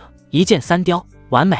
李长生心情大好。至于后面要不要出手，肯定是要出手的，只不过很大可能是在幕后出手。这时苏夭夭走到李长生旁边，坐下来，抢过李长生剩余的灵瓜，丢进嘴里，嘴角笑了笑：大叔，咱们的计划真的能成功吗？李长生不知道，但是如果不试试的话，谁又会知道呢？苏夭夭，可是李长生，可是什么？苏夭夭，没什么。两人突然安静了下来。片刻，苏夭夭好像想到了什么，接着又开口：大叔，如果有一天我消失了的话，你会来找我吗？李长生摇晃着藤椅，认真的想了想，回答：应该会吧，要不然我李氏药铺的工作谁来做？苏夭夭闻言哑然失笑：就只是因为李氏药铺吗？听到这个答案，不知道为什么竟然有些失望，只是好奇怪窝，我也不知道自己在失望什么。不过我的时间真的不多了，那个女人发出的宗主令，又岂是捏碎一个玉简就能反抗的？其实李长生感觉到了旁边的苏夭夭有些不对劲，但是也没有多问什么，因为他怕麻烦。像苏夭夭这种来自大势力的女子，都是灾祸的来源，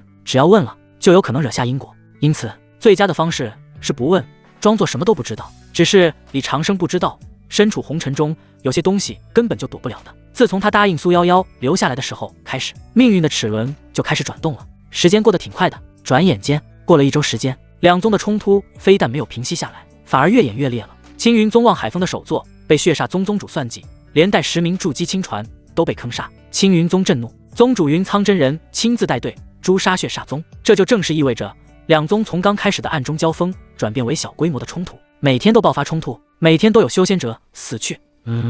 大多数死的都是青云宗的。至于血煞宗，虽然也有死，但是不多，因为燕红尘修炼血神子，能以战养战，用鲜血凝聚血人，血人能参加战斗，不但威力无穷，而且几乎毫无弱点，很难杀死。青云宗拿血肉之躯跟这些魔物战斗，自然伤亡比较大。李长生也没有闲着，在地下室闭死关。闭关的原因并非修炼，而是用纸人全力查探血煞宗的消息。既然已经是死仇，就是不死不休。李长生会用所有精力来做这件事。狗并不意味着什么都不做，惹了因果就要斩草除根，至死方休，消除因果，这才是真正的狗。当然战果也是很丰厚。李长生发现血煞宗踪迹之后，反手就将其举报给青云宗。利用这个手段，他又因死了血煞宗4位金丹，这让血煞宗的人有些怀疑人生。明明他们都隐藏得很好，为什么会被青云宗发现呢？这不科学啊！虽然也有人偶尔发现了红纸人的存在，但是他们根本没有往这个方向想，就是一个普普通通的纸人，有什么好奇怪的呀？相反，他们往天机推算方向推测了。难道青云宗有一位极其擅长推算天机的大能？如果是这样的话，无论怎么隐藏也没有用啊！只是李长生没有想到的是，他这样做大大加快了两宗的决战进程。青云宗剑种乃是剑修的圣地，常年被剑气笼罩，寻常修士若是没有剑道天赋，在此地寸步难行，甚至会被剑气入体，经脉寸断。但此刻剑种深处，一个少年的身影却如同一柄出鞘的利剑，静静地盘坐在万剑丛中。其身穿真传弟子的青色长袍，虽未及冠，但眉宇间已有一股不怒自威的阴气，特别是那双眼睛开合间剑光流转，锋芒毕露。这便是李当平。自从被人投毒了之后，李当平心态就发生了转变，主动进入剑种修炼，一修炼就修炼到现在。如果没有意外发生的话，他还会继续这样修炼下去。嗡！就在此时，意外出现了。随着一阵清脆的声音传来，青云宗特制号召令化作流光破空而来。李当平睁开眼睛，双眸如同2柄利剑，剑气翻滚，接住宗门令牌，神识一扫，脸色顿时变得非常难看了起来。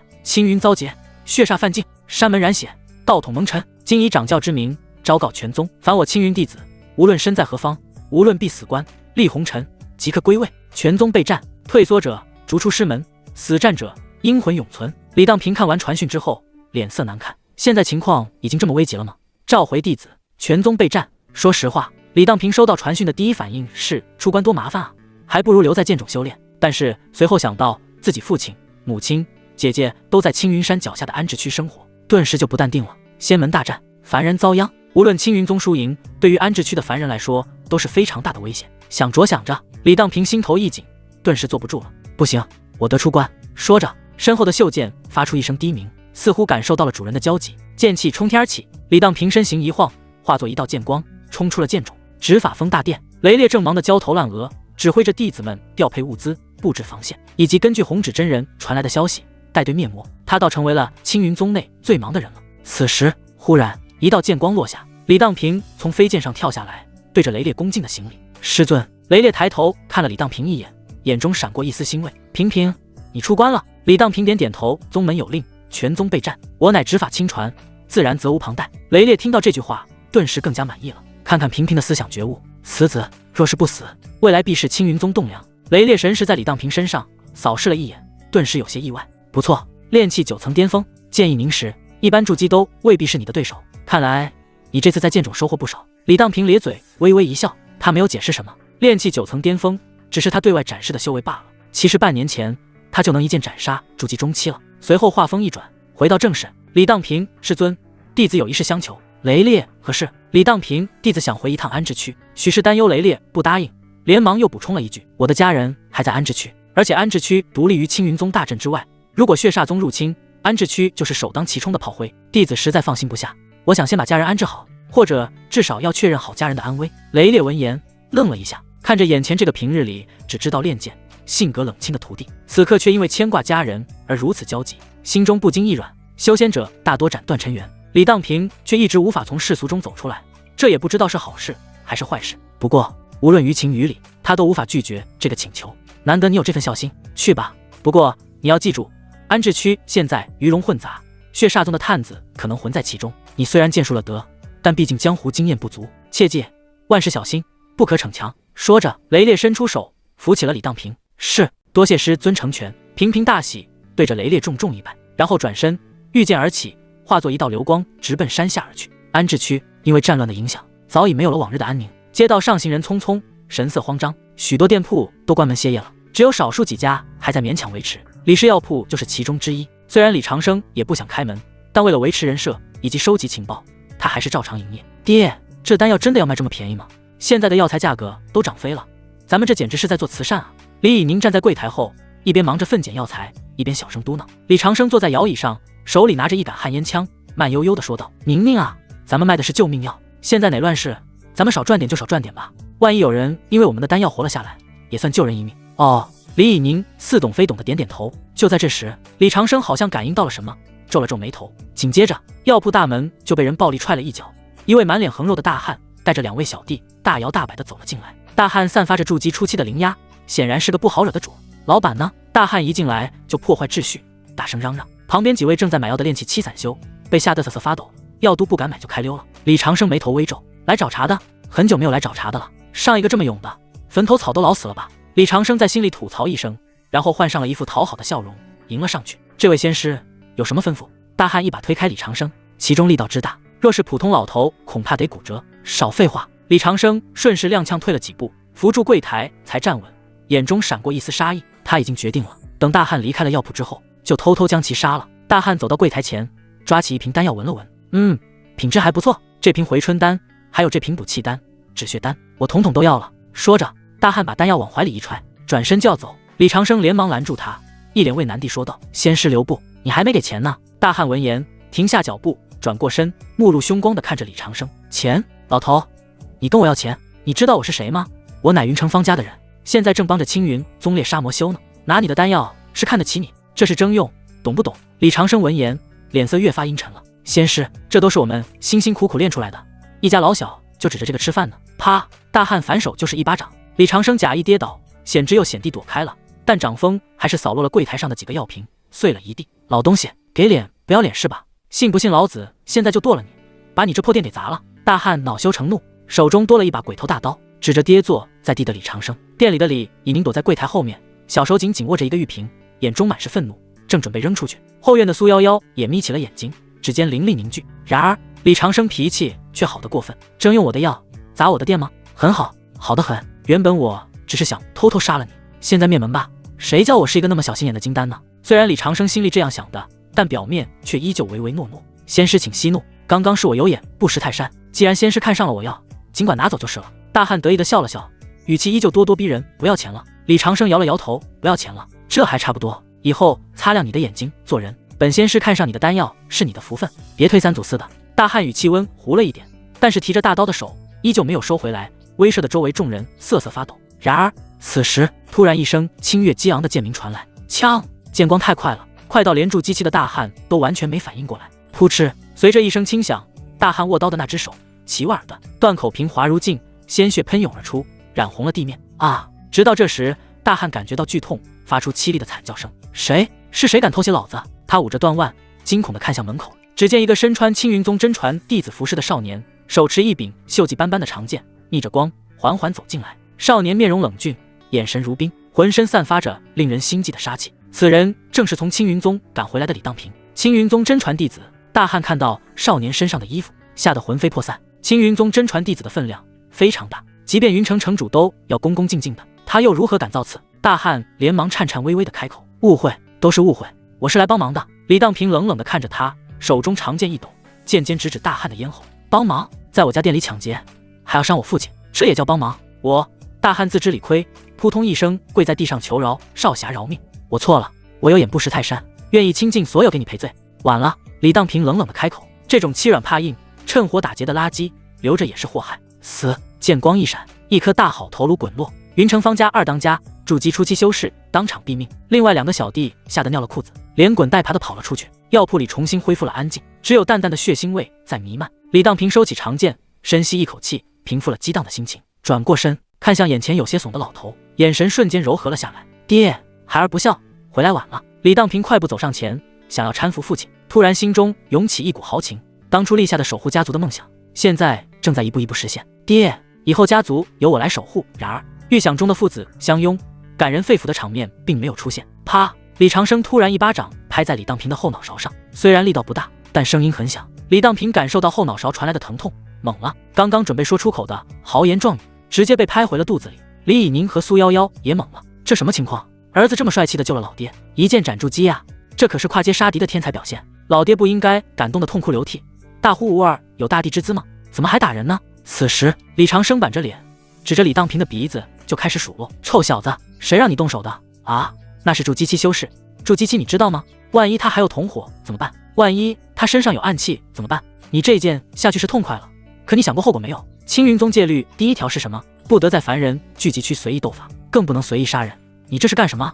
你这是在给宗门惹祸，也是在给家里惹祸。”李长生越说越激动，唾沫星子横飞，一副恨铁不成钢的样子。李当平整个人都被骂懵了，有这么夸张吗？张了张嘴，想要辩解：“爹，可是他要杀你。”李长生眼睛一瞪，脖子一梗：“他敢吗？这里是安置区，青云脚下，他就是吓唬吓唬我，想讹点丹药罢了，给他点丹药就是了。破财免灾懂不懂？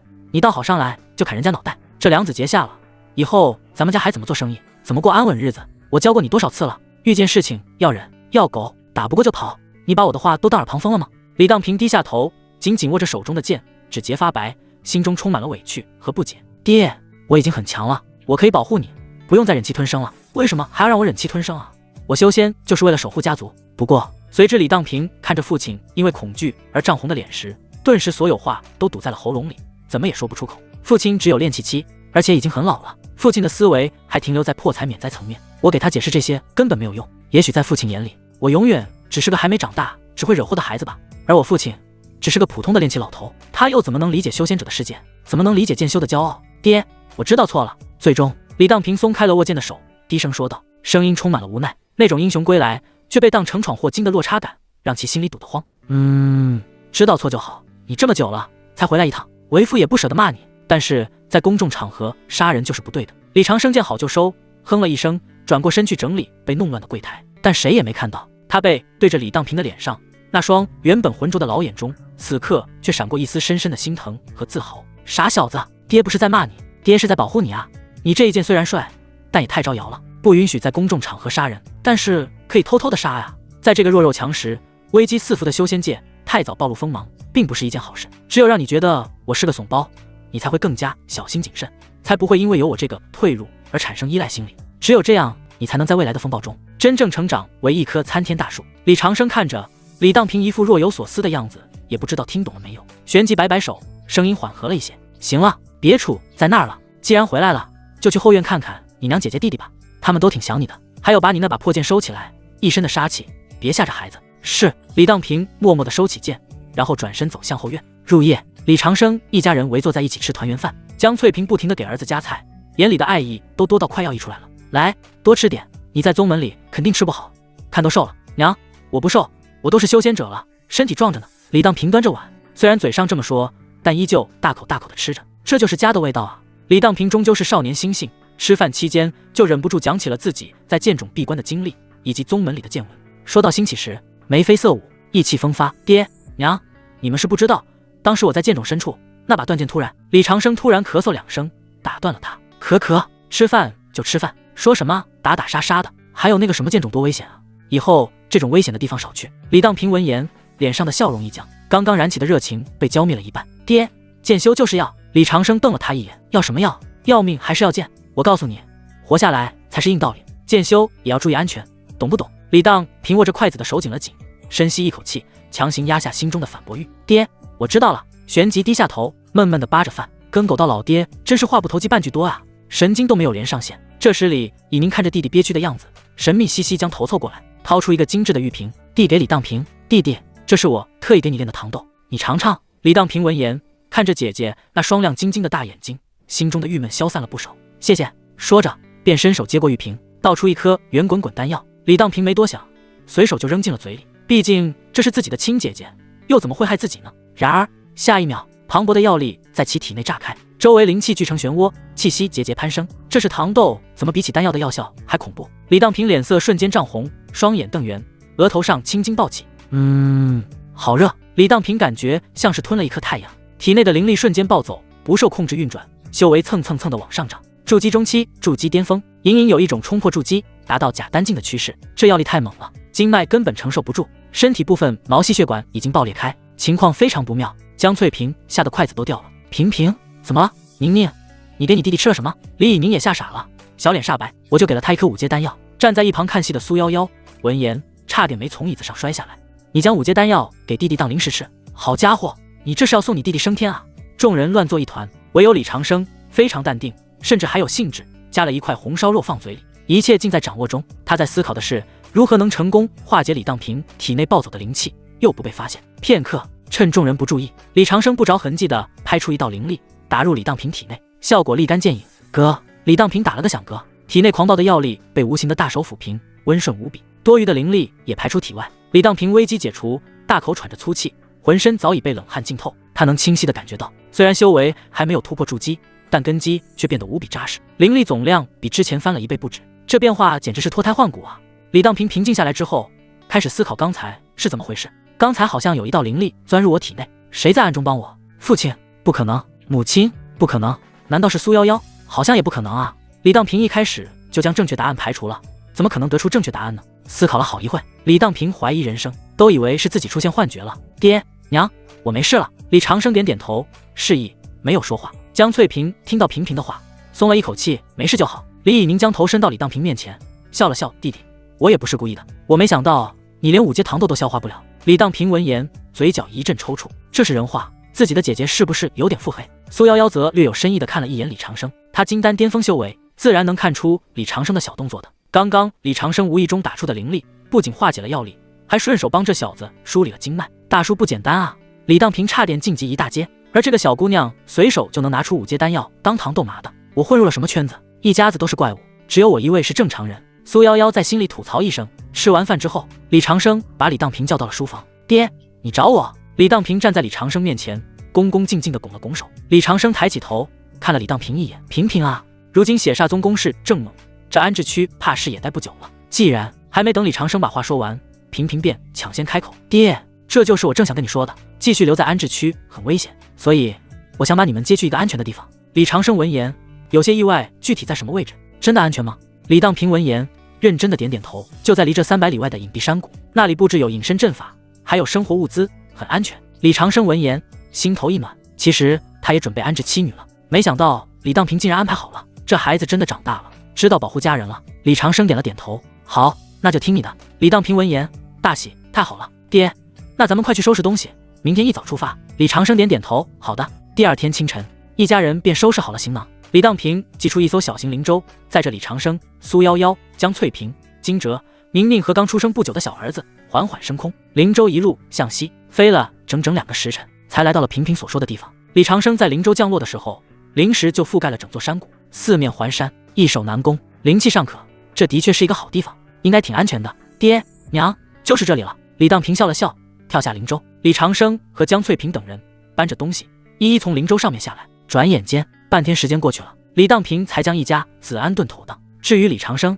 他则搬出一张老旧的藤椅，坐在上面摇晃啊摇晃。李当平走到父亲面前，将一个包袱塞进李长生怀中。爹，你拿着，这是啥？李长生捏了捏，软乎乎的。李当平打开包裹一角，露出里面厚厚一叠黄色的符箓，这是我在宗门做任务攒下的家底，里面有10张3阶金刚符，5张3阶神行符，还有3张攻击力极强的3阶爆裂符。李当平说着，声音微微一顿，又接着开口，爹，你修为低，万一遇到危险，这些符箓能救命，特别是这神行符，一旦贴上，日行千里不在话下，筑基都追不上你，你到时候可千万别舍不得用。李长生看着手里这一叠灵符，愣住了。3阶灵符，这他下意识看了一眼自己手指上的储物戒指，里面整整齐齐码放着10几箱5阶极品灵符，随便拿出一张，价值都超过3阶灵符无数倍了。李长生嘴角抽搐了一下，心情复杂，这傻小子拿着一堆破烂当宝贝送给老子，这算什么？反向扶贫？不过这也是儿子的一片孝心啊。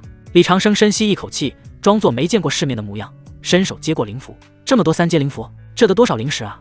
平平，你又乱花钱了对吧？爹，你就收下吧，命比钱重要。李当平按住李长生的手，行行行。李长生把那叠3阶灵符揣进怀里，想了想，收了儿子的礼，当爹的自然不能没有表示。李长生想着想着，从袖子里掏出3个锦囊。平平啊，爹也没什么好东西给你，这是爹以前在山里捡破烂时捡到的3个锦囊，据说是某位高人留下的，你带着，若是遇到无法解决的危险，就打开一个。记住，不到万不得已，千万别用。这3个锦囊里封印着3个经过特殊祭炼的红纸人，每一个纸人都蕴含着金丹中期巅峰的全力一击，而且是那种不讲武德、专门偷袭要害的阴招。这是李长生留给儿子的保命底牌。李当平接过锦囊，入手沉甸甸的，甚至隐隐有一股令他心悸的煞气传来。他有些疑惑，爹，这东西……李长生眼睛一瞪，让你拿着就拿着，还在问3问4做甚？李当平闻言，连忙将疑问压下，将锦囊贴身收好。多谢爹。李长生不客气。片刻，李当平许是想起来了什么，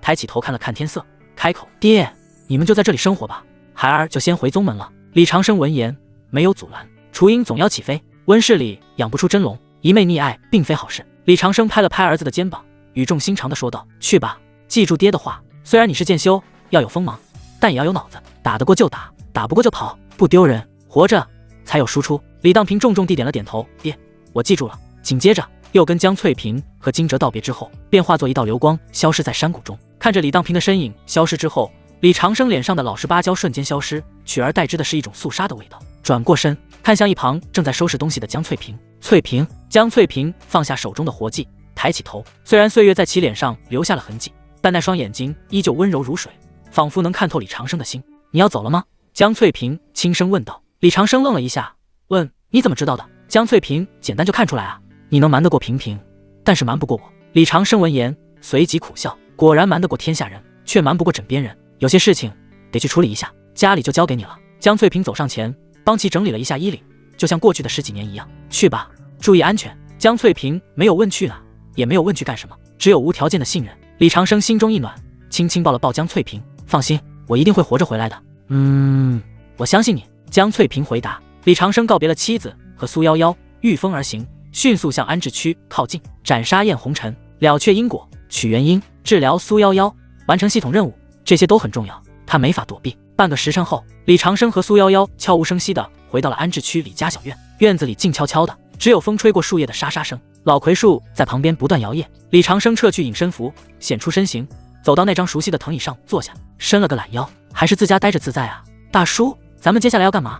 苏夭夭赤着足从阴影中走出来，脚上的铃铛随之叮当叮当响。一切如常，该吃饭的吃饭，该睡觉的睡觉，然后等待我的指示就行了。李长生平静的开口。苏夭夭竟然乖巧的笑了笑，好的，大叔，我能不能多活2集，就靠你了。李长生跟苏夭夭交代了一番之后，便再次钻进了地下室。家人走了，他就没有了软肋，可以安心的了却因果了。连续爆肝，扎纸灵术火力全开，无数纸人如同蝗虫过境，向着青云宗外围扩散，目的依旧是寻找血煞宗的踪迹。只不过他这次不准备举报给青云宗了，而是准备主动出击，因为他发现青云宗所谓的正道修士做事太讲究了，抓到血煞宗的人顶多就是关押或者处死，没有人会直接搜魂。一群迂腐的家伙，对付魔修讲什么道义都不搜魂，如何找到血煞宗的大本营？如何找到燕红尘的藏身之处？李长生一边捡纸人，一边吐槽。第2天深夜，李长生猛地睁开双眼，通过纸人视角，他在距离安置区30里外的一处废弃矿洞里，发现了一股极其隐晦的血腥味。这股气息比之前的8长老还要强，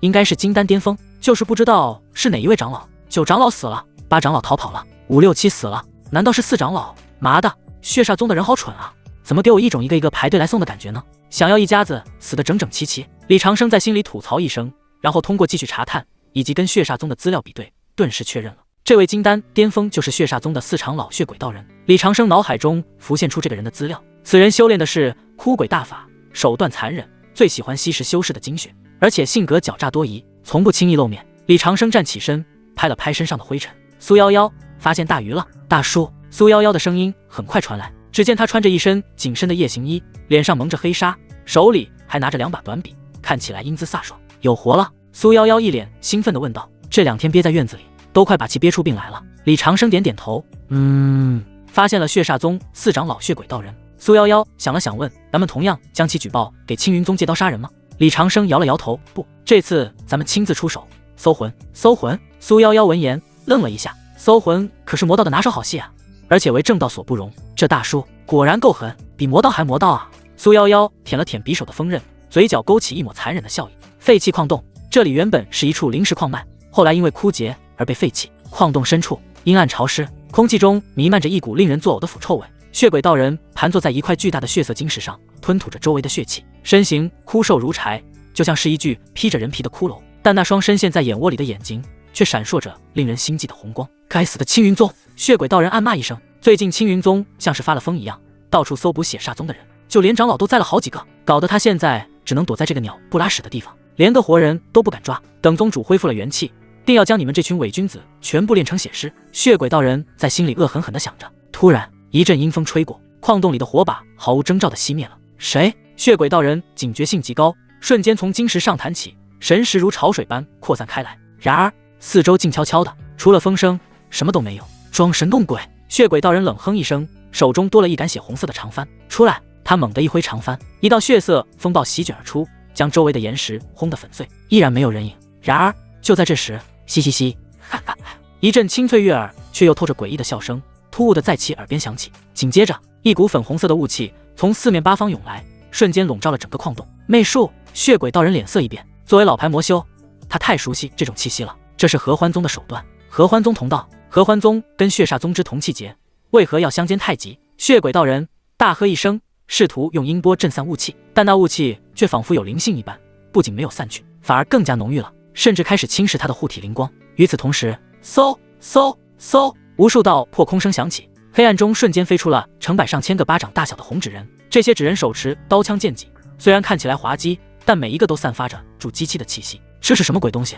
血鬼道人彻底懵了。合欢宗什么时候会玩这种旁门左道了？杀！一声低喝从黑暗中传来，纸人大军如同潮水般涌向血鬼道人。虽然血鬼道人实力强悍，但他不仅要抵挡苏夭夭的媚术干扰，还要应对这无穷无尽的纸人围攻，一时间手忙脚乱了起来。该死！既然你们找死，那就别怪本座无情。血鬼道人怒吼一声，决定动用底牌。他咬破舌尖，喷出一口精血，手中的血帆光芒大盛，化作一条巨大的血蟒，张开血盆大口，想要将那些纸人全部吞噬。然而就在这时，一道平平无奇的青色剑光毫无征兆地从其背后刺出。拔剑术，这一剑乃是必杀技，速度快到极致，轨迹快到连金丹期的神识都无法捕捉。扑哧一声轻响，血鬼道人的护体灵光如同纸糊一般被刺破，那柄青色长剑精准无误地刺穿了其的丹田。啊！血鬼道人发出一声凄厉的惨叫，不可置信地低下头，看着那柄从自己小腹穿透而出的剑尖。血鬼道人艰难地转过头，只见一个身穿青袍头戴斗笠的身影正静静地站在其身后，那双眼睛平静得像是一潭死水。正是李长生。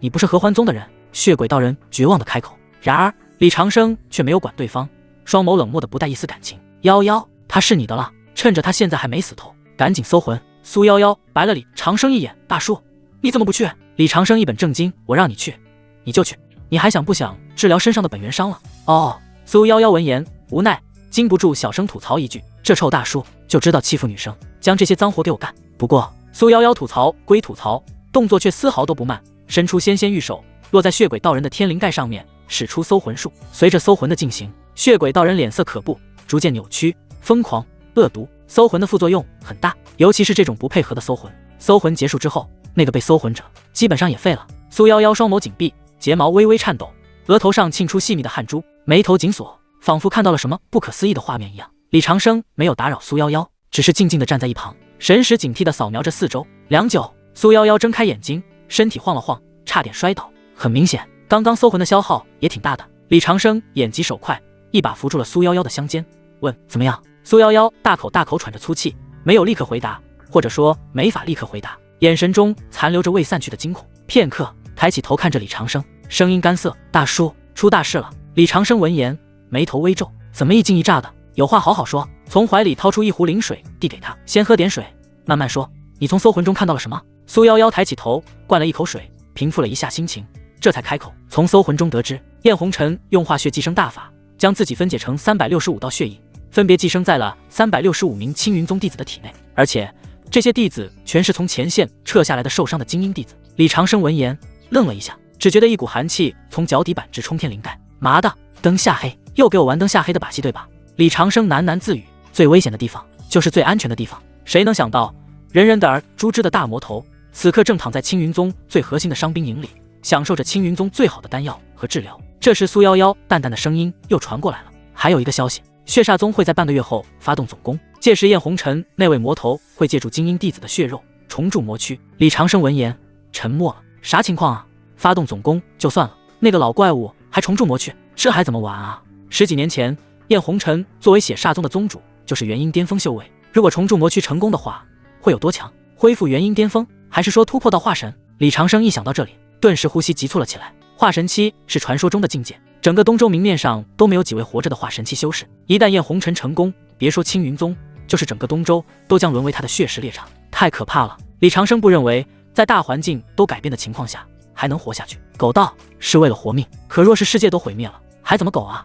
大叔，咱们现在怎么办？苏夭夭脸色苍白地问。李长生闻言顿了一下，是啊，怎么办啊？他目前只不过是金丹中期修为而已，单单凭借这个修为，根本无法改变战局，也无法改变大局，能怎么办呢？李长生细细思考着破局的办法。等等，想要在短时间内提升修为，获得质的飞跃的话，或许只有一个办法可以走了。李长生目光落在了苏夭夭身上，虽然少女面色苍白，衣衫凌乱，但骨子里透出的媚态，以及那双如受精小鹿般的眼眸，依然美得惊心动魄。苏夭夭是合欢宗圣女，外加天狐之体，如果将其纳为家庭成员，多子多福的话，肯定能获得系统极其丰厚的奖励，而系统奖励就有可能让其改变现有的战局。李长生深吸一口气，顿时有了决断。不过在这之前，要先把这个消息传递青云宗，让青云宗抓紧时间防备被寄生的弟子，全力备战，说干就干。他不是一个犹豫的人，从怀里掏出红色的纸人，指尖凝聚灵力，在纸人背上写下关键信息。至于为什么不用纸人传音，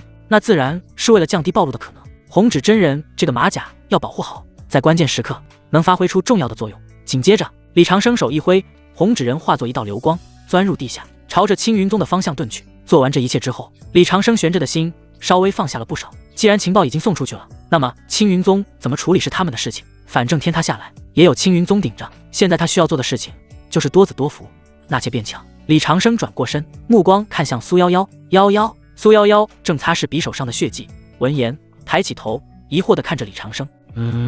怎么了大叔？李长生深吸一口气，看着苏夭夭认真的开口，你愿不愿意做我的道侣？当啷！苏夭夭闻言愣住了，手中的匕首掉在了地上，整个人都傻了。他设想过无数种可能，比如大叔让他去送死，或者让他去当诱饵，唯独没想过这个道侣这个词对于身为合欢宗圣女来说多么的陌生和遥远。在合欢宗，她表面是圣女，实则是工具，就连师尊都为了联姻和利益，将自己许配给天魔宗少主厉天行了。没有人问过她愿不愿意，也没有人在乎她的感受。而现在这个苟且偷生大叔竟然一本正经地问自己愿意当他道侣，他扪心自问：讨厌大叔吗？不。讨厌厉天行吗？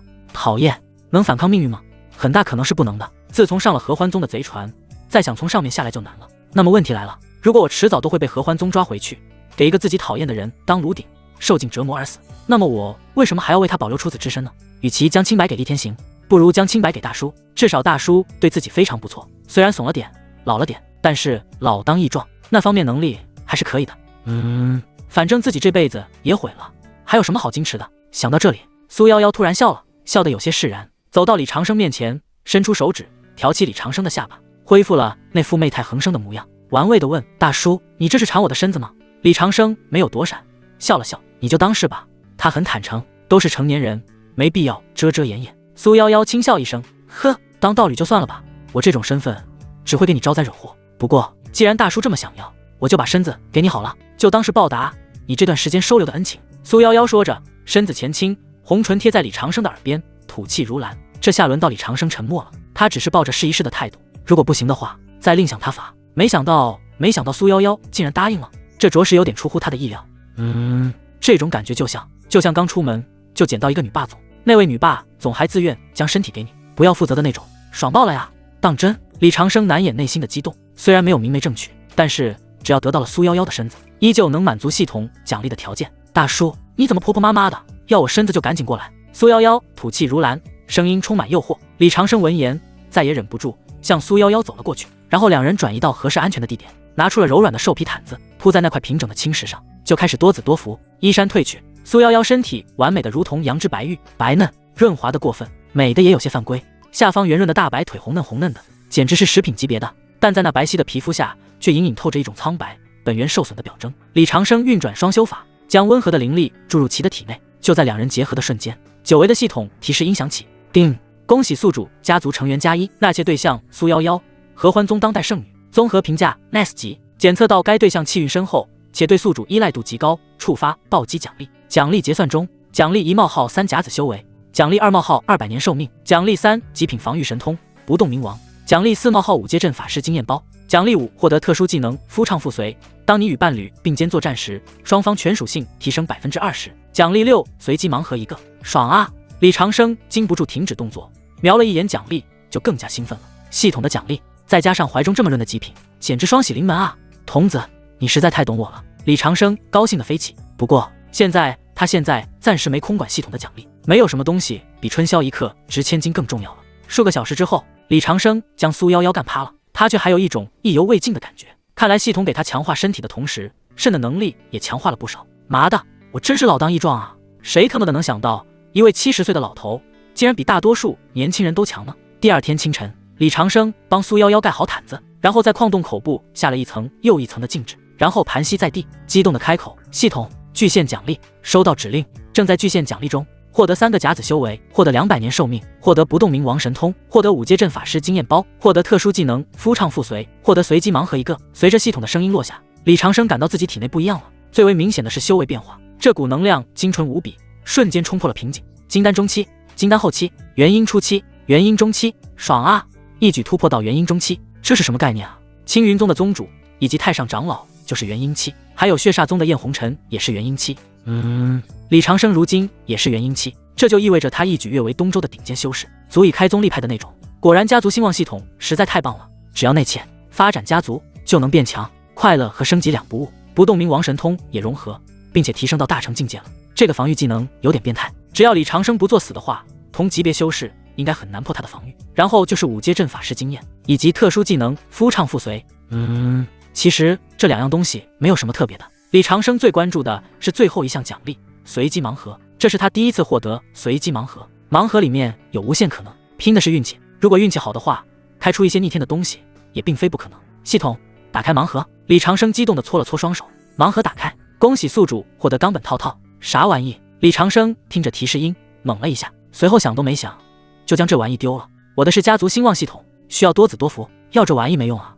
妈的，这盲盒真黑，开出好东西的几率低的可怜，要不然我那么好的运气怎么开出这么垃圾的东西呢？他已经将盲盒归类为垃圾物品这一类了。李长生心念一动，拉开系统面板，家族兴旺系统，宿主李长生，道侣江翠萍，无灵根凡人，惊蛰，家道中落的书香女子苏夭夭，合欢宗当代圣女，家族李家，小有名气，气运金龙，能屏蔽天机，大概率保护家族成员，让其逢凶化吉，剩余寿命725，修为元婴中期，技能狗道长青，岁月剑，拔剑术，不动明王，灵符真解，基础剑法，基础拳法，副职业灵符师、阵法师、丹药师，武器玄双剑，子嗣李以宁、李当平、李守律。李长生看到系统面板，禁不住感叹一声，不知不觉自己已经变得这么强了呀！没有家族兴旺系统的主角，永远不会知道家族兴旺系统有多变态。李长生目光落在寿命这一项上面，系统奖励了200年寿命，突破元婴期让寿命有一定的增长，再加上原有的寿命，他的总寿命竟然有了700多年。这意味着他近段时间都不需要为寿命而发愁，专注于发展家族即可，这还是非常不错的。转眼间半个月时间过去，血煞宗频繁调动，无数魔修从四面八方向青云集结，小规模冲突不断，每天都有魔修和青云修士厮杀，战争非常惨烈。虽然青云宗提前得到红指真人的警示，积极备战，斩杀了几十位被血神子寄生的弟子，削弱了燕红尘的实力，但是情况依旧不容乐观，因为他们没有伤到燕红尘的根本。云苍真人也很无奈，血神子这门功法实在太变态了，只要燕红尘还活着，血煞宗就还在，总不能将所有受伤的弟子都杀掉吧？如果是这样的话，青云宗就与魔门无异了。青云宗是正道门派，绝对不会这样做的，也不能这样做，因为青云宗始终恪守底线，局面陷入了死结。直到如今战争全面爆发，依旧没有人能杀了燕红尘。就连找到其真身都做不到，更别提杀了。李长生也没有办法。青云宗前线战火连天了，护宗大阵早在3天前就被攻破，漫山遍野都是修士和魔门厮杀的身影。杀！魔修双眼赤红，拼命厮杀，尤其是由血神子转化的血人，更是如同傀儡一样，悍不畏死，非常难缠，打得青云宗的人节节败退。各位弟子守住！青云宗执法堂堂主雷烈大吼一声，浑身是血，手中的大刀早已卷刃，随后一刀劈开了筑基魔修的脑袋。但下一秒，就有3道血箭刺穿了其肩膀，身受重伤。虽然这只是战场冰山一角，但足以见到其中惨烈。两宗高层真正的大战在天空上，云苍真人披头散发，道袍已破烂不堪。旁边2位太上长老也是气息萎靡，一人断了手臂，一人肩膀处被洞穿了一个大洞。而在他们对面是血煞宗副宗主血屠，血屠是元婴巅峰魔修，手持一面万魂幡，猖狂大笑。万魂幡的战斗力有点变态，即便1敌3，依旧能占据上风。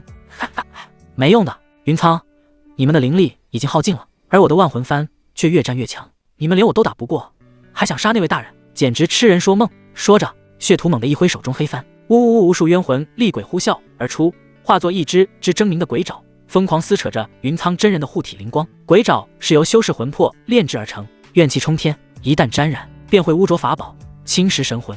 噗！云苍真人抵挡不住万魂幡，护体灵光破碎，一口鲜血喷出，身体上顿时多了几道血口。万魂幡怎么那么强啊？他不怕死，但怕青云宗千年基业被毁于一旦。云苍真人心头苦涩，听着下方到处都是弟子的惨叫声，脸色逐渐变得决绝。2位师叔助我。收到，宗主。2位太上长老回答。以身祭剑，斩妖除魔。云苍真人大吼一声，咬破舌尖，喷出本命精血，洒在掌教灵剑上。灵剑仿佛感应到了主人的战意，发出凄厉的剑鸣，剑身暴涨100倍，化作一道耀眼到极致的青色长虹。2位太上长老为宗主护法，警惕地看着血屠。血屠看着这一幕，隐隐有些不安，右手一挥，万魂幡祭出，向云苍真人攻过去。既然让我不安，那我就先杀了，先杀了，没意外。然而云苍真人的攻击比想象中还快，下一秒，燃烧寿命和本源的绝世剑意顿时向着血屠劈出。斩！云苍真人怒吼一声，这是他拼命的招式，单体伤害很高，已经可以比肩半部化神了。虽然万魂幡攻击很强，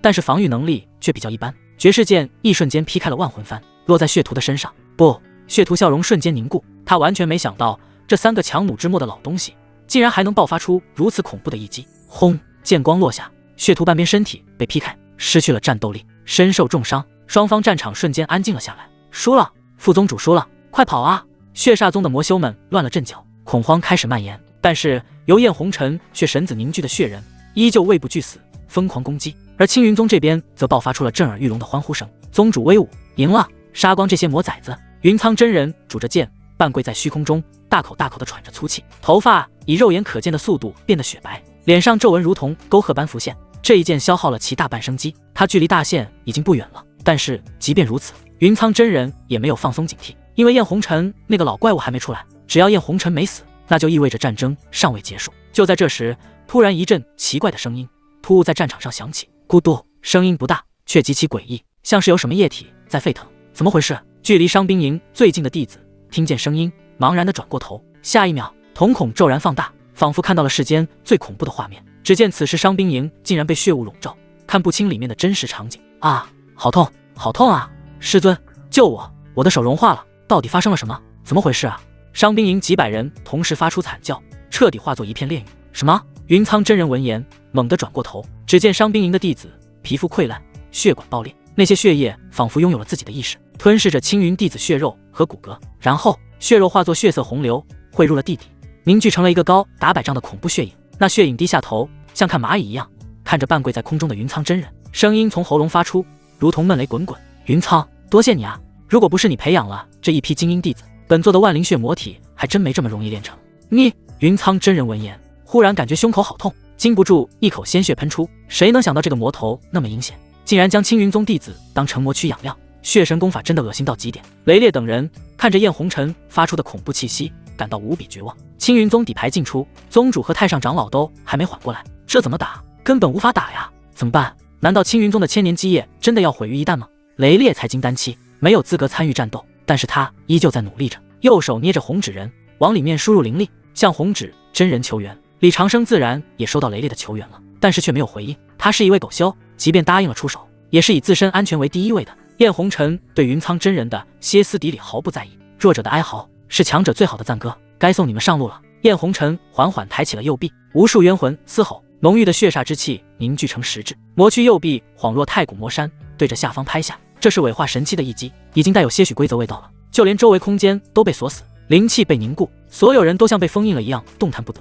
只能眼睁睁地看着那毁灭阴影降临，被吓得几乎见太奶奶了。要死了吗？怎么办？我不想死啊！谁来救救孩子？只要谁能救了我，我就自愿当其道侣，绝对没有半点犹豫的那种。该死的血煞宗！只要我今日不死，他日必将杀光血煞宗的魔人。在生死面前，丑陋的众生像显露出来，各种人生百态都有。在这些众生相中，最为平静的就是李当平了。李当平右手持剑，傲然而立，直面危险降临。虽然畏惧，但是不后退。他不想死，但是在这种令人窒息的威压面前，又能怎么样呢？这个层次的战局不是他的意志可以改变的。李长生隐藏在暗处，看着这一幕，皱了皱眉头。通过刚刚燕红尘的出手，他大概看出来了，燕红尘结合魔躯，攻击力能达到伪化神。他是元婴中期，如果手段进出的话，能战元婴后期，再加上燃烧寿命的话，也不是不能试试。高风险高回报。虽然李长生是狗修，但是狗修亦有热血，在有能力的情况下，他做不到眼睁睁地看着青云宗化作一片血海。而且李当平也在里面，该出手的时候就出手吧，不要顾虑太多。李长生想着想着，提起剑，一步迈出，迅速往战场走去。苏夭夭转过头，愣了一下，问大叔：“你去哪里？”李长生笑了笑，回答：“我去宰了燕红尘。”虽然这句话的语气带有玩笑的味道，但是不知咋地，落在苏夭夭耳里，却比任何海誓山盟都可靠。苏夭夭有些感动，但却不希望李长生去冒险，有些担忧：“大叔，别去，你会死的。”李长生心头一暖，魔女有时候令人挺喜欢的，但是就是没有江翠萍懂我。李长生笑了笑，回答：“放心吧，我不会做没把握的事情。”说着，李长生便往战场飞去了。苏夭夭，其实苏夭夭想拦住李长生的，但是李长生速度太快了，根本来不及。大叔，你好傻呀，别做这些令我感动的事情啊！就算你能得到我的初夜，也注定得不到我的人的。我的未来早就被人限制死了。燕红尘魔躯遮天蔽日，化作血掌压下，青云弟子越发绝望。要死吗？我被弟子除魔未到，没想到今天要死在邪魔手中，我不甘心啊！在众人无比绝望的时候，一声苍老的叹息突兀响起，唉，声音不大，却钻进了每一个人的耳朵里。这叹息谁啊？怎么光听声音就有一种像是看戏来的老人不得不站出来收拾残局的无奈。紧接着，众人便看到血手下方空间泛起一阵涟漪，一个巴掌般大小的纸人晃晃悠悠地飘了出来。纸人看起来非常渺小，仿佛一阵风就能吹跑一样。可是当他出现在巨手下方时，仿佛时空都静止了一瞬。下一秒，纸人迎风暴涨，1丈、10丈、100丈、1000丈，刹那间就变成一尊身披红袍，手持斩鬼剑，面容威严的法相，屹立于天地之间。这便是扎纸灵术的高阶运用。在李长生的控制下，红纸人轻轻一抬手，便燕红尘的血手便被固定在半空，再也无法动弹分毫。什么？怎么可能？单单一个纸人就挡住如此恐怖的攻击？众人目瞪口呆，满脸不可思议。正在远处的苏夭夭看着这一幕也傻眼了。别人或许不知道，但是他可是知道的呀。大叔只是金丹期吗？怎么那么变态？难道又晋级了？谁？燕红尘怒吼一声，脸色无比难看。他从未想过，在东周这种小地方，竟然有人能挡住自己的攻击。是哪一位前辈出手了吗？燕红尘心头有一种不妙的感觉。殊不知，这是李长生燃烧了200年寿命换来的20倍战斗力。李长生是狗修，但正是因为狗，所以每一次战斗都全力以赴。一开始他就没有想过吝啬寿命，全力以赴将敌人打得形神俱灭，才有安全感。这时李长生身形一闪，站立在战场中央，青衫飘飘，头戴红纸面具，负手而立，浑身散发着如渊如海的气息。因为燃烧寿命，狗道长青神通的加持，没有人能看透他的修为。我乃红纸真人，杀你非我所愿，但你肆意制造杀戮，为天下苍生所不容，让我不得不替天行道。李长生刚开口，便站在道德制高点上。出门在外，名头是自己给的，逼格也是自己给的。红纸真人来了，刚出手就挡住了伪化神攻击。云苍真人、雷烈等人忽然感觉天亮了，内心充满了希冀。红纸前辈啊，能赢吗？能赢吧？燕红尘闻言，瞬间被红纸真人激怒了。特马的，装什么啊？上一个敢在本尊面前大言不惭的，坟头草已经老死了。下一秒，魔躯动了，魔躯堪比山岳的拳头，裹挟着毁天灭地的力量，向红纸真人当头砸下。拳风震战，周围空间都被轰出裂缝，可想而知这一拳有多恐怖。大叔，快闪开！看着眼前这一幕，苏夭夭心都悬起来了，无比担忧。然而李长生没有躲，甚至连手都没有从背后拿出来。废话，我都燃烧了200年寿命了，这可是提升了20倍实力，如果这都挡不住的话，那就不用魂了。李长生给红纸真人树立无敌形象，拉高逼格，这对他以后使用红纸真人马甲有用。神通不动明王，随着技能发动，一尊高达10丈的金色虚影浮现。这虚影3头6臂，怒目圆睁，浑身燃烧着金色梵文，宛如真佛降世，万法不侵。下一瞬，拳头落下，当，随着一阵惊天动地的巨响传来，声波化作实质，充满毁灭气息。所有人都下意识捂住了耳朵。完了，正面硬抗伪化神一拳，就算是铁打的也得成渣呀。可是当尘埃散去，所有人都傻眼了。半空中，红纸真人依旧负手而立，甚至连发型都没有乱。虽然不动明王法区暗淡了一些，但依旧坚不可摧，稳如泰山。反观燕红尘的魔躯，竟然皮开肉绽，指骨碎裂，鲜血淋漓。红纸真人是何方神圣？什么实力啊？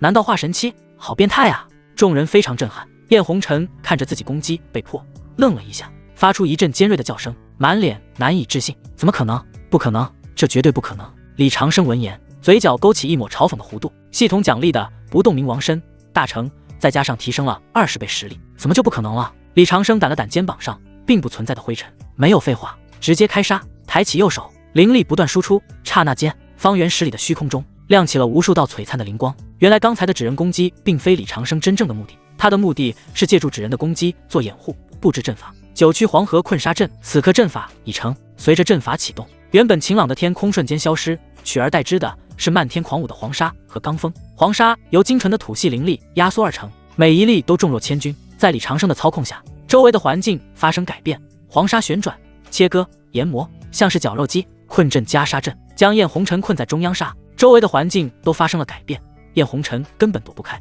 啊！被黄沙刮中，燕红尘吃痛，禁不住惨叫一声。黄沙就像是无数把锉刀，消磨着其血盾，切割着魔躯。在困阵周围，不是人能顶得住的。该死，你阴我！燕红尘体内的灵力正快速被阵法吞噬，而且这黄沙太重了，严重限制了其行动。一身修为在阵法中只能发挥5、6成。燕红尘感应到这一幕，终于慌了。李长生不予以理会，对付这种魔头还讲什么江湖道义啊？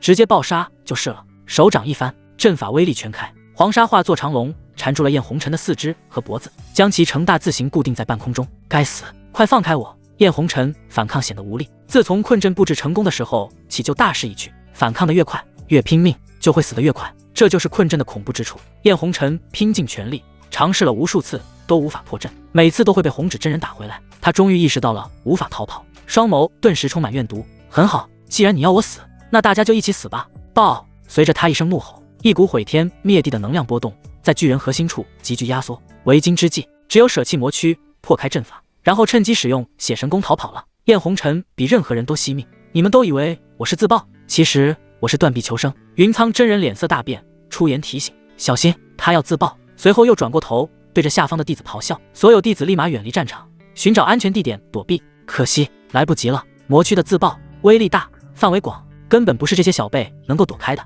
想自爆？李长生看着疯狂膨胀的巨人，面具下的双眼微微眯起。如果是别人，面对这一招，或许真的只能暂避锋芒，但可惜你遇到的是我李长生。下一刻，双指并剑，气势骤变，恍若变成了一位俯瞰时光长河的剑客，充满时光的味道。嗡！一股奇异岁月气息从剑锋上荡漾开来，岁月剑意逆流，只有一道灰色的波纹，如同水面的涟漪，看似缓慢，实则无视了空间和时间的距离，落在魔躯身体上。下一秒，奇迹发生了，原本魔躯自爆的动作一致，紧接着像是被按下了倒放键，膨胀的身体开始回缩，那沸腾的血气开始冷却，那即将爆发的毁灭能量竟然应声地被一股神秘的力量给压了回去，仿佛时间都在其身上倒流了。这是什么？燕红尘的元婴惊恐地尖叫起来，他感觉自己对身体的控制权瞬间丧失，那种即将自爆的快感被强行打断，让他难受的想要吐血。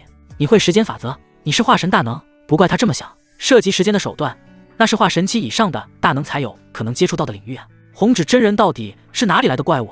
李长生没有回答，这一剑燃烧了他整整100年的寿元。虽然他还有400多年好活，但这一下也是让他胸口一闷，脸色微白。但是李长生依旧咬咬牙继续攻击，只要燕红尘还没死，就不能放松。手中的灵剑化作无数道残影，刷剑光如雨倾泻而下。3息之后，李长生收剑转身背对巨人，咔嚓轰隆隆，那尊不可一世的魔躯突然像是积木一样瞬间崩塌，无数块血肉分离掉落在地上。不，怎么会这样？燕红尘只剩下元婴悬浮在半空，绝望尖叫一声。他没想到自己想要借助魔躯自爆破开阵法的计划都被红纸真人破坏了，这次真的是没有生还的可能了。燕红尘怨毒地盯着李长生，元婴小脸上满是疯狂，本座跟你拼了，天魔真去！说着，燕红尘张口一吐，一枚散发着极致恶意的细针化作一道乌光，直刺李长生眉心。这是他的本命魔器，专破修士识海，阴毒无比。然而李长生只是缓缓伸出左手，掌心之中金光大作，那无坚不摧的天魔针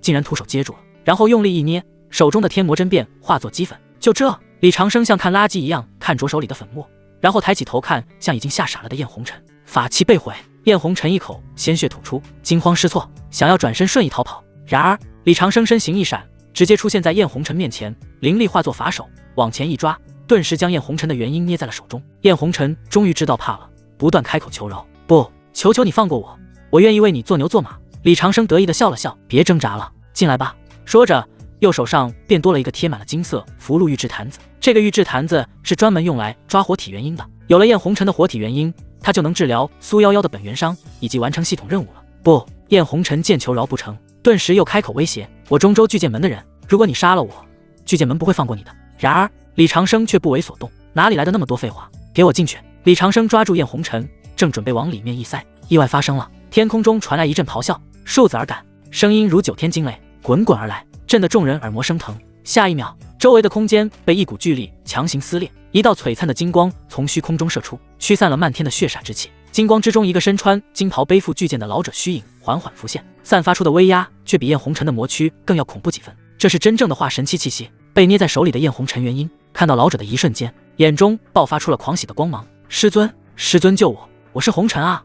红纸真人不但要杀我，还要毁了你的计划。废物，真是给我丢脸！待会我再收拾你！金袍老者呵斥一声，然后转过头，居高临下，用一种俯视蝼蚁的目光，冷冷地盯着前方的红纸真人。本座乃中州巨剑门长老剑无极，此子乃我门下记名弟子，虽然顽劣，但罪不至死，还望你看在我的面子上，放他一马。青云宗众人看到这一幕，原本刚刚放下的心再次提到了嗓子眼。巨剑门是中州的顶级宗门啊，随便出来一个长老就是化神期大能，这下完蛋了，红纸前辈麻烦了。毕竟谁敢得罪中州的巨头？云苍真人也是脸色难看，喃喃自语：完了，打了小的来了老的，红纸前辈该不会放过这个魔头了吧？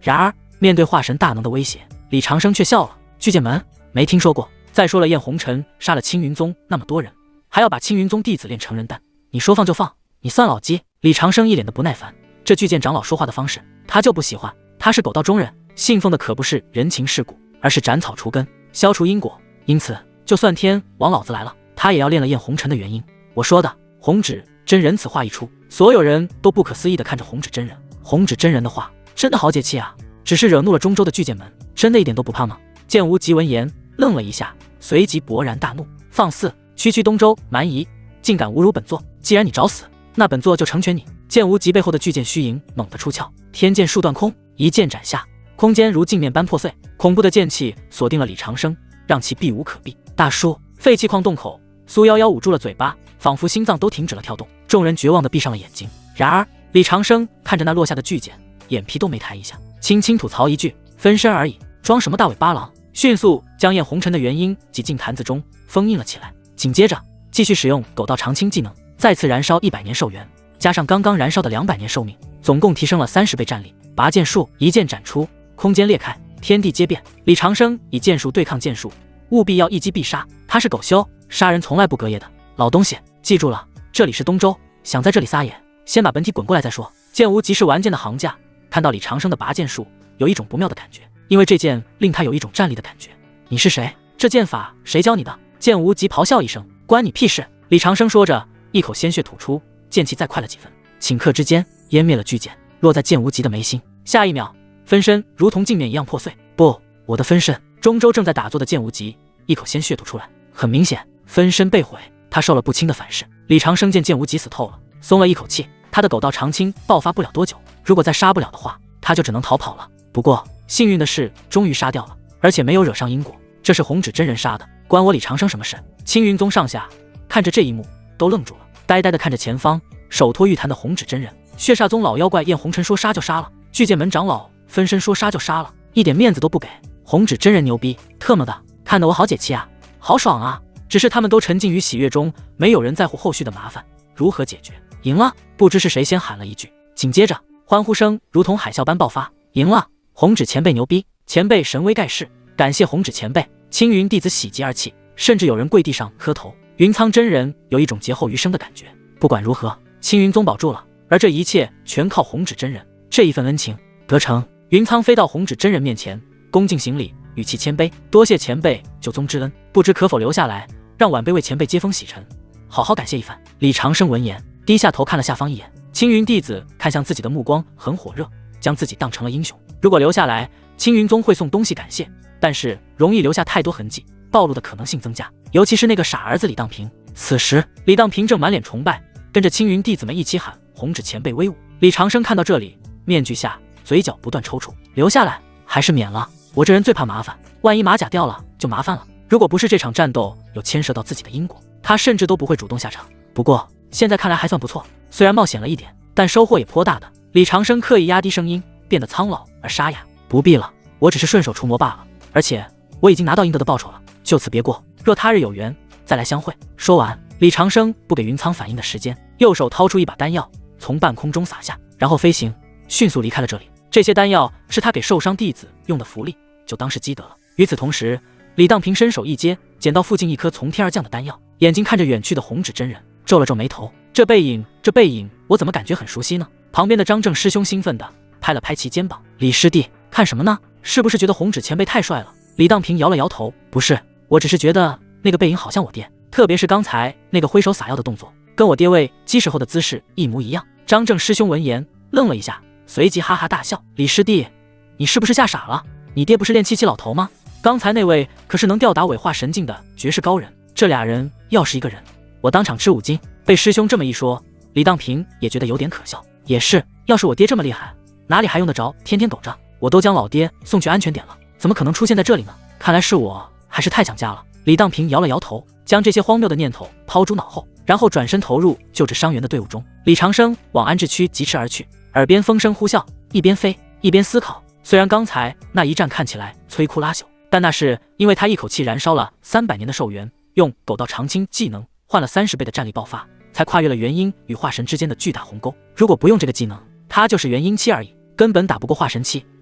巨剑门是中州庞然大物，最低修为的长老都是化神期，他撼动不了的。即便使用的是红纸真人马甲，但是谁知道巨剑门有没有什么特殊的追踪法术，比如因果追踪、血脉咒杀、时光回溯。虽然他没见过，但不能代表没有，这就意味着他仍有暴露的可能。敌人一直都在，而且强得可怕。李长生皱了皱眉头，心底满满的压迫感。解决了一个因果，却引来了更大的因果，麻烦啊！我得尽快提升实力才行，努力发展家族，多子多福吧。想着，已经到了李家小院。小院很安静，只有老槐树叶子在夜风中沙沙作响，与外面的尸山血海相比，显得有一种世外桃源的感觉。李长生刚落地，面具还没摘下，一声极其妖娆酥软的声音就钻入了其耳中：“大叔！”李长生转过头看去，苏夭夭眼睛红红的，带着泪花，看见自己的瞬间就扑了上来，抱住了自己。李长生感受到怀中的娇躯有些猛。这时苏夭夭淡淡的声音又传过来了：“大叔，你真的太厉害了，那可是化神大能的分身啊，你竟然一接就给秒了。”苏夭夭紧紧搂着李长生的脖子，傲人的曲线紧紧贴着其胸膛，吐气如兰，声音甜腻的能拉出丝来：“李长生，大叔，我没有看错你，你就是潜力股，看来我将初夜给你给的值了。”苏夭夭笑了笑。李长生被苏夭夭这直白的话弄得老脸一红，干咳了2声，将苏夭夭从身上扒拉下来，顺手摘下了红纸面具。“行了，少拍马屁，我杀的只不过是个分身而已，如果剑无极的本体来了，我也得跑路。”苏夭夭，大叔，你就别谦虚了。苏夭夭美目流盼，眼底的青木几乎溢出来。在修仙界，慕强是所有女修的本能，更何况眼前这个男人不仅强得离谱，而且还是夺走了自己处子之身的男人。行了，说正事。李长生脸色一正，从储物戒中取出玉质坛子，放在了院子里的石桌上。我取来了活元婴，答应帮你治疗的事情做到了。苏夭夭闻言，看着那个封印着验红尘元婴的坛子，咽了咽口水。这大叔令我好感动啊！那咱们现在练了他。苏夭夭舔了舔舌头，开口：“治疗本源伤的机会就在眼前。”他自然非常高兴。好，我负责炼丹，你给我护法。李长生没有废话。好，苏夭夭点点头，说着跟在李长生后来到地下室。李长生拿出炼丹材料之后，便开始炼丹。屈指一弹，一缕淡金色火焰在青铜丹炉底燃起，周围的温度瞬间升高，然后将一株株辅助药材投入丹炉，手法行云流水，快得让人眼花缭乱。半个时辰后，辅助药液已经提炼完毕。李长生目光微凝，伸手揭开了玉坛子上的封条。燕红尘元婴感到坛子打开了，迅速动用本命神通，准备瞬移，趁机逃跑。不过李长生早有准备，魔躯尚在的时候，他都不怕燕红尘，更别提现在只有一个元婴了。灵力化作大手，迅速捏住元婴，将其按向丹炉。不，燕红尘见逃跑无望，发出一阵凄厉惨叫，随后又开口：“把我炼成丹药。”李长生笑了笑，聪明。燕红尘闻言不断挣扎，脸上满是恐惧和绝望。不，你不能这样做。李长生笑着反问一句：“为什么不能？”因为你是名门正派，怎么能行此等魔门邪术？活人炼丹，天理难容，你就不怕遭天谴吗？燕红尘吼叫着，试图用道德绑架李长生。李长生听完，忍不住笑出了声。老子什么时候说过自己是名门正派了？而且你叶红尘杀人如麻，把几百个精英弟子当成魔去养料，就不是魔道吗？既然你本身就是魔道，我自然不用在乎这些条条框框，这叫做以其人之道还治其人之身。说完，李长生就将燕红尘的元婴扔进了丹炉。道德绑架我，只要我没道德，就不会被绑架。随着丹炉勾住了李长生的脖子，大叔，谢谢你。说完，踮起脚尖，主动献上了自己的红唇，热情、奔放、疯狂。李长生感受到苏夭夭的主动，愣了一下，这妖精才刚恢复伤势，就这么猛？不过我喜欢啊！李长生心念一动，反客为主，揽住苏夭夭不盈一握的纤腰，重重吻了回去，唇齿交缠，气温瞬间升高。大叔，去房间。苏夭夭气喘吁吁，脸色潮红。不，就在这。李长生邪笑一声。清晨，李长生神清气爽地伸了个懒腰，昨晚非常爽，甚至连燃烧寿命带来的疲惫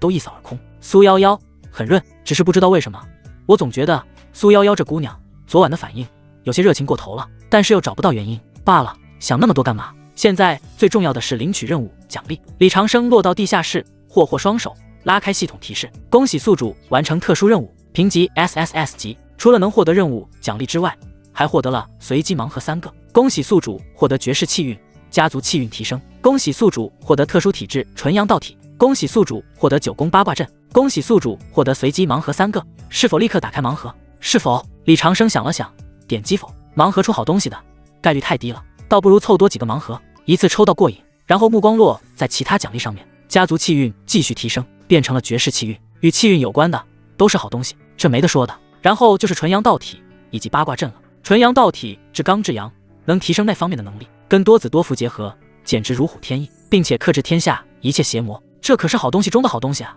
八卦阵是攻伐神阵，可杀元婴，也非常不错。李长生将任务奖励当成底牌，深深藏起来，等遇到敌人的时候再阴死对方，可是打死对方。转眼间，距离青云宗那一战已经过去了半年时间。这半年里，东周修仙界发生了翻天覆地的变化，因为血煞宗宗主燕红尘死亡，副宗主陨落，血煞宗群龙无首，瞬间崩溃。青云宗乘胜追击，不仅收复了失地，还将血煞宗的残党连根拔起，彻底稳固了东周正道第一门派地位。而那一战中，横空出世的红指真人更是成为了东周的传说，只手补天，剑斩化神，无数散修和年轻弟子将其奉为偶像。不过麻烦也随之而来，虽然巨剑门没有直接打上门来，但是东周的各大城池、方士，甚至偏僻的村落里，都张贴满了巨剑门发布的海捕公文，上面画着一个头戴红纸面具的青衫男子，悬赏金额高得令人啧舌，凡提供线索者赏极品灵石1万，地阶功法1部，擒获者直接收为巨剑门内门长老。这悬赏一出，修仙界所有赏金猎人和散修都疯狂了，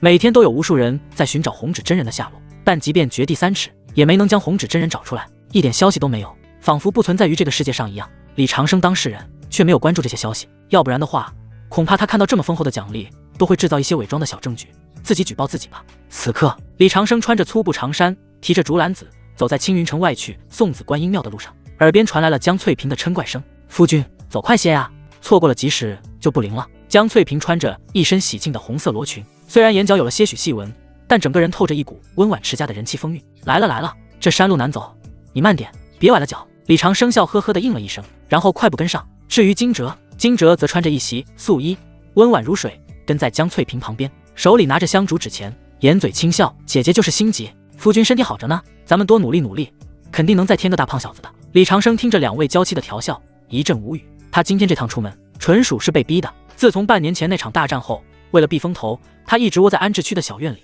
除了教导宁宁炼丹，就是陪两位娘子。还有苏夭夭，只不过苏夭夭一直都不承认是自己盗领。可是半年过去了，江翠萍和惊蛰的肚子却一点动静都没有，这可把他们急坏了。虽然已经有了萍萍、宁宁、绿绿，但在传统的凡人妇女观念里，开枝散叶、多子多福是女人的头等大事，他们自然不能拖了老李家的后腿。而且在这半年时间里，他们突然发现李长生变得强大无比，而且充满刚阳气息。即便他们同时伺候李长生，都满足不了李长生，他们感到很大压力，顿时生了给李长生再纳一门妾的打算。李长生自然是不相信这些求神拜佛的东西的，让堂堂一个修仙者去拜庙里的泥菩萨，这不是搞笑吗？但架不住江翠萍一哭二闹三上吊，你是不是嫌弃我老了，不愿意跟我生了？这谁顶得住？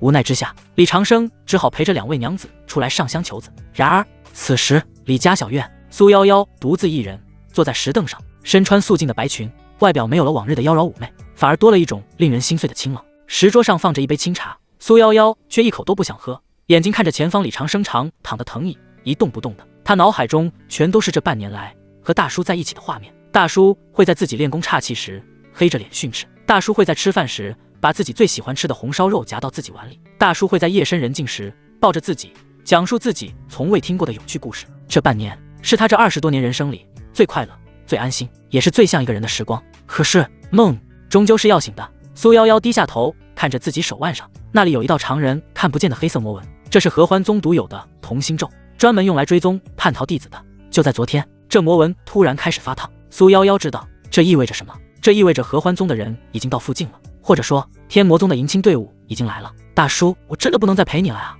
苏夭夭苦涩地笑了笑，眼眶渐渐泛红。联姻的日期就在半个月后，合欢宗肯定已经布下了天罗地网，甚至天魔宗的高手都已经出动了。他跑不掉的，即便跑得掉也不能跑，因为他不能连累大叔。巨剑门的海捕公文已经让大叔手术脚了，如果再引来天魔宗的话，神器大能，就算大叔再强也双拳难敌4手。而且大叔还有翠萍姐，还有惊蛰妹妹，还有萍萍和宁宁，有一个完整的家，我不能自私的毁了这一切。苏夭夭深吸一口气，站起身，眼神变得决绝。为了大叔的安全，我必须离开。苏夭夭走进屋里，开始收拾东西。其实也没什么好收拾的，来的时候就孑然一身，走的时候只是拿走了一支李长生送的玉簪，随后提笔留下了一封信：大叔，我走了，这段时间我很开心，不要来找我。苏夭夭写到这里，笔尖停顿了一下，一滴清泪落在纸上，晕开了墨迹。原本他有好多话想跟大叔说的，但是提起笔却不知道从何说起。不知过了多久，苏夭夭放下笔，推开院门，化作流光消失在安置区观音庙。虽然这是修仙界，但依旧香火鼎盛，很多凡人和低阶散修遇到解不开的愁苦，总喜欢来这里拜上一拜，求个心安，或者说这就是所谓的信仰。夫君，你拿着香，我去那边求个签。江翠萍将一把点燃的檀香塞进李长生手里，没等李长生答应，便拉着惊蛰往大殿里面挤去了。李长生捏着香站在庙门口，心头苦笑一声，谁敢信我堂堂元婴一剑斩化神的红纸真人，现在竟然站在观音庙前充金求子。李长生很郁闷，也只能陪着自己的婆娘了。站了一会，门口忽然走进来了几位散修以及世俗凡人。他们走进来之后，一边点燃禅香，一边相互交谈。你听说了吗？巨剑门对红纸真人的悬赏又升级了，只要能提供红纸真人确切有用的消息，就能获得奖励10万灵石，而且还可以向巨剑门提条件。早就听说了，这不是早就已经人尽皆知的事情吗？我真希望能遇到红纸真人，哪怕是获得一点消息也好啊。别傻了，如果你真的遇到红纸真人，那不得被他一巴掌就被拍死，到时候我怕你有灵石没命花。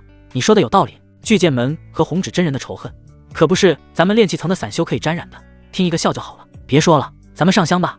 虽然他们的交谈声很低，但是李长生是元婴期，低声如耳边响，自然能听得很清楚。李长生听完之后猛了一下，呵呵，巨剑门真他妈的看得起我啊！奖励10万灵石，这多大的仇啊？至于吗？不过话又说回来，10万灵石真的令人很心动啊，要不我举报自己捞一笔也不是不可以考虑，就是风险有点大。李长生想了想，还是觉得自己的多子多福大业比较重要，发展家族多子多福就能变强，这不比什么都好。李长生想着想着，忽然又想到了一件烦心的事情，那就是自从第3儿子诞生至今，2女都没有怀孕过了，这情况不对劲啊，或者说怀孕的几率真特码的低。自从获得纯阳道体之后，就变得非常变态，不仅百毒不侵，克制邪祟，而且在床榻之事上堪称永动机，经常是江翠萍和惊蛰2人联手，最后还是被杀得丢盔弃甲，连连求饶。就连已经是金丹巅峰的苏夭夭都直呼大叔饶命。按理说这么高强度的耕耘早该硕果累累了，可偏偏半年过去了，3个女人的肚子一点动静都没有。李长生找不到原因，就质问系统，结果系统就像固定的程序一样，并没有智能到能回答自己的问题。妈的，难道我要去找同等级的元婴女修？元婴期的女修一个个都是个大宗门的老祖宗，脾气古怪不说，年纪比他祖奶奶都大，让他去泡那些老妖婆，李长生宁愿挥刀自宫。所以现在李长生也是有苦说不出，只能再努力一点，用次数去冲破这该死的概率。这位施主，看你面带愁容，可是遇到了什么烦心事？就在李长生胡思乱想的时候，一个慈眉善目的老和尚走了过来，双手合十打了个佛号。李长生瞥了对方一眼，炼气3层，估计是个借着佛门招牌骗香火钱的野狐禅，没烦心事。李长生不想搭理这位老和尚，老和尚却不依不饶，凑近了一步，压低声音：施主可是为了求子而来？老衲观施主龙行虎步，气息悠长，但眉宇间却有一股阳气过盛阴阳不调之象。若是施主信得过老衲，老衲这里有一副祖传的送子偏方，只需要10块灵石包你。老和尚一边说着，一边从袖子里掏出一个用黄纸包着的小药包。李长生深吸一口气，闻到小药包里面的气息，被气笑了。老子堂堂元阴期大能，5阶炼丹师，你一个练气的老骗子，跑来给我推销壮阳药，班门弄斧都没你这么离谱的，滚！李长生冷冷地吐出一个字，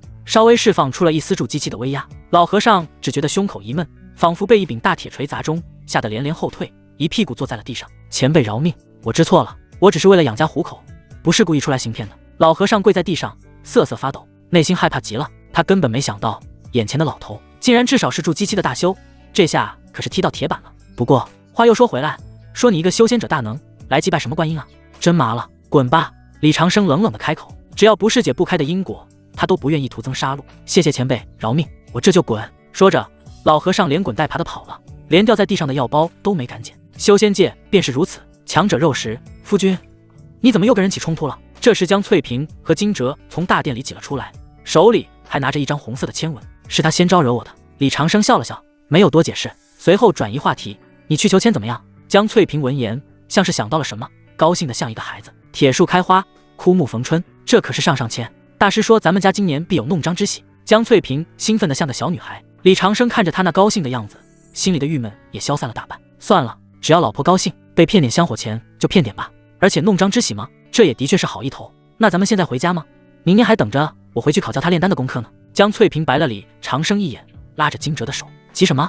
难得出来一趟。这青云城外有一家很有名的聚仙楼，他们家的叫花灵鸡是一绝，咱们一家人去吃顿好的，顺便给夭夭妹妹也带一只回去。夭夭这丫头最近几天总是心事重重的，饭也吃得少，看着都让人心疼。听到夭夭这2个字，李长生眉头微不可察地皱了一下。其实他也察觉到了，这几天苏夭夭确实很不正常，但是具体哪里不正常又说不上来。他全当苏夭夭有心事了，也没多想。现在听到江翠萍再次提起，顿时觉得自己对苏夭夭的关注不够啊，看来以后我要多点关注苏夭夭才行。夕阳西下，落日的余晖将青云城外的山道染成了一片橘红色。李长生陪着江翠萍和金哲从一路慢慢走回安置区，手里还提着一只带给苏夭夭的鸡。江翠萍一路上心情极好，叽叽喳喳地说着大师姐的签文，畅想未来。金哲则在旁边温柔地附和着。李长生虽然觉得求神拜佛有些滑稽，但看着2位娘子脸上的笑容，心底的郁闷也消散了不少。这就是他想要的安稳生活，虽然平凡，但是挺幸福的。半个时辰后，3人回到了安置区，推开李家小院的院门，院子里静悄悄的，只有老槐树的落叶在秋风中打着旋儿。平日里只要李长生一回来，那个总喜欢坐在石凳上翘着2郎腿，一边嗑瓜子一边用媚眼撩拨他的红裙少女，今天却不在。夭夭！李长生随口喊了一声，没有回应，神识习惯性的在小院里扫了一圈，地下室没有，房间里也没有，不在家。江翠萍一边往厨房走准备做晚饭，一边随口说道，这丫头又跑哪儿去了？刚才还说给她带了聚仙楼的叫花鸡呢，这会儿人倒是不见了。李长生眉头微挑，但也没多想，毕竟苏夭夭是金丹巅峰的高手，在这小小的安置区里是横着走的，况且他在院子里憋了半年，偶尔出去透透气，买点胭脂水粉也是很正常的事情，估计是有事出去了吧，一会儿吃饭的时候应该就回来了。李长生随口回了一句，便走到老槐树下的藤椅上躺下，闭目养神。时间一点一滴的流逝，天色渐渐暗了下来，安置区里亮起了星星点点的灯火。江翠萍已经把丰盛的晚饭端上了桌，夫君吃饭了。金哲摆好碗筷，轻声呼唤。李长生从藤椅上坐起来，看了一眼院门的方向，依然没有动静。苏夭夭还没回来，爹，苏姨娘怎么还不回来吃饭啊？李以宁咬着筷子，一双大眼睛滴溜溜地转着。是啊。江翠萍解下围裙，有些奇怪地看着门外。以前夭夭就算出门，也绝对会在饭点之前赶回来的，今天这情况怎么有些反常？听到这句话，李长生心里的那股随意瞬间消失了，取而代之的是一种没来由的烦躁和不安。修仙者的直觉向来很准，他总觉得小院里似乎少了点什么。你们先吃，我去苏夭夭的房间看看。李长生站起身，快步穿过院子，来到了苏夭夭的房门前。夭夭，你在里面吗？李长生敲了敲门，没有回应，旋即用力推开了房门。目之所及之处，房间收拾得非常干净，被褥叠得整整齐齐，一尘不染，像是从来没有人睡过一样。李长生目光在房间里扫过，定格在梳妆台上，梳妆台上放着一张折叠好的信纸。李长生瞳孔骤缩，升起一股不祥的预感，快步走上前，拿起那封信，摊开信纸，信纸字迹有些凌乱，只有短短的几行字：大叔，我走了，这段时间我很开心，不要来找我。在这几行字的末尾，还有一滴明显被水渍晕开的墨迹，应该是一滴清泪。李长生看着这一幕，手微微一抖，信纸边缘被他捏得皱了起来。走了，不辞而别了。李长生站在原地，大脑有一瞬间空白，眼睛看着信上的内容，反反复复地看了好几遍，上面没有写原因和去向，也没有说遇到了什么麻烦，什么都没有。为什么？李长生紧紧攥着拳头，指甲深深嵌入了掌心，心里涌起一股强烈的不舍。这半年来，虽然两人没有名分，但早就有了夫妻之实。那个在床上妩媚动人，在床下古灵精怪的妖女，早就成了他生活中不可或缺的一部分。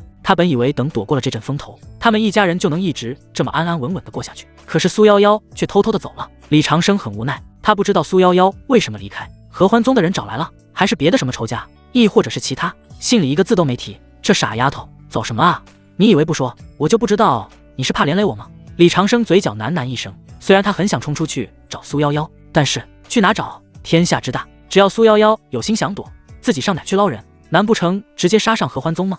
不成，冲动是魔鬼。李长生深吸了一口气，强迫自己冷静下来。合欢宗是能跟青云宗并列的大宗门，底蕴深厚，单单是明面上的元婴期太上长老就不止一位，甚至可能还有化神期的老怪物坐镇。自己现在虽然是元婴中期，手段进出能爆发出极强的战斗力，但那是底牌，用一次少一次寿命，一个人单挑一个宗门根本打不过。而且苏夭夭是合欢宗的圣女，自己贸然打上去，那不是给苏夭夭制造麻烦吗？李长生看着那封信，脑海里想了很久，忽然恍然大悟，难怪苏夭夭不管两人怎么翻云覆雨多子多福，都死活不肯承认是自己的道侣。原来从一开始，苏夭夭就在为今天的离开做准备，不想给自己留下太深的名分羁绊，怕有了道侣的名头，自己就会不顾一切的去替其出头。蠢女人！李长生眼眶微红，低声骂了一句。这种自以为是的保护，不仅没有让李长生觉得轻松，反而让其觉得心里很难受。李长生心念间，背后忽然传来脚步声，见李长生迟迟不出来，江翠萍有些担忧地走进了房间，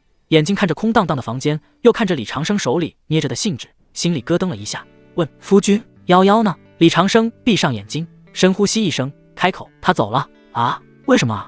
我们挺好的呀。江翠萍闻言愣住了，一把夺过李长生手里的信纸，快速地扫了一眼，看着那简短的不能再简短的话，眼睛瞬间就红了，眼泪吧嗒吧嗒地往下掉。李长生摇了摇头，不知道。江翠萍忽然好像想起了什么，对着李长生严肃地问，是不是你欺负苏夭夭了？李长生摇了摇头，没有。那苏夭夭怎么可能走呢？又能去哪啊？江翠萍喃喃自语。刚开始的时候，他对苏夭夭确实有隔阂，觉得苏夭夭是个妖女，怕其坏了李长生的道心。但经过这段时间的朝夕相处，苏夭夭在家里不仅没有摆什么修仙者的架子，反而非常尊敬自己这个妇人，经常帮着带孩子，帮忙看药铺，甚至家里遇到危险的时候，总是第一时间站出来。人心都是肉长的，将心比心，两人早就解开了心结，私底下已经情同姐妹。如今苏夭夭离开了，她自然很难过。江翠萍抹着眼泪，语气里满是担忧。这死丫头，平时看着机灵，怎么关键时刻这么轴啊？连个去向都没说，要是遇到坏人怎么办？说完之后，江翠萍抬起头，伸出手抓住李长生的胳膊，认真的开口，夫君，你不能就这么由着苏夭夭走，不管苏夭夭遇到了什么麻烦，咱们是一家人啊，你去打听打听，查一查，至少得知道苏夭夭去了哪里，安不安全。看着江翠萍那满是泪水的脸，以及听着那句咱们是一家人，李长生心中最后的顾虑突然被一股暖流冲散了。是啊，咱们一家人，如果连自己的女人都护不住，如果连苏夭夭的下落都不敢去打听，那这元婴期修为修来干什么？苟着是为了活着，不是为了当缩头乌龟。而且苏夭夭是被系统认可的家庭成员，如果苏夭夭出了什么问题，保不准家族的气运都会出现问题。李长生反手握住江翠萍的手，重重地点了点头，好，我答应你，无论苏夭夭因为什么而离开的，我都会搞清楚的。与此同时，东南方向断魂谷，这里是青云宗地界边缘的一处险地，常年被毒瘴笼罩，阳光常年照不进来，阴森可怖，平时连妖兽都不愿意踏足。但在今天断魂谷的深处，却站着一群身穿黑袍，浑身散发着冰冷魔气的不速之客。为首的是两人，一男一女，男的身材魁梧，脸上有一道狰狞的刀疤，手中把玩着两颗骷髅头；女的浓妆艳抹，衣着暴露，但眼神却如毒蛇般阴冷。这两人正是合欢宗的长老，刀疤男叫啸天，元婴中期；妖艳女叫毒姬，金丹巅峰。在他们身后还站着10名戴着恶鬼面具的黑衣人，这是合欢宗的精锐，死士合欢卫。毒姬，同心咒到底准不准？如果无法将圣女抓回去给宗主，咱们可无法交代。啸天有些担忧的开口。毒姬冷笑一声，声音有些娇媚，急什么？同心咒是冷月宗主亲自下的，肯定准的，只要圣女还在东周，就跑不出咱们的手掌心。说到这里，微微一顿，好像感应到了什么，那淡淡的声音又传过来了，等等，同心咒有反应了。啸天愣了一下，眼睛睁得老大了，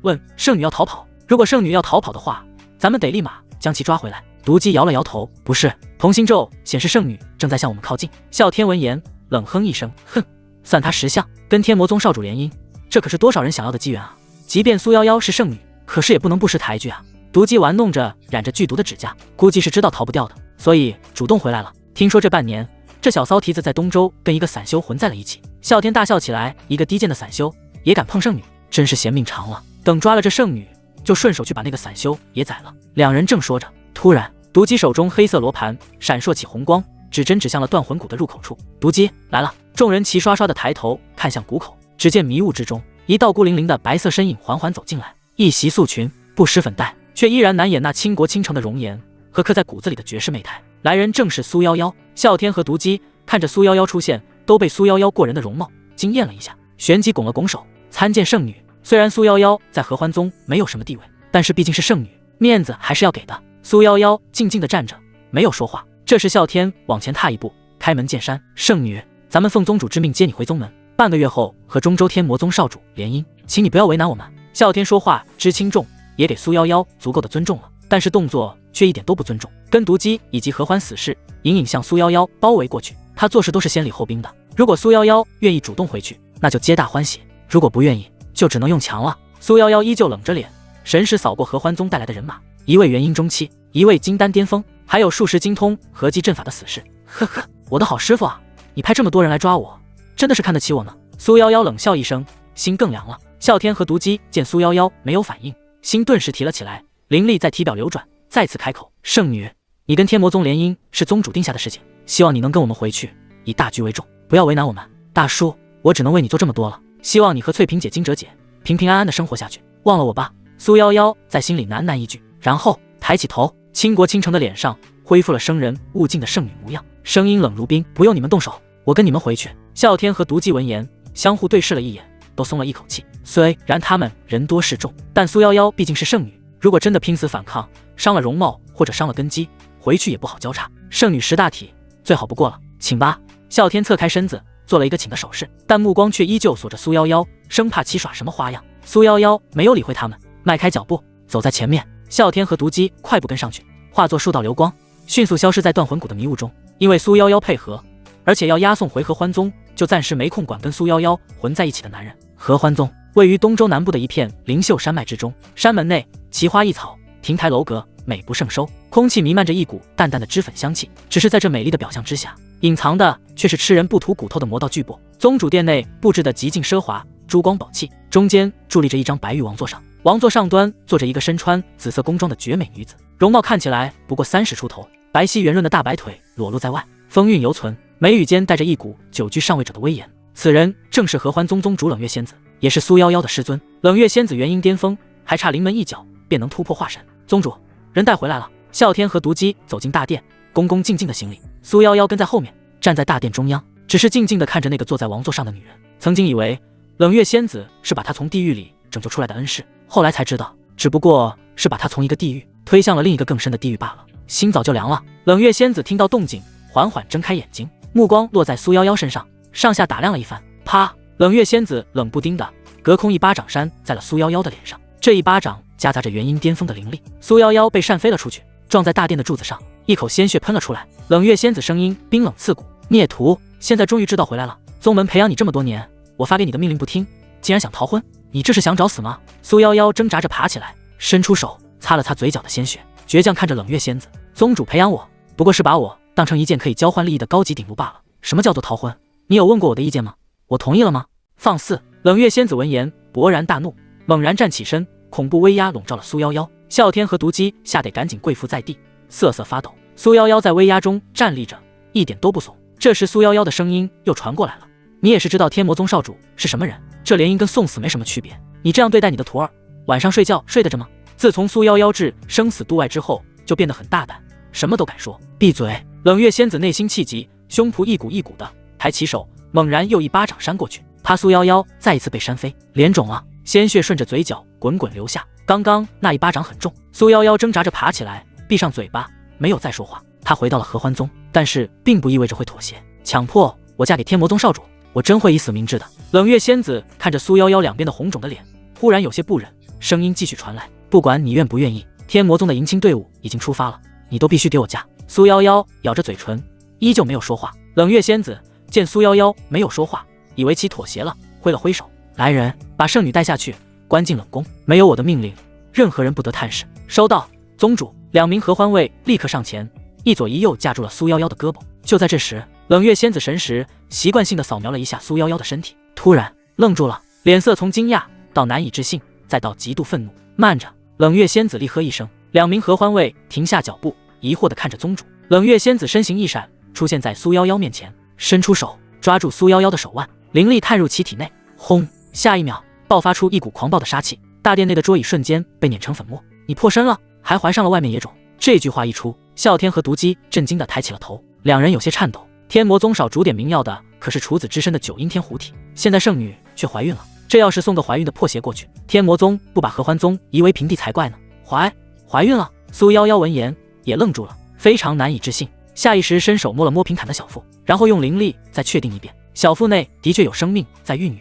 眼睛顿时亮了少许。有了，真的有了，我有了跟大叔的孩子了。苏夭夭有一种当母亲的喜悦，然后回想起这半年来，每次两人双休的时候，大叔都会格外卖力，甚至吃补天丹之前都在不停的耕耘。大叔应该是很渴望要孩子的吧？原本苏夭夭准备以自觉反抗联姻了，反正嫁给天魔宗的少主，被当成炉鼎也是死，与其被折磨死，还不如死得轰轰烈烈。只是他没想到，在这绝望的时刻，有一束光照亮了其黑暗的心，肚子里孕育的小生命是他和大叔的血脉啊！苏夭夭绽放出母性光辉，顿时觉得自己不能死了。呵呵，我竟然要做娘了！你这贱人，竟然还笑得出来！看着苏夭夭脸上的笑意，冷月仙子气疯了，抬起手一掌拍在苏夭夭胸口上，砰！噗！苏夭夭如遭雷击，整个人再次倒飞出去，在空中喷出一大口鲜血，砸在地上，这次连爬都爬不起来了。元婴巅峰寒怒一击，将苏夭夭打得五脏六腑移位，经脉断裂，已是重伤之身。不过在冷月仙子手掌落下的瞬间，苏夭夭就用灵力护住了小腹。孩子倒是无碍，那个野男人到底是谁？把那个野男人的名字告诉我，本座要去剥了他的皮，抽了他的筋，把他的神魂抽出来点天灯。冷月仙子走向苏夭夭，杀机毕露，冷冷地问。苏夭夭蜷缩在地上，疼得浑身抽搐，但双手依然死死地护着肚子，抬起头看着满脸狰狞的冷月仙子。苏夭夭冷笑一声，开口做梦。冷月仙子闻言愣了一下，气急反笑，好一个贞洁烈女，本座有的是办法让你开口，不过在此之前，我先把你肚子里的孽种打掉。说着，冷月仙子抬起手，掌心凝聚出一团黑色的灵气，准备拍向苏夭夭的小腹。这是合欢宗的化骨毒掌，一旦击中，大人都未必能顶得住，更别提肚子中的小孩了。他不懂堕胎，但是杀死肚子中孩子的办法却多的是。不，你不能这样！苏夭夭发出一阵尖锐的尖叫，突然伸出手抽出了头上那只李长生送给他的廉价玉簪，抵在了自己的脑门上。锋利的簪尖刺破了雪白的肌肤，渗出丝丝鲜血，体内灵力更是狂暴起来，仿佛随时会自爆一样。冷月仙子感受到苏夭夭的决意以及狂暴的灵力，动作一顿，脸色大变。你想干什么？苏夭夭决绝的眼神跟冷月仙子对视着，没有一丝退缩。放过我的孩子！冷月仙子顿了顿，正准备说话，这时苏夭夭的声音又传过来了。如果你敢动我肚子里的孩子，我就立刻死在你面前。你以为你死了就能一了百了？冷月仙子冷冷地说道。苏夭夭惨然一笑，我可以自爆神魂，若自爆神魂，9阴天虎体就会瞬间崩溃，化作一具毫无价值的废尸。到时候你拿什么去跟天魔宗交差？若是天魔宗少主知道你逼死了他的鼎炉，你猜他会不会把合欢宗夷为平地？苏夭夭这番话就像是捏住了冷月仙子的7寸。冷月仙子闻言，脸色一阵青一阵白，胸口剧烈起伏，心底气极了。孽徒，真的是逆徒啊！这不是逼我吗？冷月仙子气极了，然后平复心情，思考了良久，还是不敢赌。天魔宗那群疯子，逆天行救是变态，什么事情都做得出来的。如果他知道苏夭夭死了，绝对会把怒火发泄在合欢宗头上，不能让苏夭夭自爆。如果苏夭夭真的自爆的话，合欢宗就完了。冷月仙子想到这里，脸色阴沉，顿时有了决断。冷月仙子冷冷地看着苏夭夭，好，算你狠，本座可以暂时不动你肚子里的孽种。苏夭夭闻言，紧绷的神经松懈了一丝，但手里的玉簪却依然没有放下。这时冷月仙子话音一转，但是死罪可免，活罪难逃。来人，把这个孽徒打入地牢，用千年寒铁链锁住琵琶骨，每天给其灌下软骨散。没有我的命令，任何人不得靠近的牢半步。是。几名合欢卫闻言，立刻上前，粗暴地夺下苏夭夭手里的玉簪，将其从地上拖下去。苏夭夭没有反抗，任由他们像拖死狗一样拖着自己，只要能保住肚子里的孩子，去哪里受什么苦，受什么折磨，他都不在乎了。大叔，我一定会把我们的孩子生下来的，祝我幸运吧。苏夭夭在心里默默祈祷着。随着合欢卫的拖拽，鲜血染红了裙摆，在大殿的玉砖上拖出了一道触目惊心的血痕。这一幕颇为残忍。虽然苏夭夭被拖走了，但是大殿内气氛依旧压抑得让人喘不过气。啸天和毒姬跪在地上瑟瑟发抖。废物，一群废物！冷月仙子怒喝一声，一掌拍在玉座的扶手上，白玉扶手瞬间化为齑粉。啸天镜如寒蝉，片刻硬着头皮开口道：“宗主息怒，咱们现在的当务之急是如何应对天魔宗的迎亲队伍。半个月后，如果咱们交不出人……”冷月仙子闻言揉了揉眉心，眼中满是烦躁。他何尝不知道这个道理？天魔宗就像是一座压在合欢宗头顶的巍峨大山，只是苏夭夭已经成为了破鞋，而且还被人搞大了肚子。如何交叉呀？怎么交叉呀？冷月仙子想了良久，顿时有了决断。拿通讯玉符来。啸天闻言，连忙取出一块黑色玉符，恭敬地递了上去。冷月仙子接过玉符，将灵力注入其中。片刻后，玉符上方浮现出一个虚幻的光影，光影中一个容貌妖异、身穿黑金蟒袍的年轻男子，慵懒地斜靠在白骨王座上，手里把玩着黑色罗盘，颇有一种惊悚的感觉。此人正是天魔宗少主厉天行。冷月宗主，联系本少主有什么事吗？厉天行声音高高在上，自带来自中州的优越感。不过有一说一，天魔宗是中州的庞然大物，的确可以俯视东州的小宗门。关于联姻的事情，有一个小问题。冷月仙子说着，声音微颤，许是正在组织语言，该如何开口？他太重视这场联姻了，不但关系到合欢宗的命运，还关乎到他能否借这个机会突破到化神期。厉天行玩味地笑了笑，有什么问题？算算时间，本少主的迎亲队伍也快到东州了。冷月宗主是等不及要喝这杯喜酒了。冷月仙子听着这话，脸色更难看了。是啊，天魔宗的迎亲队伍来了，事情更不好办了。看来只能冷月仙子强作镇定，嘴角挤出一个淡淡的笑容。厉少主说笑了，能与天魔宗结为姻亲，是合欢宗攀上了高枝，只是出了点意外。冷月仙子故意停顿了一下，面露难色。厉天行闻言，嘴角笑意更浓了。说来听听。冷月仙子硬着头皮说道：“是这样的，苏夭夭圣女最近到了修炼关键时刻，必死关冲击元婴期，可能想必少主也知道，九阴天狐体如果在突破时被打断，容易走火入魔，伤了根基，所以半个月后的迎亲，恐怕……”冷月仙子声音断断续续的，就好像舌头打结了一样，甚至说到一半就不敢继续说下去了。但是两人都能听懂其中意思。说到这里，声音微微颤抖，虽然没有继续说下去，但是两人都明白了其中意思。厉天行冷笑，声音不温不火，听不出喜怒。冷月宗主，你当本少主是3岁小孩吗？我的迎亲队伍已经出发了，现在你告诉我苏夭夭在闭关，我看你是想和欢宗在东州除名啊。虽然两人都是用通讯玉简传音，但那一瞬间，冷月仙子恍若感受到了对面扑面而来的杀气，身子微微颤抖，再也顾不得宗主威仪，弓下身子，语气充满惶恐：“少主息怒，就算给我1万个胆子，也绝对不敢欺瞒少主。圣女确实是在闭关的紧要关头，此时若是强行唤醒九阴天狐体的纯阴本源，必将溃散。少主请想，若是圣女能以元婴期修为侍奉少主，那九阴天狐的纯阴本源将强盛数倍，对少主岂不是更有裨益？”厉天行闻言，看着光影中冷月仙子卑微的姿态，眼中的杀意稍微收敛了一些，思索了一会，的确如冷月所言，九阴天狐体若能突破到元婴期，对他修炼的天魔大法来说，简直是绝世补药。相比之下，多等一段时间似乎也是值得的。好，既然圣女在必死关冲击元婴，本少主就通融一次。厉天行停止了把玩手中的玉盘，嘴角再次勾起邪异的冷笑。冷月仙子闻言如蒙大赦，连忙说道：“多谢少主宽宏大量，为了补偿少主，合欢宗愿意将大长老之女的刘毅送给少主，代替圣女侍奉少主，作为迎亲队伍的接风之礼。此女年方28，冰清玉洁，且身怀极其罕见的玄刹之体，还望少主笑纳。”听到玄刹之体4个字，厉天行原本阴沉的眼中突然闪过一丝淫邪的光芒。玄刹之体，虽然玄刹之体比九阴天狐差了很多，但是也是不错的炉鼎，而且还是未经人事的雏儿，用来爽2把解解馋，还是非常不错的。合欢宗宗主竟然舍得把大长老的亲生女儿拿出来献祭，看来这老娘们确实是被逼急了。厉天行突然大笑起来，笑声在大殿内回荡，令人毛骨悚然。哈哈哈！既然冷月宗主如此有诚意，本少主就勉为其难的收下了。冷月仙子闻言如蒙大赦，紧绷的神经终于松懈了下来，不知不觉间后背已经被冷汗湿透。多谢少主宽宏大量，我稍后安排刘毅跟随接亲队伍返回中州。慢着！厉天行突然打断了冷月的话，收敛了笑容，严肃的开口：“刘毅只是赠品，还是要继续联姻的。本少主只给苏夭夭1年的时间，如果1年后苏夭夭还没有出现……”厉天行睡着，猛地探出身子，那张妖异的脸几乎贴在了光影上。本少主便率领天魔宗大军，亲自踏平合欢宗。说完，传讯结束，玉符上的光影轰然碎裂。厉天行的威胁如同实质般的利剑，悬在了合欢宗的头顶。是，我保证，绝对在1年之内将圣女送到少主的床上。冷月仙子颤颤巍巍的开口。说完之后，才发现少主已经挂断了玉简，顿时瘫坐在王座上，大口大口的喘着粗气。片刻后，逐渐冷静下来。冷月仙子坐直身体，眼神阴狠毒辣。来人，传大长老来见我。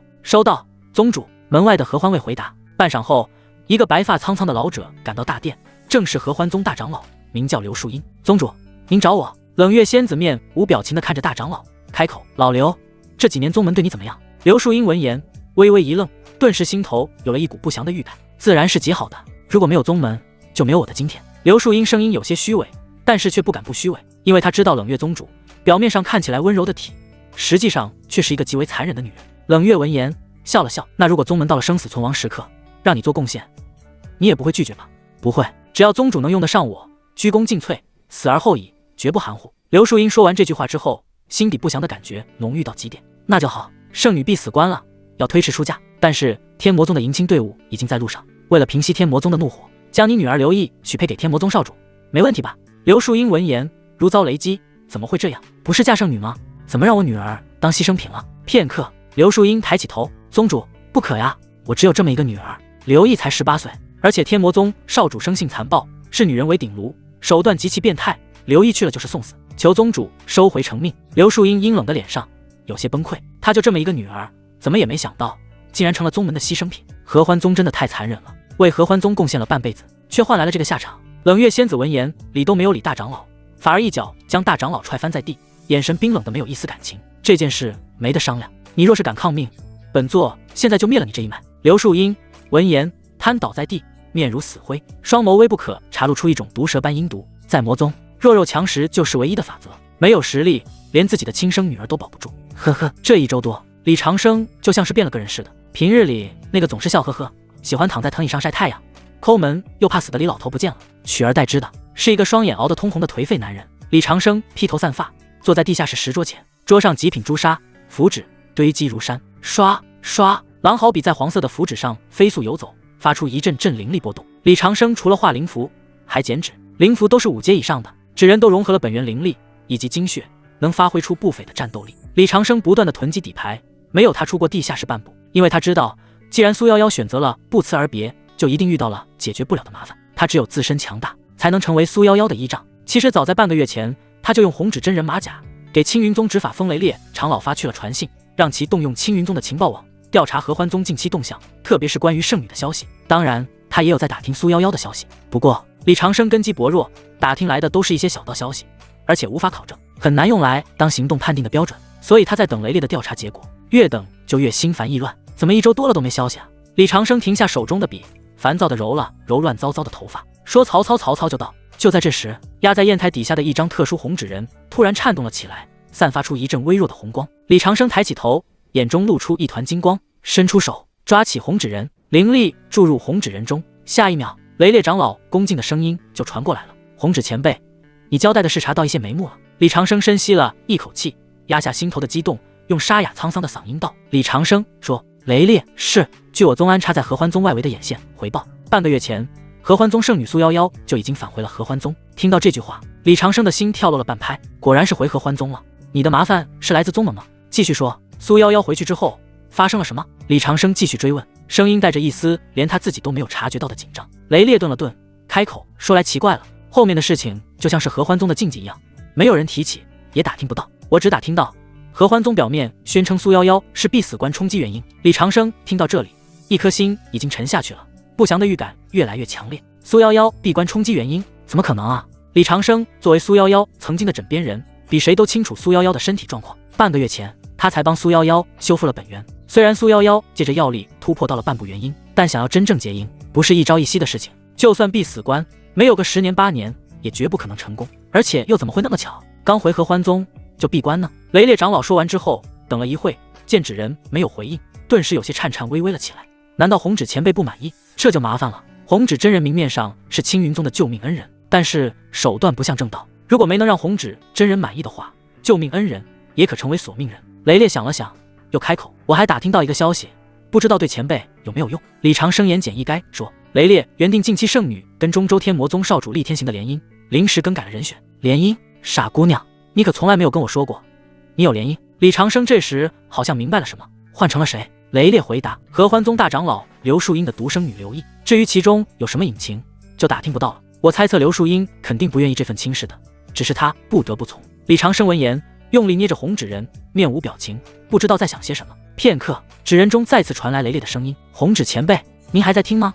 李长生深吸一口气，冷静下来：“我在听，你查得不错，但我还需要更深入的消息，麻烦深入帮我调查这件事。若此事完成，吾将感激不尽。”雷烈闻言愣了一下，原本他以为红纸真人只是对合欢宗感兴趣，现在看来是对合欢宗的圣女感兴趣啊。至于原因，他也不敢问啊。红纸前辈，我尽力去查，但是恐怕很难查到真切的消息。毕竟合欢宗是传承1000年的大宗，内部戒备森严，我们的眼线根本渗透不进核心层。李长生声阴冷若冰，恍若从九幽传来，通过纸人传递过去。我不问过程，只要结果。雷烈闻言，顿时大汗淋漓了起来，声音也有些颤颤巍巍。这可是能秒杀化神的大佬啊！现在好像有点生气了，后果很严重啊！看来得认真调查了。是，雷烈颤颤巍巍的答应。李长生切断了传音，靠在石椅上。虽然得知了苏夭夭的确切去向，但心情却更加沉重了。就在这时，地下室的门被推开了。吱呀！江翠萍端着一碗热气腾腾的参汤走了进来，看着满地凌乱的符纸以及李长生憔悴不堪的脸，江翠萍心底一阵心疼。这半个月来，夫君一直把自己关在地下室里，虽然他不知道夫君在干什么，但隐隐能感觉到跟苏夭夭有关系，而且还是大事。江翠萍将参汤放在桌上，走到李长生身后，轻轻揉捏着其僵硬的肩膀：“夫君，先喝口汤吧，是不是有夭夭妹妹的消息了？”李长生轻轻点了点头，闭着眼睛享受着妻子的按摩。他去哪了？人安全吗？江翠萍急忙问道。李长生沉默了片刻，他不想让翠萍知道太多，毕竟江翠萍只是凡人而已，知道这些也没有意义。苏夭夭回娘家了，她本就是大家族的大小姐，因为一些误会跑出来散心，现在家里人找来了，就回去了。江翠萍闻言愣了一下，随即长长的松了一口气。夭夭回娘家了，那就好，只要人平安就行。这丫头也是的，走也不打个招呼，害得咱们白白担心了半个月。虽然江翠萍有些失落，但更多的是释然。人各有志，回娘家就回娘家吧。这时江翠萍似乎想起了什么，走到李长生面前，神秘兮兮的开口：“对了，夫君，既然夭夭妹妹回家了，院子里冷清了不少，正好我昨天去城里给你张罗了一件事。”“什么事？”李长生心不在焉的端起参汤喝了一口。江翠萍满脸认真：“我给你张罗了第二门切事。”噗！李长生一口参商泉喷了出来，瞪大了眼睛，不可思议的看着眼前这位贤惠的妻子。李长生，你说什么？江翠萍一脸认真：“给内妾啊！”李长生，翠萍，你是不是发烧了？怎么又给我内妾？李长生伸手摸了摸江翠萍的额头，别人家的老婆防小三防得跟防贼一样，自己这老婆倒好，不仅不吃醋，还主动跑去给自己内妾，而且那个还不够，现在还要再来一个，这实在太棒了。江翠萍打掉李长生的手，白了一眼，语重心长地说道：“夫君别一惊一乍的，我没发烧，咱们老李家也勉强算是修仙家族了，但是现在就只有萍萍、宁宁和绿绿三个孩子，人丁还是太单薄了。你不是常说多子多福，家族才能兴旺吗？我和金哲妹妹肚子一直没动静，咱们不能干耗着呀，所以就想给你多纳妾，分担一下压力。”李长生听得目瞪口呆，这思想觉悟简直绝了！如果不是现在气氛有点不合适，高低得给你颁个感动修仙界10大杰出正士的奖杯，这也太突然了吧！李长生得了便宜又卖乖，江翠萍一点都不突然。李长生，那你给我找了什么样的婆娘？江翠萍闻言，脸上得意洋洋，这次可不一样，我花了大价钱，托了城里最有名的红娘才搭上的线，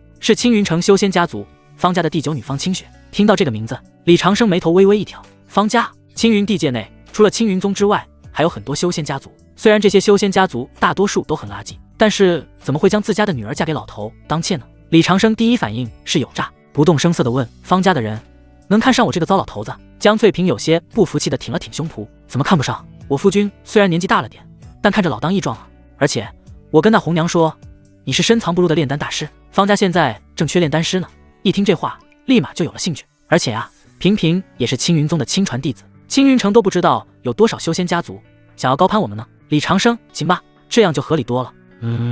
即便不合理，也不必要再像以前那样唯唯诺诺了。李长生已经是背靠青云宗的元婴大能，拿捏一个小小的修仙家族，简直不要太容易。这时江翠萍凑到李长生耳边，压低了声音开口：“这位方小姐不仅长得水灵，修为也到了炼气巅峰。坊间传言其生来就有一种奇异的预知能力，能未卜先知。虽然方家一直否认，但这事要是真的，咱们家娶了她，岂不是能知凶吉，避开很多灾祸？才炼气巅峰啊，修为弱了一点。”李长生听到前半句时提不起一点兴趣，因为两者修为相差太大了，根本就怀孕不了。但是听到后半句时，顿时来了兴趣。未卜先知，预知能力，如果这是真的，这女人真的非常不错。老李家发展到现在已经是修仙家族，但是业务却很少，只有药铺以及灵府2条线的业务，对危机的预警以及天机的观测能力就更弱了。不对，可以说是完全没有。如果方清雪真的有预测能力，哪怕是练气期也没关系啊，他可以培养方清雪，用资源都将其堆积起来。惊蛰就是从有气感开始的，现在已经练气高阶了，只要有灵根，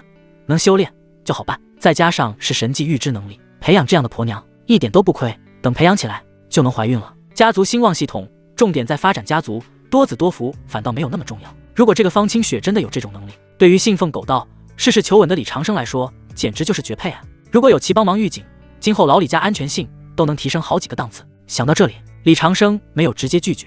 行吧，既然你安排好了，就见一面看看吧。不过可能要过一段时间。为什么啊？方家还在等回音呢。江翠萍有些急了。李长生叹了口气，眼睛微不可察地往合欢宗的方向看一眼。我还有一件非常重要的事情要处理，等这件事办完之后才能安排见面，大概需要半个月。江翠萍大概知道李长生要干嘛，点点头。好，我让方家再等等。夫君，你千万要注意安全。李长生点点头。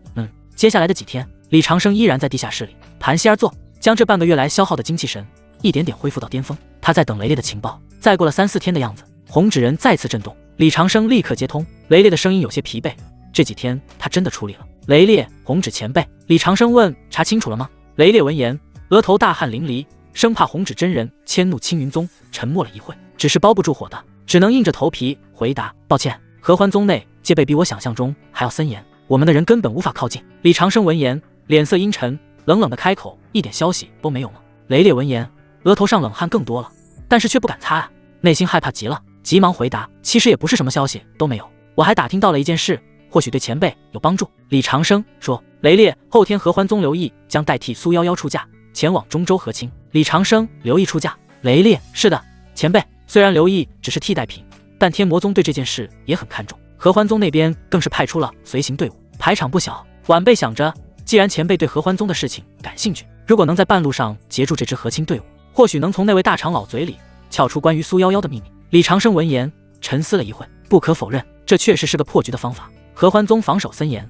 就只能从外部突破了。刘树英就是一个很好的突破口，亲生女儿都被逼着去送死了，心里能没有怨气，能不恨冷月仙子，只要有裂痕就是突破口，而且还可以搜魂。李长生沉思了一会，按捺住心情，声音无表情，看不出喜怒，把他们和亲的具体路线以及出发的时间告诉我。是，前辈。雷烈点点头，随后将合欢宗和天魔宗和亲的路线、时间、地点一一告诉红纸真人。虽然他不知道红纸真人想要干啥，但是乐于坐观其成，而且他对红纸真人可是好奇的很，只要红纸真人有需求，就会暴露越来越多的线索，到时候红纸真人的真面目就会呼之欲出。李长生得到消息之后，切断了传音，站起身，扭了扭脖子，浑身骨骼发出一阵爆豆般的脆响。他没有回房间，而是搬了一把椅子，独自一人坐在了院子里的老槐树下。秋风萧瑟，落叶纷飞，李长生就这么静静地坐着，像是一座没有生命的石雕。其脑海不断思考后天的计划以及可能发生的情况变数，自己又该如何应对。如此反复推演了上百遍，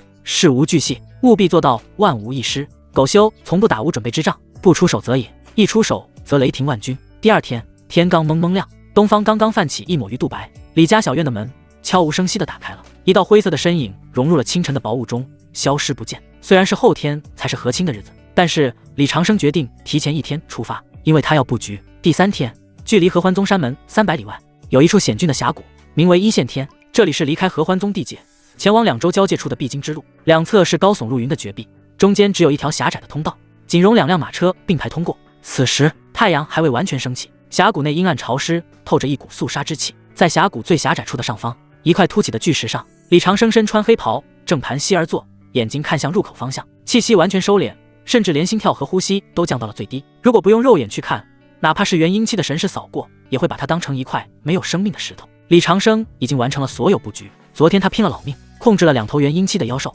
目的就是利用这2头妖兽牵制住和亲的队伍，只要有人落单，就是他的机会。辰时一刻，峡谷外的山道上传来了一阵有节奏的破空声。来了！李长生缓缓睁开眼睛，瞳孔中倒映出一支奢华却又诡异气氛的和亲队伍。走在最前面的是2头长着双翼、浑身燃烧着黑色火焰的幽冥魔豹，这是3阶巅峰的妖兽，拉着一辆由1000年阴沉木打造的巨大花车，花车四周挂满了红色的绸缎，但在这种魔道宗门里，那红色怎么看怎么像是在滴血，颇为诡异。花车两侧跟着数十名骑着各种凶悍妖兽的天魔宗精锐弟子，而在花车的正前方，一行7人踏空而行，左边一个是个光头壮汉，浑身肌肉虬结，散发着元婴初期的狂暴气息。右边一个是个手持铁扇的书生，面白无须，眼神阴翳，同样是元婴初期。这两人显然就是合欢宗派来护送的供奉长老。而走在中间的那个人，头发花白，身形微微有些佝偻，他穿着一身喜庆的暗红色长老服，但脸上却没有丝毫办喜事的喜悦，反而充满了深深的阴霾、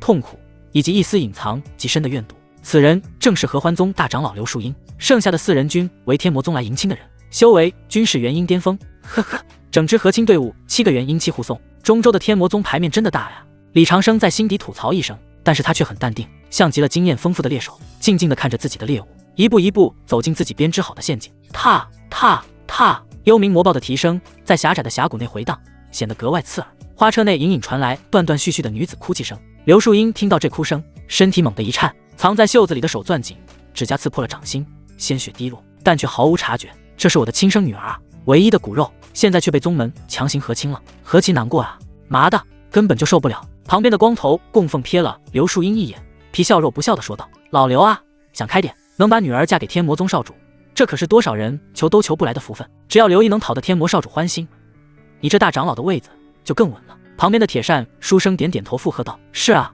谁不知道冷月宗主最看重此事，咱们只要把人安全送到，就是大功一件。老刘，你可别在这个节骨眼上摆出一副死了爹娘的丧气脸，要是让宗主知道了，咱们都得吃不了兜着走。”其实这两人名义上是护送，实际上是冷月仙子派来监视刘树英的，防止她护女心切，半路带着女儿逃跑。刘树英面无表情地说道：“两位长老多虑了，能为宗门效力，是我父女俩的荣幸。老夫只是有些舍不得女儿罢了。舍不得也没用，凡事往好的方面看，万一你女儿够讨得天魔少主的欢心呢？”光头供奉冷笑一声，队伍继续向前，眼看就要走到峡谷的最深处，也就是最狭窄的地方。这时，一直盘膝在巨石上面的李长生动了。李长生从巨石上站起来，迎着阳光，看着下方的和亲队伍，嘴角露出一股诡异的笑容。阳光直射而下，刺破了峡谷内的阴暗瘴气，投射到李长生身上。诡异的是，李长生竟然没有影子。谁能想到，这个站在巨石上的李长生，竟然是一个融合了精血和本源灵力的高级纸人替身。至于真正的李长生本体，此刻正盘膝坐在数十里外的一处隐蔽山洞内，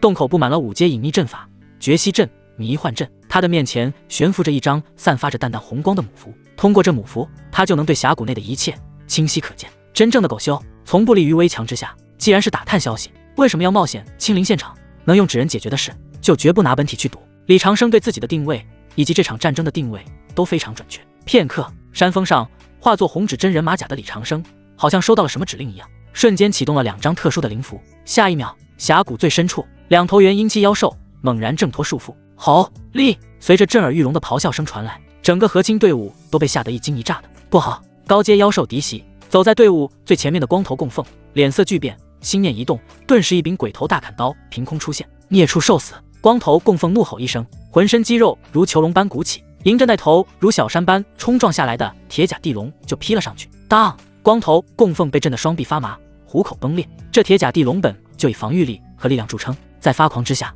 简直就是一辆失控的重型坦克。单比力量，人类的血肉之躯如何比得过？光头供奉瞬间被撞飞了数10丈，砸进了岩壁里。铁扇书生见另一头妖兽攻来，顿时顾不上看戏了，手中铁扇展开，扇骨上闪烁着幽蓝色的毒光，风卷残云，数十道锋利的黑色锋刃化作绞肉机，卷向那只从高空俯冲而下的鬼面血雕。枪枪枪，锋刃斩在血雕的羽毛上，发出刺耳的金属摩擦声，却只留下了几道白印。血雕双眸闪过一丝残忍，双利爪直接抓向铁扇书生天灵盖，却被铁扇书生灵活地避开。2头元婴妖兽牵制住了合欢宗的2名供奉，天魔宗的4名元婴修士一时反应极快，保护花车。其中2人身形一闪，一前一后落在花车旁，魔气翻滚，结成黑色的防御光罩，将花车护在中间。另外2人则抬起头，看向了天空中发狂的2头妖兽，怒吼一声：“区区2头初期妖兽也敢冲撞我天魔宗的队伍，简直找死！”2人化作黑色流光冲天而起，正准备协助2位合欢宗供奉以雷霆之势阵杀这2头畜生的时候，峡谷上方的那个黑袍李长生抬起双手，猛地向下一挥，哗啦啦，数以千计的红色纸人如同漫天飞舞的嗜血蝴蝶，从峡谷上方倾泻而下。这些纸人都闪烁着淡淡的红光，显得无比狰狞。这是李长生在地下室熬了半个月捡出来的战斗纸人。嘻嘻嘻，哈哈哈！杀！纸人们发出尖锐的嘶鸣声，铺天盖地冲向了下方的和亲弟子。这是什么鬼东西？符阵还是傀儡？麻的，数量太多了，而且还未不顾死，这可怎么玩啊？莫非这就是修仙界传言的红纸真人？红纸真人怎么来攻击咱们的和亲队伍了？结阵防御不行，我快顶不住了！其中一个筑基期修士挥剑斩断了一个纸人，刚开始还得意洋洋的，但下一秒，那断裂的纸人竟然瞬间燃烧起来，化作一团极高温度的纯阳之火，将那弟子的护体灵光烧穿。啊啊啊！惨叫声不断传来，这些修士们哪里看过这种阵势，全都被吓得亡魂皆冒，大惊失色。有了这漫天红纸的加入，场面更混乱了，几乎每一个人都自顾不暇。此时，大长老刘树英握着长剑站在花车不远处，他没有去帮忙，反而在思考趁乱带着女儿逃跑的可行性。刘树英想着想着，有些走神，其中一个红纸人如同落叶般飘落，落在其背上都浑然未觉。下一秒，一阵沙哑低沉的声音从后背传来：“你想让你女儿活命吗？”刘树英闻言浑身一震：“谁啊？没听错吧？听这意思是友军，只是这声音哪来的？”刘树英转头环视四周，却只看到了混乱的战场和漫天的纸人。别找了，我是你背上的红纸人，你是谁？刘树英闻言猛然一惊，这才反应过来，不知道什么时候自己后背竟然贴着一个红纸人，他从未见过这种手段，内心狠狠被震惊了一把。红纸人声音继续在其脑海中响起：“我是谁不重要，重要的是我知道你不想让你女儿去天魔宗送死。”这话可是说到刘树英心坎上了。什么最宝贝？自然是自己的女儿啊！可是现在自己的女儿就要去当炉鼎了，其中有多难过，简直只有自己才知道。刘树英强压下心中的波澜，用神识传音回应道：“阁下，这妖兽和纸人是你的手笔。”红纸人点点头回答：“不错，我现在想跟你做一个交易，你给我苏夭夭的情况，以及合欢宗阵法不防图和附药，我给你女儿一个逃跑的机会。”听到苏夭夭和阵法不防图这两个词，刘树英眉头猛然跳动了一下，这可都是合欢宗机密中的机密啊！如果我将其暴露出去，可能就真的回不了头了。只是当他一想到红纸所说的后半句话时，双眸忽然燃起一股希冀。呵呵，我只想要我女儿活着。刘树英问：“如果我给你要的东西，你能保证我女儿安全？”红纸人的回答出乎意料的冷血：“我保证不了，但是我可以负责制造混乱。这漫天的纸人和两头发狂的妖兽会不畏死地帮你拖住天魔宗的人。至于你能不能成功带你女儿逃跑，就得看你们的造化了。”刘树英闻言沉默了，他听懂了，对方根本不是什么路见不平拔刀相助的大善人，而是一个彻头彻尾的利己主义者。这是一场交易，而且风险极大，但似乎我已经没得选了。刘树英有些进退维谷，然而红纸人接下来的话却直接击溃了其心理防线。当然，你也可以拒绝，如果你拒绝的话，我保证下一秒，这漫天的纸人和那两头妖兽的攻击目标就不再是那些合金队伍，而是你女儿坐的花车。你猜天魔宗的人护不护得住你的女儿？李长生将拿捏弱点和威胁双管齐下，老狗的字典里从来没有商量二字，那是对事件绝对的掌控。这特么的是选择题吗？我压根没得选。刘树英心念一声，随后又想起了冷月仙子那张绝情冰冷的脸，她为宗门卖命半生，却落得个断子绝孙的下场，就连女儿都被逼当别人的炉鼎。既然冷月不仁，那就别怪我不义啊。退一步来说，即便计划失败，能给那个毒妇制造一个可怕的敌人，他也求之不得。好，我答应你。刘树英眼中闪过怨毒，随后从储物戒中取出了一枚空白玉简，神识飞速运转，将自己知道的都刻录进去。短短几息时间，刻录完毕。刘树英传音问：“我将信息都刻录在里面了，怎么给你？”李长生看着眼前这一幕，愣了一下，事情好顺利啊！刘树英竟然那么轻易就答应了。不过转念一想，又觉得很合理，因为这就是人性啊。红纸人回答，将玉简扔进你左边山脉的裂缝里。刘树英没有任何犹豫，屈指一弹，玉简便如同暗器一般射入了裂缝中。你要的东西我已经给你了，希望你言而有信，全力制造混乱。刘树英淡淡的声音通过神识传递到纸人。此时裂缝中有一个埋伏着的纸人，看到刘树英将玉简丢下，顿时一口吞下去，潜入地下，消失不见。李长生通过纸人视角确认东西到手，身体都激动得微微颤抖。终于有苏夭夭的消息了，只是他没有得意忘形，玉简可以待会再看，但是答应刘树英的交易就得完成。虽然李长生很狗，但还是言而有信的。那是当然，现在我就让红纸人和妖兽全力拖住天魔宗的人，祝你们父女好运。红纸人在刘树英脑海中说完最后一句话，便直接自燃了。李长生要尽可能消除自己在幕后操控的证据。李长生处理好之后，就通过母符下令，让红纸人和妖兽全力厮杀，直到流尽最后一滴血。下一秒，峡谷内漫天的红纸人就好像突然收到了某种信号，全部汇聚在一起，化作巨大的红色纸龙，配合着发狂的妖兽扑向了下方众人。这一幕非常恐怖，数千红纸人宛如一片血色汪洋，彻底淹没了峡谷，到处都是混战。铁甲地龙双目猩红，不顾一切冲撞，每一次甩尾都能将山谷两侧坚硬的石壁砸出深坑和裂缝，地动山摇，碎石如陨石雨砸落。合欢宗的光头供奉被逼得节节败退，就连鬼头大砍刀都被砍出了好几个缺口。不要命了，这畜生疯了吗？这完全是以命搏命的打法。光头供奉怒吼连连，身上已经多了几道深可见骨的伤口。另一边，鬼面血雕双翼卷起恐怖的罡风，对着铁扇书生猛攻。铁扇书生将铁扇舞成护盾，虽然挥舞得密不透风，但依旧有失误的时候，直接被血雕锋利的爪子撕开了防御光罩，胸口被抓出几条肋骨。该死，这妖兽明明都起质了，怎么不怕死呢？到底是怎么回事？铁扇书生一边吐血后退，一边惊怒交加的咆哮。更让人崩溃的是，漫天飞舞的红纸人，红纸人数量密密麻麻，不可计数。原本天魔宗其中2位元婴修士想去支援斩杀妖兽的，却硬生生被这数千张红纸人缠住了，无法脱身。另一边，一直守在花桥旁边的2位元婴修士也没有闲着，神识一寸一寸地扫描着四周。虽然他们没有见过红纸人的攻击手段，但是在修仙界，某些知识是共通的。这红纸人肯定有人在背后控制，他们的目的就是找到那个幕后之人，杀了泄愤。片刻后，那2位元婴修士好像神识感应到了什么，瞳孔忽然张大，脸上露出喜色。终于找到你了，藏头露尾的鼠辈，竟然敢动天魔宗的迎亲队伍，我要你死无葬身之地！2名天魔宗元婴修士怒不可遏，他们是什么身份啊？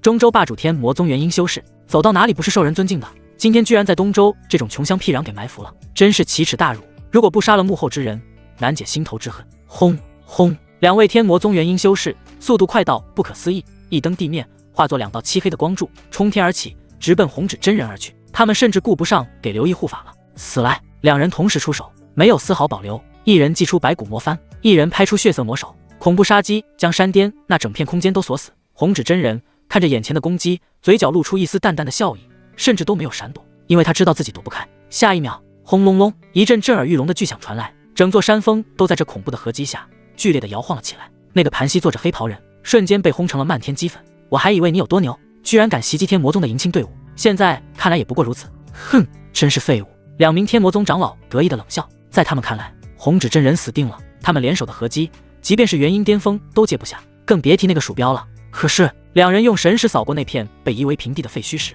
脸上的笑容瞬间僵住了。不对劲，现在怎么一点血气和血肉都没有？其中一名元婴修士身形一闪，落在了废墟中央，不断查探了起来。下一秒，在废墟中找到几分被撕碎的红色纸片，纸人上面画着一个极其滑稽的笑脸，仿佛在嘲笑他们的无能一样。麻的！2位天魔宗元婴修士怒不可遏，胸脯一股一股的，哪里是什么幕后黑手，这分明就是一个替身纸人啊！混账东西，敢耍我们！堂堂2位元婴的大能，竟然对着一张破纸片放了半天大招，甚至他们还以为自己把幕后黑手秒杀了。这种智商上的碾压和羞辱，比直接捅他们2刀还要难受。麻的，气煞我也！老子气得想杀人！2位天魔宗元婴修士怒吼一声，恐怖魔气咕噜咕噜往外冒。而此刻，站在花车不远处的大长老刘树英看着2位天魔宗修士离开了，顿时知道机会来了，双眸爆发出金光。好机会，能不能将女儿带走，就看现在了。刘树英深吸一口气，嘴角喃喃一声：“叶儿，爹来救你了。”随后右脚猛地往后一蹬，踩碎了脚下的岩石，不顾一切地冲向花车。近了，距离近了，距离更近了，很快了，爹爹，马上就能救你了。刘树英心脏如同钟鼓一样，距离越近，跳得越快。然而刚走到花轿旁，甚至都没有来得及掀开窗帘，身体就像被施了定身法一样僵在原地。原因是他发现那2位天魔宗的元婴修士返回了，此刻正一左一右的将自己架在中心。麻的，怎么那么快？刘树英崩溃了。距离2位元婴离开才过了2息时间啊，这就返回了。2位天魔宗元婴修士的返回，那就意味着自己的女儿再也无法逃跑了。刚开始行动就结束了，他能不崩溃吗？叶儿，是爹没用，爹救不了你。而此时李长生本体在山洞中确认玉简到手，顿时不再犹豫，猛然起身，转身就跑，迅速离开这个是非之地。真正的狗修绝不留恋战场，东西到手了还留在这里看戏，万一被天魔宗元婴修士察觉到蛛丝马迹怎么办？君子不立于危墙之下，他是强斗不立。李长生在沿途不仅使用了最高级别隐匿符，还专门挑选了有妖兽粪便或瘴气的地方穿行，这些地方能掩盖气味，即便再灵的鼻子都闻不出来。一直跑了近100公里，确保安全了之后，李长生才停止了下来，在附近找了一个黑洞洞穴，鸠占鹊巢，布置隔音阵法和警戒阵法。随后盘膝坐下，松一口气。虽然整个过程李长生都没有露面，但那种在7位元婴大能眼皮子底下搞事情，还是让他肾上腺素飙升，手心微微出汗。不过一切都是值得的，自己想要的东西到手了。李长生心念一动，翻开手掌，掌心躺着一枚黑色的玉简，眼神闪烁，翻过手掌，一枚散发着淡淡幽光的黑色玉简躺在其掌心。这是刘树英扔进裂缝被纸人带回来的玉简，里面藏着苏夭夭的下落以及合欢宗的阵法布防图。李长生将玉简贴在自己的额头上，神识探入其中。下一秒，刘树英的留言便在其脑海中缓慢响起。苏夭夭回到合欢宗后，原本是要跟天魔宗联姻的，但被宗主查出已怀孕。宗主震怒，原本想打掉他儿，但是苏夭夭以自爆神魂相逼，宗主暂时妥协。现在苏夭夭被关在极寒水牢最底层，用千年寒铁链锁穿了琵琶骨，每天灌软骨散。宗主的计划是保住苏夭夭的命和胎儿，等孩子生下来后立刻弄死，然后用天才地宝强行恢复苏夭夭的元气和处子身，抹去记忆，1年后再送给天魔宗联姻。李长生一字不落的看完了之后，却感觉有一把烧红的刀在缓慢地搓着自己的肉。苏夭夭怀孕了，毫无疑问的是自己的种。李长生既高兴又感到非常难受。高兴的是自己有了第4个子嗣，难受的是苏夭夭连带自己都被卷进了一场更大的因果中。别说中州的天魔宗了，单单是合欢宗就不是李长生目前能够对付的了。但是偏偏自己的女人出事了，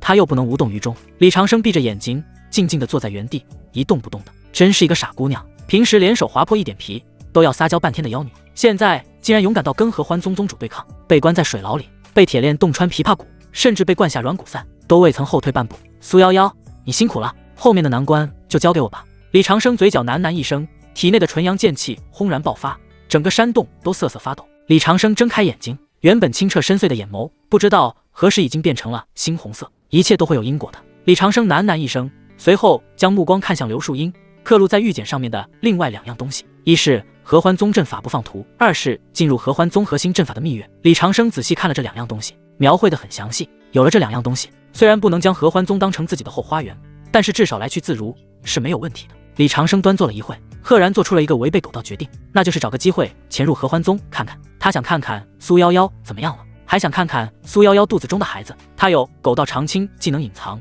除非高自己2个境界，否则无法看破自己。对他有暴露危险的便是合欢宗的阵法，但是现在他拥有了阵法不防图，也不再是问题。虽然这个决定非常冒险，但是李长生不怕。转眼间1周时间就过去了，红指真人峡谷劫杀和清队伍的事件没有平息，反而像一场风暴，迅速席卷了整个修仙界。其中最为震怒的便是天魔宗少主厉天行。虽然最终的和亲队伍安然无恙回来了，但是手下被红指真人用假人当众羞辱，这乃是打脸啊！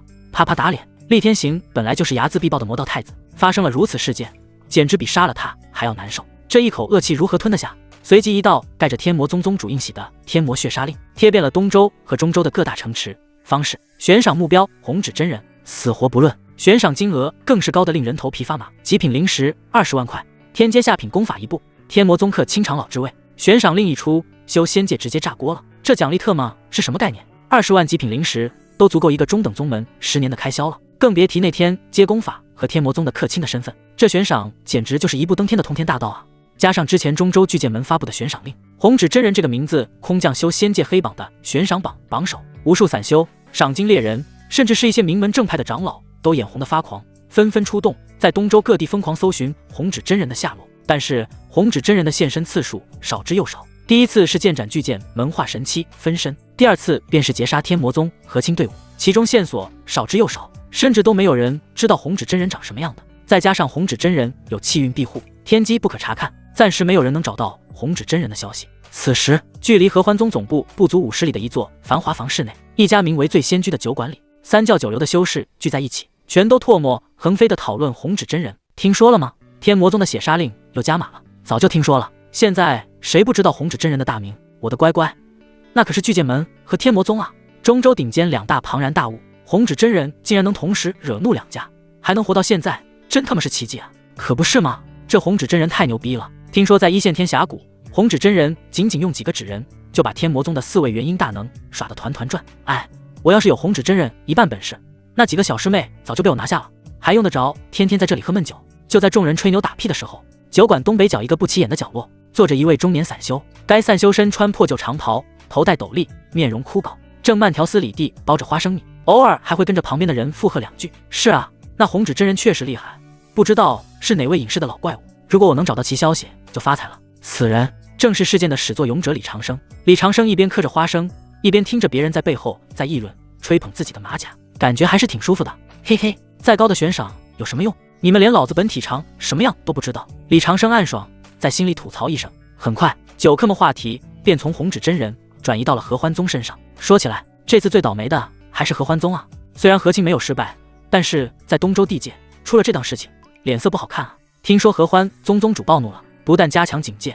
而且也悬赏了红纸真人。切，有巨剑门和天魔宗在前面顶着，合欢宗那点悬赏算个屁啊！我看冷月仙子就是做样子，给天魔宗看罢了。但是有一说一，红纸真人能够混到悬赏榜1，而且不被人发现，这的确也是个人物。听到这里，李长生愣了愣，眉头皱得深深的。红纸真人登上悬赏榜第1，问题不大，毕竟应该没有人能找到自己。但是合欢宗戒严了吗？就有些小麻烦，看来潜入计划还得再小心一点。李长生又继续听了一会，见没有什么有用的消息，便留下几块碎银就离开了酒馆。李长生回到客房，坐在床上，细细地思考着接下来的潜入计划。虽然他手里有大长老刘树英给的阵法、布防图和水牢的附应，但计划赶不上变化。合欢宗戒严，恐怕很难进入，即便能进入，被发现的可能性也大大增加。狗修的准则遇事不决，先狗一手。既然外部进不去，那就只能从内部想办法。最坚固的堡垒往往是从内部攻破的。李长生的目光透过客栈的窗户看向了合欢宗山门方向，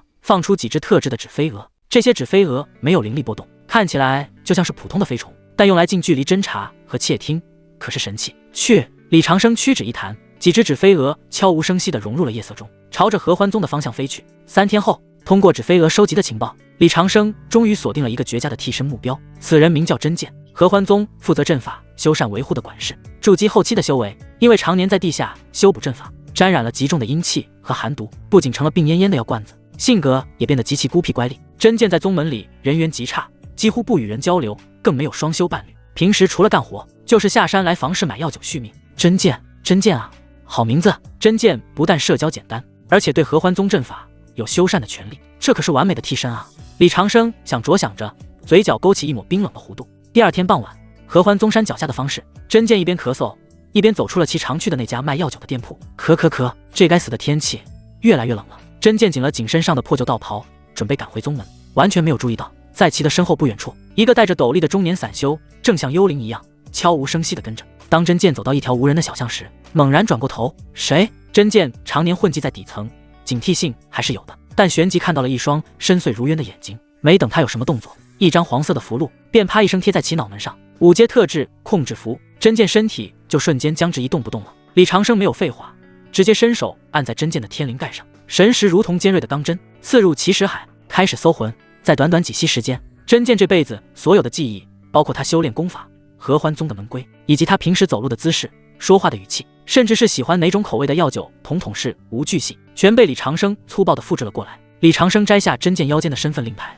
心念一动，直接将陷入深度昏迷的真剑收进了储物戒指。做完这一切，李长生脸上的肌肉开始诡异的蠕动，骨骼发出细微的咔咔声。戴上一张特制的人皮面具，换上真剑的管事服，当其再次走出小巷时，无论是那蜡黄的脸色、深陷的眼窝，还是那因为常年沾染阴气而微微佝偻的背影，都跟刚才的真剑一模一样。咳，李长生学着真剑的样子咳嗽了几声，然后就大摇大摆地向合欢宗走去。半小时后，合欢宗山门前，此时合欢宗护山大阵完全开启，内门弟子和执事正在戒严，探查着每一位进出的人。站住，干什么的？一名金丹期长老拦住了李长生。李长生弓着腰，唯唯诺诺地将令牌递过去。执事大人，俺是外门阵法管事真剑，今天轮休，下山买点药酒驱驱寒毒。金丹执事接过令牌，神识扫了一下，又看了一眼病恹恹的真剑，眼中闪过一丝毫不掩饰的厌恶。没用的病秧子，进去吧，宗主有令，全宗戒严，没事的话还是不要进出了。李长生唯唯诺诺地回答。好的，长老。随后金丹长老好像想到了什么，顿时又开口，你是阵法维修师对吧？是的，这段时间地脉不稳，后山水牢外围的玄水大阵经常出现波动，你赶紧去检修一下。李长生闻言，心里不仅没有生气，反而乐开了花，简直是瞌睡来了送枕头。他正愁找不到合理的借口去后山呢。是，小人这就去检修。李长生点头哈腰，然后走了进去，顺利地跨过了合欢宗的一道检测。刚进入宗门内部，目之所及之处，到处都是巡逻弟子，还时不时有元婴期长老的神识扫过。李长生暗自庆幸自己用了内鬼的身份，否则他绝对会很麻烦。李长生低着头，佝偻着背，沿着记忆中的路线，提着一个破旧的阵法工具箱，一路向后山径地走去。很快，他便来到了后山，一股刺骨的寒风迎面吹来，前方一座巨大的黑石堡垒，宛如一头张着血盆大口的凶兽，静静地趴在黑暗中。这便是合欢宗令人闻风丧胆的极寒水牢。水牢大门外，守卫比大长老御简里描述的还要森严得多。入目便是2位金丹后期的长老，这2名长老坐在门外石桌上，桌面摆着一副残局，但显然2人都没有下棋的心思，正骂骂咧咧地抱怨着：妈的，这叫什么事啊？和亲队伍被袭击，关我们什么事啊？凭什么让我们日夜镇守这里？另一位小生开口：嘘，小声点，你不要命了？这可是宗主亲自下的死命令，咱们就是007的命，别抱怨。刚刚那位长老回答：真是日了狗了，要是水牢里那位怀孕的祖宗出了点事，咱们俩的脑袋还得搬家。007就算了，还时不时会掉狗命，谁想干这活？听着这两人的抱怨，李长生心里冷笑，何苦为难打工人啊？冷月宗主多多少少都有些冷血了。李长生提着工具箱，低着头，佝偻着背，慢慢吞吞地走了过去。咳，两位长老大人。李长生故意发出咳嗽声，引起了两人的注意。谁？干什么的？是我，阵法管事真剑。李长生举起身份令牌，随后又开口：奉执事大人之命，来检修水牢外围的玄水大阵节点。看到是宗门里有名的病秧子，两名金丹长老顿时松了一口气。真剑修缮阵法很出名，他们多多少少都听过真剑的名头。动作快点，只准在最外围修补，不准靠近内门半步，明白吗？是，小的明白。李长生唯唯诺诺的点头，提着工具箱走进了水牢，跨过大门，极致寒气往骨头里钻。通道两旁燃烧着幽绿色的鬼火，照亮墙上密密麻麻的阵法符文。李长生装模作样的蹲在地上，拿出材料，表面上开始修补阵法，暗地里神识已如同无形的触手，悄无声息地穿透了前方的铁栅栏，向着水牢的最深处探去。因为李长生是元婴期，在两位金丹期长老面前做点小动作，简直不要太容易。近了，更近了。穿过漫长的通道，水牢的核心处隔着一道刻满封印符文的冰冷铁栅栏。李长生终于看到了那个女人，这是一个被千年寒冰包裹的水池，池水呈现出一种诡异的暗红色。苏夭夭被4根粗大的千年寒铁链锁着四肢，呈大字形吊在半空中，两边琵琶骨被镇魂锭贯穿，鲜血顺着锁骨一滴一滴的落在下方的冰池里，显得颇为血腥。滴答滴答滴答，原本苏夭夭身上那件素净的白裙已经被鲜血染成了暗红色，原本那双勾魂摄魄的眼睛此刻紧紧地闭着，长长的睫毛上结满了冰霜。苏夭夭浑身瑟瑟发抖，但是即便被折磨成这样，双手依然拼尽全力护着那微微隆起的小腹。看到这一幕，李长生心中那根弦直接崩断了，心脏就像是有人用生锈的钝刀一刀一刀地凌迟着，眼眶瞬间猩红，血丝密布。原本美丽动人的圣女苏夭夭，此刻竟然被人像个破布娃娃一样锁在这里，无时无刻都忍受惨绝人寰的酷刑。这一幕真的会令人泪崩的。冷月，李长生怒极了，纯阳道体的至阳之气几乎破体而出，他想拔剑，他想将苏夭夭救出去，他想把外面那两个金丹长老剁成肉酱，他想把合欢宗彻底掀翻。但是狗休克在骨子里的理智拉住了他。李长生一口用力咬住舌尖，噗的一声，鲜血在口腔里蔓延，剧烈的疼痛让其找回了一丝清明。但李长生不敢乱动，甚至不敢发出任何声音，因为通过刘树英的预检可知，苏夭夭身上的镇魂钉刻有与冷月仙子神魂相连的微型生命预警阵，只要有人触碰那锁链，或者是试图拔出镇魂钉，阵法就会瞬间报警，并且锁链上的战法会直接绞碎苏夭夭的心脉。妈的，虽然你作为苏夭夭的师尊，但是你这做法可真是歹毒啊！你怎么会对自己徒儿如此残忍呢？李长生想不明白，但在狗修的字典里，没有冲冠一怒送双杀，冒险劫狱是不可能的。他不能因为冲动就拿着拿老婆和孩子的命去赌。李长生压下冲动，假装继续修补阵法纹路，但右手却在宽大的袖袍里飞快地捏动法诀，从储物戒指取出一枚金色的丹药，这是他这几天用无数天才地宝融合纯阳道体的本源刚阳气炼制出来的极品保胎护脉丹，然后划出一个剪得像指甲般大小的纸人，包裹着保胎护脉丹，静悄悄地向苏夭夭方向送去。虽然水牢深处全都是封印和阵法，但是他有刘树英给的战法图，让纸人在阵法漏洞中穿行，并没有太大问题。10几分钟后，红纸人带着护脉丹来到了苏夭夭的水牢角落。李长生想了想，担心吓到苏夭夭，就探出神识，轻轻触碰苏夭夭的识海。处于半昏迷状态的苏夭夭好像感应到了什么，身体猛地一颤。大叔，这气息是大叔的，大叔来了吗？苏夭夭无力地睁开眼睛，看了空无一物的水牢一会，又禁不住苦笑一声，我真是被关久了，都出现幻觉了。大叔怎么可能出现在这里呢？苏夭夭不敢过多奢望，正准备闭上眼睛继续休养身体，这时眼角余光忽然看到了一个极为细小的纸人，或者说这是李长生故意控制纸人出现在苏夭夭的视线范围的。下一秒，苏夭夭暗淡的眼睛瞬间亮了，而且是很亮很亮的那种。在苏夭夭的认知中，普天之下能捡出这种活纸人的就只有大叔一位，所以大叔真的来了，不是幻觉。苏夭夭看到纸人的瞬间，感觉自己又活了过来，大叔就像黑暗中一道光，将自己照亮。李长生通过纸人感受到苏夭夭的情绪波动，顿时明白了什么，对纸人下达指令，去。纸人将保胎护脉丹屈指一弹，苏夭夭知道大叔来了，也没有反抗，张开嘴巴配合着，保胎护脉丹落入了苏夭夭微张的嘴里，丹药入口即化，化作一股精纯的纯阳之气，在苏夭夭的四肢百骸中流动，融合、驱散寒毒、护住经脉、保护胎儿。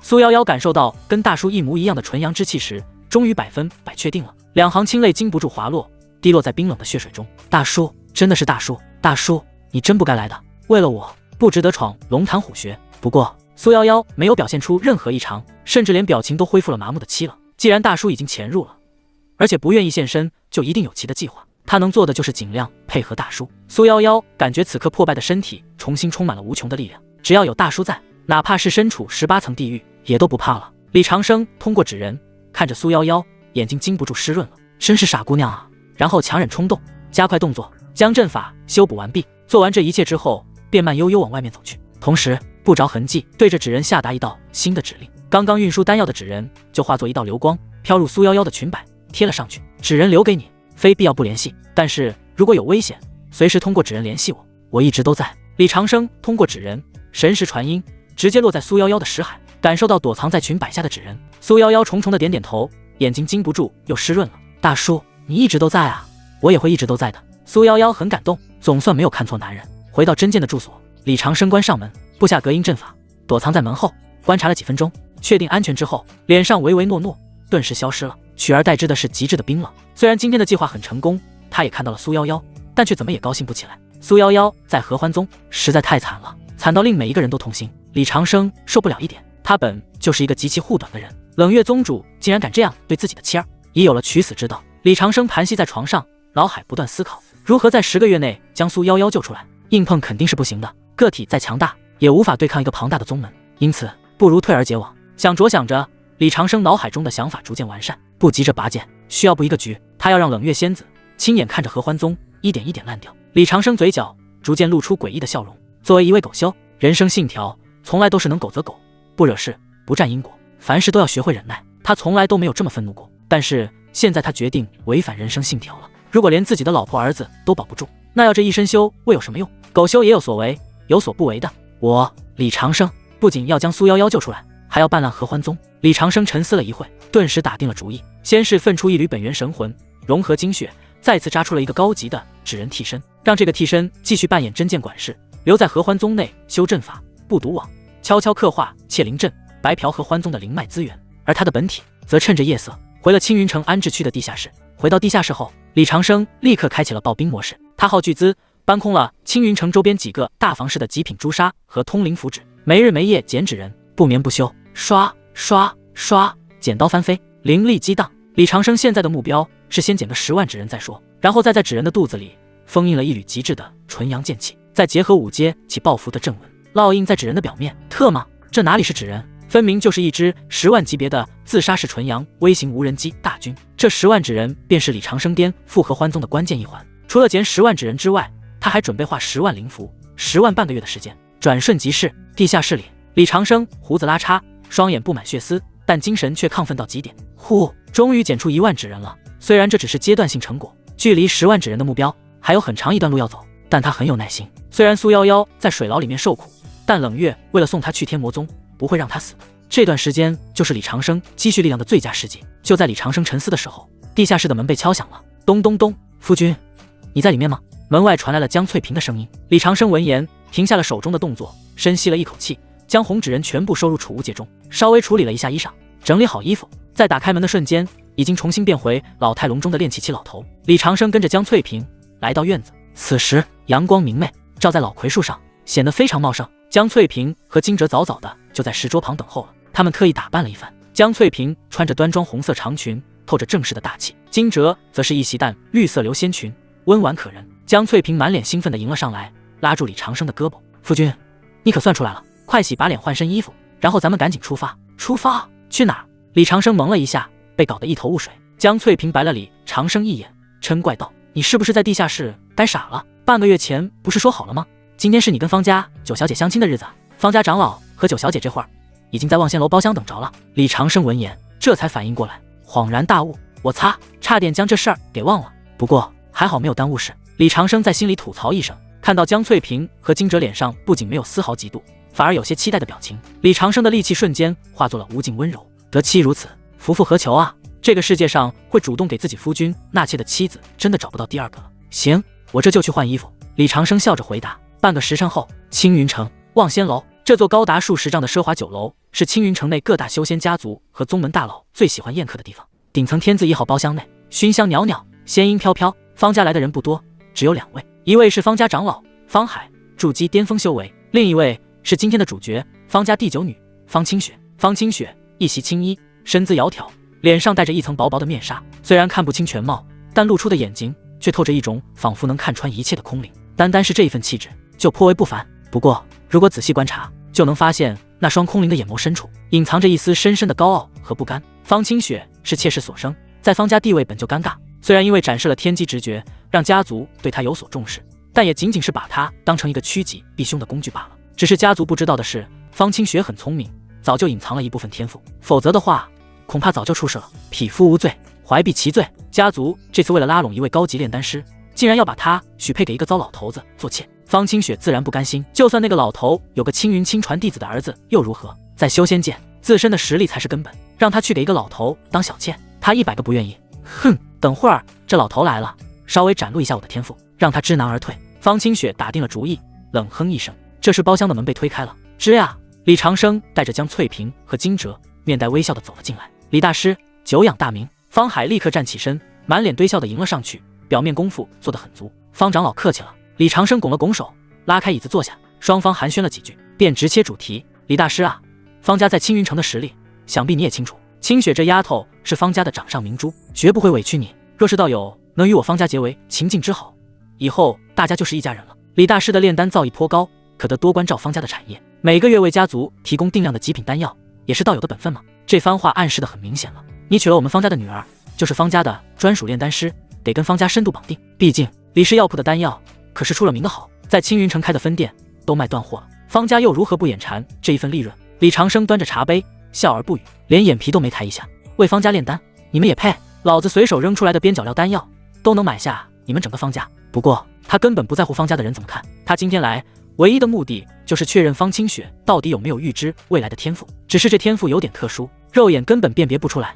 李长生正在思考用什么方法试探一下这个女人的时候，而巧合的是，方清雪此刻也打算试探一下李长生。哼，就让我来看看你这个糟老头到底有什么本事。方清雪在心里冷哼一声，隔着桌子，目光落在李长生身上，手在袖中捏动法诀，天机之眼开。这是他与生俱来的天赋神通天机旺气术，能够看穿一个人的气运、底细，甚至是一丝未来的命运走向。方清雪的本意是看穿李长生的底细，然后用几句谶语恐吓一番，让其知难而退的。然而却未曾想到，在天机中看到了一尊端坐在无尽星空之上的无敌魔神。魔神的身躯伟岸到极致，仿佛与天地同寿，镇压万古。魔神身后是数量足足有10万之众的红色纸龙，再往后是堆积如山的9阶灵符，以及无数体形如山岳的恐怖大妖。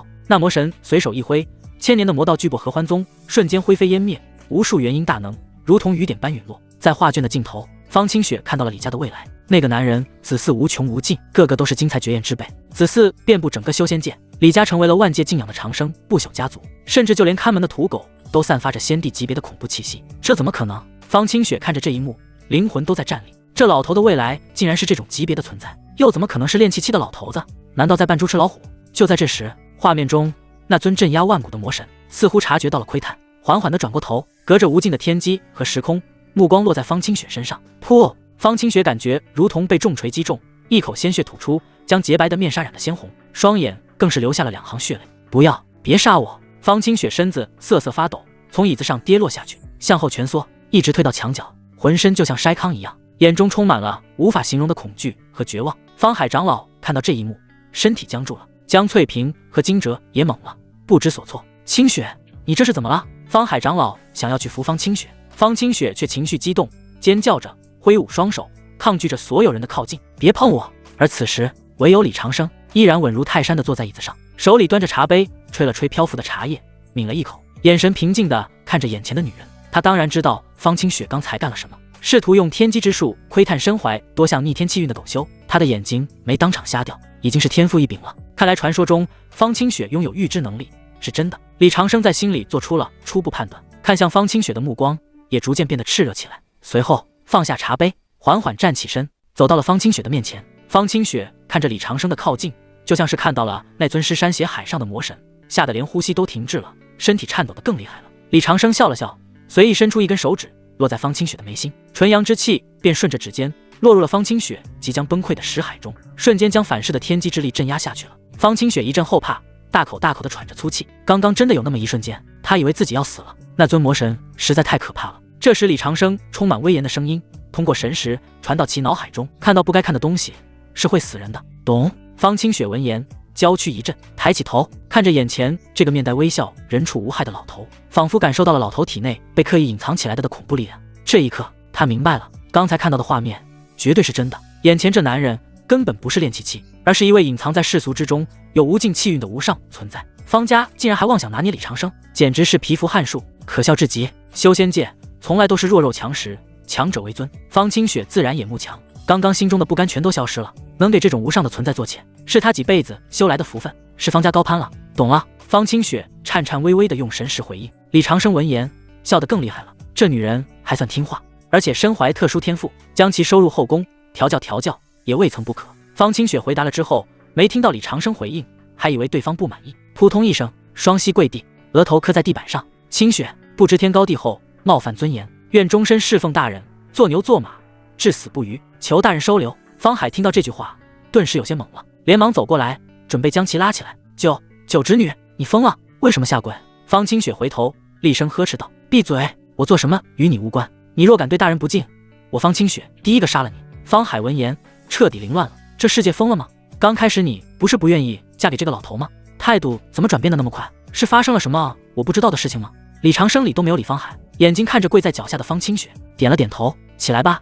随后他转头看向江翠萍和金哲，微笑道：两位夫人，你们先陪方长老出去喝杯茶，我想单独跟方清雪聊聊。江翠萍虽然满肚子疑惑，但极其聪明，知道丈夫这是有正事要办，立刻拉着金哲和魂不守舍的方海退出了雅间，并关上了门。房间里只剩下李长生和方清雪两人。李长生也不废话，启动屏蔽符、静音符之后，直接开始测试。清雪，既然你让我收留你，那就让我看看你的本事。外界传音，你能预知未来，你必须将这项能力完完整整的、毫无保留的告诉我。李长生的声音很笃定。方清雪犹豫了一下，顿时将自己的能力说了出来。在这位大人面前，哪怕是犹豫1秒钟，都是对自己的不尊重。回禀大人，我的能力是推算天机，推算的天机越重要，消耗的寿命本源就越多，可看穿一个人的底细、未来走向以及趋吉避凶。李长生闻言愣了一下，看来方清雪的能力比自己想象中还强啊！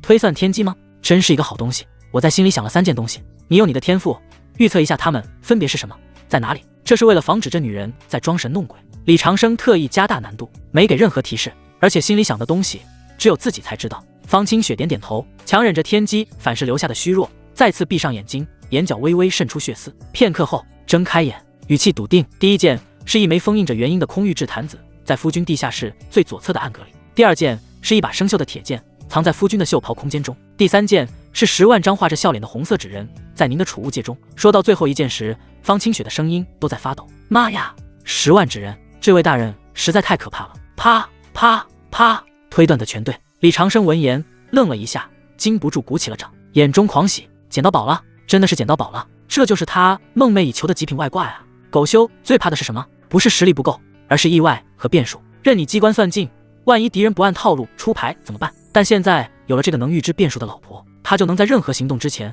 提前把所有的漏洞和意外堵得死死的。方清雪加入李家，补充了李家发展的关键一环。方清雪笑了笑，给大人献丑了。好，你过关了。现在我问你最后一个问题，如果我准备将合欢宗圣女救出来，并且颠覆合欢宗，能成功吗？方清雪不敢怠慢，不惜燃烧了寿元，将天机之眼催动到了极致，再次推算天机。噗，眼角再次渗出了细密的血丝，脸色惨白如纸。但方清雪成功看到了一丝天机，现在失败，但是未来会成功。李长生闻言笑了笑，好啊，我就知道我会成功的。李长生笑了笑问，为何现在会失败？方清雪开口，合欢宗的底蕴强，大人现在实在太弱了，难以跟一个宗门匹敌。李长生，好家伙，说话也太直接了吧。不过倒说的是实话，如果李长生不是太弱的话，哪能给方清雪窥探到天机，哪会还唯唯诺诺？李长生想了想，又问，你刚才说我未来会成功，那是多久的未来？方清雪摇了摇头，天机晦暗，无法看清具体的年月。在那未来的画面中，大人，你已经不再是如今的修为，单单气息便足以镇压化神。李长生懂了，虽然预测到的是废话，但也给他指明了道路，以及心理安慰和鼓舞。我明白了，你不错，从今天起你就是李家的人了。方清雪闻言，眼睛亮了少许，受宠若惊，多谢大人，能伺候在大人左右，乃是清雪3生修来的福气。既然确认了方清雪的巨大价值，李长生就没有任何废话，当天下午就和江翠萍准备了丰厚的聘礼，大张旗鼓的去了方家。原本方家还想拿捏一下姿态，要个名分什么的，但李长生懒得啰嗦，直接在方家大堂上泄露了一丝元婴期的威压。方家顿时跪了，跪是表面的意思，甚至方家那位正在避死关冲击金丹后期的老祖也被吓得破关而出，连滚带爬的跑到大堂，给李长生跪下磕了3个响头，求放过。李长生的目标是娶妻，自然没有为难对方。然后方家的老祖便亲自把方清雪送进了李家的大轿，甚至还倒贴了3座灵矿作为嫁妆。几天后，李家小院张灯结彩，虽然这次一时内切，但李长生办得极为隆重，不仅宴请了安置区的街坊四邻，就连青云宗的雷烈长老等也邀请了。没办法啊，如今的李家已经不同往日了，如果再像之前那样随便摆2桌的话，会让大家耻笑的。虽然李长生不在乎，但是发展家族就包括家族声望这一项，现在李家也不需要太狗了，只要将底牌藏好就行了，要不然的话老李家如何发展啊？原本李当平在外历练的，但是收到自己父亲的指认传信，说父亲要纳妾了。李当平顿时愣了一下，老父亲怎么那么猛？这才多久啊，又要纳妾了？父亲都那么老了，快到了入土的年纪，能吃得消吗？而且每一位都是国色天香、倾国倾城的美人，老父亲是如何做到如此潇洒的？李当平非常不解。但是不管如何，自己的老父亲内妾，作为儿子的肯定要回去的。李当平主动结束了历练，返回安置区。当其回到家里，看到老当益壮的老父亲时，顿时心情更加复杂了。爹，您这身子骨真是越来越硬朗了。李长生拍了拍儿子的肩膀，笑骂道：臭小子，好好修炼，等你到了爹这年纪就懂了。如果我趁着现在还能行动，多纳几门妾，咱们老李家如何开枝散叶啊？我这是为了家族做贡献。入夜，洞房花烛，红鸾帐内，方清雪褪去青衣，露出了凝脂般的肌肤。虽然平时方清雪清冷高傲，但在李长生面前却乖顺的如同一只绵羊。只有他知道这个男人的未来会怎么样。李长生没有怜香惜玉的废话，直接开启双修大业，纯阳道体被发挥到淋漓尽致，至刚至阳的本源之气，不仅帮方清雪洗毛法髓，修复了几天前因为窥探天机而遭到反噬的伤势，更是将其修为晋升到了金丹初期。这意外之喜让方清雪对李长生更死心塌地了。跟这位老头双修还有这种好处。趁着李长生休息的间隙，方清雪开启天机之眼，他没有窥探李长生，反而查看自己的命运。按道理来说，成为了李长生的道侣之后，自己未来的命运已经改变。在天机眼中，自己的命运清晰可见。方清雪看到了自己原本灰暗命运线，也就是原本的命运。在原本那条线上，自己因为天机反噬，修为停滞在筑基期，最终耗尽寿元，郁郁而终，这辈子连金丹的门槛都摸不到，更别提元婴了。但现在画卷上出现了另一条璀璨如星河的命运线，在这条新命运线上，方清雪看到自己凤冠霞帔，母仪天下，不仅突破了元婴，甚至在极其遥远的未来竟然成为了传说中先帝的妃子。虽然先帝有许多女人，但这是先帝啊，是超脱了这方世界永恒不灭的无上存在。方清雪看到这里，禁不住倒吸了一口凉气。虽然天机推演的只是未来的一种可能性，但足以让他震颤了。这可是一步登天的机会啊，竟然让我给抓住了。方清雪看着躺在自己旁边的老头，内心激荡，越发为自己的决定感到庆幸了。高攀上李老头，我可是能成为帝妃啊！李长生感到有人在看自己，笑了笑问：清雪，你看什么？夫君好看吗？没什么。方清雪闻言像个受惊的兔子，脸色红彤彤的，随后好像想到了什么，又补充一句：我只是觉得这辈子能遇到夫君是清雪的福气。哈哈。李长生闻言笑了笑，伸手刮了刮方清雪的鼻子。方清雪能够推算天机，肯定推算到自己的未来了，然后才会主动成为自己的妾的。他自然能看透方清雪的小心思，不过他也不介意，女人嘛，谁都没有点小心思的，跟前世嫌贫爱富的物质女人差不多，只要慢慢调教，依旧能让其变成自己喜欢的样子。李长生晃了晃头，将脑海中的想法挥去，随后拉开系统提示框，久违的提示音随之便响了起来。恭喜宿主纳妾成功，家族成员+1，且方清雪具有特殊天赋天机之眼，是极其罕见的特殊人才，对家族颇有裨益。恭喜宿主触发暴击奖励，奖励1极品法宝大眼天机盘，奖励2冒号6阶顶级杀阵万仙寂灭阵阵盘，奖励3获得寿命加300年，奖励4修为提升到元婴巅峰，奖励5固本培元丹星号100，奖励6盲盒加3。听到这一连串的提示音，李长生兴奋得差点从床上蹦起来，这系统实在太棒了！现在这6项奖励，除了盲盒不确定性之外，其他的统统是好东西啊！李长生搓了搓双手，又到了最兴奋的环节，查看每一项奖励。系统介绍一下，极品法宝大眼天机盘。报告宿主，大眼天机盘是气运防御法宝，可主动掩盖修改天机因果，非掌握法则修饰不可破。气运防御法宝，这可好东西啊！李长生还是第一次看到能防御气运的东西，作为狗修，他最担忧的便是天机推算以及因果类的手段了。自己还弱小，很容易就被这些大能推断出根脚。但是现在有了大眼天机盘，能够掩盖天机，规避了红指真人掉马甲的风险，自己就没有后顾之忧了。李长生心底非常激动，恨不得立刻具现大眼天机盘，为自己遮掩天机。但是随之看了一眼躺在自己怀中的方清雪，又忍住了。不是说他信不过方清雪，而是想稳一手。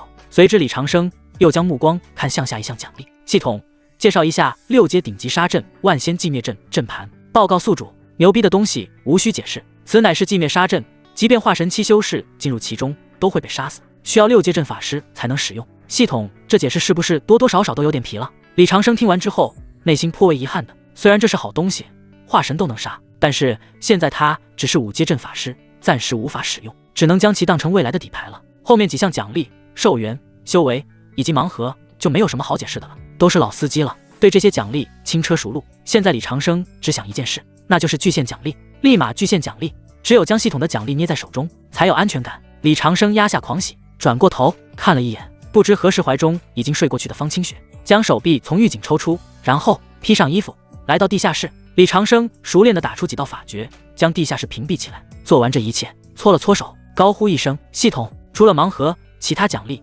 全部具现。收到宿主的指令，正在具现中。随着李长生的声音落下，一股浩瀚的伟力瞬间爆发。首先是寿命，足足300年的寿元凭空灌注，李长生感觉浑身暖洋洋的，仿佛浸泡在仙泉之中。不仅瞬间补满化符炼丹损耗的精气神，甚至连原本苍老的容貌都在以肉眼可见的速度变得年轻硬朗。寿命余额1234年，系统奖励的寿命再加上修为晋升提升的寿命，终于突破了1000年寿命大关。我也是可以活1000年的老妖怪了，呵呵。随后便是具现修为奖励。原本李长生的元婴只有拳头般大小，但此刻却像是吃了10全大补丸一样，疯狂地吸收着系统灌注的灵力。修为迎风见长，节节攀升，元婴中期、元婴后期、元婴巅峰。李长生只是一瞬间的功夫，就跨越了无数修士卡了一辈子的门槛。家族兴旺系统就是那么爽，努力发展家族，可比自己修炼划算多了，爽啊！李长生心念一声，随后唰的一声，他的面前悬浮出了3样东西：100颗散发着浓郁药香的固本培元丹。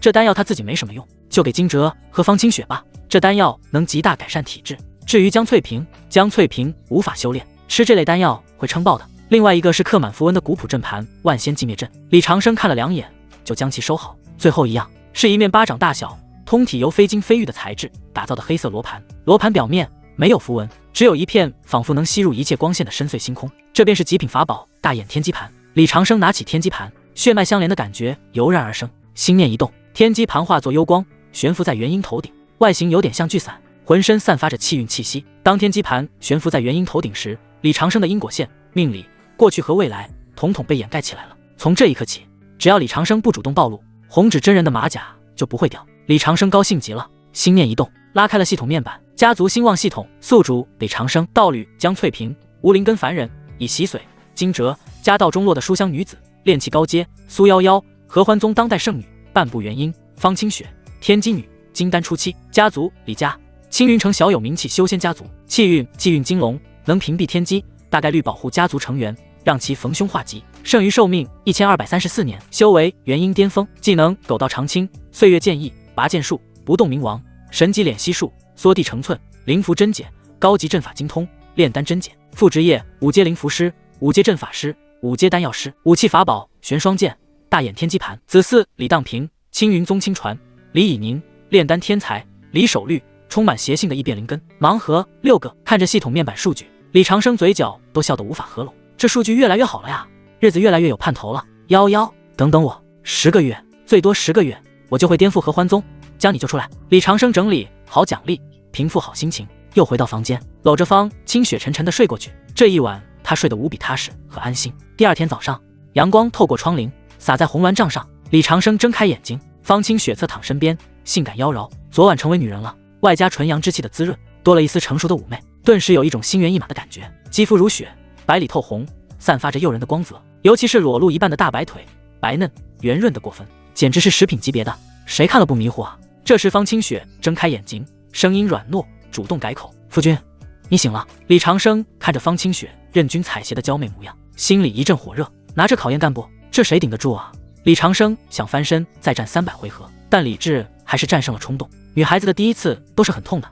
方清雪出惊人事，自己要懂得联系对方。李长生坐在床上，从储物戒中取出了10几个玉瓶，摆在方清雪前方。清雪，这些5阶丹药都是给你的，